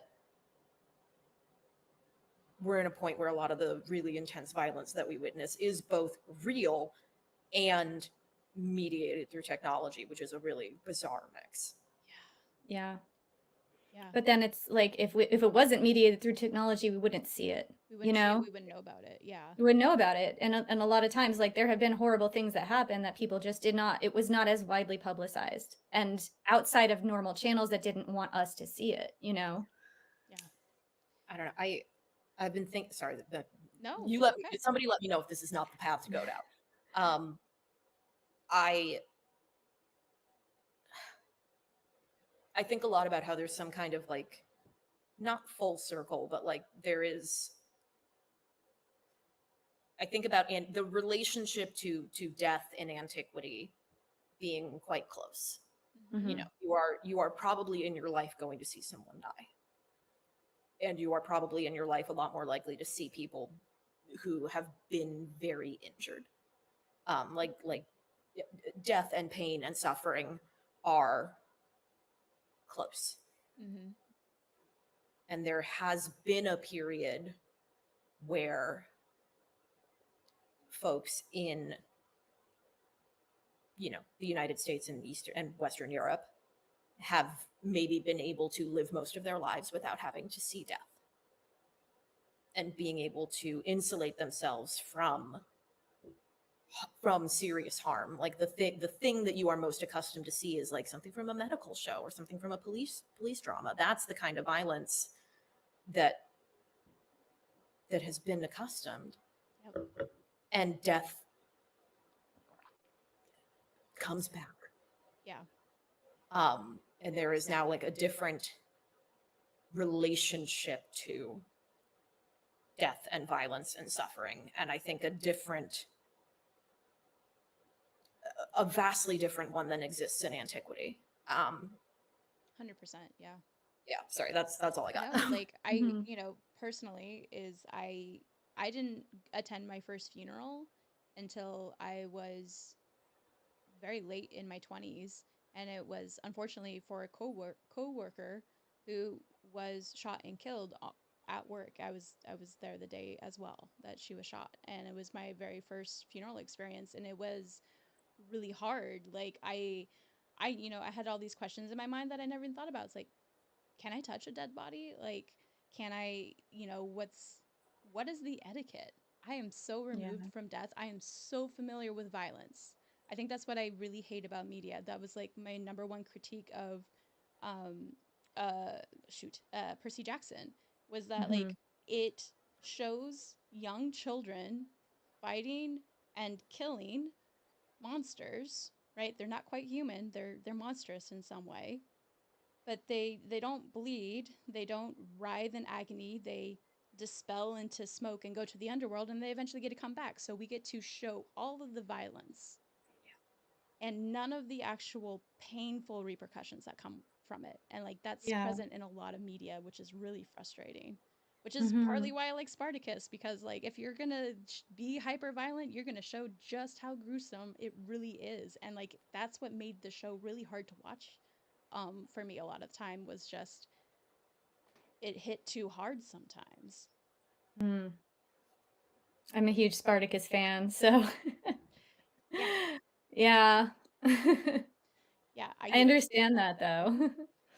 We our weird puritanical senses to the media we consume, the popular, I'll say the popular media. I think there's Mhm. a lot out there that challenges these ideas, that really bring us back into our, like, has a moment of catharsis. My friend Sammy, who will be on later, was describing the Stephen King inspired film The Long Walk. Right. Mm, yeah.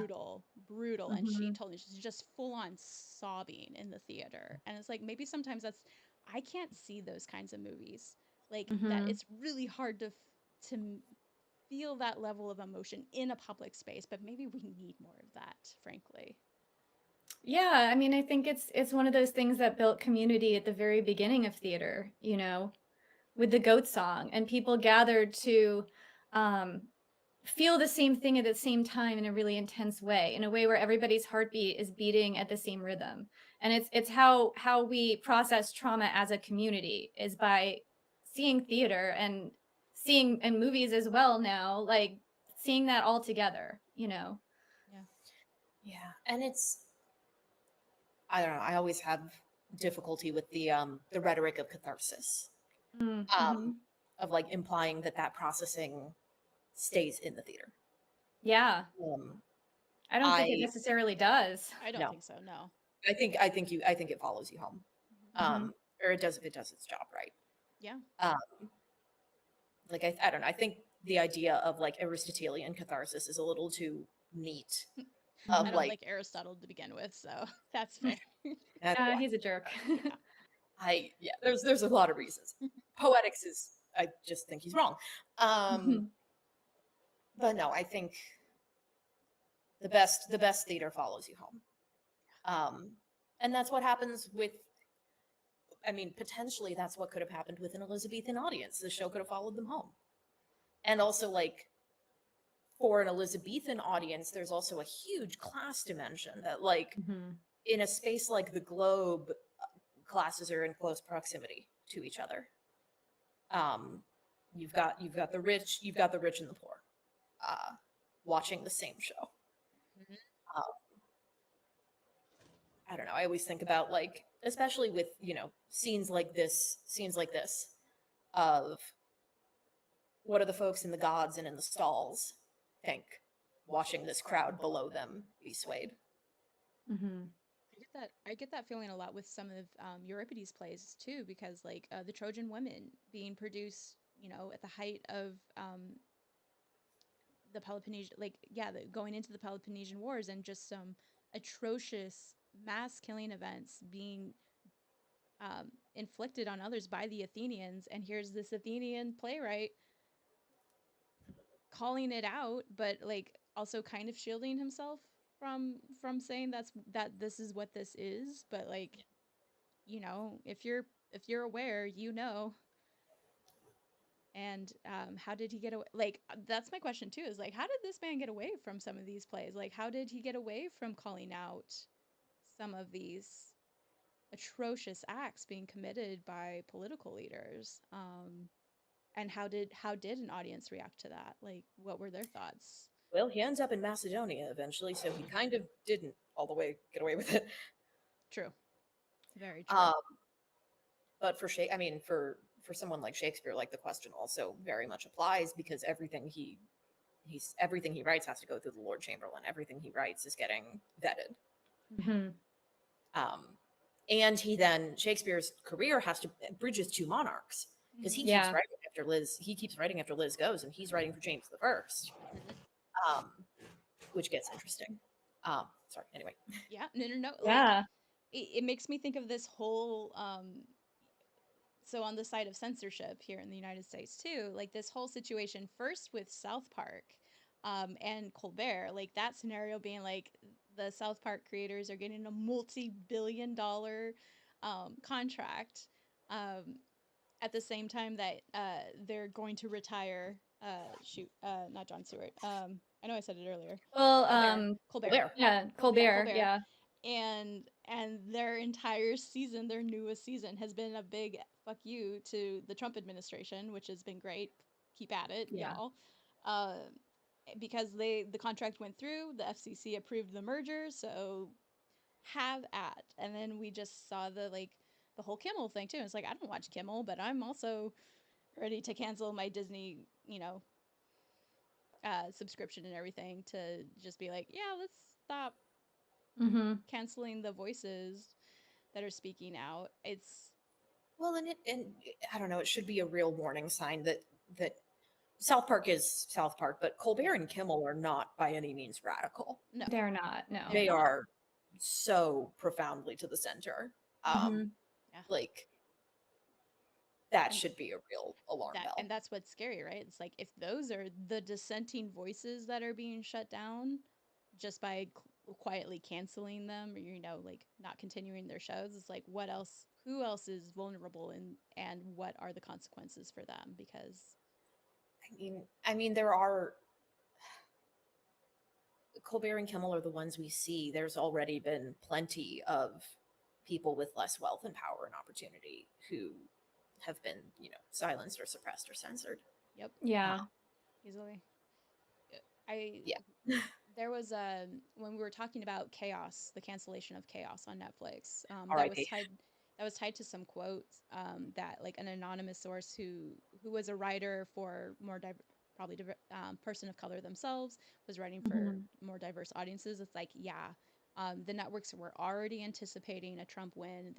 They were already just not greenlighting these more diverse projects that had been happening before. It was already happening before the election even happened, and you would never know otherwise. So, but fun news: Charlie Covell, Mhm. the creator of Chaos, has taken on a position to do Life is Strange, an adaptation of the video Oh, game Life is Strange, which should be very interesting, and I'm excited to see what they do with that project. So, Cool. good.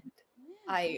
For my own selfish interests, I will say the casting of Dionysus and the way the characterization of Dionysus in Chaos is Emma approved. Yes, Mhm. so good. Hashtag justice for Dennis every day. Like, Yeah. I think Dionysus was one of my favorite characters in that. Like, just And also like how they were that setting up. actor is fantastic. Yeah, just how they were setting him up too. Like choosing godhood and patriarchy versus embracing your humanity and going against the patriarchy. I'm like, I'm all here for it and I want it. Like, Hmm. also just Zeus, so good. I Yeah, that so was good good. casting. Mm-hmm. I have not watched this show, but it sounds good. It's fun. Please, It's fun. Hmm. I beg, please watch it. You will very much enjoy it. I'm sure I will. Yeah. Yeah. All right. Well, Yeah. thank you both so much for Thank this you. discussion. Thank you. I really appreciate it. It brought in a lot of heavy topics, but that's what's so great about reception and the ancient world is like it gives us a way to talk about things that might be hard in our present, but it gives us spaces to explore it. So, Hmm. yeah. Yeah. Any other Thanks so much thoughts? for having us. Yeah, of I think course. that's it. Yeah. Read Shakespeare and read all of the marginalized playwrights who respond to him. Yeah. And he's great, but he's not the be all and end all of English language canon. And sorry, that's just my Love it. PSA. Yep, nope, we appreciate that very Totally agree. much. Yeah. All right. Well, I'm going to throw us to break. I think you're both done for the evening. Thank you so much for all the participation in today's live stream event. It has been a blast with you all. Oh, thank you so much. Yeah, You. and for Yeah. everyone else, we'll be back at the half hour mark. So for if you're on the Eastern time, 8:30, and we will be welcoming our Australian audience, who were hopefully a lot more awake than I am at this point. So, all right. Awesome. Right. With that, you guys can close out, and I hope to talk to both of you again soon. Yeah. Thank you so much for having me. I'm Yeah. gonna go lie down for a bit. Yeah, have a great evening and weekend, y'all. We'll see you again soon. Thank you. Take care. Good luck with the rest. Thanks.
People who study or are inspired by classics in the ancient world, then our show is the podcast for you. I interview experts in both academia and the entertainment industry about how they got into their field, their work, and how the ancient world inspires them. Our show is available to stream on Apple, Spotify, or your favorite podcatcher. You can also follow our upcoming projects on our website, theozymandiasproject.com. The world of ancient Greek myth and the wider history of the Mediterranean is and always will be incredibly relevant. Whether you have a casual interest in myth or are a dyed-in-the-wool nerd for the ancient world, you will find your fix with Let's Talk About Myths, baby. I'm Liv Albert, and together with my amazing producer, Michaela Pangowish, we bring the context, intricacies, and the stories of ancient Greece and sometimes the wider Mediterranean to life. From detailed breakdowns of all your favorite myths and loads you've never even heard of, to fascinating and timeless conversations with authors and experts, to straight readings of ancient texts, Let's Talk About Myths, baby has something for everyone. Plus a healthy dose of feminism and the fight for global equality. Listen to Let's Talk About Myths, baby, wherever you get your podcasts, new episodes every Tuesday and Friday, or find more information at mythsbaby.com.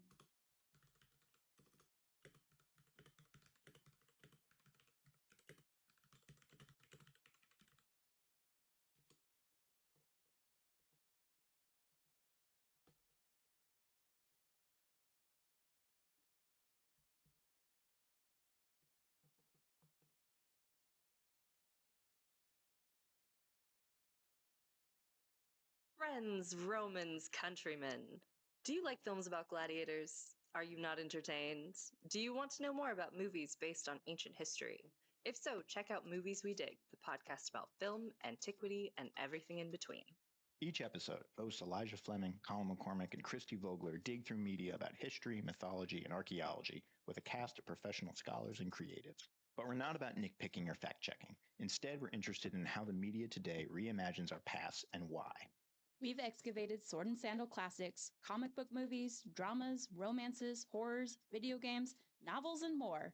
And now, we're excited to announce the start of our latest season, Unfinished Business. We'll be going back over old finds, missed opportunities, and blind spots. You know, things we need to revisit or never really got around to the first time, like Agora, Hail Caesar, and the Ben-Hur remake. If you want to hear more, listen to Movies We Dig on all major streaming platforms. Find us at movieswedig.com and follow us on social media at Movies We Dig.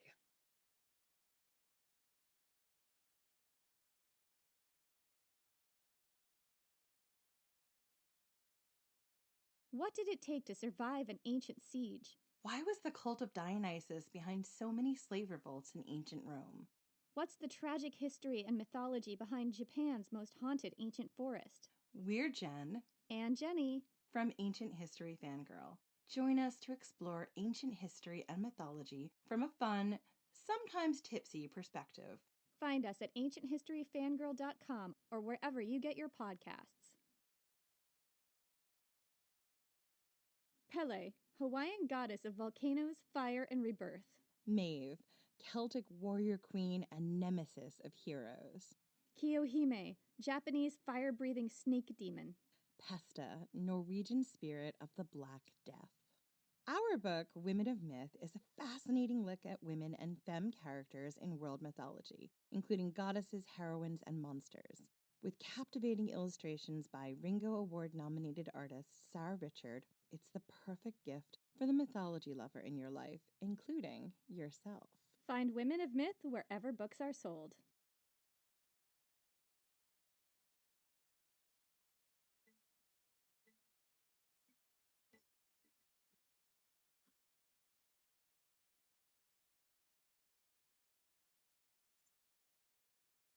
Hi there, it's Dr. Rad here from the Partial Historians, and I'm going to be reading you a little excerpt from our book, Your Cheeky Guide to the Roman Empire. And I thought today, if we're feeling cheeky, why not do the phalluses of ancient Rome? So picture this. It is a cold, dark night. Really, I mean, we're in a time before streetlights and billboards here. Your family has gathered around the hearth. The warmth from the fire is so pleasant, you start to edge a little closer, but before you move, something shocking appears. No, it's not Santa Claus after taking an unfortunate turn. The ancient people of Latium did not have chimneys in their huts anyway. This was a phantom phallus. It was not an everyday occurrence to see a penis just appear in your fire. That's almost as awkward as trying to watch an episode of Game of Thrones with your parents. This is allegedly what happened to King Tarquetius of Alba Longa, a city near to the future site of Rome. Now, if a modern-day lady saw a ghostly phallus, she would probably roll her eyes at yet another unsolicited dick pic or scream. In the ancient world, whenever strange things like this happened, you had to assume that the gods were involved, especially since this phallus did not go away for several days. Subtle. Wanting to understand what the gods were trying to say, beyond the obvious, the king sent for an Etruscan oracle. The oracle reported that a virgin had to get busy with this phallus, and she would be impregnated with a son most illustrious for his valor and of surpassing good fortune and strength, according to Plutarch anyway. Well, Tarquetius was not about to let someone else have this gifted grandson, so he rushed off to find one of his daughters. She was told in no uncertain terms to lose her virginity immediately with this random dick. This has to go down in history as one of the more unusual father-daughter interactions. The king's daughter was in no mood for these shenanigans and sent one of her maids to take care of the phallus. Tarquetius was so enraged to hear of this disobedience that he almost killed them both. Only a stern caution from the goddess of the hearth, Hestia, prevented him. Instead, the two women were locked up and forced to weave all day long. Eventually, the maid gave birth to twin boys. Knowing they too would be special, the king ordered one of his men to kill the children. The man did not fulfill his duty, merely leaving the boys by a river, where they were found by a she-wolf and tended to by birds.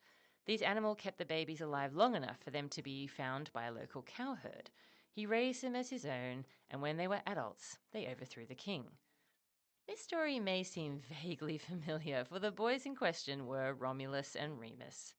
This is a slightly less famous Etruscan version of their origins, which even their biographer Plutarch did not believe. We're firmly in the mythical world, and the stories here tend to contain fantastical elements.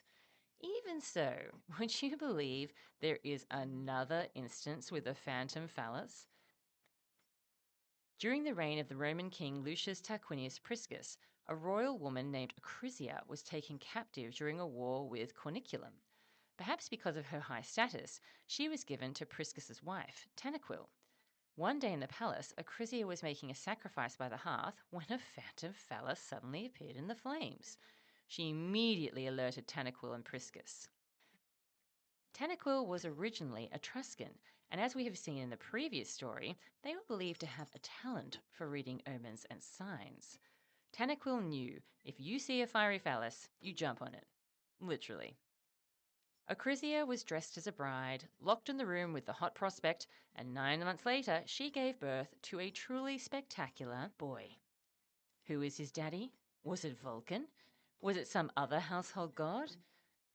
There was no ancient Maury show, so we'll never know. As a child, his head was ringed by fire as he slept, and Tanaquil knew this was another sign. The boy was special, so it might be handy for the royal family to raise him themselves. Tanaquil's hunch proved correct. Servius Tullius, who was seemingly born into slavery from the union of Acrisia and a phantom phallus, became a helpmate to Priscus and protected Tanaquil and her offspring when her husband was murdered. And then Servius Tullius stepped into the role of Roman king.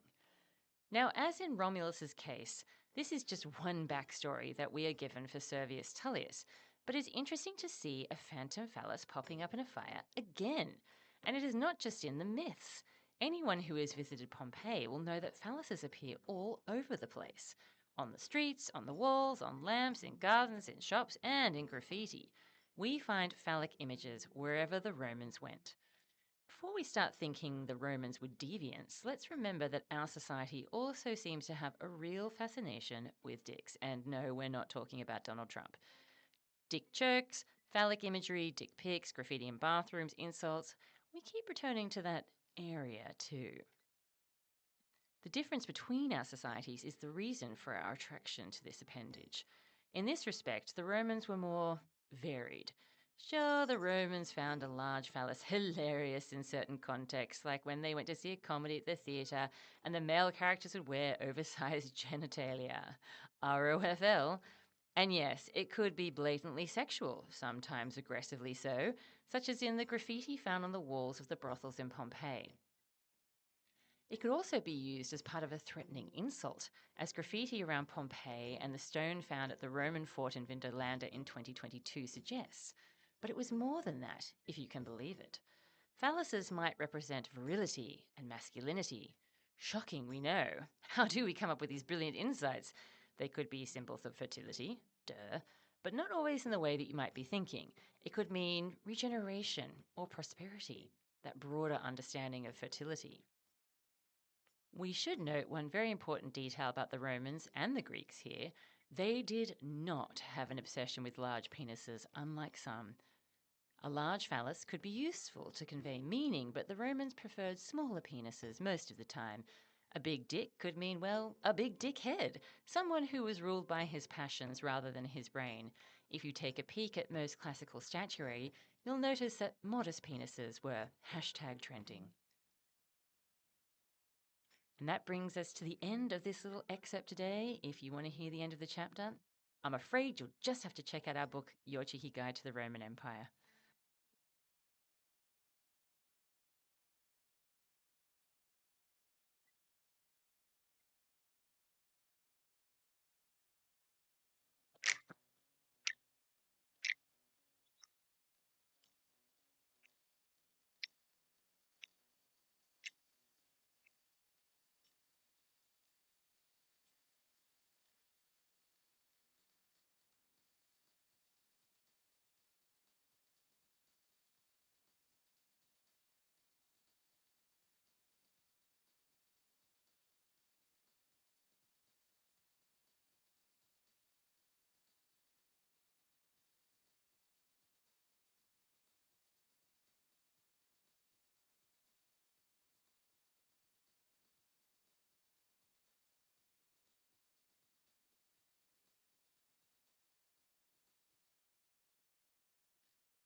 That is delightful.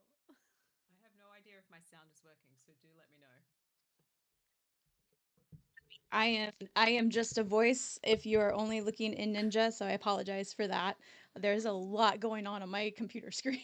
So No, fair enough. Oh no, I can't Oh, hear PETA. Hello. Hello, okay. hello. I can hear PETA. I also need to fix the name tag apparently. Dink. Give me a sec. Let me look at my settings. I can hear you okay, but let me pull up as well. Hello. I can hear you. Michaela, can you hear her yet, or can you only hear me? Maybe Michaela can't hear me now either. Oh no. Okay. Well, if you can hear me, I'm going to assume that I'm okay. I think you're okay, but we will figure out. Michaela here momentarily. Michaela, can you hear me? Doesn't seem like it.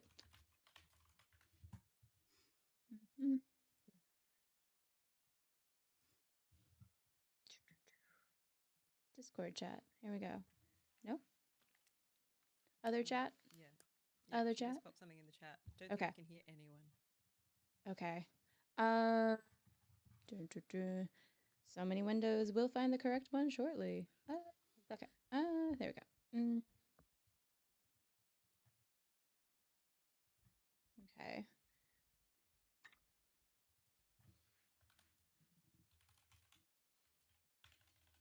Let's see if a refresh for Michaela will work.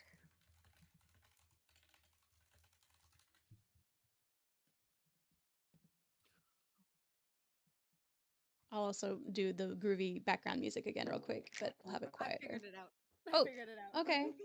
Just as I blasted the tunes. Okay. Fine. So Fine.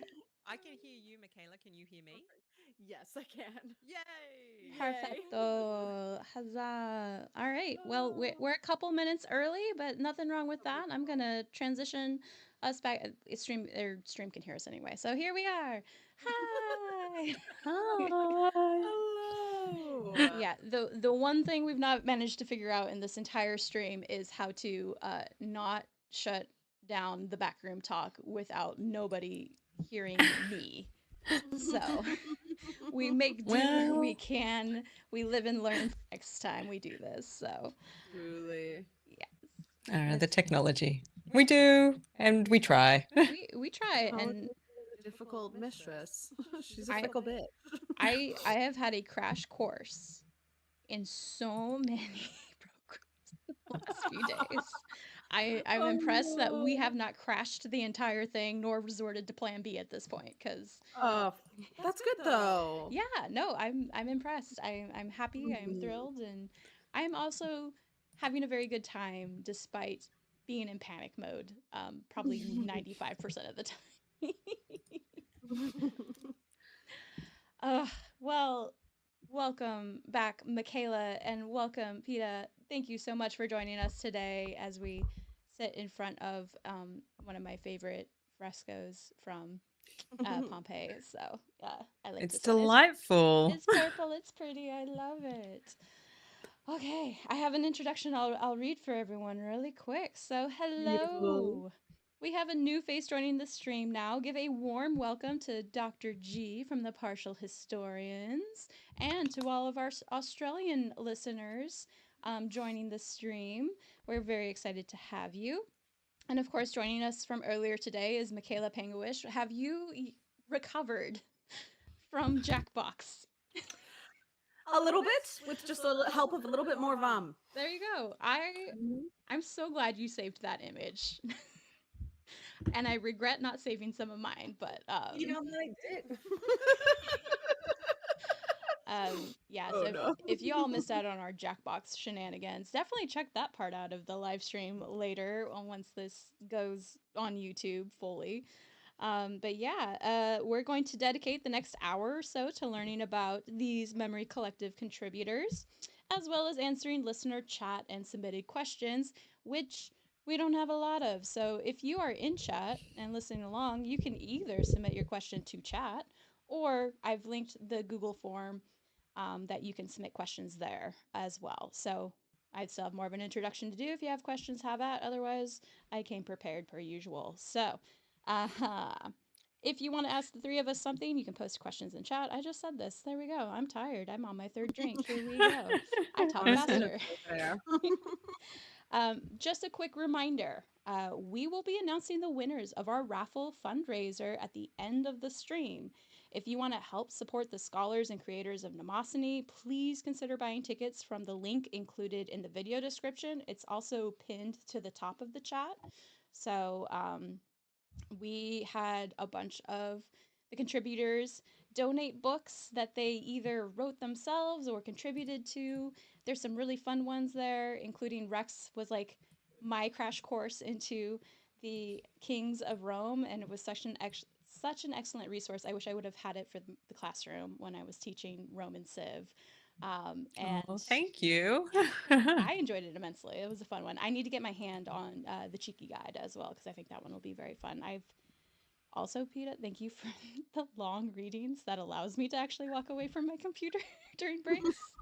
No Much worries. I think appreciated. it's very important. Much appreciated. Yeah, so if you want to win one of these amazing books, consider buying tickets. Everything goes to help out all of the people that have been doing the show today to bring you more content. You've heard some of us talk about future live streams we could do for fun as part of the Memory Collective. So help us out, win a cool book, all that jazz. If you buy 5 tickets, you get one for free. If you buy 10, you get 3 for free. And like I mentioned, we'll read out the winners later this evening, morning, afternoon, wherever you may be. Whatever heinous hour it happens to be in your part of the globe. It's not too heinous, all things considered. It's only 8:30, but it's been a long Well, that's pretty day. good. That's pretty good. It's not too bad yet. Yeah. Yeah. So I'm gonna open up with Dr. G. Just a question I asked everyone at our first question. It was a kind of get to know you. What made you want to study the ancient world and or your niche research interests, which I believe is Vestal Virgins, is it not? Correct. Yeah. Well, I think I've always been interested in people. I think they've always been, I find people mysterious. And so I think history is a nice way to try and sort of understand different perspectives. And when I was a child, there were various sort of like anthropology sort of books lying around the house. So it was kind of like, what are the Neanderthals up to? And I was like, oh, how curious. And as a child, I became really interested in things like ancient humans being taken down by saber-toothed tigers. And this segued really nicely into thinking about ancient civilizations. So when I was in school, I really loved history, and particularly ancient history, because I felt like there was more imaginative problem solving to be done there. With modern history, it's almost like you have to pick and choose your source material. You have so much of it. You're really quite lucky. But with ancient history, there's a lot more unknowns. And so it's trying to figure out what will be plausible, what could work with the evidence that we have, and also thinking strategically about what might be in those gaps, given what we have and given what we don't have. And so I really like that kind of imaginative hypothesizing with evidence, but also with imagination. And the Vestal Virgins, and it became something that I became increasingly interested in over time, because you end up having to specialize. So the further you go into things, the more you start to specialize. And in my undergraduate, I did a lot of Egyptology, I did a lot of ancient Greece, and I did Rome. And it was eventually the teaching staff in the Roman history department that really inspired me. And I've talked about Professor Tom Hillard before, but he was an absolute amazing teacher. And I wasn't really thinking about becoming a Roman historian until I had him. And he was so charismatic. He made the ancient evidence come to life in such a profound way that even though Rome is a terrible place for many people, and women, obviously, it became something that I really wanted to understand at a much deeper level. And yeah, the Vestal Virgins, they're great. I'm fascinated. I'm fascinated. I don't think I could live my life being taken in at a young age and then being told I had to be virginal for all of my adult days. And so I'm just perplexed by the whole thing. I'm like, how did they manage that? And I'm really fascinated by just the premise of it, and then how they built their own lives within those constraints. And they continue to fascinate me. And I think that's what's really important for any researcher. If you hit upon a topic that will sustain your interest, that's where you want to be heading. And yeah.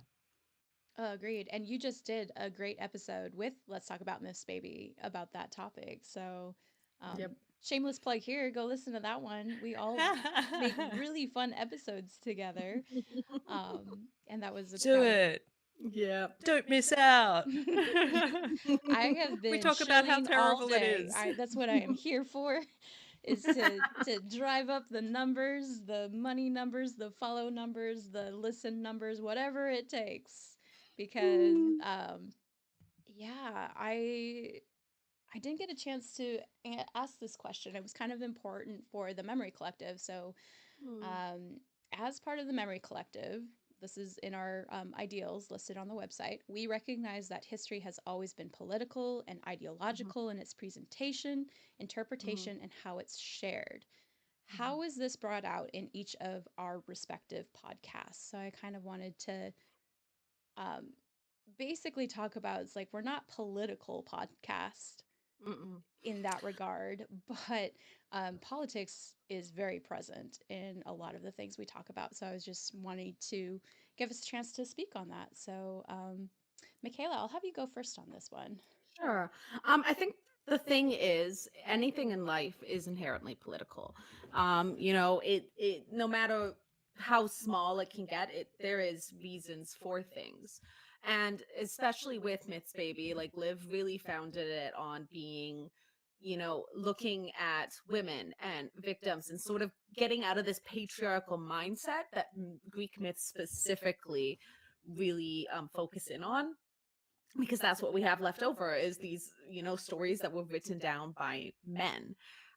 So you kind of have to, you know, go through the reeds with it to find the other narratives underneath. And I think the, you know, we have lots of comments from people telling us to not bring politics into things, but it's like, hey, we can't. You know, I'm going through book 1 of Herodotus right now on the show, and you know, Palestine is right there. It's like it says it in the text in the Greek from 2,500 years ago.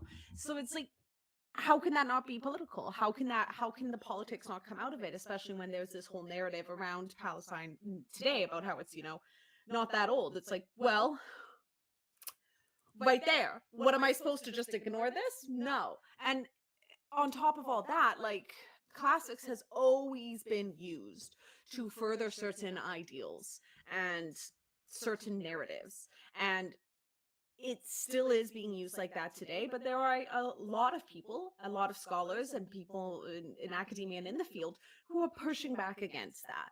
And you know, they've done a okay job of that sort of in academia and behind closed doors, but not as much of that has reached the general public.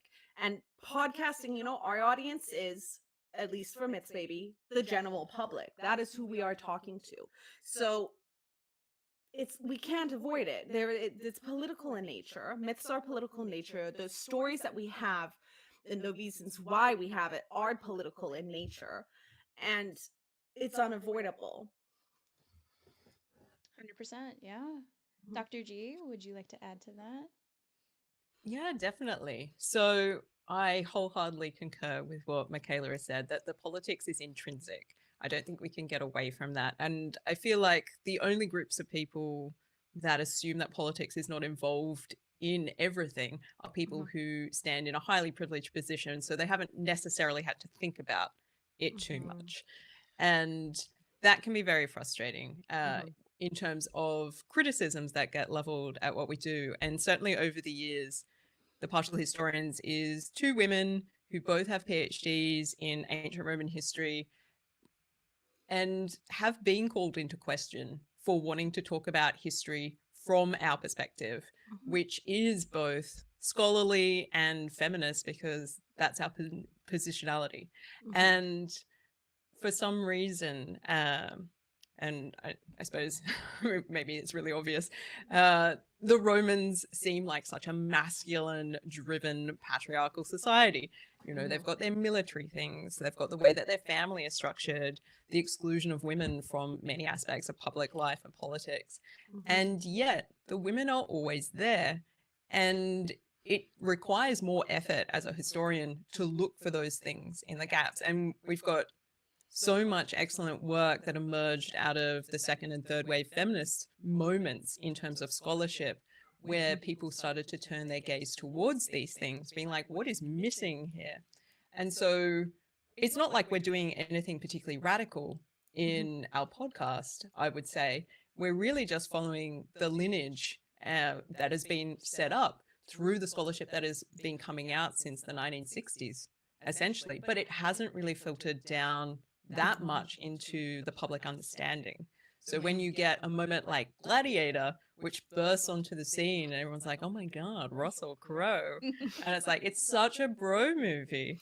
And it's like, we have some interesting women in that film, but they don't get the same sort of time in their storylines. And this means that it's kind of perpetuating the same sorts of stereotypes that Roman history is known for. It's about the battles, it's about man on man military action, or it's about the rivalry between male physicalities in this really homoeroticized space of the arena. And that's one vision of Rome for sure. And those things were definitely happening, but it's not the only thing that's happening. And having said that, I feel like some of the criticism that we get is just completely unfounded, because I feel like it must come from people who haven't actually listened very much to our podcast, because as much as we would love to talk about women more, they simply don't exist a lot in the evidence. So we really scrounge for it to find it sometimes. And we can go for probably a year's worth of episodes without coming across a woman mentioned in any of the historical narratives that we're engaging with to go through Roman history. So when one turns up, we're just like, oh my goodness, this is a moment. Pause, everybody. A woman has turned up in the narrative of Livy. What could this mean? And really try to delve into that and explore it, because they're there all the time, but they're often not mentioned. And as we get further into Rome in terms of like the late Republic and the Empire, and I don't know how old or even if we'll still be alive by the time our podcast gets to those theoretical points, we'll have more evidence because we'll have a lot more epigraphy to deal with. And that will be great. But at the moment, we're in the Middle Republic. There's a few written sources. They're written quite late. And so we don't have that much there. And I think in terms of thinking about it politically, we're just striving to have a way into Roman history, really, that works for people who maybe aren't necessarily caught up in the military stuff. I mean, Yeah. when we set out our mission, we described our mission as we wanted to reach an audience of the interested general public. So we were thinking about people who had probably gone to university and done some undergraduate history and probably really enjoyed it, but didn't get to continue on. And that happens to a lot of people.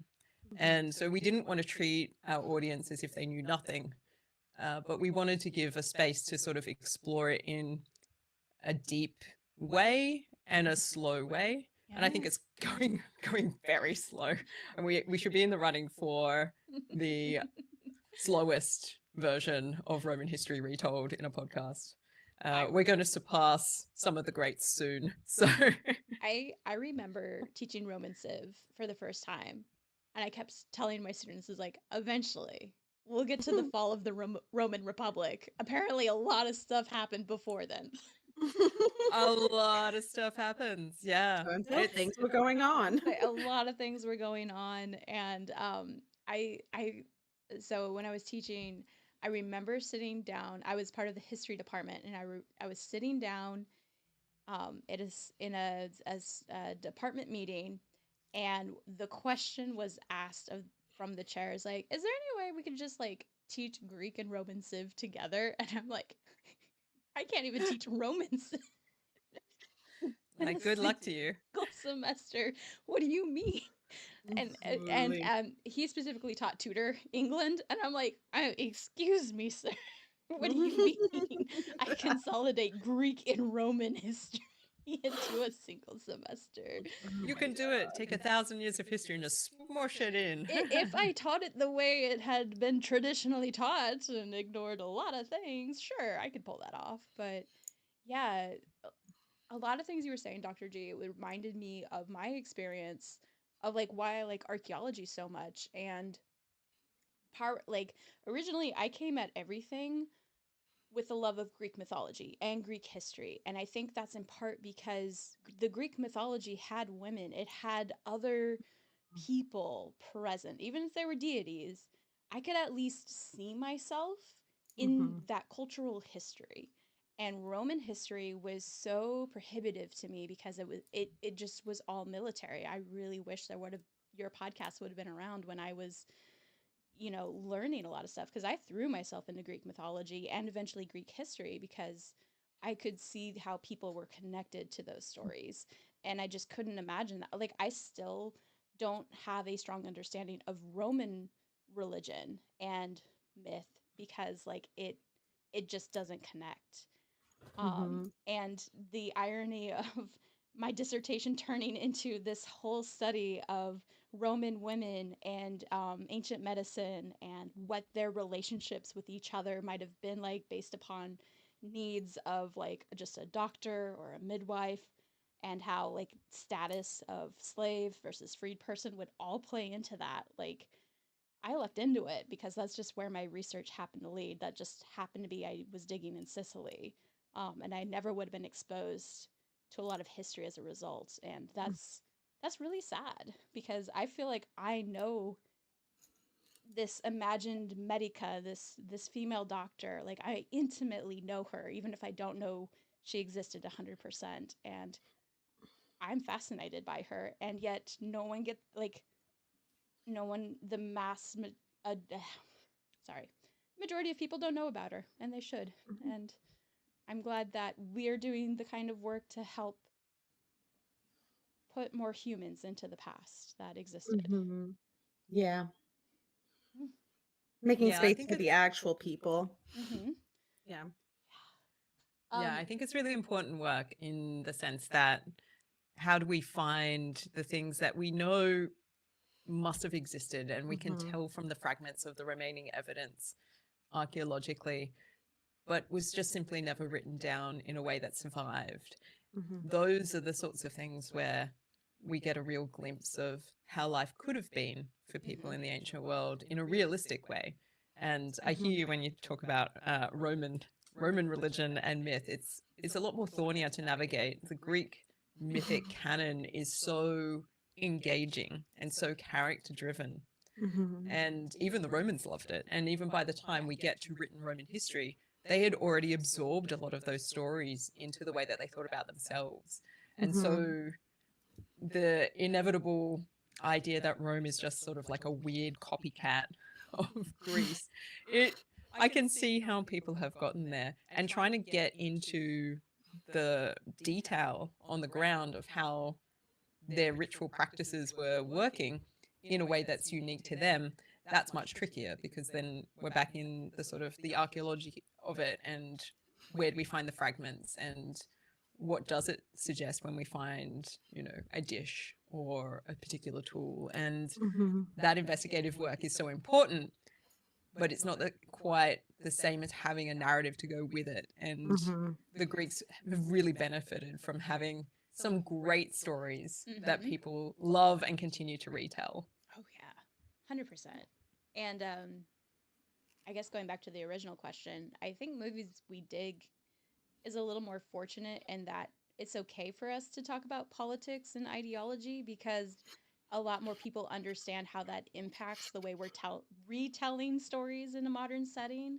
And I think for me, what is some of the most fun discussions is talking about films that I remember watching as a child and then rewatching them in more recent times and just realizing how much what is happening in the world around you very much impacts the way you relate to a story. And probably our most ridiculous example of that was National Treasure, where like at the time it just seemed like a fun little Da Vinci Code esque kind of movie, trying to make American colonial history look really cool.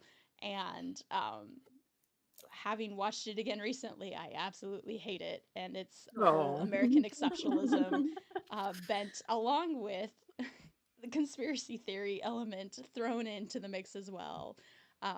And it's very interesting to like have a person like get to have a personal reflection on how have I grown as a person, what has changed in just a few years, to like think about how these stories haven't the story itself, the movie itself hasn't changed, but the way I relate to it has. And I think that's really cool to get to recognize when we then go and look at myths or historical events in the same way. I think we're also fortunate on two other levels where we're not quite as popular as your two podcasts yet, and we have a white guy in the group, and maybe that shields us from some of this. The white man is truly helpful. I will. Sometimes good to just have one in your back pocket. Yeah, and we love Colin. I mean, Colin started the show, so kudos to him. Thank you for bringing me Mm. and Lige on board. It's been a blast. We're just now wrapping up our 5th season, starting our 6th, and it's been an amazing journey. But I do have that in the back of my mind sometimes. Like, if we blow up, how much hate will we get? I don't know. Mm. Oh. All right. So my next question, because we all want to know. I don't know about Chad, but we all want to know what was with the controversial question put in the Kahoot quiz about who is the worst Greek hero. Who did this? Who did this? Well, I thought there needed to be some controversial questions in there, and I think all of the answers were terrible. But I've only got the free tier of Kahoot, so you can only have one right answer. And so a decision had to be made. If I had paid money for Kahoot, we would be able to have multiple answers, because I feel like Jason is a contender for sure. For instance. What is your reasoning for Perseus? We need to hear this. Like, I just distinctly remember at some point Liv telling me that she hated him. And maybe she's moved on from that, and that's fine. But I was like, look, I'll put it in there. I'll make him the answer. That's okay. I think her top mate is Theseus. And I think Theseus was an option, but it was the wrong answer in this quiz, I'm afraid. You like raised everyone's hackles. We're like, what? No. I just heard about it afterwards. I came back and like checked all the messages and things and just seeing people losing their shit about it. I was like, what? There can only be one, and it was Perseus. So Today was sorry about Perseus, that. Yep. Yeah. Just gonna have to deal with it. Look, on Saturdays it's Perseus. On Sunday it can be Jason. Yeah. I think Theseus is still my top choice of just the biggest Okay, Monday douchebag. through Friday it can be Theseus. Yeah, it's He is pretty bad. Not gonna lie. It's very, and it's like, you know what's funny? Heracles will never catch any of this, even though he's done some pretty awful things. But like, everyone loves Heracles. You can't go wrong there. He's just a himbo. He's just a guy. I mean, he's willing to trying his cross-dress for a best. woman for a year and just be cool with it. Is, you know, as much as he sucks, he's also kind of awesome sometimes. Yeah, you know, the world is tough and he's just trying to live in it. So guy's got to catch a break somewhere. Let's see. Yeah, look, I mean, I'm sorry / not sorry about that. It was great. I'm No, glad it ruffled feathers. It made content. Let's say that. Let's go with that. Excellent. Yeah. So I'm curious. I didn't get to ask this earlier. If you listen to other podcasts, because this is for International Podcast Day, ostensibly, what do you like to listen to? Maybe some shout outs to things you hear, or if not, like, what do you jam out to when you're not podcasting? This is really interesting because it's a shame that Dr. Rad isn't here because she is literally subscribed to about 350 different podcasts. She is podcast obsessed. And whereas I'm like, I feel like I'm busy enough with just one podcast. I'm like, I can't handle it. But I do listen to some podcasts, and one of the ones that I really quite enjoy is Zoe Science and Nutrition, which is not anything to do with history, but it is a startup in the UK that also does academic work, and so they're leveraging a commercial basis to do academic studies, and they're mostly interested in things to do with the microbiome, and that has led to some really interesting findings because they've been able to bring together much greater sample sizes in terms of their research than would have been possible if they'd just gone down an academic path. But their podcast also brings in different academic experts in the fields of health each week. So you kind of get a sense of what is going down in the field. You don't necessarily have to agree with everything that they're talking about, I would say. But there's definitely really interesting insights happening at sort of that cutting edge of scholarship in relation to health, which I think is fascinating. And I find that really useful as a lady who feels like she's on the cusp of perimenopause. I want to know everything before it happens to me and be like, how do I make my journey easier? How do I not go crazy? I Yeah. literally when talking about like comparing ancient medicine and how childbirth was handled versus how Mhm. childbirth and everybody's talking, it's like I still get mad over the fact that in sex education classes, they have all like if you have a good sex education class, maybe you learn about actually good ways to prevent pregnancy and STDs and all of that besides just abstinence. What I get Mhm. so mad at is like you're really given this idea that you have sex, you get pregnant. There's no like preparing women for the possibility you'll have a miscarriage and how likely that actually is. Mhm. And it's so Yep. traumatic because Yep. you assume that if like there's something wrong with your body, you failed somehow. And like Well, I hate it so much. and I think also we don't talk enough today about actually still how dangerous pregnancy still is. And like the other effects it can have on your body. Your body is literally prioritizing the fetus over you. You can get osteoporosis from being pregnant. You can lose teeth Yep. from being pregnant. Like pregnancy is no small thing. And it's so many things can go into it. But anyways, that's me just raging. Go on, continue. I'm here No, with no, you. I'll jump in on that. I'm happy to contribute to this conversation because I think the thing is that miscarriage is not talked about openly enough. Yeah. And depending on when it happens Mhm. for a person, that is like the further in you are, the trickier that whole process becomes. Mhm. And also the more emotional it is in many Yeah. respects as well, because of the attachment that you're developing. And the parasitic nature of pregnancy is something that is not necessarily discussed, but that is definitely Mhm. what is going on, hence the lost teeth. Mhm. Goodbye. Goodbye, my health. Goodbye. But then the other sorts of stuff that is only sort of just being talked about now is the contribution of the sperm to the creation of the placenta, and the health of the placenta is really related to the male involved in Wow. that pregnancy. And because it is a temporary organ, it's actually more related to him than it is to the woman. And so I Mm. find all of that really fascinating. I was like, when are we going to finally learn all of the secrets of this process of bringing life into the world? And yeah, I've never There's been so many questions about keen. how labor and pregnancy actually works that are not Mhm. answered.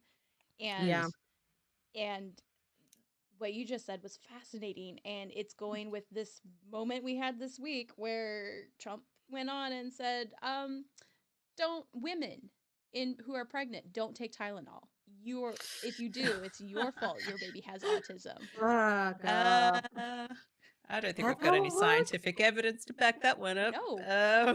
Jesus No. Christ. But it just falls into this of like if something goes Mhm. wrong with a pregnancy, it is the woman's fault. Yeah. And I like there's Mm. such a long history of that Yeah. and I'm very tired. So frustrating. Yeah. Well, I can lighten the topic with Yeah, with yeah. my silly podcasts. So I used to be a dog walker before I started working for Lyft, so I'd spend like 40 hours a week, 45 hours a week by myself with dogs. Now I love dogs. That being said, not great conversationalists. So I really got into podcasts at that time. Since I've started working for Myths Baby, don't listen to podcasts as much. It gets But what I hard, will, yeah. it's just some point I'm like, I want to do something else. Mhm. But one of the things I do, I really like this D&D podcast called Dungeons and Daddies. And I like the sound of it already. the first season is just four dads have to go into the Lost Realm to save their sons, and it is glorious. It's amazing, and they've done more seasons, and it's really quite good. I do enjoy a good D&D podcast like Critical Role, although I just don't have the time for 5-hour long episodes anymore. But I also listen to one because I also really like drama Mhm. and gossip. So there's one called Two Hot Takes, which is quite popular, and it's just this person reading Reddit stories of like, "Am I the asshole?" stories, Yep. and it's her and her guest, and they're just commenting on it, and I'm like, "This is amazing." And Smosh does the same thing on their show, and I'm like, "This is what I need at the end of the day is just a little bit of drama and a bag of chips. So I can sit there and be like, yes, tell me more about this insanity. What do you mean she fell in love with her father-in-law? What happened next? Oh, he loved her too. Ah!" So that's like, at the end of the day, I'm like, I need something to truly just be entertained by, and that's, I think, what podcasts have become for me outside of work. Yeah. Yeah, I think my number one go-to for a podcast, other than trying to listen to everyone else's podcast, I do actually try to do that so I can be abridged of what's going on with everyone, and it's fun Aw. and it's topics I like. So, but Mhm. beyond that, the other one I really like listening to is called Ruined, and it's two women, and one loves horror films and the other is too scared to watch them. And I am the person too scared to watch a horror film a majority of the time, but I absolutely love the plot lines. Like, love Yeah. them. They're fascinating stories. And I want to know what happens in them without watching them. And that's why this podcast is amazing, because the person who loves horror films Mhm. explains the plot to her friend and like asks Oh her my friend god. specific questions like what's the big twist and who survives, and so good. So I know about the actual plots of multiple horror movies I have never seen thanks to this podcast, and I absolutely love it. I'm so thankful for it. Mhm. Because I am a scaredy cat and I do not want to be scared. So This sounds fair. ideal. I can't watch horror either, so Yeah. it would be good to know what's happening in the stories. But even the ones where they say, "Oh, it's just a spoof," they're like, "Watch Cabin in the Woods," and I'm like, and I did, and I was like, "This was terrible. I'm having nightmares." No. And they're like, "They're just playing around with the tropes of horror," and I was like, "It's too real." The tropes of I horror don't. are still exploring human fear. I Like, still love, Exactly. my favorite thing about that movie is the guy who played the stoner. Like, he constantly had to have a shirt on because he was also like getting ready for another film. So he was actually like ripped. And they were like, we can't have you in like the lake scene swimming, just like jacked because you're the nerdy stoner one. So you have to not be doing that. I'm like, that's so funny. Please put that shirt back on. We can't have that on film. No, put the biceps away. yes, my level of horror enjoyment is The Mummy. That's where That's it's not Yep. at. horror. That's not It's horror. got a That's little about body as much horror. as I That's can a body handle. horror. I was traumatized by those Beatles as a small Yeah, I was child. going to say, I don't like the Beatles. The Beatles were bad. Yeah. Imhotep, Even if it was he's terrible fine. CGI. Whatever, he's cool. Those Beatles crawling under your Nah. skin, up your arm. No, thank you. Nah, I disagree with this take. I disagree. I love horror. I love getting a little bit like, ooh, how fun. That's right. And Oh like, no, I'll watch. it's not fun. I'll watch people play like in. So there's a lot of indie horror video Yeah. games too. Also, very fascinated by the storylines done in indie Yes. horror video games. Oh, Can't you play should it. look up the game, the Don't Get Pregnant game. Oh God. That's not what it's called. It's called Haunting Ground, but it's literally Yeah. like a woman is trying. It's an old Japanese game, and the old Japanese games from the 90s can have some fucked up plots. But it's literally she's being chased around a mansion by all these people who just want to get her pregnant so they can be like reincarnated or some shit. It's really fucking weird. I loved it as a child. And like the worst thing about like, well, the best and worst thing about Japanese horror games is oftentimes you can't, there's no way for you to fight back as the character. So you have to like run away and hide. And that is horrid. You know, you run into a room and you're like, jump under the bed. Hopefully they don't find me. And then you have to sit there and watch as the feet move back and forth like they're searching the room for you. It's terrible, but so fun. This does not sound like a good time, Michaela. I don't To know be what fair, to tell you. I can't play horror games. I watch my sister. I'm like, that's a little too involved with the horror for me, but I still love watching it.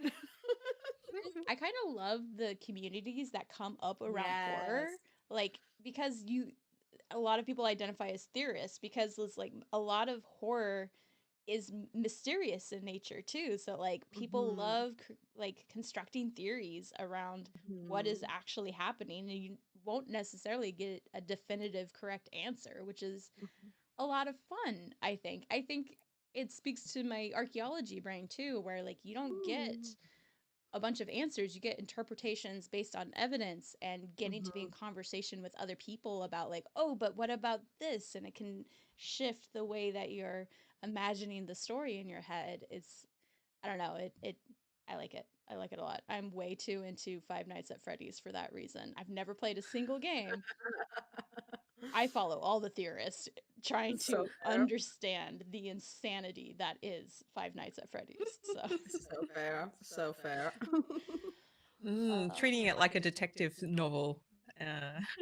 yeah. Well, and it brings up this interesting thing too. Like if you have a creator who is still alive and still actively constructing the story and they know what the community is trying to unravel about the story, like that give and take of like, well, how does the story unfold? Do you give into like, yeah, you know, you did some good sleuthing, you got this one right, or do you just come up with an insane plot twist that no one saw coming to spite your community? And I would do that. That sounds like the best. and Spite is fun. yeah, so it's I don't know if there's an ancient equivalent to that. I think we maybe modern archaeologists are always talking about how we're going to fuck up interpretations in the future by like burying ourselves with a bunch of Bratz dolls or something like that. I think you should. I do. I have like the little you know those from Princess Mononoke, the little forest sprites? I have little figures of those and I just keep them in my plants. And I'm like, I want to start like just putting them in the forest places and like hopefully, you know, 1,000 years down the line, 2,000 years down the line, some archaeologist is gonna come across it and they're gonna know about like Princess Mononoke because somehow our media is going to survive. And they're gonna be like, oh my god, people were actually like using this and like believing in this. And I'm like, that's the kind of bullshit I want to do. Like to just fuck with things. There's so much potential. There is. Really. All right. We haven't gotten any new questions, but I did want to go back to a listener question we got this morning. Dr. G can have a chance to respond to it, and I'll modify it a little bit so Michaela and I can add something new to it as well. So that question by, make sure I get Nigel, excuse me, started with following several experiences you describe in early life or grade school that got you inspired to learn about the ancient world. Do you know if you've got young listeners? And if so, do you interact with them, or are there other ways that you're aware you're on the inspirer side? And I think we've had some more conversations about how like Percy Jackson brings people to the table, and I would argue Epic the Musical brings a lot of people to the table. And how do we as scholars, also creators at the same time, content creators, how do we think about younger audiences, or how do maybe even like how do we think about novices to our topics, if we think about them at all for our podcast? So I'll open that up a bit. Yeah, I mean, we do think about our younger listeners to a certain degree, but not as our main audience. That's for sure. So we have appeared on one podcast that was aimed at children, and we were talking about gladiators. So we tried to look at that topic through a really child-friendly lens. So thinking about what would be the interesting parts of that to know as a basic starting point, while also not going into some of the more horrifying aspects of that, which are probably inappropriate for a younger audience, and knowing that parents are probably likely listening along with their children. So keeping those sorts of things in mind. But having said that, having looked at our listener stats, we tend to skew towards young to middle-aged adults, and we have a smattering of older people and a smattering of younger people in that sort of 14 to 18 range. But we're not necessarily catering our podcast to that. Having said that, both Dr. Rad and myself are high school teachers, so we're teaching children who are anywhere between the ages of 12 and 18. And we're well aware of how our content could facilitate student learning at a sort of high school level. And we certainly think about what some of our special episodes will be in relation to our local high school curriculum as well. So we do endeavour to create resources that can be leveraged by high school teachers in particular with their students in a way that sort of functions as any sort of secondary material. Like, how would you critique what this secondary source, that being us in this case, has done with the evidence? Have they used the evidence in a useful way? What are the gaps in the sorts of things that we're saying? Are our conclusions relevant or useful? Why or why not? And I think all of that is quite handy and useful to keep in the back of our minds. We don't cater our language necessarily for a younger audience. Yeah. We're just talking to each other. There's never a lot of foul language, but we also don't stop ourselves.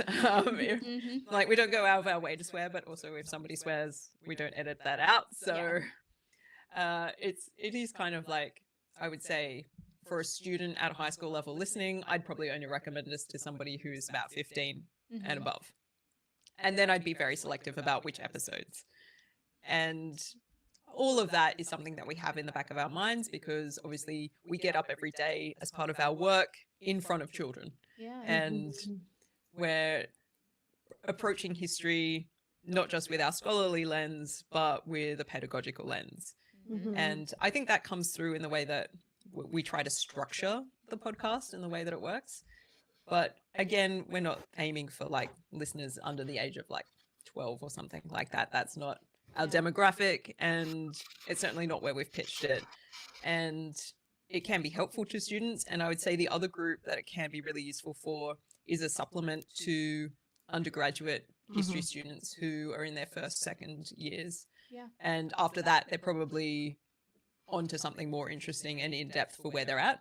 But early on, if they're looking to supplement what they're getting from their lecturers and or build on a tutorial topic that maybe they didn't go into as much depth as they would have liked, we might have something for them.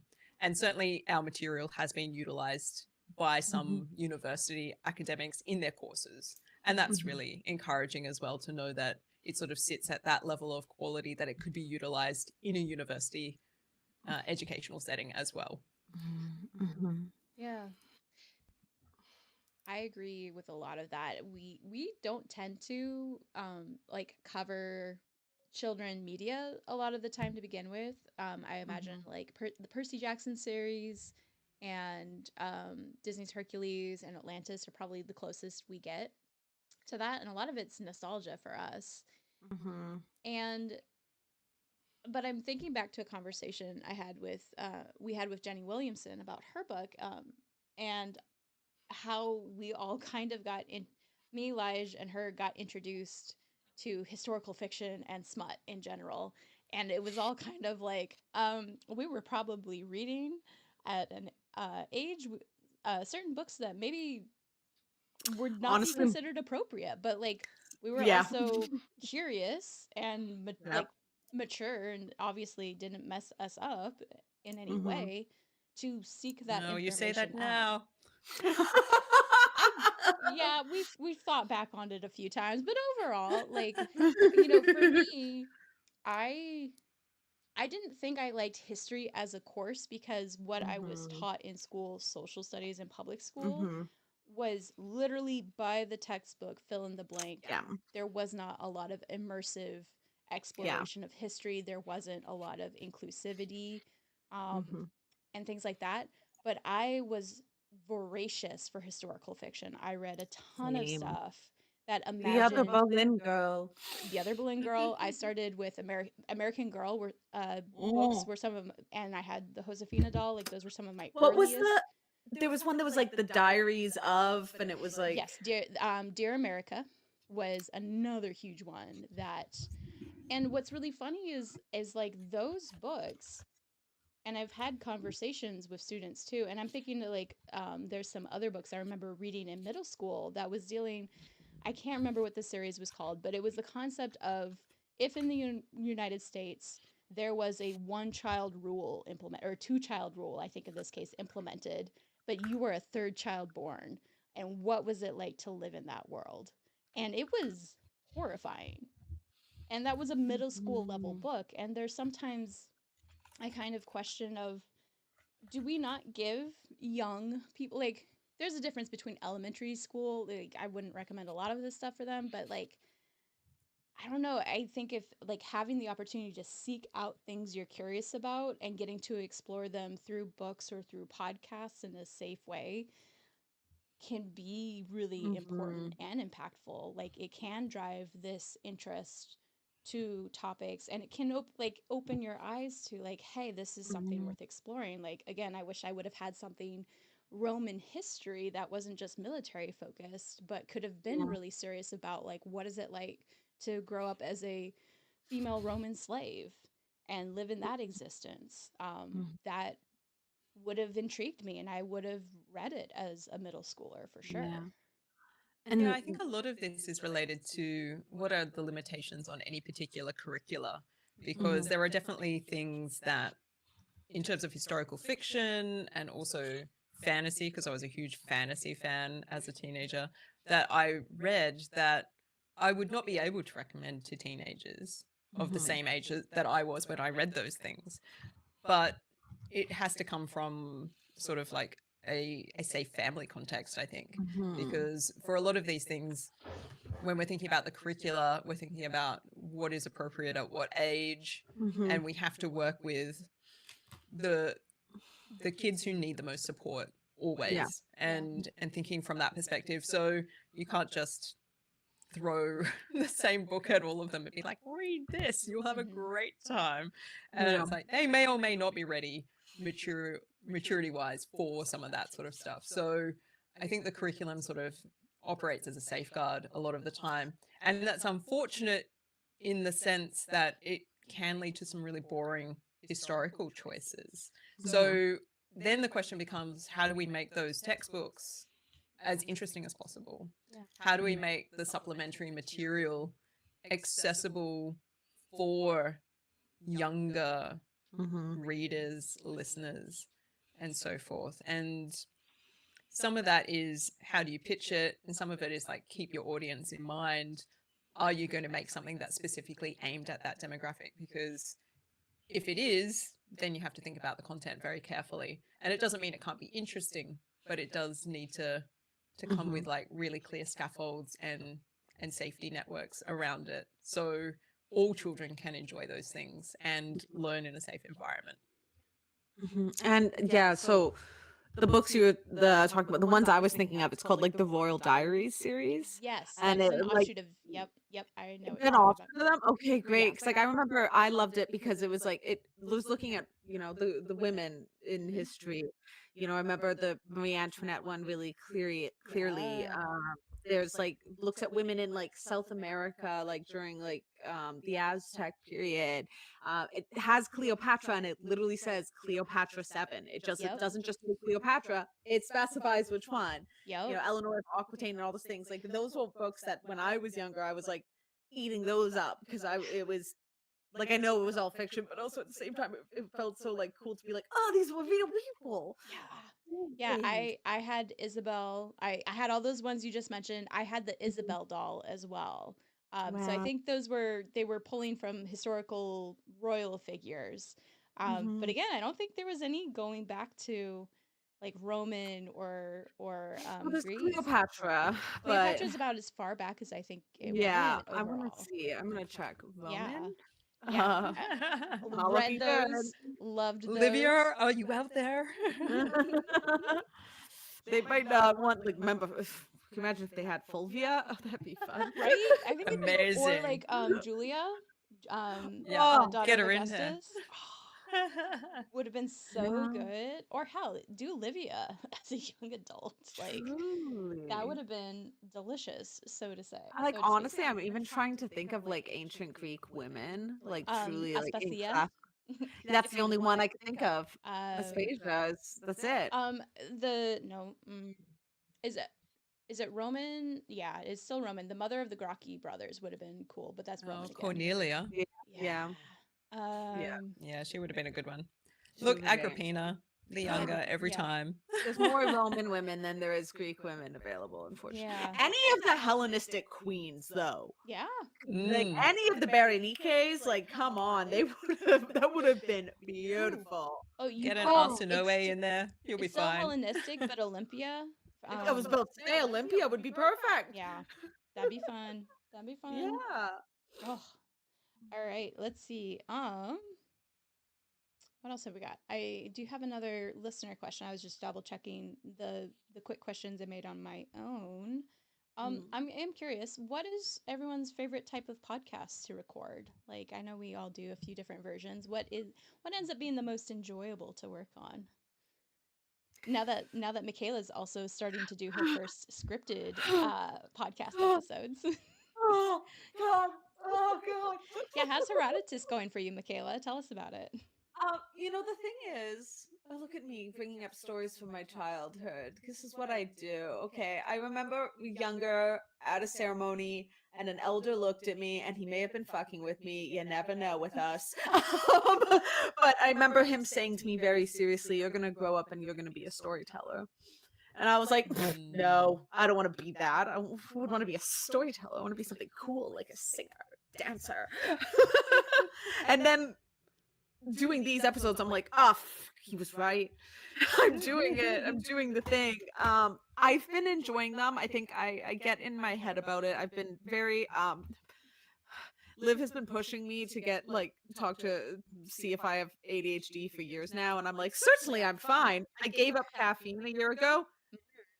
Turns out I maybe have been self-medicating myself for years because I'm not fine anymore. So I've been doing them very last minute, on Monday before the Tuesdays come out. But I just go like haywire crazy, and the hole of insanity I fall into because I'm like reading Herodotus, and I'm like, how do I explain to you guys that he's like, let me tell you a story. Oh, what's over here? Oh, wait, what's over there? Oh, and let's go back to that thing beforehand. But before we do that, we need to establish something from 600 years ago. And I'm like, I love this man, but also at the same time, like that and Ovid, right? Like you're with fun people. So it's like it's definitely a new experience because I've always been on the back end of things, right? Like I've always either just really just editing things, but Liv has been putting me in conversation episodes now, and these narrative ones, and it's really just because she's so very busy. I'm like, you need a break, let me just handle it, like I can do it. And she wants more Herodotus on the show, but she also can't be fucked to do all the history stuff, and I'm like, I can do it. I love all the history stuff, so it works great. Yeah. I think it was really intimidating at first. I'm seeing the appeal now. Editing my voice makes me want to put a bullet through my sky. But Yep, welcome to fine. hell. Yeah, I love the sound of my own voice. I have no problem on that front. So. What's worse is when my friends found out and they're like, Michaela! And I'm like, shut up! No! Stop it! But it's been an experience. I've always been very comfortable being other people's shadows, and so kind of being put into a more forward facing has just been, for a while there I was like, who even knows I exist on this show? Like I get mentioned at the very end of the credits. Nobody knows. Excellent. Now it's the front end, and I'm like, oh We no, had a they're fun gonna know I'm conversation insane. together. We had 2 fun conversations together. Yes. It was And great. now people know I'm insane. Great. And it's recorded for perpetuity. But you have to enjoy that. I mean, I think the thing that I find really strange is that I tend to empty my brain of everything that I've talked about the minute that we've recorded it. Once it's in the can, it's in the can. And people find our podcast at various points in their own lives, and they're like, "What about this thing that you said?" And I was like, "I don't know. What did I say? that? Was that I? Was that me from 5 years ago?" So those sorts of things are quite interesting. And what we've done over time is that it's always been conversational for the most part, and I do enjoy those times. And we found it really difficult during the COVID period, where we were always having to record separately and sort of online. And it is convenient from a time constraints perspective, but it doesn't necessarily feel like we've got our whole vibe going on. So I've been trying to find ways with our technology to sort of bring it back to at least recording some of them in person. So it has a different feel to it because we can bounce off each other in a much more natural way if we have each other right in front of us. So to me, it's partly the joy of having a conversation with somebody that I've come to know really well over time. And for me, that's the most interesting part. Having said that, we're interested in producing something more scripted that will be more YouTube focused. And we'll see how that goes because that's an ongoing project that we've had in the back of our minds for quite some time. And we've done some work on it, but not at the point where we can film it yet. So we'll get there, hopefully, amongst all of the other busy things. Yeah. You are very busy, I must say. Like you guys do a lot. So I'm excited. Yeah. I think we don't do I think I've only met Colin in person once. No, twice. Technically, I met him at Elijah's wedding, but didn't know who he was at the time. I wasn't on the podcast yet. The Amazing. podcast hadn't started yet. So like just another guy that's friends with Not sure it counts, really. Yeah. Yeah, we have gotten to sit in a room together once and record together it was at a conference in New Orleans. 2 or 3 bottles of wine between us. It was great. It was a lot of fun. Would love to do it again. Elijah and I got to do a live recording at another conference. Oh, gosh, I'm losing all track of time. That was a lot of fun. Live recordings are a whole different beast. They're also stressful in terms of like if you have more than just your cohort with you. I've gotten really used to this format, and it's been really nice because I meet people and I feel like I know them even if it's through this tiny little screen, like, and I can't wait for the day I hopefully get to meet them in person and talk in person because that is a whole different We experience. should have a meetup of the Memory Collective. I have in the thought physical of this. world. I've thought of this already. I've also pitched to Liv that Colin, Elijah, and I would love to make a trip up to Toronto for a live show to discuss the Odyssey, Christopher Nolan's Odyssey, once that comes out. And if you do, you have to let me know so I can get my tickets from Vancouver because flying in Canada is expensive. Yeah. Yeah. I'm trying to decide if the United States will let me back in or not and how I feel about that, but Truly. What has that country become? I'm sorry. It's scary. It's not great. It's yeah, I'm pretty close to DC, so like there's a weird element there.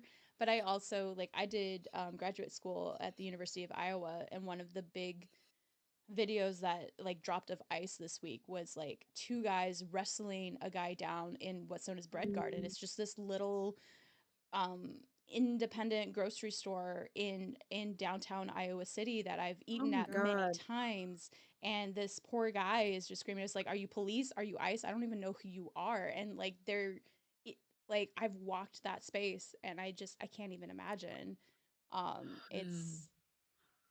It's hard. And I think going back to that earlier question about like the ideological aspect and talking about movies, talking about the ancient world, but also being open to like what's happening now is impacting the way I experience those stories, this was historical stories and the stories we tell now. It helps me process a lot of what is happening, and sometimes it feels like I'm not doing enough. Like, is podcasting really enough? But I'm determined to tell stories that don't get told. And I'm determined to put out the perspectives that people are saying are woke and shouldn't be said. And so maybe that's a little bit, maybe that's enough. And that's pretty important to me. So Look, I think, creating a space that becomes a refuge for people so that they know that they're not alone in like a progressive perspective on how the world could be. And I think it's the sort of thing that maybe doesn't feel like it's important, but it is, because there has to be a room for people to feel safe in a place that is feeling increasingly unsafe. And the problem with the sort of shifting narratives that we're seeing at a political level, at a global scale as well, is that it's that fear factor of, well, if there's nobody who is out there that is interested in a progressive world, then maybe I need to fall in with what is happening at my doorstep right now. And I think anything that offers people a way to understand that the world doesn't have to be this way, and in fact, there have been really oppressive occasions throughout history, and I think this is where history becomes really useful as a tool as well. It's like seeing, we can recognize the signs, being like, this is a parallel to what we're seeing happening today. How did those people get out of it? And what might we do as well? I think it is vital work. Absolutely. Thank you for saying that. I appreciate. I also recognize that being American, Americans tend to make things all about them in the global level of stuff, and so I try not to do that. But it's also hard not to sometimes. No, and especially right now. I think a lot of Americans right now have a reason to feel the way they do, and I'm just validating that because like it's okay. Yeah. I mean, the US is having a huge influence on global politics. And I mean, this has been true since Like at least the 1950s. Yeah. And what we're seeing playing out today is really crucially important for, I think, most democracies, because what comes out of the US does have an influence on the sorts of politics that gets played out in other local contexts. So every moment that we see a sort of uptick in conservatism in the US, it emboldens conservatives in the country where I live. And we start to see them try to repeat some of the same sorts of patterns, not with the necessarily the same sort of outcomes, because our cultures are different, but it does embolden people. And this is why whatever people can do within the US is also vitally important, because you are having a huge influence. And yeah, and it's like, please help us all out. Yeah, no, and I think that's where I'm at too, is like, this is happening to me. I do not want it to happen to people in other parts of the world, people I know in other parts of the world, because it's terrifying and it sucks, and there needs to be refuges out there for everyone. And yeah, so Absolutely. so heavy topic. Let's end the conversation on a lighter one. And I think everyone ended up talking about trash modern receptions, but I do want to hear, like, what are some of our favorite, we can probably name a multiple since there's only 3 of us, modern, like, retellings or modern reception of the ancient Greco-Roman world that we really enjoy. I think I mentioned like Hadestown before. We watched the trailer for Hades 2 and it reminded me how much I loved Hades 1. Oh, so good. So yeah, Dr. G, can you tell us what have been some of your favorite adaptations? Any All right. medium Wow. too, like anything. Any medium, anything, anywhere. Look, I still have a great fondness in my heart for HBO's Rome. I'm not gonna lie. So I good. wanted that series to continue. I don't care how much money they had to spend. They just needed to keep going. Come on. Yeah. Instead, you get House of Usher coming back. Now we'll see what happens with more Gladiator sort of content as well. The English produced a show called Plebs, I've which heard of was that. Yeah. which was a very silly sort of sitcom-y like thing, but it was from the perspective of the lower class Romans, and definitely worth seeking out. Just very silly, but quite fun. And I think those sorts of things that sort of don't take themselves too seriously can be really useful inroads for people. Absolutely. I'm trying to think if I've read. I try not to read too much historical fiction based in the Roman world, because my brain has no capacity for remembering the distinction between what is an ancient piece of evidence and what is a story I might have read by somebody else. So I mean, it is a bit of a conflict. I mean, there's so much reception fiction in relation to ancient Greece that has been on a real upturn for the last 15 years, which is really incredible to see. And we're also starting to see that come through now for ancient Rome, which I think is amazing. But I do tend to shy away from reading those things just because my brain has no capacity for distinction. And that, I think, is maybe useful and interesting for other people. I think the last time I read historical fiction related to Rome, it was Colleen McCulloch's series, which was looking at Julius Caesar and that sort of era. And I really quite enjoyed those, but I was also reading them at a time where I was trying to write my dissertation, which was terrible. Which is the moment I decided that maybe I shouldn't read historical fiction in Rome. This is maybe not great for me. But again, I mean, that was also the time where I thought drinking gin and tonics during the day would help me with my writing process. So Did it? What? I mean, it did, in the sense that I had a great sense of confidence about the arguments I was putting together. But didn't go so well when I had to sit down and then explain those arguments to my dissertation supervisor and would have to rethink things. So that was a phase that I think it did last for a few months, but I really did need to shut the door on the gin and tonics while writing a dissertation. Sad times, but that's off topic. I'm interested in the rumors that there is a Gladiator 3. Yep. How bad? Ridley Scott How bad? is fueling those rumors himself. So, wow. How bad could it be? Probably pretty bad. I mean, where do we even go now? Like, Gladiator 2 historically, contextually, is already a reach.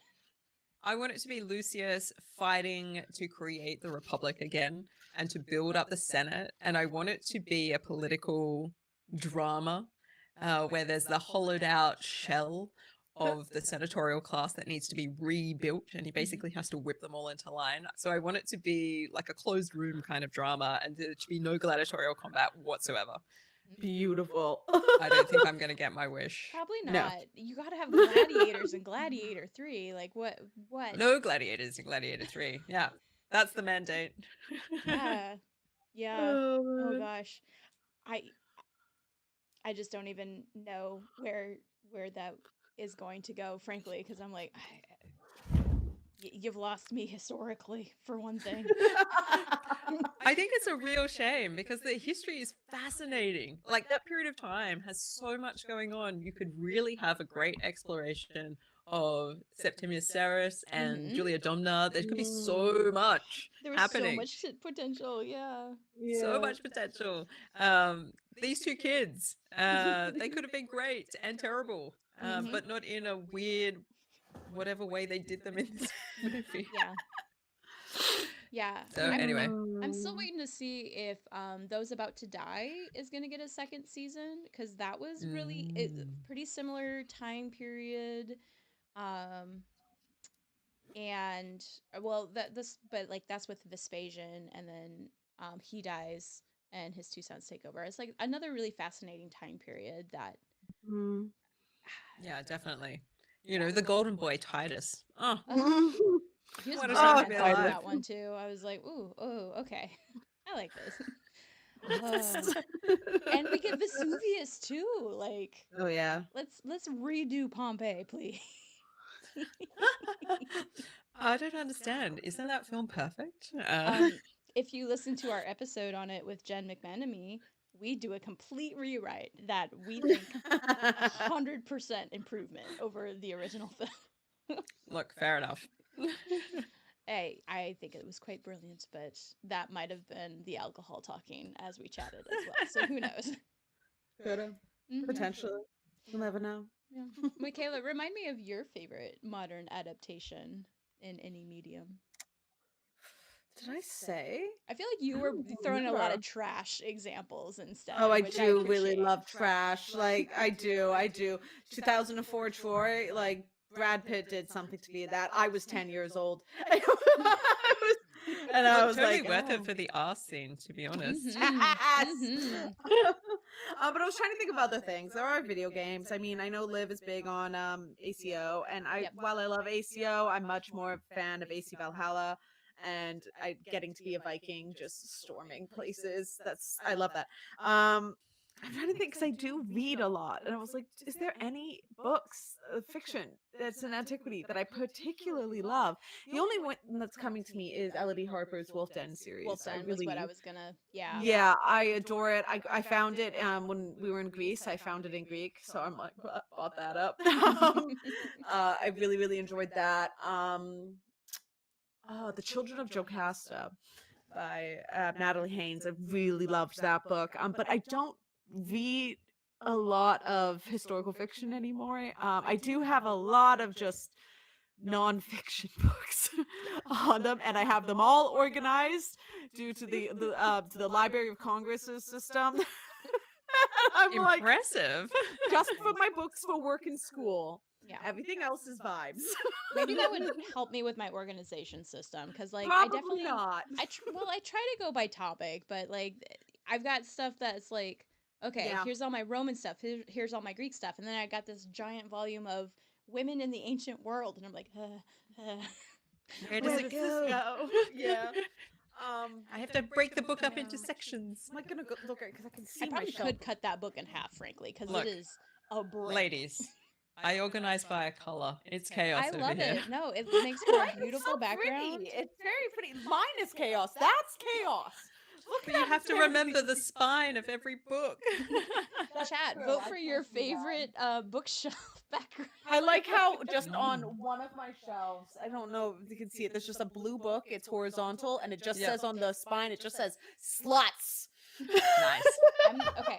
It's a great This book. is like my book in the red section that's called Vagina. Yeah! I love it. I have going back to our earlier topic, I have the Menopause Manifesto. Subtly out there somewhere for you to see. But I'm gonna give a shout out to a former student who gifted this to me. So I Aw. used to do like an essay assignments for final projects for Roman Civ, and one of my students decided that she was going to learn how to do Roman hairstyles and then needlepoint it onto this. Hell yeah. And then she gave it to That's me when she was all done. amazing. So this is like a 9-strand braid done, and I just have little knickknacks like that along with my books that I'm going to shout out. Impressive. Haley, I still have That's it next very to cool. Limit, so Beautiful. That's phenomenal. yeah. Wow. All right. Well, do either of you have a question you want to ask before I close this out for a 15-minute break and we'll move into our final activity? Sure. How you doing, Christy? That was going to be my question as well. It's like, how are you holding up over there? Yeah. So funny. I'm actually doing pretty well.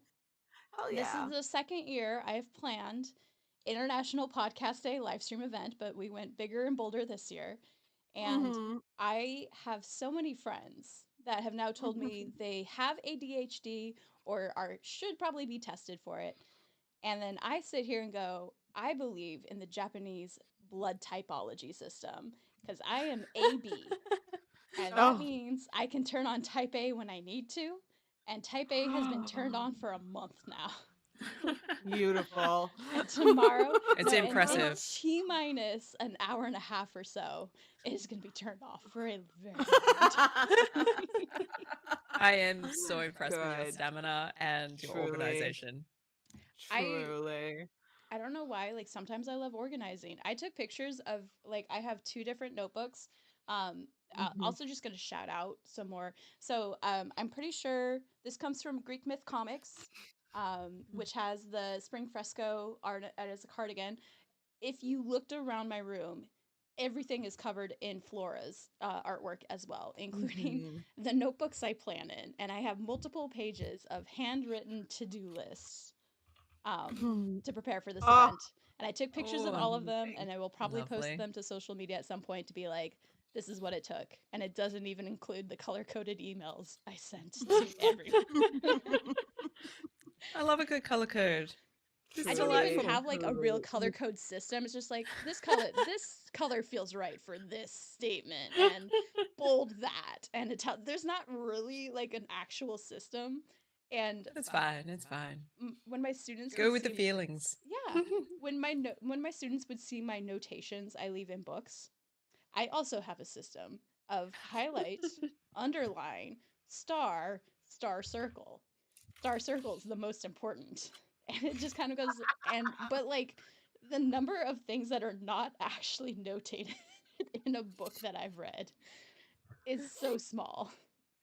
And they look at me like I'm nuts. And I'm like, I might be nuts, but that star circle tells me that's really important. Yeah, we're in the top-notch important category here.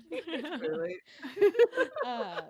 So at the end of the day, what all the planning was for was to make this event as fun of a hangout for everyone else as possible. And Absolutely. And that I means think you I will get to do enjoy it too. Yeah. Yeah. I think you're doing great. Thank you so much. Thank you. Yeah.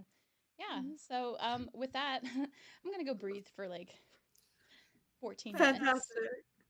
And Time to my go. really good friend Sammy will be on, and Dr. G will be with us for one final game show event that I'm excited about. But Michaela, we bid you adieu. Thank you so much. Have a Thank good you. yeah. I Have a can good just night. close out of the window and it's all You can Gucci. close out of the window. Ah, You are done. You are free. Thank you for hanging out, and hopefully we'll talk soon. Salve. And Dr. G, you can you don't have to close out, just mute and turn off your video camera for now.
Hi, I'm Lexi Henning, host of Ancient Office Hours podcast. Have you ever wanted to learn more about the people who study or are inspired by classics in the ancient world? Then our show is the podcast for you. I interview experts in both academia and the entertainment industry about how they got into their field, their work, and how the ancient world inspires them. Our show is available to stream on Apple, Spotify, or your favorite podcatcher. You can also follow our upcoming projects on our website, theozymandiasproject.com. The world of ancient Greek myth and the wider history of the Mediterranean is and always will be incredibly relevant. Whether you have a casual interest in myth or are a dyed in the wool nerd for the ancient world, you will find your fix with Let's Talk About Myths, baby. I'm Liv Albert, and together with my amazing producer, Michaela Pengowish, we bring the context, intricacies, and the stories of ancient Greece and sometimes the wider Mediterranean to life. From detailed breakdowns of all your favorite myths and loads you've never even heard of, to fascinating and timeless conversations with authors and experts, to straight readings of ancient texts, Let's Talk About Myths Baby has something for everyone, plus a healthy dose of feminism and the fight for global equality. Listen to Let's Talk About Myths Baby wherever you get your podcasts, new episodes every Tuesday and Friday, or find more information at mythsbaby.com. Friends, Romans, countrymen. Do you like films about gladiators? Are you not entertained? Do you want to know more about movies based on ancient history? If so, check out Movies We Dig, the podcast about film, antiquity, and everything in between. Each episode, hosts Elijah Fleming, Colin McCormick, and Christy Vogler dig through media about history, mythology, and archaeology with a cast of professional scholars and creatives. But we're not about nitpicking or fact-checking. Instead, we're interested in how the media today reimagines our past and why. We've excavated sword and sandal classics, comic book movies, dramas, romances, horrors, video games, novels, and more. And now, we're excited to announce the start of our latest season, Unfinished Business. We'll be going back over old finds, missed opportunities, and blind spots. You know, things we need to revisit or never really got around to the first time, like Agora, Hail Caesar, and the Ben-Hur remake. If you want to hear more, listen to Movies We Dig on all major streaming platforms. Find us at movieswedig.com and follow us on social media at Movies We Dig.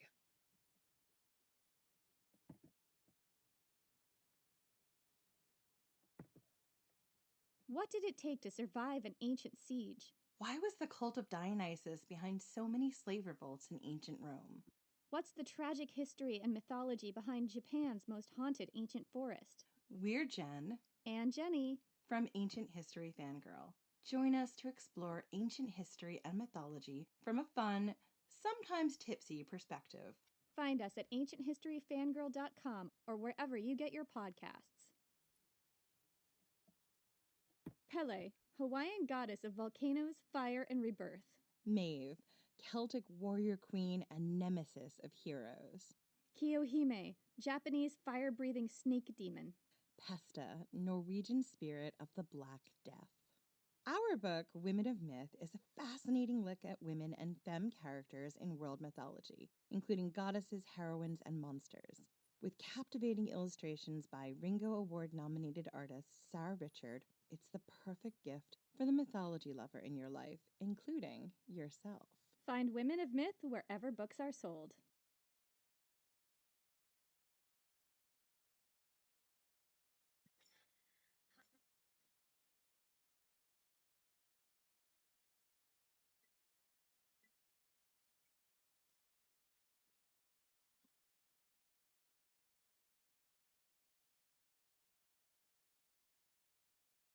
Hi there, it's Dr. Rad here from the Partial Historians, and I'm going to be reading you a little excerpt from our book, Your Cheeky Guide to the Roman Empire.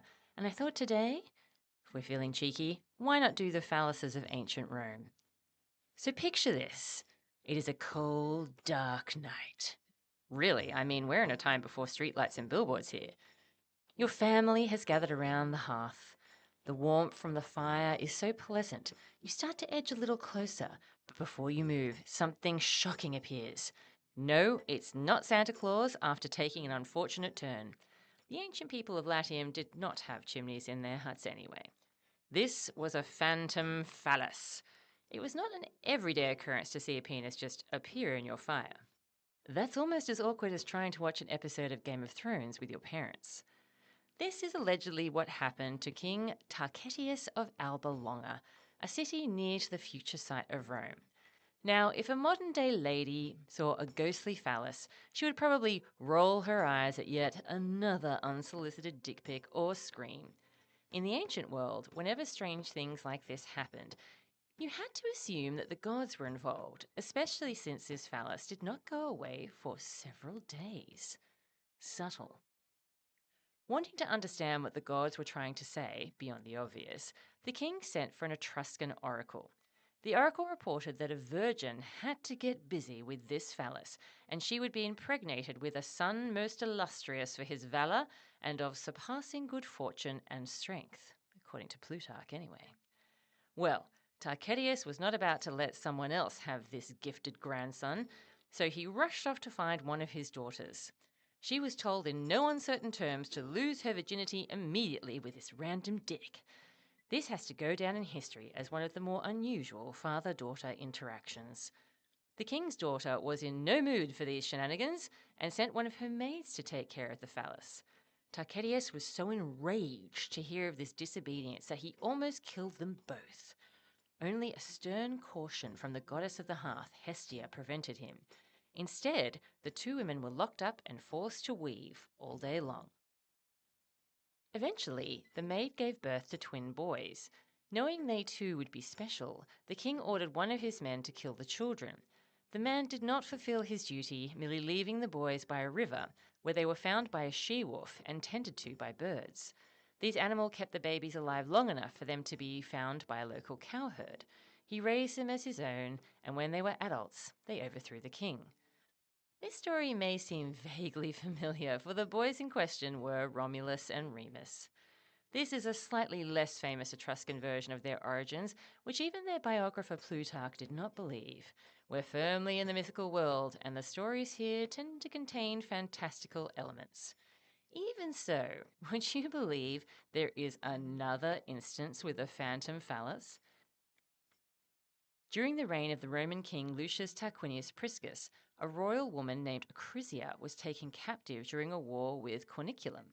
Perhaps because of her high status, she was given to Priscus's wife, Tanaquil. One day in the palace, Acrisia was making a sacrifice by the hearth when a phantom phallus suddenly appeared in the flames. She immediately alerted Tanaquil and Priscus. Tanaquil was originally Etruscan, and as we have seen in the previous story, they were believed to have a talent for reading omens and signs. Tanaquil knew if you see a fiery phallus, you jump on it. Literally. Acrisia was dressed as a bride, locked in the room with the hot prospect, and 9 months later she gave birth to a truly spectacular boy. Who is his daddy? Was it Vulcan? Was it some other household god? There was no ancient Maury show, so we'll never know. As a child, his head was ringed by fire as he slept, and Tanaquil knew this was another sign.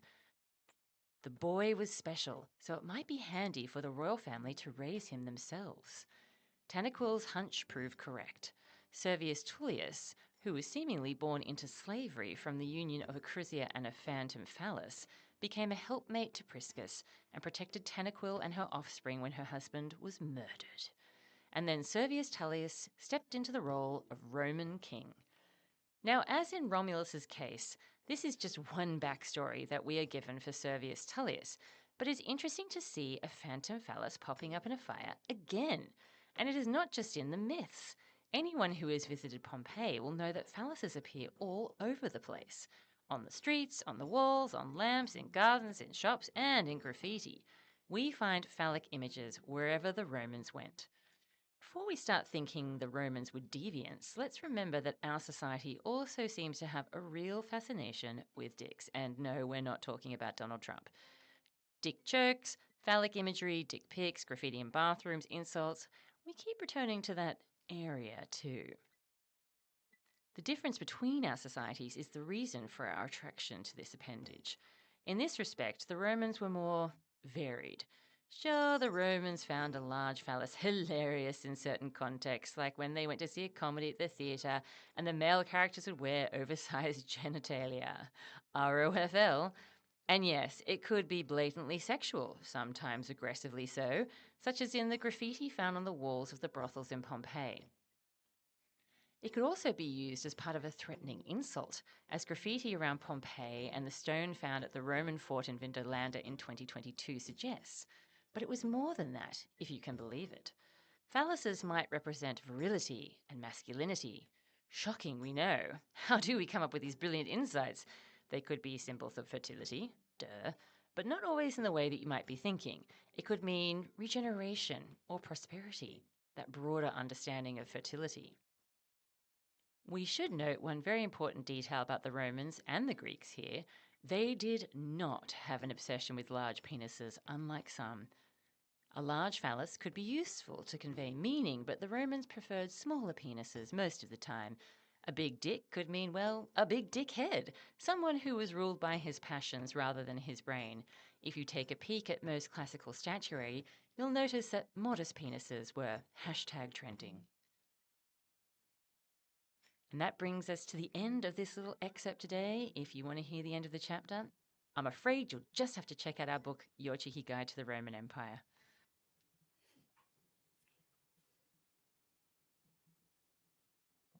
Okay, and with that, we are looking like we're all ready to go for our final activity for the evening.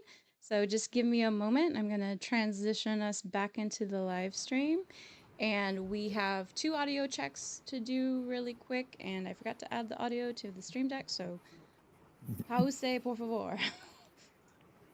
Wow, even my foreign languages have gotten drastically worse as the evening has gone on. So forgive me. Oh, look, I'm a little podium. Hi, everybody. Everyone gets a And podium. how was morning? Hi. Yeah. Hello. And Sammy, nice to meet you. Nice to meet you too. I know, Colin, you were supposed to Jen, meet Sammy. we saw but each you other didn't. like 6 hours ago, so. It was morning when I saw you last. Or no, it was afternoon. The hours start to blur. It's been actually a more like day. 10, actually. It was more than 6. Oh, I'm God. lowballing it. It has Oh, been my goodness. a very full day. It has been a day, right? Sammy, where are you? Yeah. Sammy. Christy, you should really go see a good Iowa. actor because you've been putting a lot of it on your back. Yeah. Yep. Where's Sammy? Sammy, why aren't you here? You are here. Don't worry. You are here. I am definitely here, if that helps at all. It does. It helps if I one sec. The top right. I see him in the top right corner. You are there. You are there. You are Yeah. just loud at the moment, and I'm bringing it down. And I didn't even title your browser. No, it's not your fault. It is not your fault. Rude. Rename as Shame so that I can keep things semi-organized. Okay, and then that's why I couldn't find it. Okay, and then go back here. I will be a master of this by the time the live stream is over. All so. Do we need anything for this? Do we need like Yeah, paper and pencil or I think you will only need pencils to write down your wagers at the very end, and frankly, points don't actually matter. This is myth, history, and vibes. So, like, go with it. It is Vibes only, please. Yeah, all the vibes. Well, I'm excited to be on a little podium. That's fun. It was That's my very cute. I final like that a lot. touch. I went big. There's Sammy. Okay, now we've got you. We've got you. Okay. Sammy, can you tell us a little bit about your cat Felix? Because Felix has been a popular name to discuss today, and I had to defend it in terms of your cat. It's not a great name for a cat, but I didn't name him, so that's where I'll start. But he's a perfect little darling who will almost certainly interrupt us at some point here. But he is, as most of my friends and family describe him, my familiar. He'll follow me around and come when I call and come garden with me. It's very sweet. But he's also, a black cat named Felix. So a lot of irony. Okay, I'm just about set. I promise. You're doing great. Yeah. Sammy, can you also tell everyone? I was going to do this later as part of the introduction, but can you tell people a little bit about you, because they're going to need that information to help a little bit with today's game show. So I was I've always been a bit of a late bloomer, it turns out. So I finished college a little late, but I took a several-year break and switched directions entirely. I had started down a math and science route, burned out, and then 3 years later, when I finally came back to college, I studied classics. I hadn't decided right away, but I took a 1 semester of Latin, and this is Felix, by the way. I feel like New Jake was here and was like, you should have just been like, I don't know whose cat this is. This is a strange. Oh no. Yeah. but yeah, I took one Latin course, and my professor was like, I mean, if you like Latin, you should check out Greek. And then I did, and then I changed majors again. And that's where Christy and I met. I was in one of her classes when she was a TA, and for classical myth, right? Yep. You were It's been a in the decade. front row and one of my favorite students. That was not by choice. That was just happenstance. But yes, I did the homework and the readings and answered questions if absolutely necessary. And reluctantly participated in the random activities I came up with, much like Yeah, you still do today. I love you so much. That's why we're here now. Yes. Yes. All But right. then I went on an archaeological dig, and that's where Christy and I became best friends. Same one, same. Oh, but now I work in a bookstore. Good to know. Yes. You manage a bookstore. That is kind of no. Well, sort. I'm a shift leader, so I'm like not top, not her right hand man, but the next level down. So she but knows people have to listen to me. Yeah. And there are books. And there's And lots there of are books. books. Yeah. It's a used bookstore even, which makes it even better. So So good. all right, and with that, hello and welcome to our final activity of the Memory Collective's International Podcast Day live stream event. To end with a bang, we created a fun game show of our own making, totally not something I stole from Twitch streamers. Don't let them tell you otherwise. Which we are calling Myth, History, and Vibes. Hosting tonight's show is a very special guest and friend of the Movies We Dig pod, Sammy Cronin. Thank you again, Sammy, for joining us. And before I move on to the rest, this is my last opportunity to show some raffle tickets to anyone who is still with us and enjoying everything. There is a link provided in the video description. It's also pinned to the top of the chat. You have a chance to win a book from one of the contributors of Mnemosyne, the Memory Collective. All of the proceeds go to paying for shipping costs for the books, and then anything left over goes to supporting all of the amazing scholars and content creators that you've seen today help to create more educational, accessible content about the ancient world. So if you have a few bucks to spare, grab a ticket. We'll be announcing the winners at the end of the live stream, but the raffle itself closes in 42 minutes. Math. I'm going to need math here in a moment. So last opportunity I have to do that promo. So there it is. And competing in tonight's show are the podcast hosts, Dr. G of The Partial Historians, Jen McMenemy of Ancient History Fangirl, and Colin McCormick of Movies We Dig. We have many representatives here tonight. Now, you may be asking yourself, why is Sammy hosting this game show? The answer, because none of these contestants know just about anything about her, which makes her the best objective judge of all of your answers. So, the way this show works is that we have 4 rounds of 4 open-ended questions. Contestants will provide answers to the prompts presented in each question and explain their reasoning. So yeah, it's a little bit of an essay format. Sammy will then reward points however she likes. So depending on how she likes your answer, that's how many points you get. If you really screw up, I will say Sammy's a very nice person and I don't see her subtracting points from anyone, but just know that can happen. I think you should just pick one person and just mercilessly always award. That is what points. Colin would do if he was hosting the show. It's me. I've watched a lot of Taskmaster, and he does sometimes penalize when it's just not to his taste. So we'll Absolutely. Let's hope that we're on the same wavelength. Otherwise. That's why we were trying to give a little intro to help you out a little bit. I'm not feeling particularly petty, if that helps, but we'll see. I mean, I'm here for petty. Just watch as the time goes down. Points. So that's right. The points only kind of matter here. Even so, we'll track each contestant's score and they'll have a chance to wager points for the big final prompt. So think creatively, be a bit silly, and have fun. If you're following along in chat, feel free to contribute your own answers to the prompts. We'll give you guys enough time to respond to the questions because they are open-ended, so don't feel too rushed or anything. And then, yeah, does everyone feel kind of ready?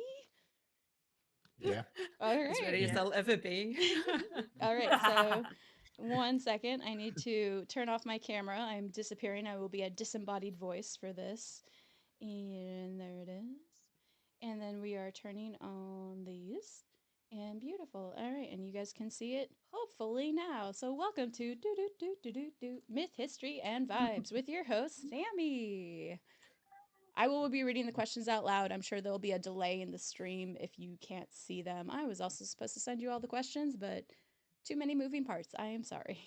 But here we are. I'll read them. I'll repeat them as much as necessary. Again, there's not a timer on this. So answer the question, explain your reasoning, receive or lose points, and bet it all at the end. Here we go. Round 1, getting to know you. Question 1. Nero has gotten a hold of your Spotify liked playlist. What song is he fiddling as Rome burns? So you can look on recently listened music, or if you have Spotify and a liked playlist, look at some of your most recent top liked songs and let us know what song is Nero going to be fiddling along as he watched Rome burns.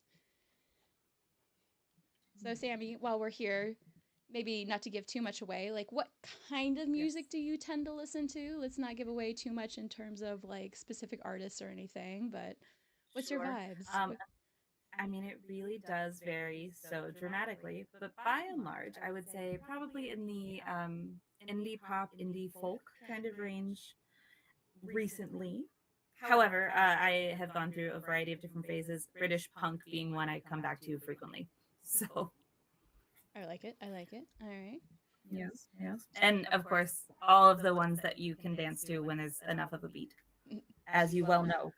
Yes, Sammy and I, when we were living together in Iowa, often frequented Studio 13, the local gay bar, which was excellent. And also, we could go karaoke at, and you could sing Disney songs and or Broadway musicals. So, and everyone would sing along.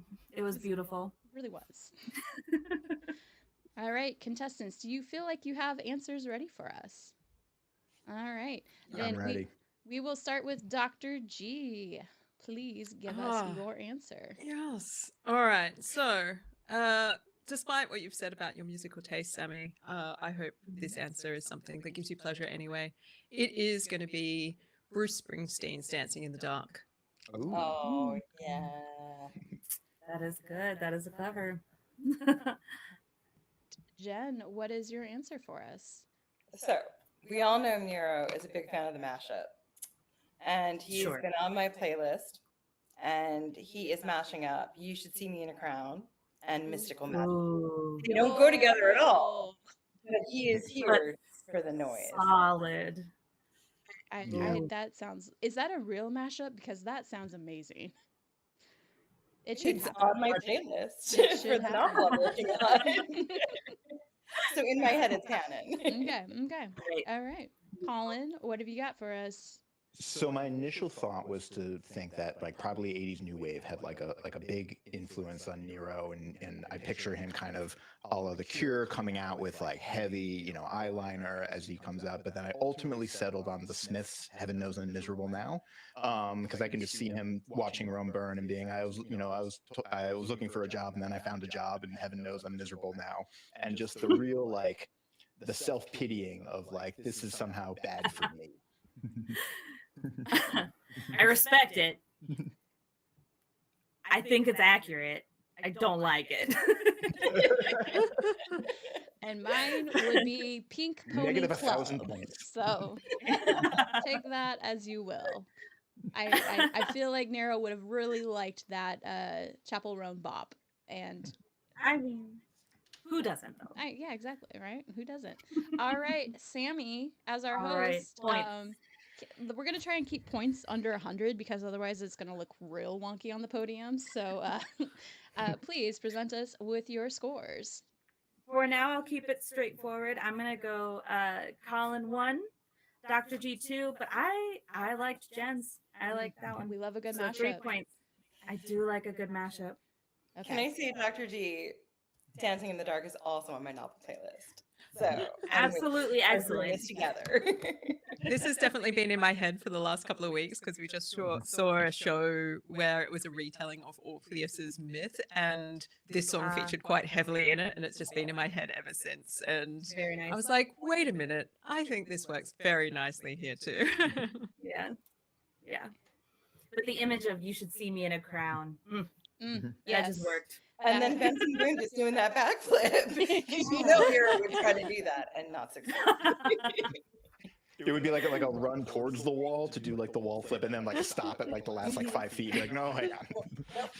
All right, we are on to our next question in this category. The Furies have brought you to the Arapagos to face justice. What is your crime, and who do you call upon to defend you? So, Sammy, while they work on their hypothetical crimes that they have committed, what do you think is the most unlawful thing you have done in your life? Okay, but I'm a rule follower. So like not much. I've I've jaywalked. I've definitely jaywalked. No, mostly it's just probably defying parents, and even then pretty mildly. Uh just being told to go to bed, turn off the lights, and finding a way to read under the covers. Absolute That sounds absolute square, I'm afraid. That sounds correct. Yep. Yeah. Yeah. What about you? What is Safer broadcast? You think I've done something that problematic? No, I genuinely don't. But you know what's really funny is back in my days when I played soccer, I'm pretty sure I slide tackled a girl and she flew so high in the air and came down on her arm and dislocated her shoulder.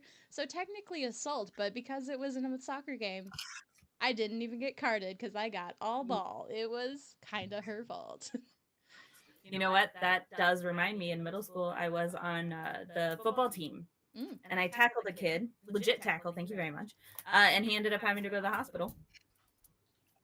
So almost also assault, but not really. Yeah. Don't you just love sports? Yeah, you just hit people, and nobody says it's your fault or it's a problem. Yeah. Unless like I don't know, you could get a red card in soccer. You could not play the game anymore. Yeah, I guess. Yeah. Let's see. It looks like our contestants are still thinking a little bit. This one's tough. I'm having a hard time with this one. Yeah. That's fair. I'm also a rule follower, so I've kind of had to stretch things a little bit. That's fair. That's fair. Like, what kind of criminal would I be? no one killed their mother in order to get vengeance for their terrible father. Like what? Nope. I mean, what have you been? What have you been framed for? But I have a good one. Ooh, okay. You want me to start, and then everyone can keep thinking? Yeah. I mean, let's hear it. Let's hear it. I was gonna say I'm not gonna know truth from lies here, so. So again, I am very much a rule follower. So I'm gonna have to take something from like a little bit of an ancient world actual trial that happened. Currently, I live in a red state, and the way things are going in said state, actually, we're not too bad. We're purple, but I could see this happening. So my crime, absolutely public nudity, maybe prostitution, a la Phryne. We are now going to be put before everyone.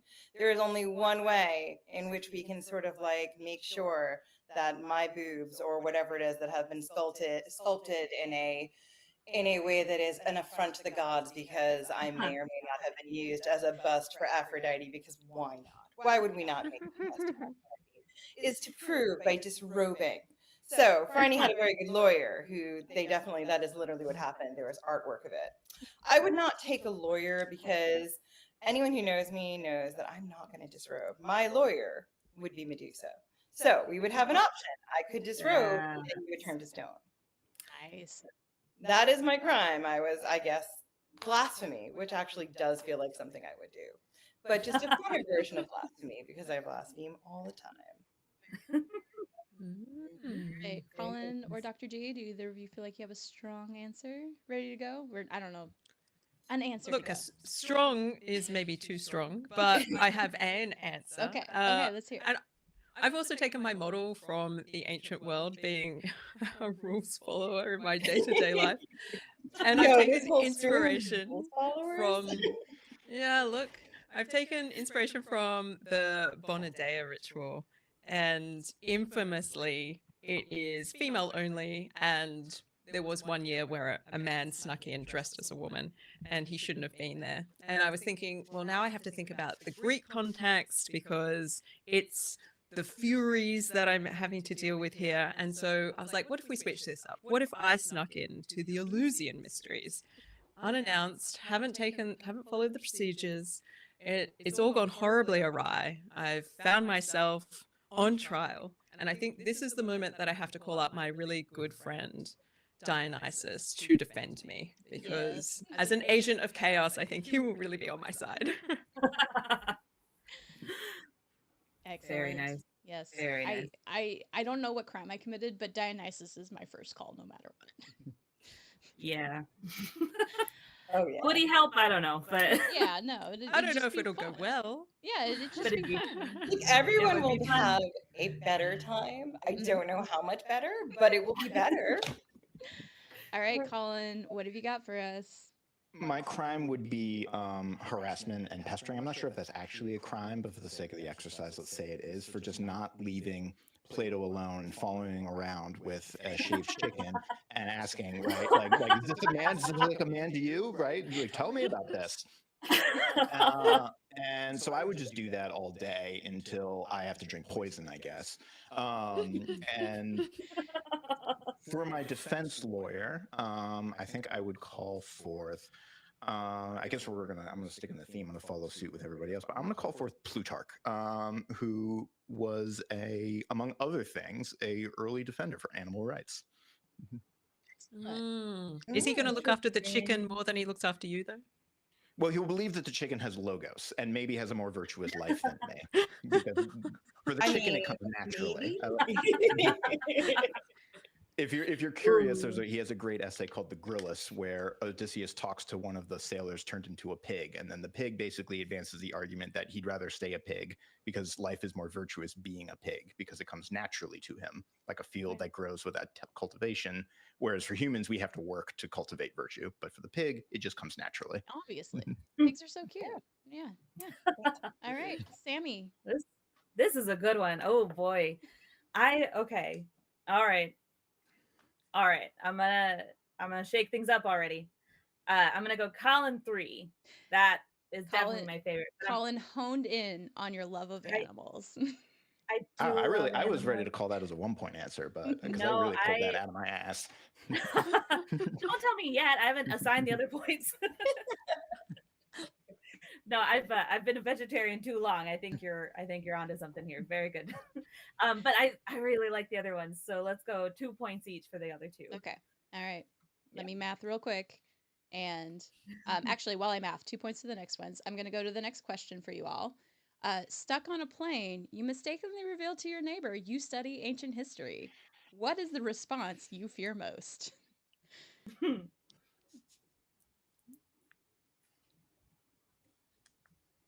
Yes, I do love the play on the doctor on a plane type scenario. Mm-hmm.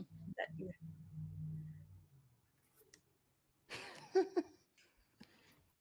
Oh no, he's already laughing.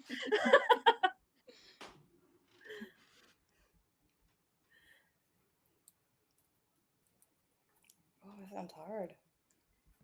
That's totally fair. That is why I am Reminder, just a disembodied voice. To make me laugh at this point. Yeah. Yeah. I am just a disembodied voice at this point, trying to do basic math. So we are all good. Would you like assistance? That's correct. You're yeah, that's correct. Okay. Double checking. Okay. Also, your family's on here, Sammy, and your dad said, I can confirm Sammy can't even get stopped going through security at the I can also confirm. No. That's true. That is true. I've carried some weird things through before, and not once have I been stopped. I frequently get a compliment on somebody said nice shirt once, and frequently get a have a good trip type behavior. It's delightful. The face nobody suspects. I don't know. Yeah. Right. Contestants, do we feel like we have answers ready to go? Okay, I see Colin nodding yes, so we'll start with Colin this time. Yeah, so my response would just be the worst thing I want to hear on a plane, period, where they would just say, okay, do you mind if I eat this tuna sandwich while my children watches videos on their iPod without headphones? Colin would welcome the ancient alien questions coming his way, or the Atlantis questions, depending. It's really like Sure, my two you're greatest absolutely pet peeves are mouth, like open mouth chewing and people listening to things that should be in headphones. And Steph, I'm sorry, I do see your responses. I had to go to Phil first. So, but I acknowledge you. You are there in chat, and thank you for being there. Oh, All right, no. all right. Dr. Oh G. God, how much of my family is there? So far, just Steph and your dad. So we're good. We're The good. troublemakers. You Mhm. keep an eye out. Dr. G, what do you have for us? Yeah, I think the real trouble with this sort of moment is it opens up that can of worms where the first thing they say to you is, oh my God, I love history. And you're like, okay, this is so far so good. But then they swerve and take you into areas that you know nothing about. And they're like, please tell me everything about the Battle of Hastings, or tell me everything about Shakespeare's world. And it's like, what do you know about the Industrial Revolution? And you're like, nothing. And you have to try and claw it back very politely and hope that maybe you know some details, but also be like, well, actually, I specialize in it. And then they get very bored. So there's the win, but it's later down the track. Yeah. Yep. Mm-hmm. So, piggybacking on that, you study ancient history. What were the 1990s like? Can you tell me about all that classic rock? Can I change my previous answer to manslaughter on a plane for like Ooh, the like a real crap. 1990s. I feel personally attacked. Yeah. I feel personally attacked. Yeah. Some people were born in the 2000s. I don't know. Who are those people? People were, and others Why are of they us talking to me on a plane? were, How are they teenagers at unattended? the end of the No- 90s. It's fine. Just realized how long ago that was. Okay. Okay, Sammy, hit me with your scores. All right, I'm gonna go. I think Jen touched a nerve. I'm gonna go 3 points there. Dr. G too. I liked it. Colin, it was funny, but not enough context with the ancient history. So I'm gonna go 1 point for Colin. Okay, so 3 for But Jen. not negative still. So we're all right. Yeah. Okay. 2 for Dr. G, correct? Yes. Yep. Okay, and then 1 for Colin. Got it. Okay. And our next question, the final question of this round, you have gone and through a process of apotheosis. What is your god persona? Give me your name, your epithet, your sacred animal, and your signature power / affinity. Like, basically, we're D&Ding the Greek gods right now, so have at.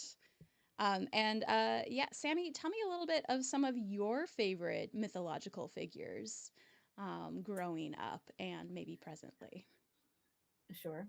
I think growing up, I think you were there with me when we found my like 2nd grade report card or something. I very much loved just ancient history, but specifically it was always ancient Egypt, but I didn't get into the gods with them. A lot of the mythologies and stuff I kind of just bypassed. It was the history with ancient Egypt. So the Greek myths are the ones that typically stuck out, but unfortunately the earliest memory I have of any of those is Wishbone's The Odyssey. So I have very clear memories of a dog sort of kind of holding a bow and arrow and shooting it through a whole bunch of triangles to win back his wife, kind of, except he's the only dog there. So but yeah, a lot of the Odyssey is in the many retellings are probably a good chunk of the myths I'm big fans of. I'm gonna shout because Samuel will appreciate this. Someone in chat, Amanda, mentioned that my daughter says to question 3, which we've just gone past, "You, David," and we love a good Schitt's Creek reference Yes. between us. So Yes, we do. well Oh done. my goodness. Well done. Good. Getting to know you, getting to know all about you. That's all I know of the song, so I'll stop singing now. I am at the point of tired tipsy, which is not a reflection of how much I've had to drink in the last few hours, but more of just I am tired, but I will start singing. Exhaustion. Yeah. Yeah. All right. Friends, we need another minute to come together. No, we're good. We're good. All right. Dr. G, please start us off. All right. I'm starting with the basis of Disney because Aurora is a great name and needs to shift into the divine realm. So I'm taking that name for myself. I will be known as the Forest One. I like to be in nature, under the trees, in the shade on a hot day. But my sacred animal, for anyone who knows me, knows that I'm obsessed with cats. And if I could have a big cat, I would have a big cat. If I thought a big cat would not kill me, this is where it would be at. And if we're talking big cats, then it has to be a snow leopard. They're just, I love snow leopards. My signature power, though, is because people annoy me so much, will be my capacity, leveraging off Apollo to a certain extent, turning people into trees when they annoy me. Because that prevents them being able to speak anymore. And it's also useful for the environment, extends my forest realm slightly. And I feel like, people can come to me when they want to be turned into a tree. If they annoy me, they can become part of my forest, which I will wander through with my snow leopard. Sounds lovely. I definitely want that in the Pantheon now. Yes. Yeah. Jen, what do you got for us? Okay, so I am shamelessly stealing from Melody Harper, but I've loved this name for a while. And the name I would pick is Amara, which means bitter and sweet. And I think that explains a lot about me. As my co host would say, I'm very much a pink goth. I look sort of very like sunshine, but underneath there's a lot of goth, a lot of like, and then there was a skull where we weren't expecting it. And then you died in Pompeii because you drank the wine and didn't get on the boat. Not calling anyone out or anything. My epitaph, my name would be the Dread Dancing Maenad because I am pretty much a hot mess. I'm a fan of Dionysus. I feel like people would be like, "Oh yeah, she's totally fine. She's a lot of fun. Oh, she's dancing again." Bad sign. Definitely calling down wrath and ruin. My power would probably be all about, orgiastic dancing to overthrow the patriarchy. From my more powerful patron god. And I'm also a fan of domesticated pets. I would choose small yappy dogs as my my animal, mostly because they're adorable. They think they're cats, and then they open their mouth and they are annoying. And if you were hungover, they're very annoying. So I feel like they work on so many levels for aggravating other people, and that is the thing I like to do sometimes. Nice. Give us your god persona. My divine name would be Anser Rudis, which is Latin for wild goose, and I would just be a giant goose, and I would stand in front of buildings that people were trying to get into and attack them relentlessly. And if anyone was trying to get from point A to point B, I would just make sure they don't do that. I think I would have a special thing. Children would not be safe to walk out in the streets. They would just be attacked by geese all the time. Similarly, anyone carrying something, especially if it's valuable or delicate or that, they would be kind of under my gaze. So yeah, I think I would just go around and I would probably pick like the quaintest village I could and just terrorize it. Are you channeling the Goose Simulator game? Yes. Yeah. Okay, cool. Just making sure I understood the I would reference. just be that goose, but For sure. Yeah. You are your own sacred animal. Is that what I'm gathering here as well? Yeah, I like it. I like it. Yeah. Okay. I really like that.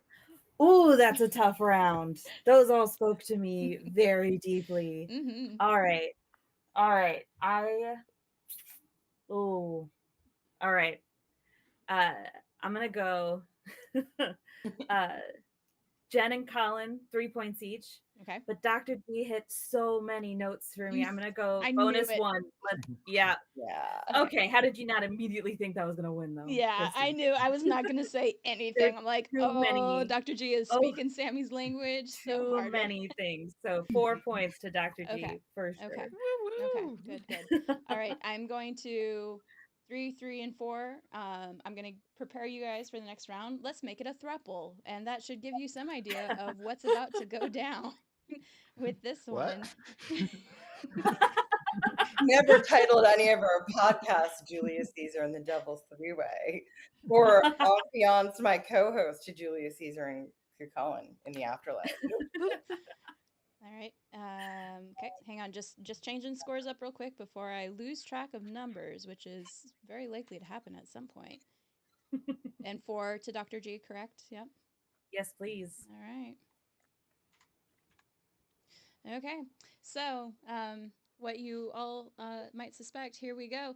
Fuck, Marry, Kill, Greek Heroes Edition. You don't necessarily have to like have a full-on explanation for each one of your decisions. Just yeah, just give us your FMK for this topic, and we'll go off vibes as usual. Sammy. That's all I I have a work feeling on we're right going to now. all say the same thing for the K, but maybe not. I don't know. We've already had to discuss the very controversial question of who is the worst Greek hero, with the answer given as correct as We never tracked down the source of we that did. leak. We did. You did not listen to the Q&A. That was Oh. me. Well, Hi. it's good that you weren't there because you got dragged over the coals. It was designed to stoke like it had the intended effect. Very good. Also, your explanation for it was excellent because I had already stated the only reason we can have 3 people participating in each Kahoot quiz is because I did not pay money for the license yeah. to play more than that. So it just clicked. All right. Do we feel solid on this one yet? Still thinking? I think I need to make one final choice. Okay. Oh, I can pick any hero? I don't. You're not going to give me one? Oh, I thought there was going to be a category I where I did was too. I offered thought some she was going to give me heroes. some. I didn't know I had to Okay, call. okay. I will start now thinking about my answer. Okay, sorry, yes, no. So all 4 of these questions will be fuck, marry, kill. There will be a general theme. This theme is Greek heroes. So which one do you want to fuck? Which one do you want to marry? And which one do you want to kill? Ooh, there's too many options for my ADHD brain. And Sammy, I think for the sake of this one, to make it easy, we're going to continue kind of keep this one as a lightning round. If you agree with their list, they get a point. If you disagree, no points. Sounds good. Cool. Sounds good. Because we technically have 20 minutes left, but we have all the time in the world, realistically. Not realistically. Sure. I don't know. I'm just talking now. I am here. I think we should probably not go too long so you don't pass out on your feet. I'm in a chair. Okay. Yeah. We can make that work. Yeah, I'm in a chair. I'm fine. I'm drinking water now. I'm hydrating appropriately. Good. So very good. Good.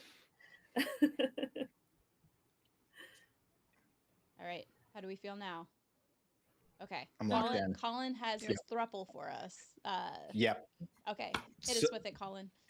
Okay, so I think I'm going to go with maybe the most predictable one for kill. I'm going to kill Jason. I think any number of reasons. It's probably going to come to no surprise with anyone familiar with that. For Mary, I'm going to go with Cadmus because he seems nice and uncomplicated and runs a sort of city sort of well. So he's a king and shit doesn't really pop off until he's sort of gray in the or long in the tooth, I guess. And then for fuck, I'm gonna cheat a little bit, but I'm gonna say Castor and Pollux to try and just up the ante on all fronts. Proper thruple over there. Yeah. Okay. Well done. All right. Jen? So, fuck, I'm clearly going to fuck Hercules because why wouldn't you? Like, because he might die. he's a Stop monster. hugging me so hard. Gotta Don't give it a marry try. him. Just don't marry him, and you're Exactly. probably okay. Yeah. You can if you are, Prepared to kill him yourself. no, if you're the woman who dominated him because he was her servant. Folly. Folly, but they Folly. didn't. They weren't married. He was No, just. they were very much common law. Yep. Well, that's fair. That's fair. Common He law. very much enjoyed wearing her outfits, and I'm also here for that. Good boy, Hercules. Kill very easy is Theseus, because Theseus is clearly the worst. I can argue this, but I won't. Marry, I mean, I'm going to cheat. I would obviously marry Dionysus. I would argue he went on enough hero journeys to be a hero, including having to prove himself and do a lot of conversions across the world. But I understand that's cheating too. So. Well, Sammy's final judge on that. She can decide exactly. when we get to it. All right. 100%. It means I might be able to cheat here. Carry on. Yeah. Dr. G, what do you got for us? All right. So I am with Colin. We're definitely killing Jason. He has to go. He has been too bad for too long and gotten away with it, and I won't stand for it anymore. He's not an ancient world serial killer like Theseus. Just saying. He didn't do a walkabout and decide to kill everyone he came across and was like, all these bad serial killers on the mainland. You're telling me I should have changed my answer in the quiz? Because it's no. You should stick to your guns and say Perseus. Perseus, yeah, I should put Perseus there. Perseus is now, for fuck, I have put down Atalanta because Oh, I you think cheated she's a second. awesome, and I would love to see what that would be like. And for Mary, I feel like I had to go outside slightly of Greek heroes, but I feel like he plausibly counts because he appears in Greek texts, and I'm going with Hector because Hector is the nicest of all of the dudes. You that I win. can think of. Hector is the best. He's such a wife guy. He's so confident. He's got the children. I have to defend it because that is the perfect answer. Also, Atalanta was also on my fuck. Yeah. Because Yeah. you can't cage her, but you would be like, I'm mad I didn't think of it. Yeah. Yeah.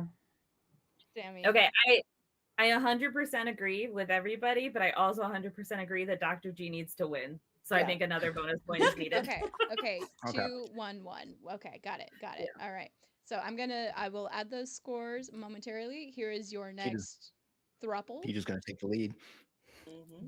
Pagan deities. And this is meant to be a little more open-ended for the people who wanted to cheat in the last question. So, okay. Do you mean Greek or just any pagan deities? Is this a question? It's just a statement. Any pagan deity. Just yes. Okay. I'm confused on the assignment. Any deity. Any deity. Just That's just say not. Anyone you like. Well, sure. 3. Sure. Why Okay. not? Why not? Bear in mind, I have a bachelor's degree, and that's where that ended. So you might have some explaining to do. I mean, should we not stick to Greek and Roman? Because there's a lot. There's a lot. This was a little bit geared towards you, Jen, since you had done a whole book on women in myth. But maybe keep it contained to old world continents. I don't know. I don't want to take out the new world. There's some fun people over there too. Some real fun people.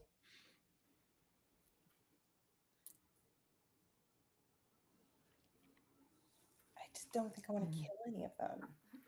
Wait, we're killing them? Wait, what? I Well, thought we were just picking them. have to I kill missed at the. least I didn't one. see the. I didn't see the top part of the question. The F Mary kill. F Mary I kill. really thought We the gotta question was kill. just We gotta marry. pagan And we gotta fuck deities. Like, one. Pick 3. Have a And good you time. do with it what you will, Colin. yeah, that's what I thought. I'm like, do what? I don't like. Oh my god! Amazing. Oh, I gotta go back to the drawing board here. I gotta come To up be with a fair, Colin has been here about as long as I have been here, so Yeah, fair enough. kudos to him. So I'm gonna limit myself to Greek and Roman. You guys, this is too much for me. Okay, that's fair. Fine.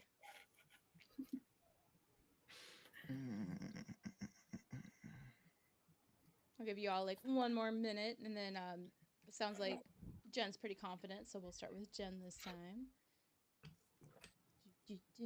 I can ask more questions. I keep having to drop the chat window which is not helpful to engage with chat. So chat, thank you for your patience. Yes. Okay, so Steph answered, fuck Orpheus, marry Orpheus, kill Orpheus. And I feel that. Just speed run that whole thing. I don't get behind the fucking or the marrying, just the killing. Yeah. But I've known too many dudes who are just writing the next great song, you know?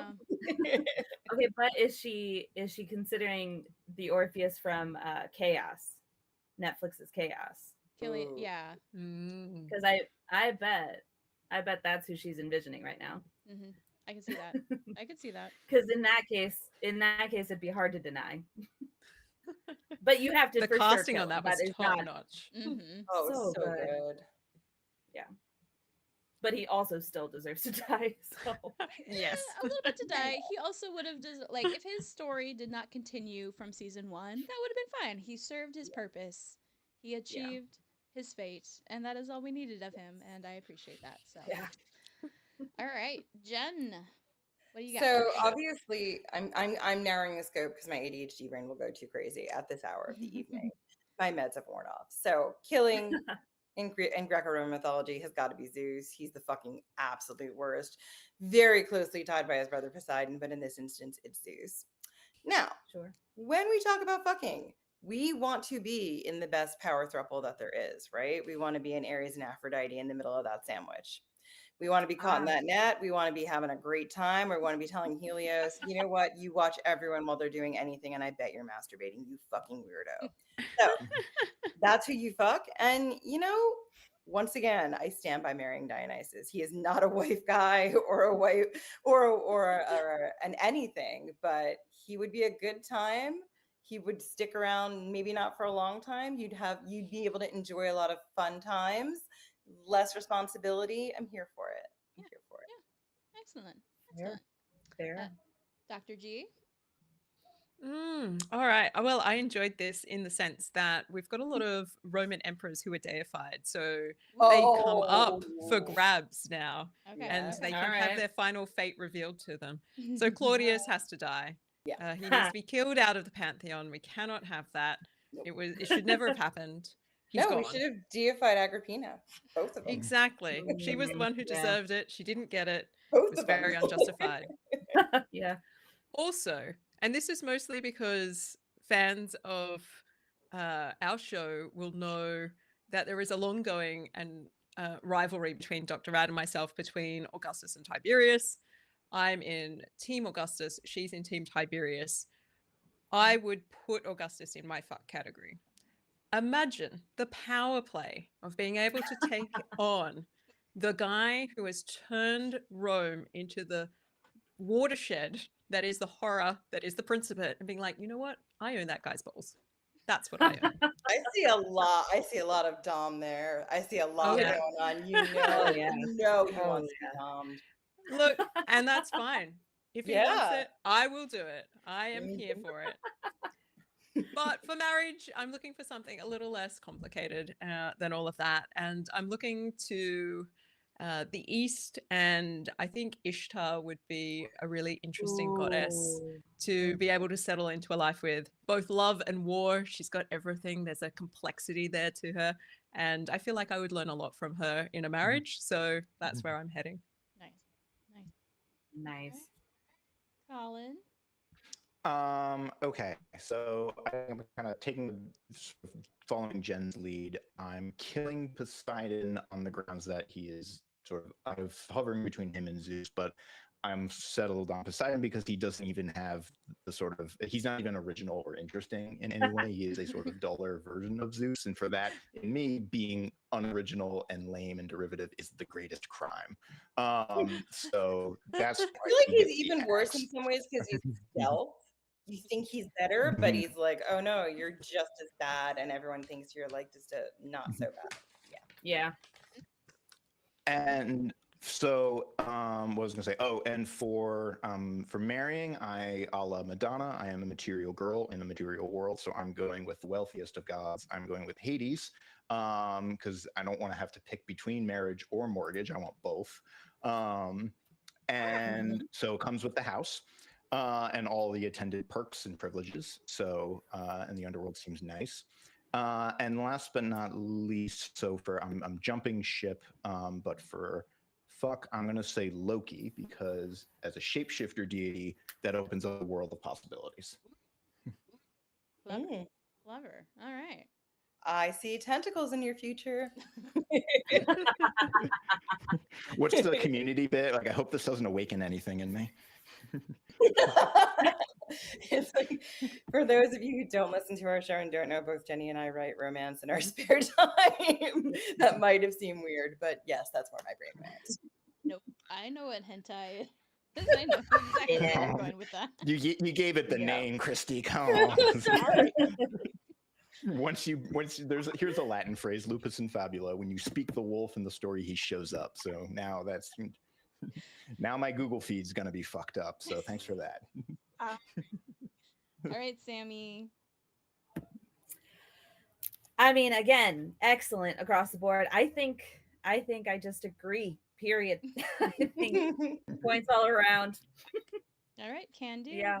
All right, I'm gonna again. It is still fuck, marry, kill. Here's your next topic, and I will add the points momentarily. Historical Romans. So, Dr. G, you got a little bit of a head start on this one, but Romans is in quotations because, I mean, Rome was a giant empire, and not everyone necessarily identified as a Roman, but do with that what you will.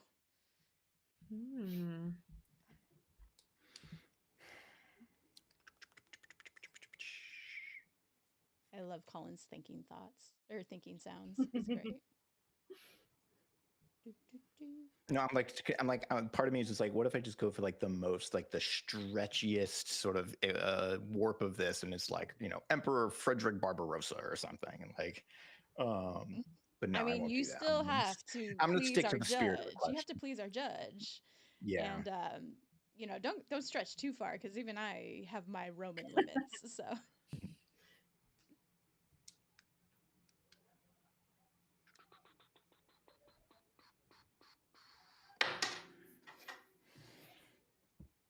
Let's see. And I'm supposed to be involved in witty banter with the host while we wait and give you guys a chance to think. And I'm failing on some levels because I'm functioning.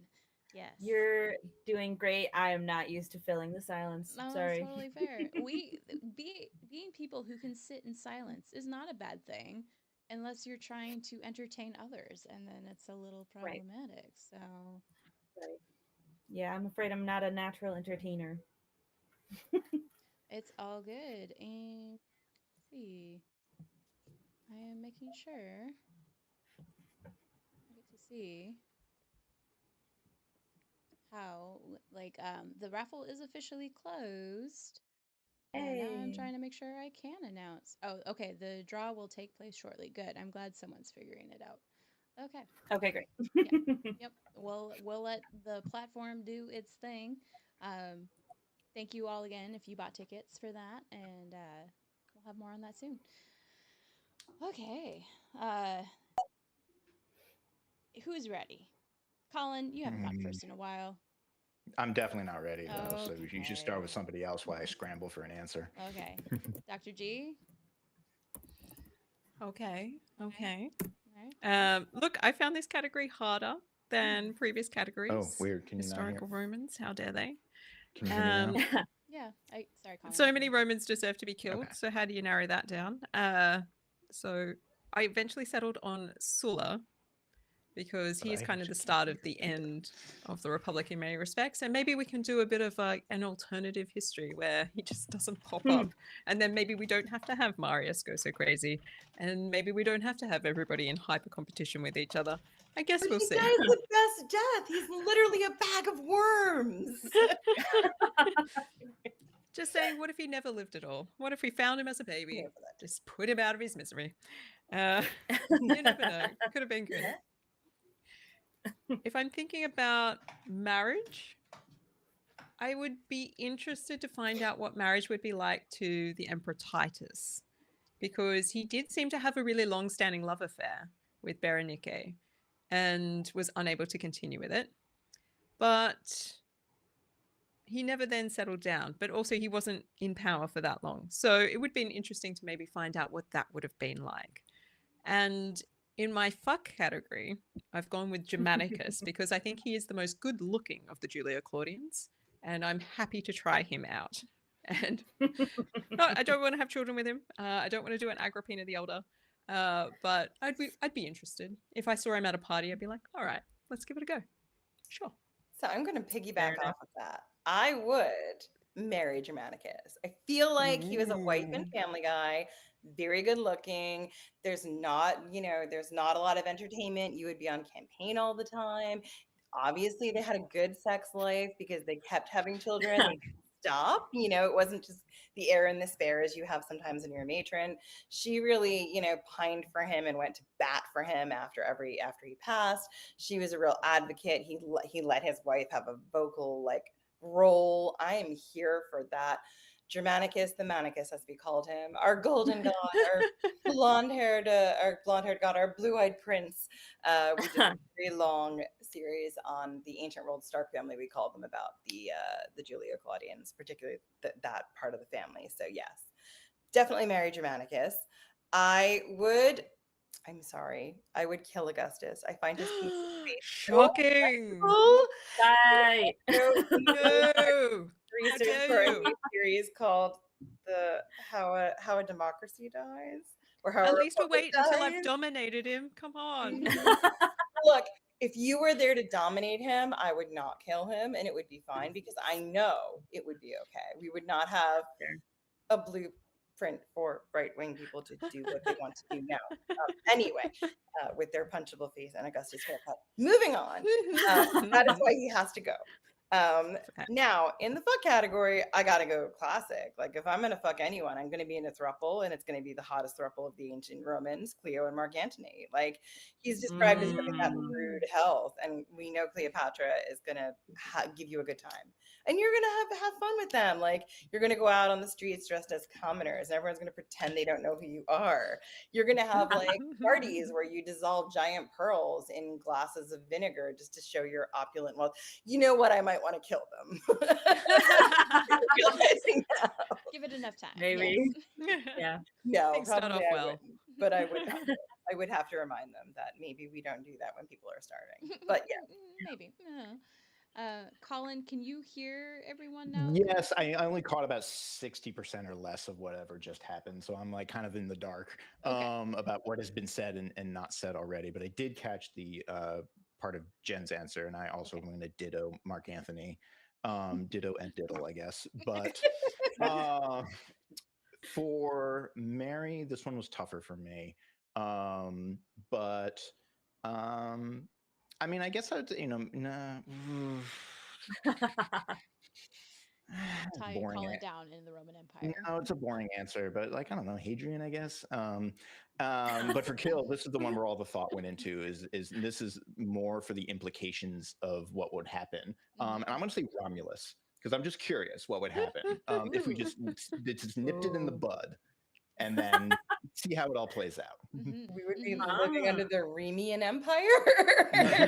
No, there's no Rome, right? They're just gonna remove that from the equation. Wow. Okay, he kills Remus and then you kill him. Yes. Oh. Interesting. That's some chaos right there. I'm just curious to see. It's more of a I just want to see what happens. Yeah. Yeah.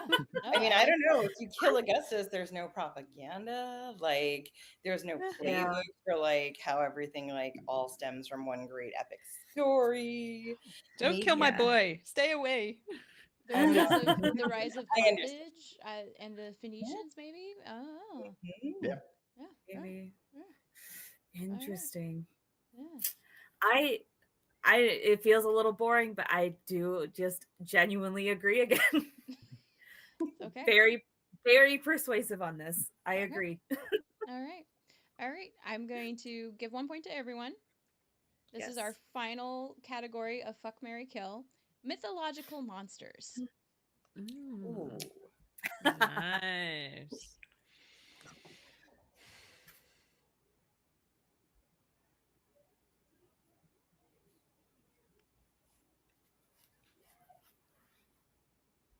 and I will banter momentarily after basic math is over. Oh, Christy, it's +1. Oh no, what'd I do? I'm trying to be supportive. Did I It's take away from basic. No, you're good. No, no, I you're was doing like, oh great, no, but what math did I mess up? Whose score did I ruin? I guess I don't think of +1 as math, really. I'm That's sorry. Go ahead. fair. You're doing great. It's more of like I have to keep opening windows and doing Yeah. drop downs, Yeah. and I'm not multitasking. yeah, You're right. yeah, no. Absolutely fine. When we said mythological monsters, is that, do we say ancient Greek Yeah. ones? Again, Is- open. is this a taken As, If you can? need it to crazy be as narrow, you want, yes. yeah. If you need to keep it narrow, go for it. If you want to get a little cryptid, creepy, have at. Like, Washington State is well known for their love of Sasquatch, apparently. So Yes. We've got Bigfoot here in North Carolina. That Mhm. apparently he just chills here and plays the fiddle. yeah, with My the Mothman, one of right? Mm-hmm. Nice. I think the Mothman is more Virginia, but it could be here too. I don't know. I'm a relatively recent North Carolina That's transplant. fair. That's fair. Yeah. I am not much of a cryptid. I'm very much a novice. I just have a lot of friends and family who are interested. But this summer, my older brother and sister-in-law and I were driving to my younger brother's wedding, and we stopped to find the Frogman in Loveland, Ohio. And when I told all my friends who are deeply into the cryptids, none of them knew who he was. So it was a very fun time. I'm unfortunately very unsuccessful, but we had a good time. But I don't think he makes my list, if I'm being completely honest. Right. And I will say, this, yeah, okay. This raffle has turned out very interesting. We had a few people buy a bunch of tickets. So if you are still on the stream, you can see now if you ended up winning one or more of the books, but I will make an official announcement a little bit later. I will say this is the end of this round. We originally had 2 more rounds and a final question. I think we'll just do 1 more round because I imagine quite a few of us are tired. And yeah, and then we'll officially announce the names on the raffle. So hold tight on that. Thank you, chat, for keeping it lively. It's very helpful. And yeah, Colin, I am making you go first this time. So Okay. Let me think. So for, I mean, it's boring, but I think for fuck, I'm gonna say a siren. And I know what it implies and how it will probably end up, but I'm fine with that. For Mary, very generic, but I'm just going to say kind of similar to my Hades answer. I'm just going to say dragon, and just live in a castle, presumably with a pile of treasure. Okay. Assuming that's how, if he's like operating on smog logic. And for kill, this is less of a mythological monster and more of a cryptid. But I've selected the squonk, which lives in Jonestown, Pennsylvania. And quote the description: the squonk is of a very retiring disposition, generally traveling about at twilight and dusk. Because of its misfitting skin, which is covered with warts and moles, it is always unhappy. Hunters who are good at tracking are able to follow a squonk by its tear-stained trail, for the animal weeps constantly. When cornered, an escape seems possible, or when surprised and frightened, it may even dissolve itself into tears. Oh, Oh, put so it it's out a of its mercy misery. killing. This is Yeah. an act of euthanasia. Yeah. Fair enough. Oh man. Jen? Okay, so listeners of our podcast will know that I love a weird, creepy seasonal episode. And in particular, you would think I would just stick to Halloween, but I love a good Christmas cannibal. So my fuck, marry, and kill is going to be of the Christmas cannibal variety. First, fortunately, we're going to have to kill the modern version of Santa because he is not where like the roots come from. This like cool guy who's got all these cannibal friends and brings you toys if you're good and is less about control and more about like maybe being Odin and like the leader of the wild hunt. And I'm like, that guy's super cool. The modern guy, maybe commercialized, we don't need him. So that guy, he's gonna go, but we're still gonna have a Santa. He still exists, it's not the modern version. Okay. All right. Now, if we're gonna fuck Krampus, because any one of us would know that the movie Legend, if you know the movie Legend and you've seen it, and Tim Curry is like the darkness, I swear to God, he looks like Krampus and he's super hot. And I'm sorry, there's a weirdness in me that has now gone down that line, and I'm envisioning Tim Curry as Krampus from Legend, and yeah, I'm there for it.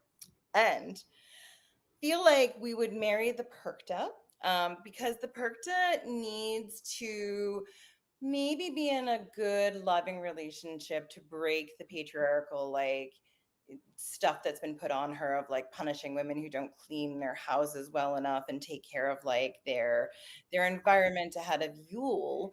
And maybe she needs to be with like someone else who could be like, or maybe we just punish all the dudes who don't pull the weight, and we like lay off the gender roles, and actually, Perkta, you are in charge of the wild hunt. You bird at the side. You had the Krampus next to you. He was one of your little Perktons. So maybe you take your power back. And again, if we work together and overthrow the modern Santa, I think we have a perfect wild hunt of both horniness, evilness, Christmasness, and maybe some presents. So what I'm hearing from Jen is maybe I can fix her. Yeah. Maybe I can fix all of Christmas just by doing this one Coming thing. soon to the Hallmark Channel. Yeah, So definitely. Can you imagine, what is it, like American Family TV having like the time I railed Krampus, or that one time I just perked at the same. You're pitching like this is getting we're almost. I wonder if Chuck Tingle has written about this, because There's definitely a book. I think Jenny got it for me, like The Time I Got Railed by Krampus, which I have not read yet, and I'm doing it. All right. Oh boy. Look, this was an interesting category, I have to say. In terms of mythological monsters, I want to say first of all that I'm not killing any of them. I have refused to kill the monsters. I feel like they suffer enough already. I'm just going to leave them be and to get on with their lives. Like they could literally go to the farm in the woods, but that isn't, code for anything. Exactly. Like, yeah, some sort of retreat for monsters where we can look after them properly and they can just finally chill out knowing that nobody's coming after them anymore. Because I just couldn't. I was looking at all of these monsters in my mind, being like, oh, I can't. I mean, they've suffered enough. I'm going to marry Pegasus, though, because this will bring to life my fervent interest in flying horses. And hopefully we'll get to travel around together, as well as maybe produce some sort of weird horse human baby that also has wings. I don't know. We'll see. And he has like a normal brother. That's my favorite detail. He just has like a brother who's just a guy. Yeah. And then the second kid turns out got everything from me, and there's no wings and no horse. Oh, sorry. Bummer. It's just the way the genes worked out. And sorry, Medusa. Sorry.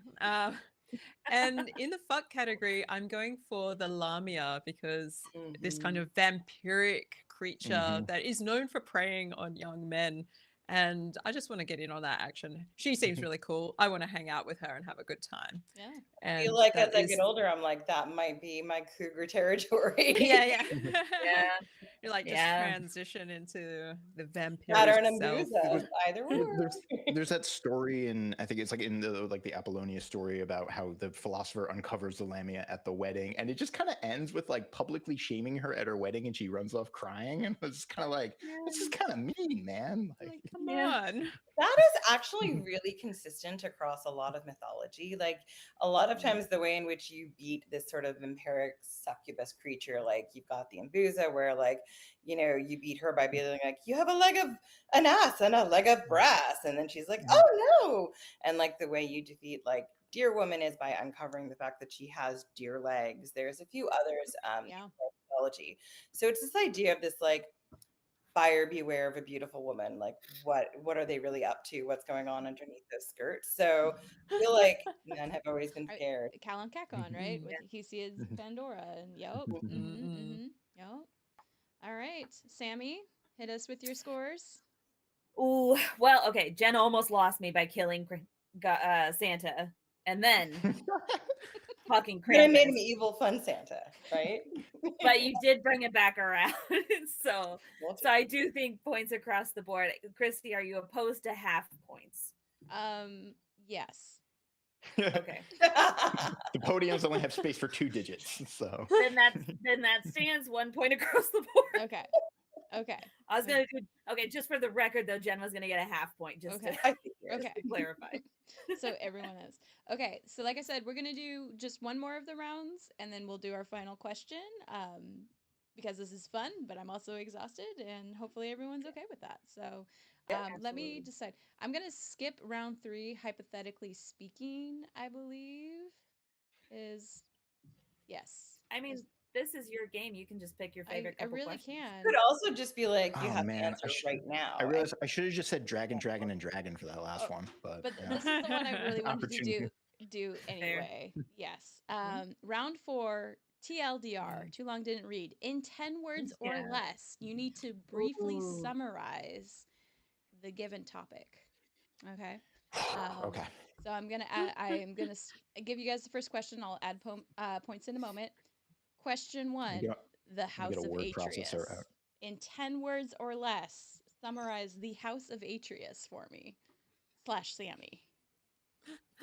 Yeah, and remember, I won't know right from wrong here because I didn't memorize it like Christy wanted me to 12 years ago or whatever. So make it funny, I guess.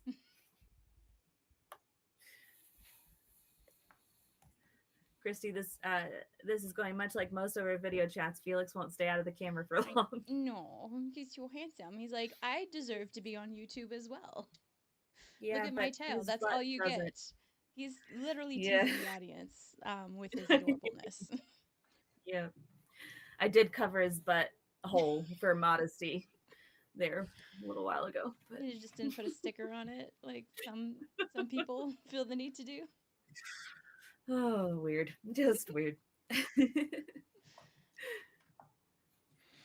Yeah, this round is definitely very, very difficult. But I appreciate conciseness, so I'm excited to see. Yes.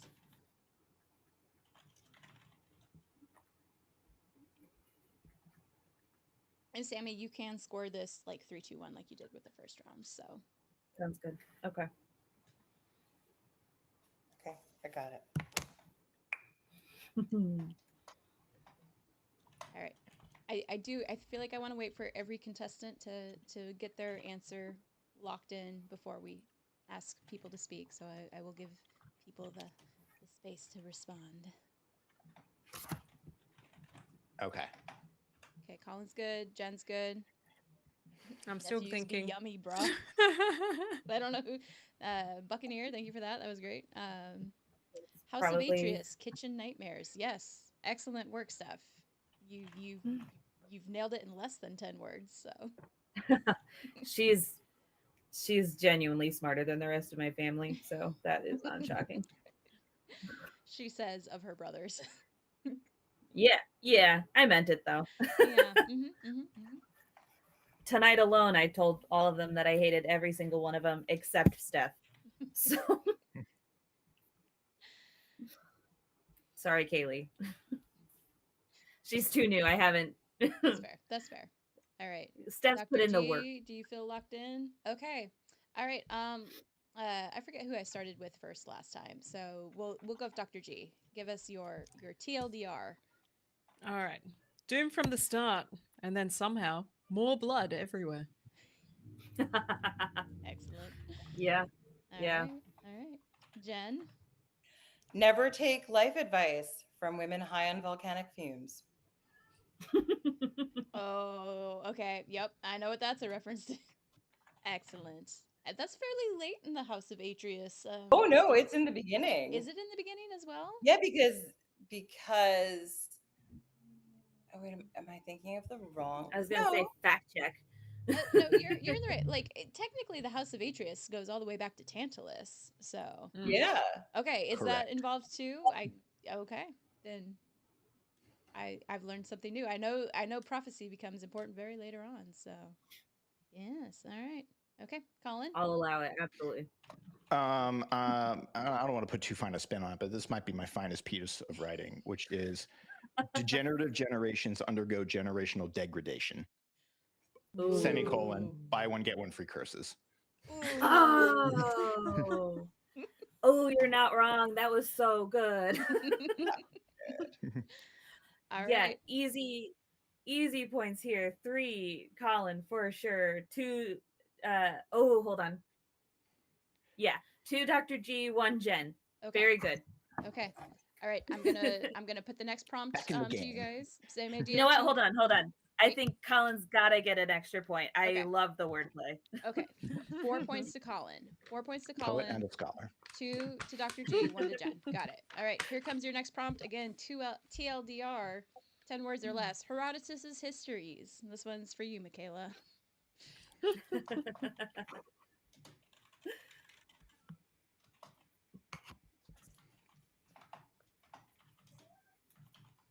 Oops. Nope. Okay.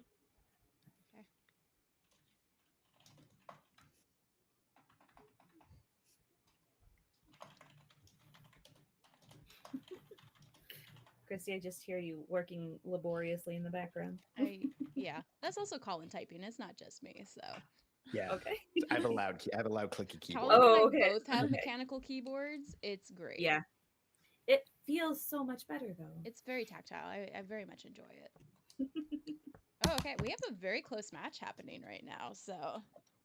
Ooh, good. Because I'm not keeping track of scores. I'm literally just going off of vibes. No, So- hey, that's all good. All right, 10 words exactly. Got it. Okay. All right. Does everyone have their answers locked in? Good. All right. I started with Dr. G last time, correct? Okay. This time I will start with Jen and then go to the right. So, an occasionally true story with cryptids. No, really. Very good. All right, Colin. I'm going to say, people's X, Y, and Z say, in this essay, I will. Ooh. Yeah. Very good. Dr. G. Yeah. Long, beautiful, unending vistas, and never an aside left unturned. Ooh. That I'm was said narratively. That was well done. That was well done. Those were all good. But again, vibes. Colin 3, Jen 2, Dr. G 1. Okay. But all of them excellent. Okay. 3, 2, 1. Yes. Got it. I will add those scores momentarily. Here is your next TLDR. The Argonautica. And our love of Jason comes full circle. Uh-oh. I expect lots of hatred. Please and thank you.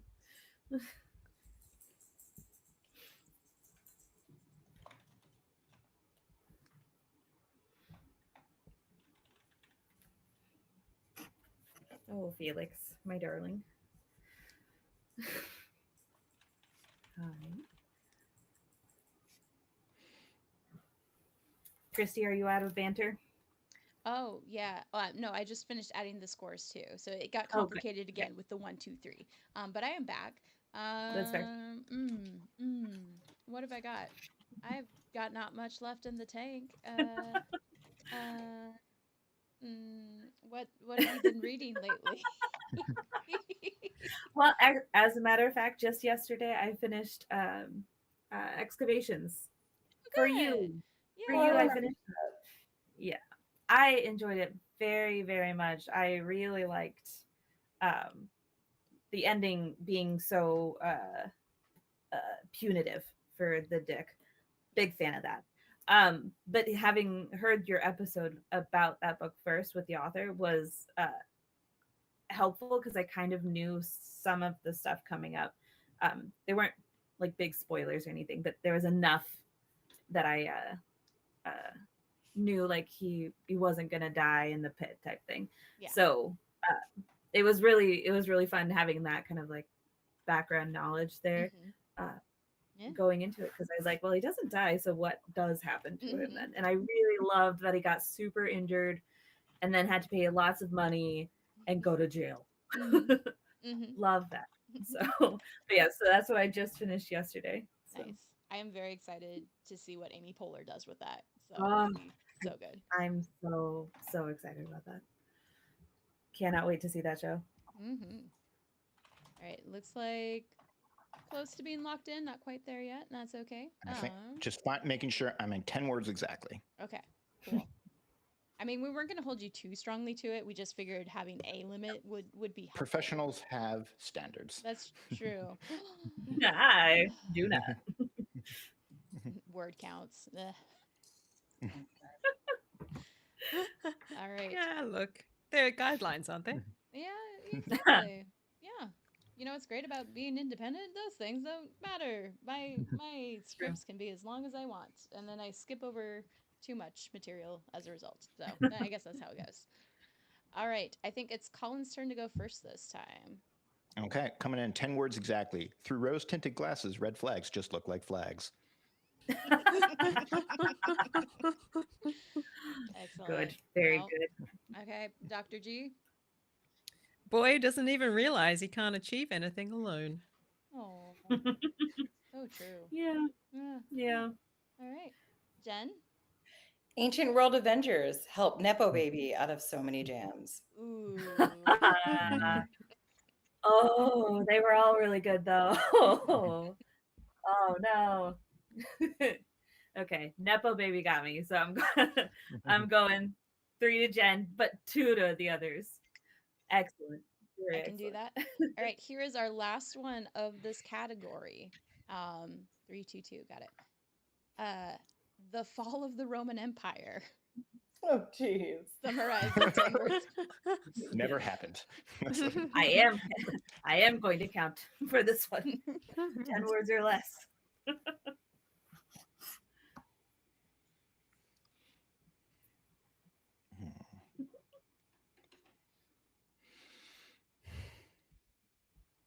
Banter in a moment as soon as I'm done mathing. Take your time. The end is nigh. Felix is back again. So I'm good. Yeah, Settled. yeah. So, what else have I got? What video games are you playing, Sammy? I finally picked back up rather the Rise of the Tomb Raider. So I I'm a big wimp and I don't like killing animals even though they're just pixels on a screen. But to upgrade your weapons in that game, you do need to kill some animals to get like hide and things like that. But it turns out if the wolves attack you first, I can do it. Survival instincts kick in. Yeah. Turns out, yeah. So I've picked that back up and I've made a lot of progress. I'm a completionist when it comes to this sort of game. So I had finished like the first 3 levels before I got back into it. So I went back and found all of the relics and all the documents and everything for each of the levels. So nice. Yeah. I was gonna say, like, anytime Andy's playing a game and he has to kill a wolf or a dog, I just go, puppy. Yeah. And how could it's you? hard. It's hard. But when they come in packs and they're willing to rip your throat out, and they do, it's a little easier. That's fair. Yeah. Yep. But I think I picked it up because I was missing you and excited about this. So I was thinking, well, your Tomb Raider was like your It was, yes. preferred archaeological influence. When not the Mummy, yes. Like I say my childhood exposure to the concept of archaeology was Lara Croft and less so. But Indiana Jones just wasn't on your radar. I mean, yeah, and you know, off my radar as much as Indiana Jones can be, having grown up. Well, yeah, 90s, you knew. Yeah. You knew of him, absolutely. No, but yeah, he didn't speak to your soul, and I remember that. Yeah. And so I was like, I miss that. Yeah. I'll play her.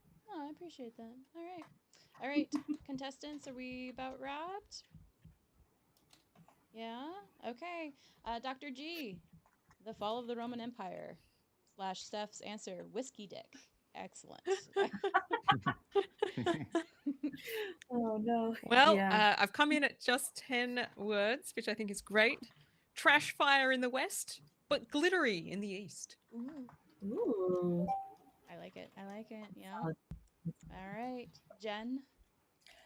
So I'm well under because my co-host has written a book called Enemy of My Dreams about a Gothic warlord, the Gothic warlord, Alaric of the Visigoths, who sacked Rome. And I feel like I have to shout it out. But if I have to give an answer, I'm well over. And it's just Goths, Huns, Christians, Vandals, waiting for my paycheck at Hadrian's Wall. Excellent. All right, Colin, the fall of the Roman Empire.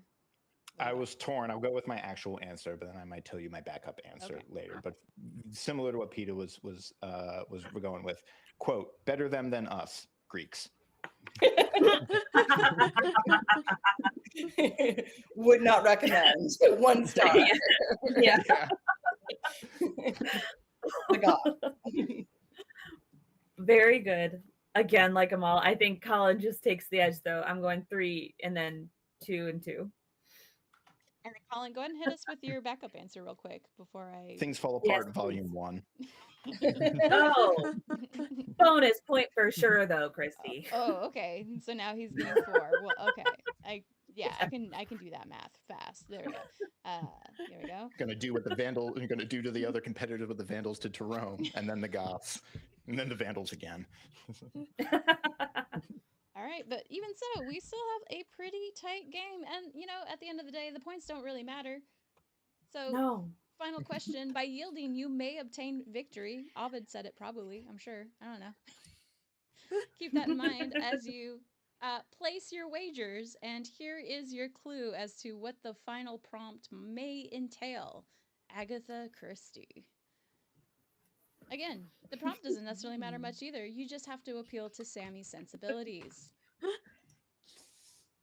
And I do ask that you we have to write our wager down. write your numbers down that you are wagering, and how it will work is but I just and just like Jeopardy, like more than one person can get the correct answer, even if it's not the same answer. So strategy be what That's it not will. how Jeopardy works at all.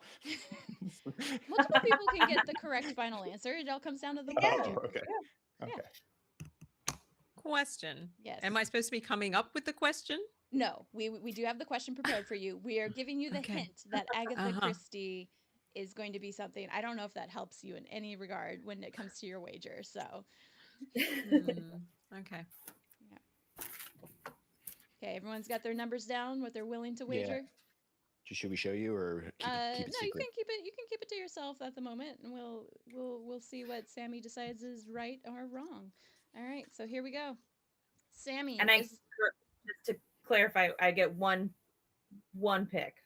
No, you can pick if multiple people get an answer correct. Okay. I changed the rule last minute for you. No, you're good. Sorry. Okay. So Sammy's looking for the next big mystery novel set in the ancient world. Pitch your idea for the win. And hence why hopefully you were thinking Agatha Christie vibes with this one. So yeah, if you guys knew me better, I love a cozy mystery. I guess why am I writing down the answer? It's way too long. We're pitching, right? So like I should go 30-second elevator pitch, if you will. All right. Got it. Let me just look up some dates. And I like the preparation. Yeah.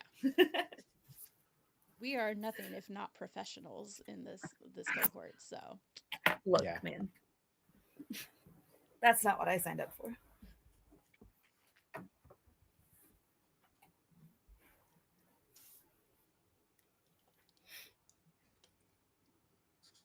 And hey, since we're killing time, I'm going to go ahead and announce the raffle winners right now. And that way it makes it so much easier to wrap up at the very end. So congratulations. I will just read first names, and then we will be in contact with the winners within the next few days. Give us a chance to recover from this.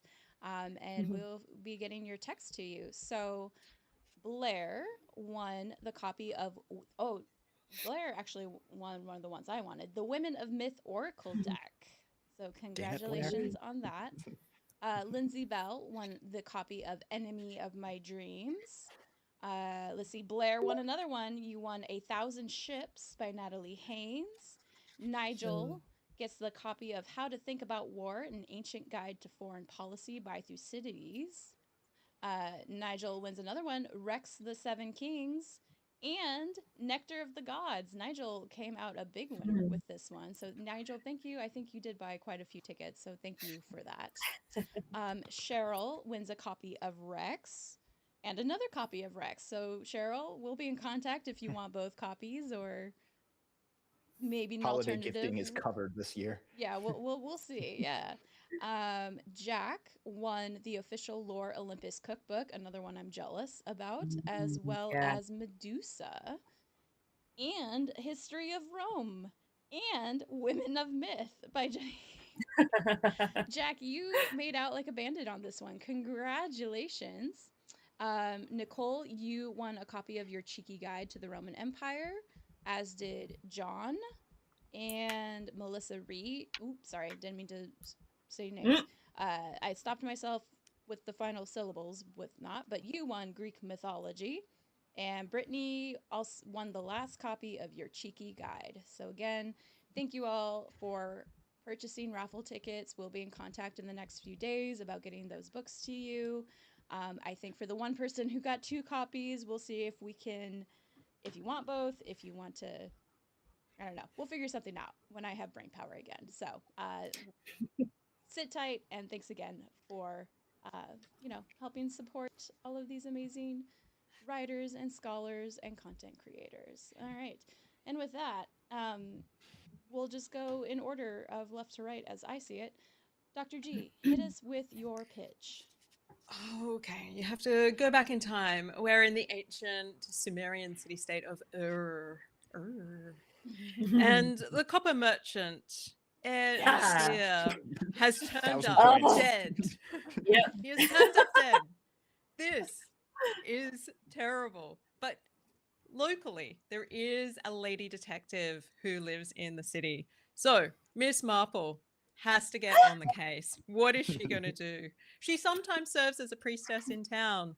And there are a couple of young gentlemen who are pursuing her romantically, but she needs to get onto this case. Can she juggle blossoming potential romance with tracking down who killed the copper merchant? Tune in, read on to find out. Hell yes.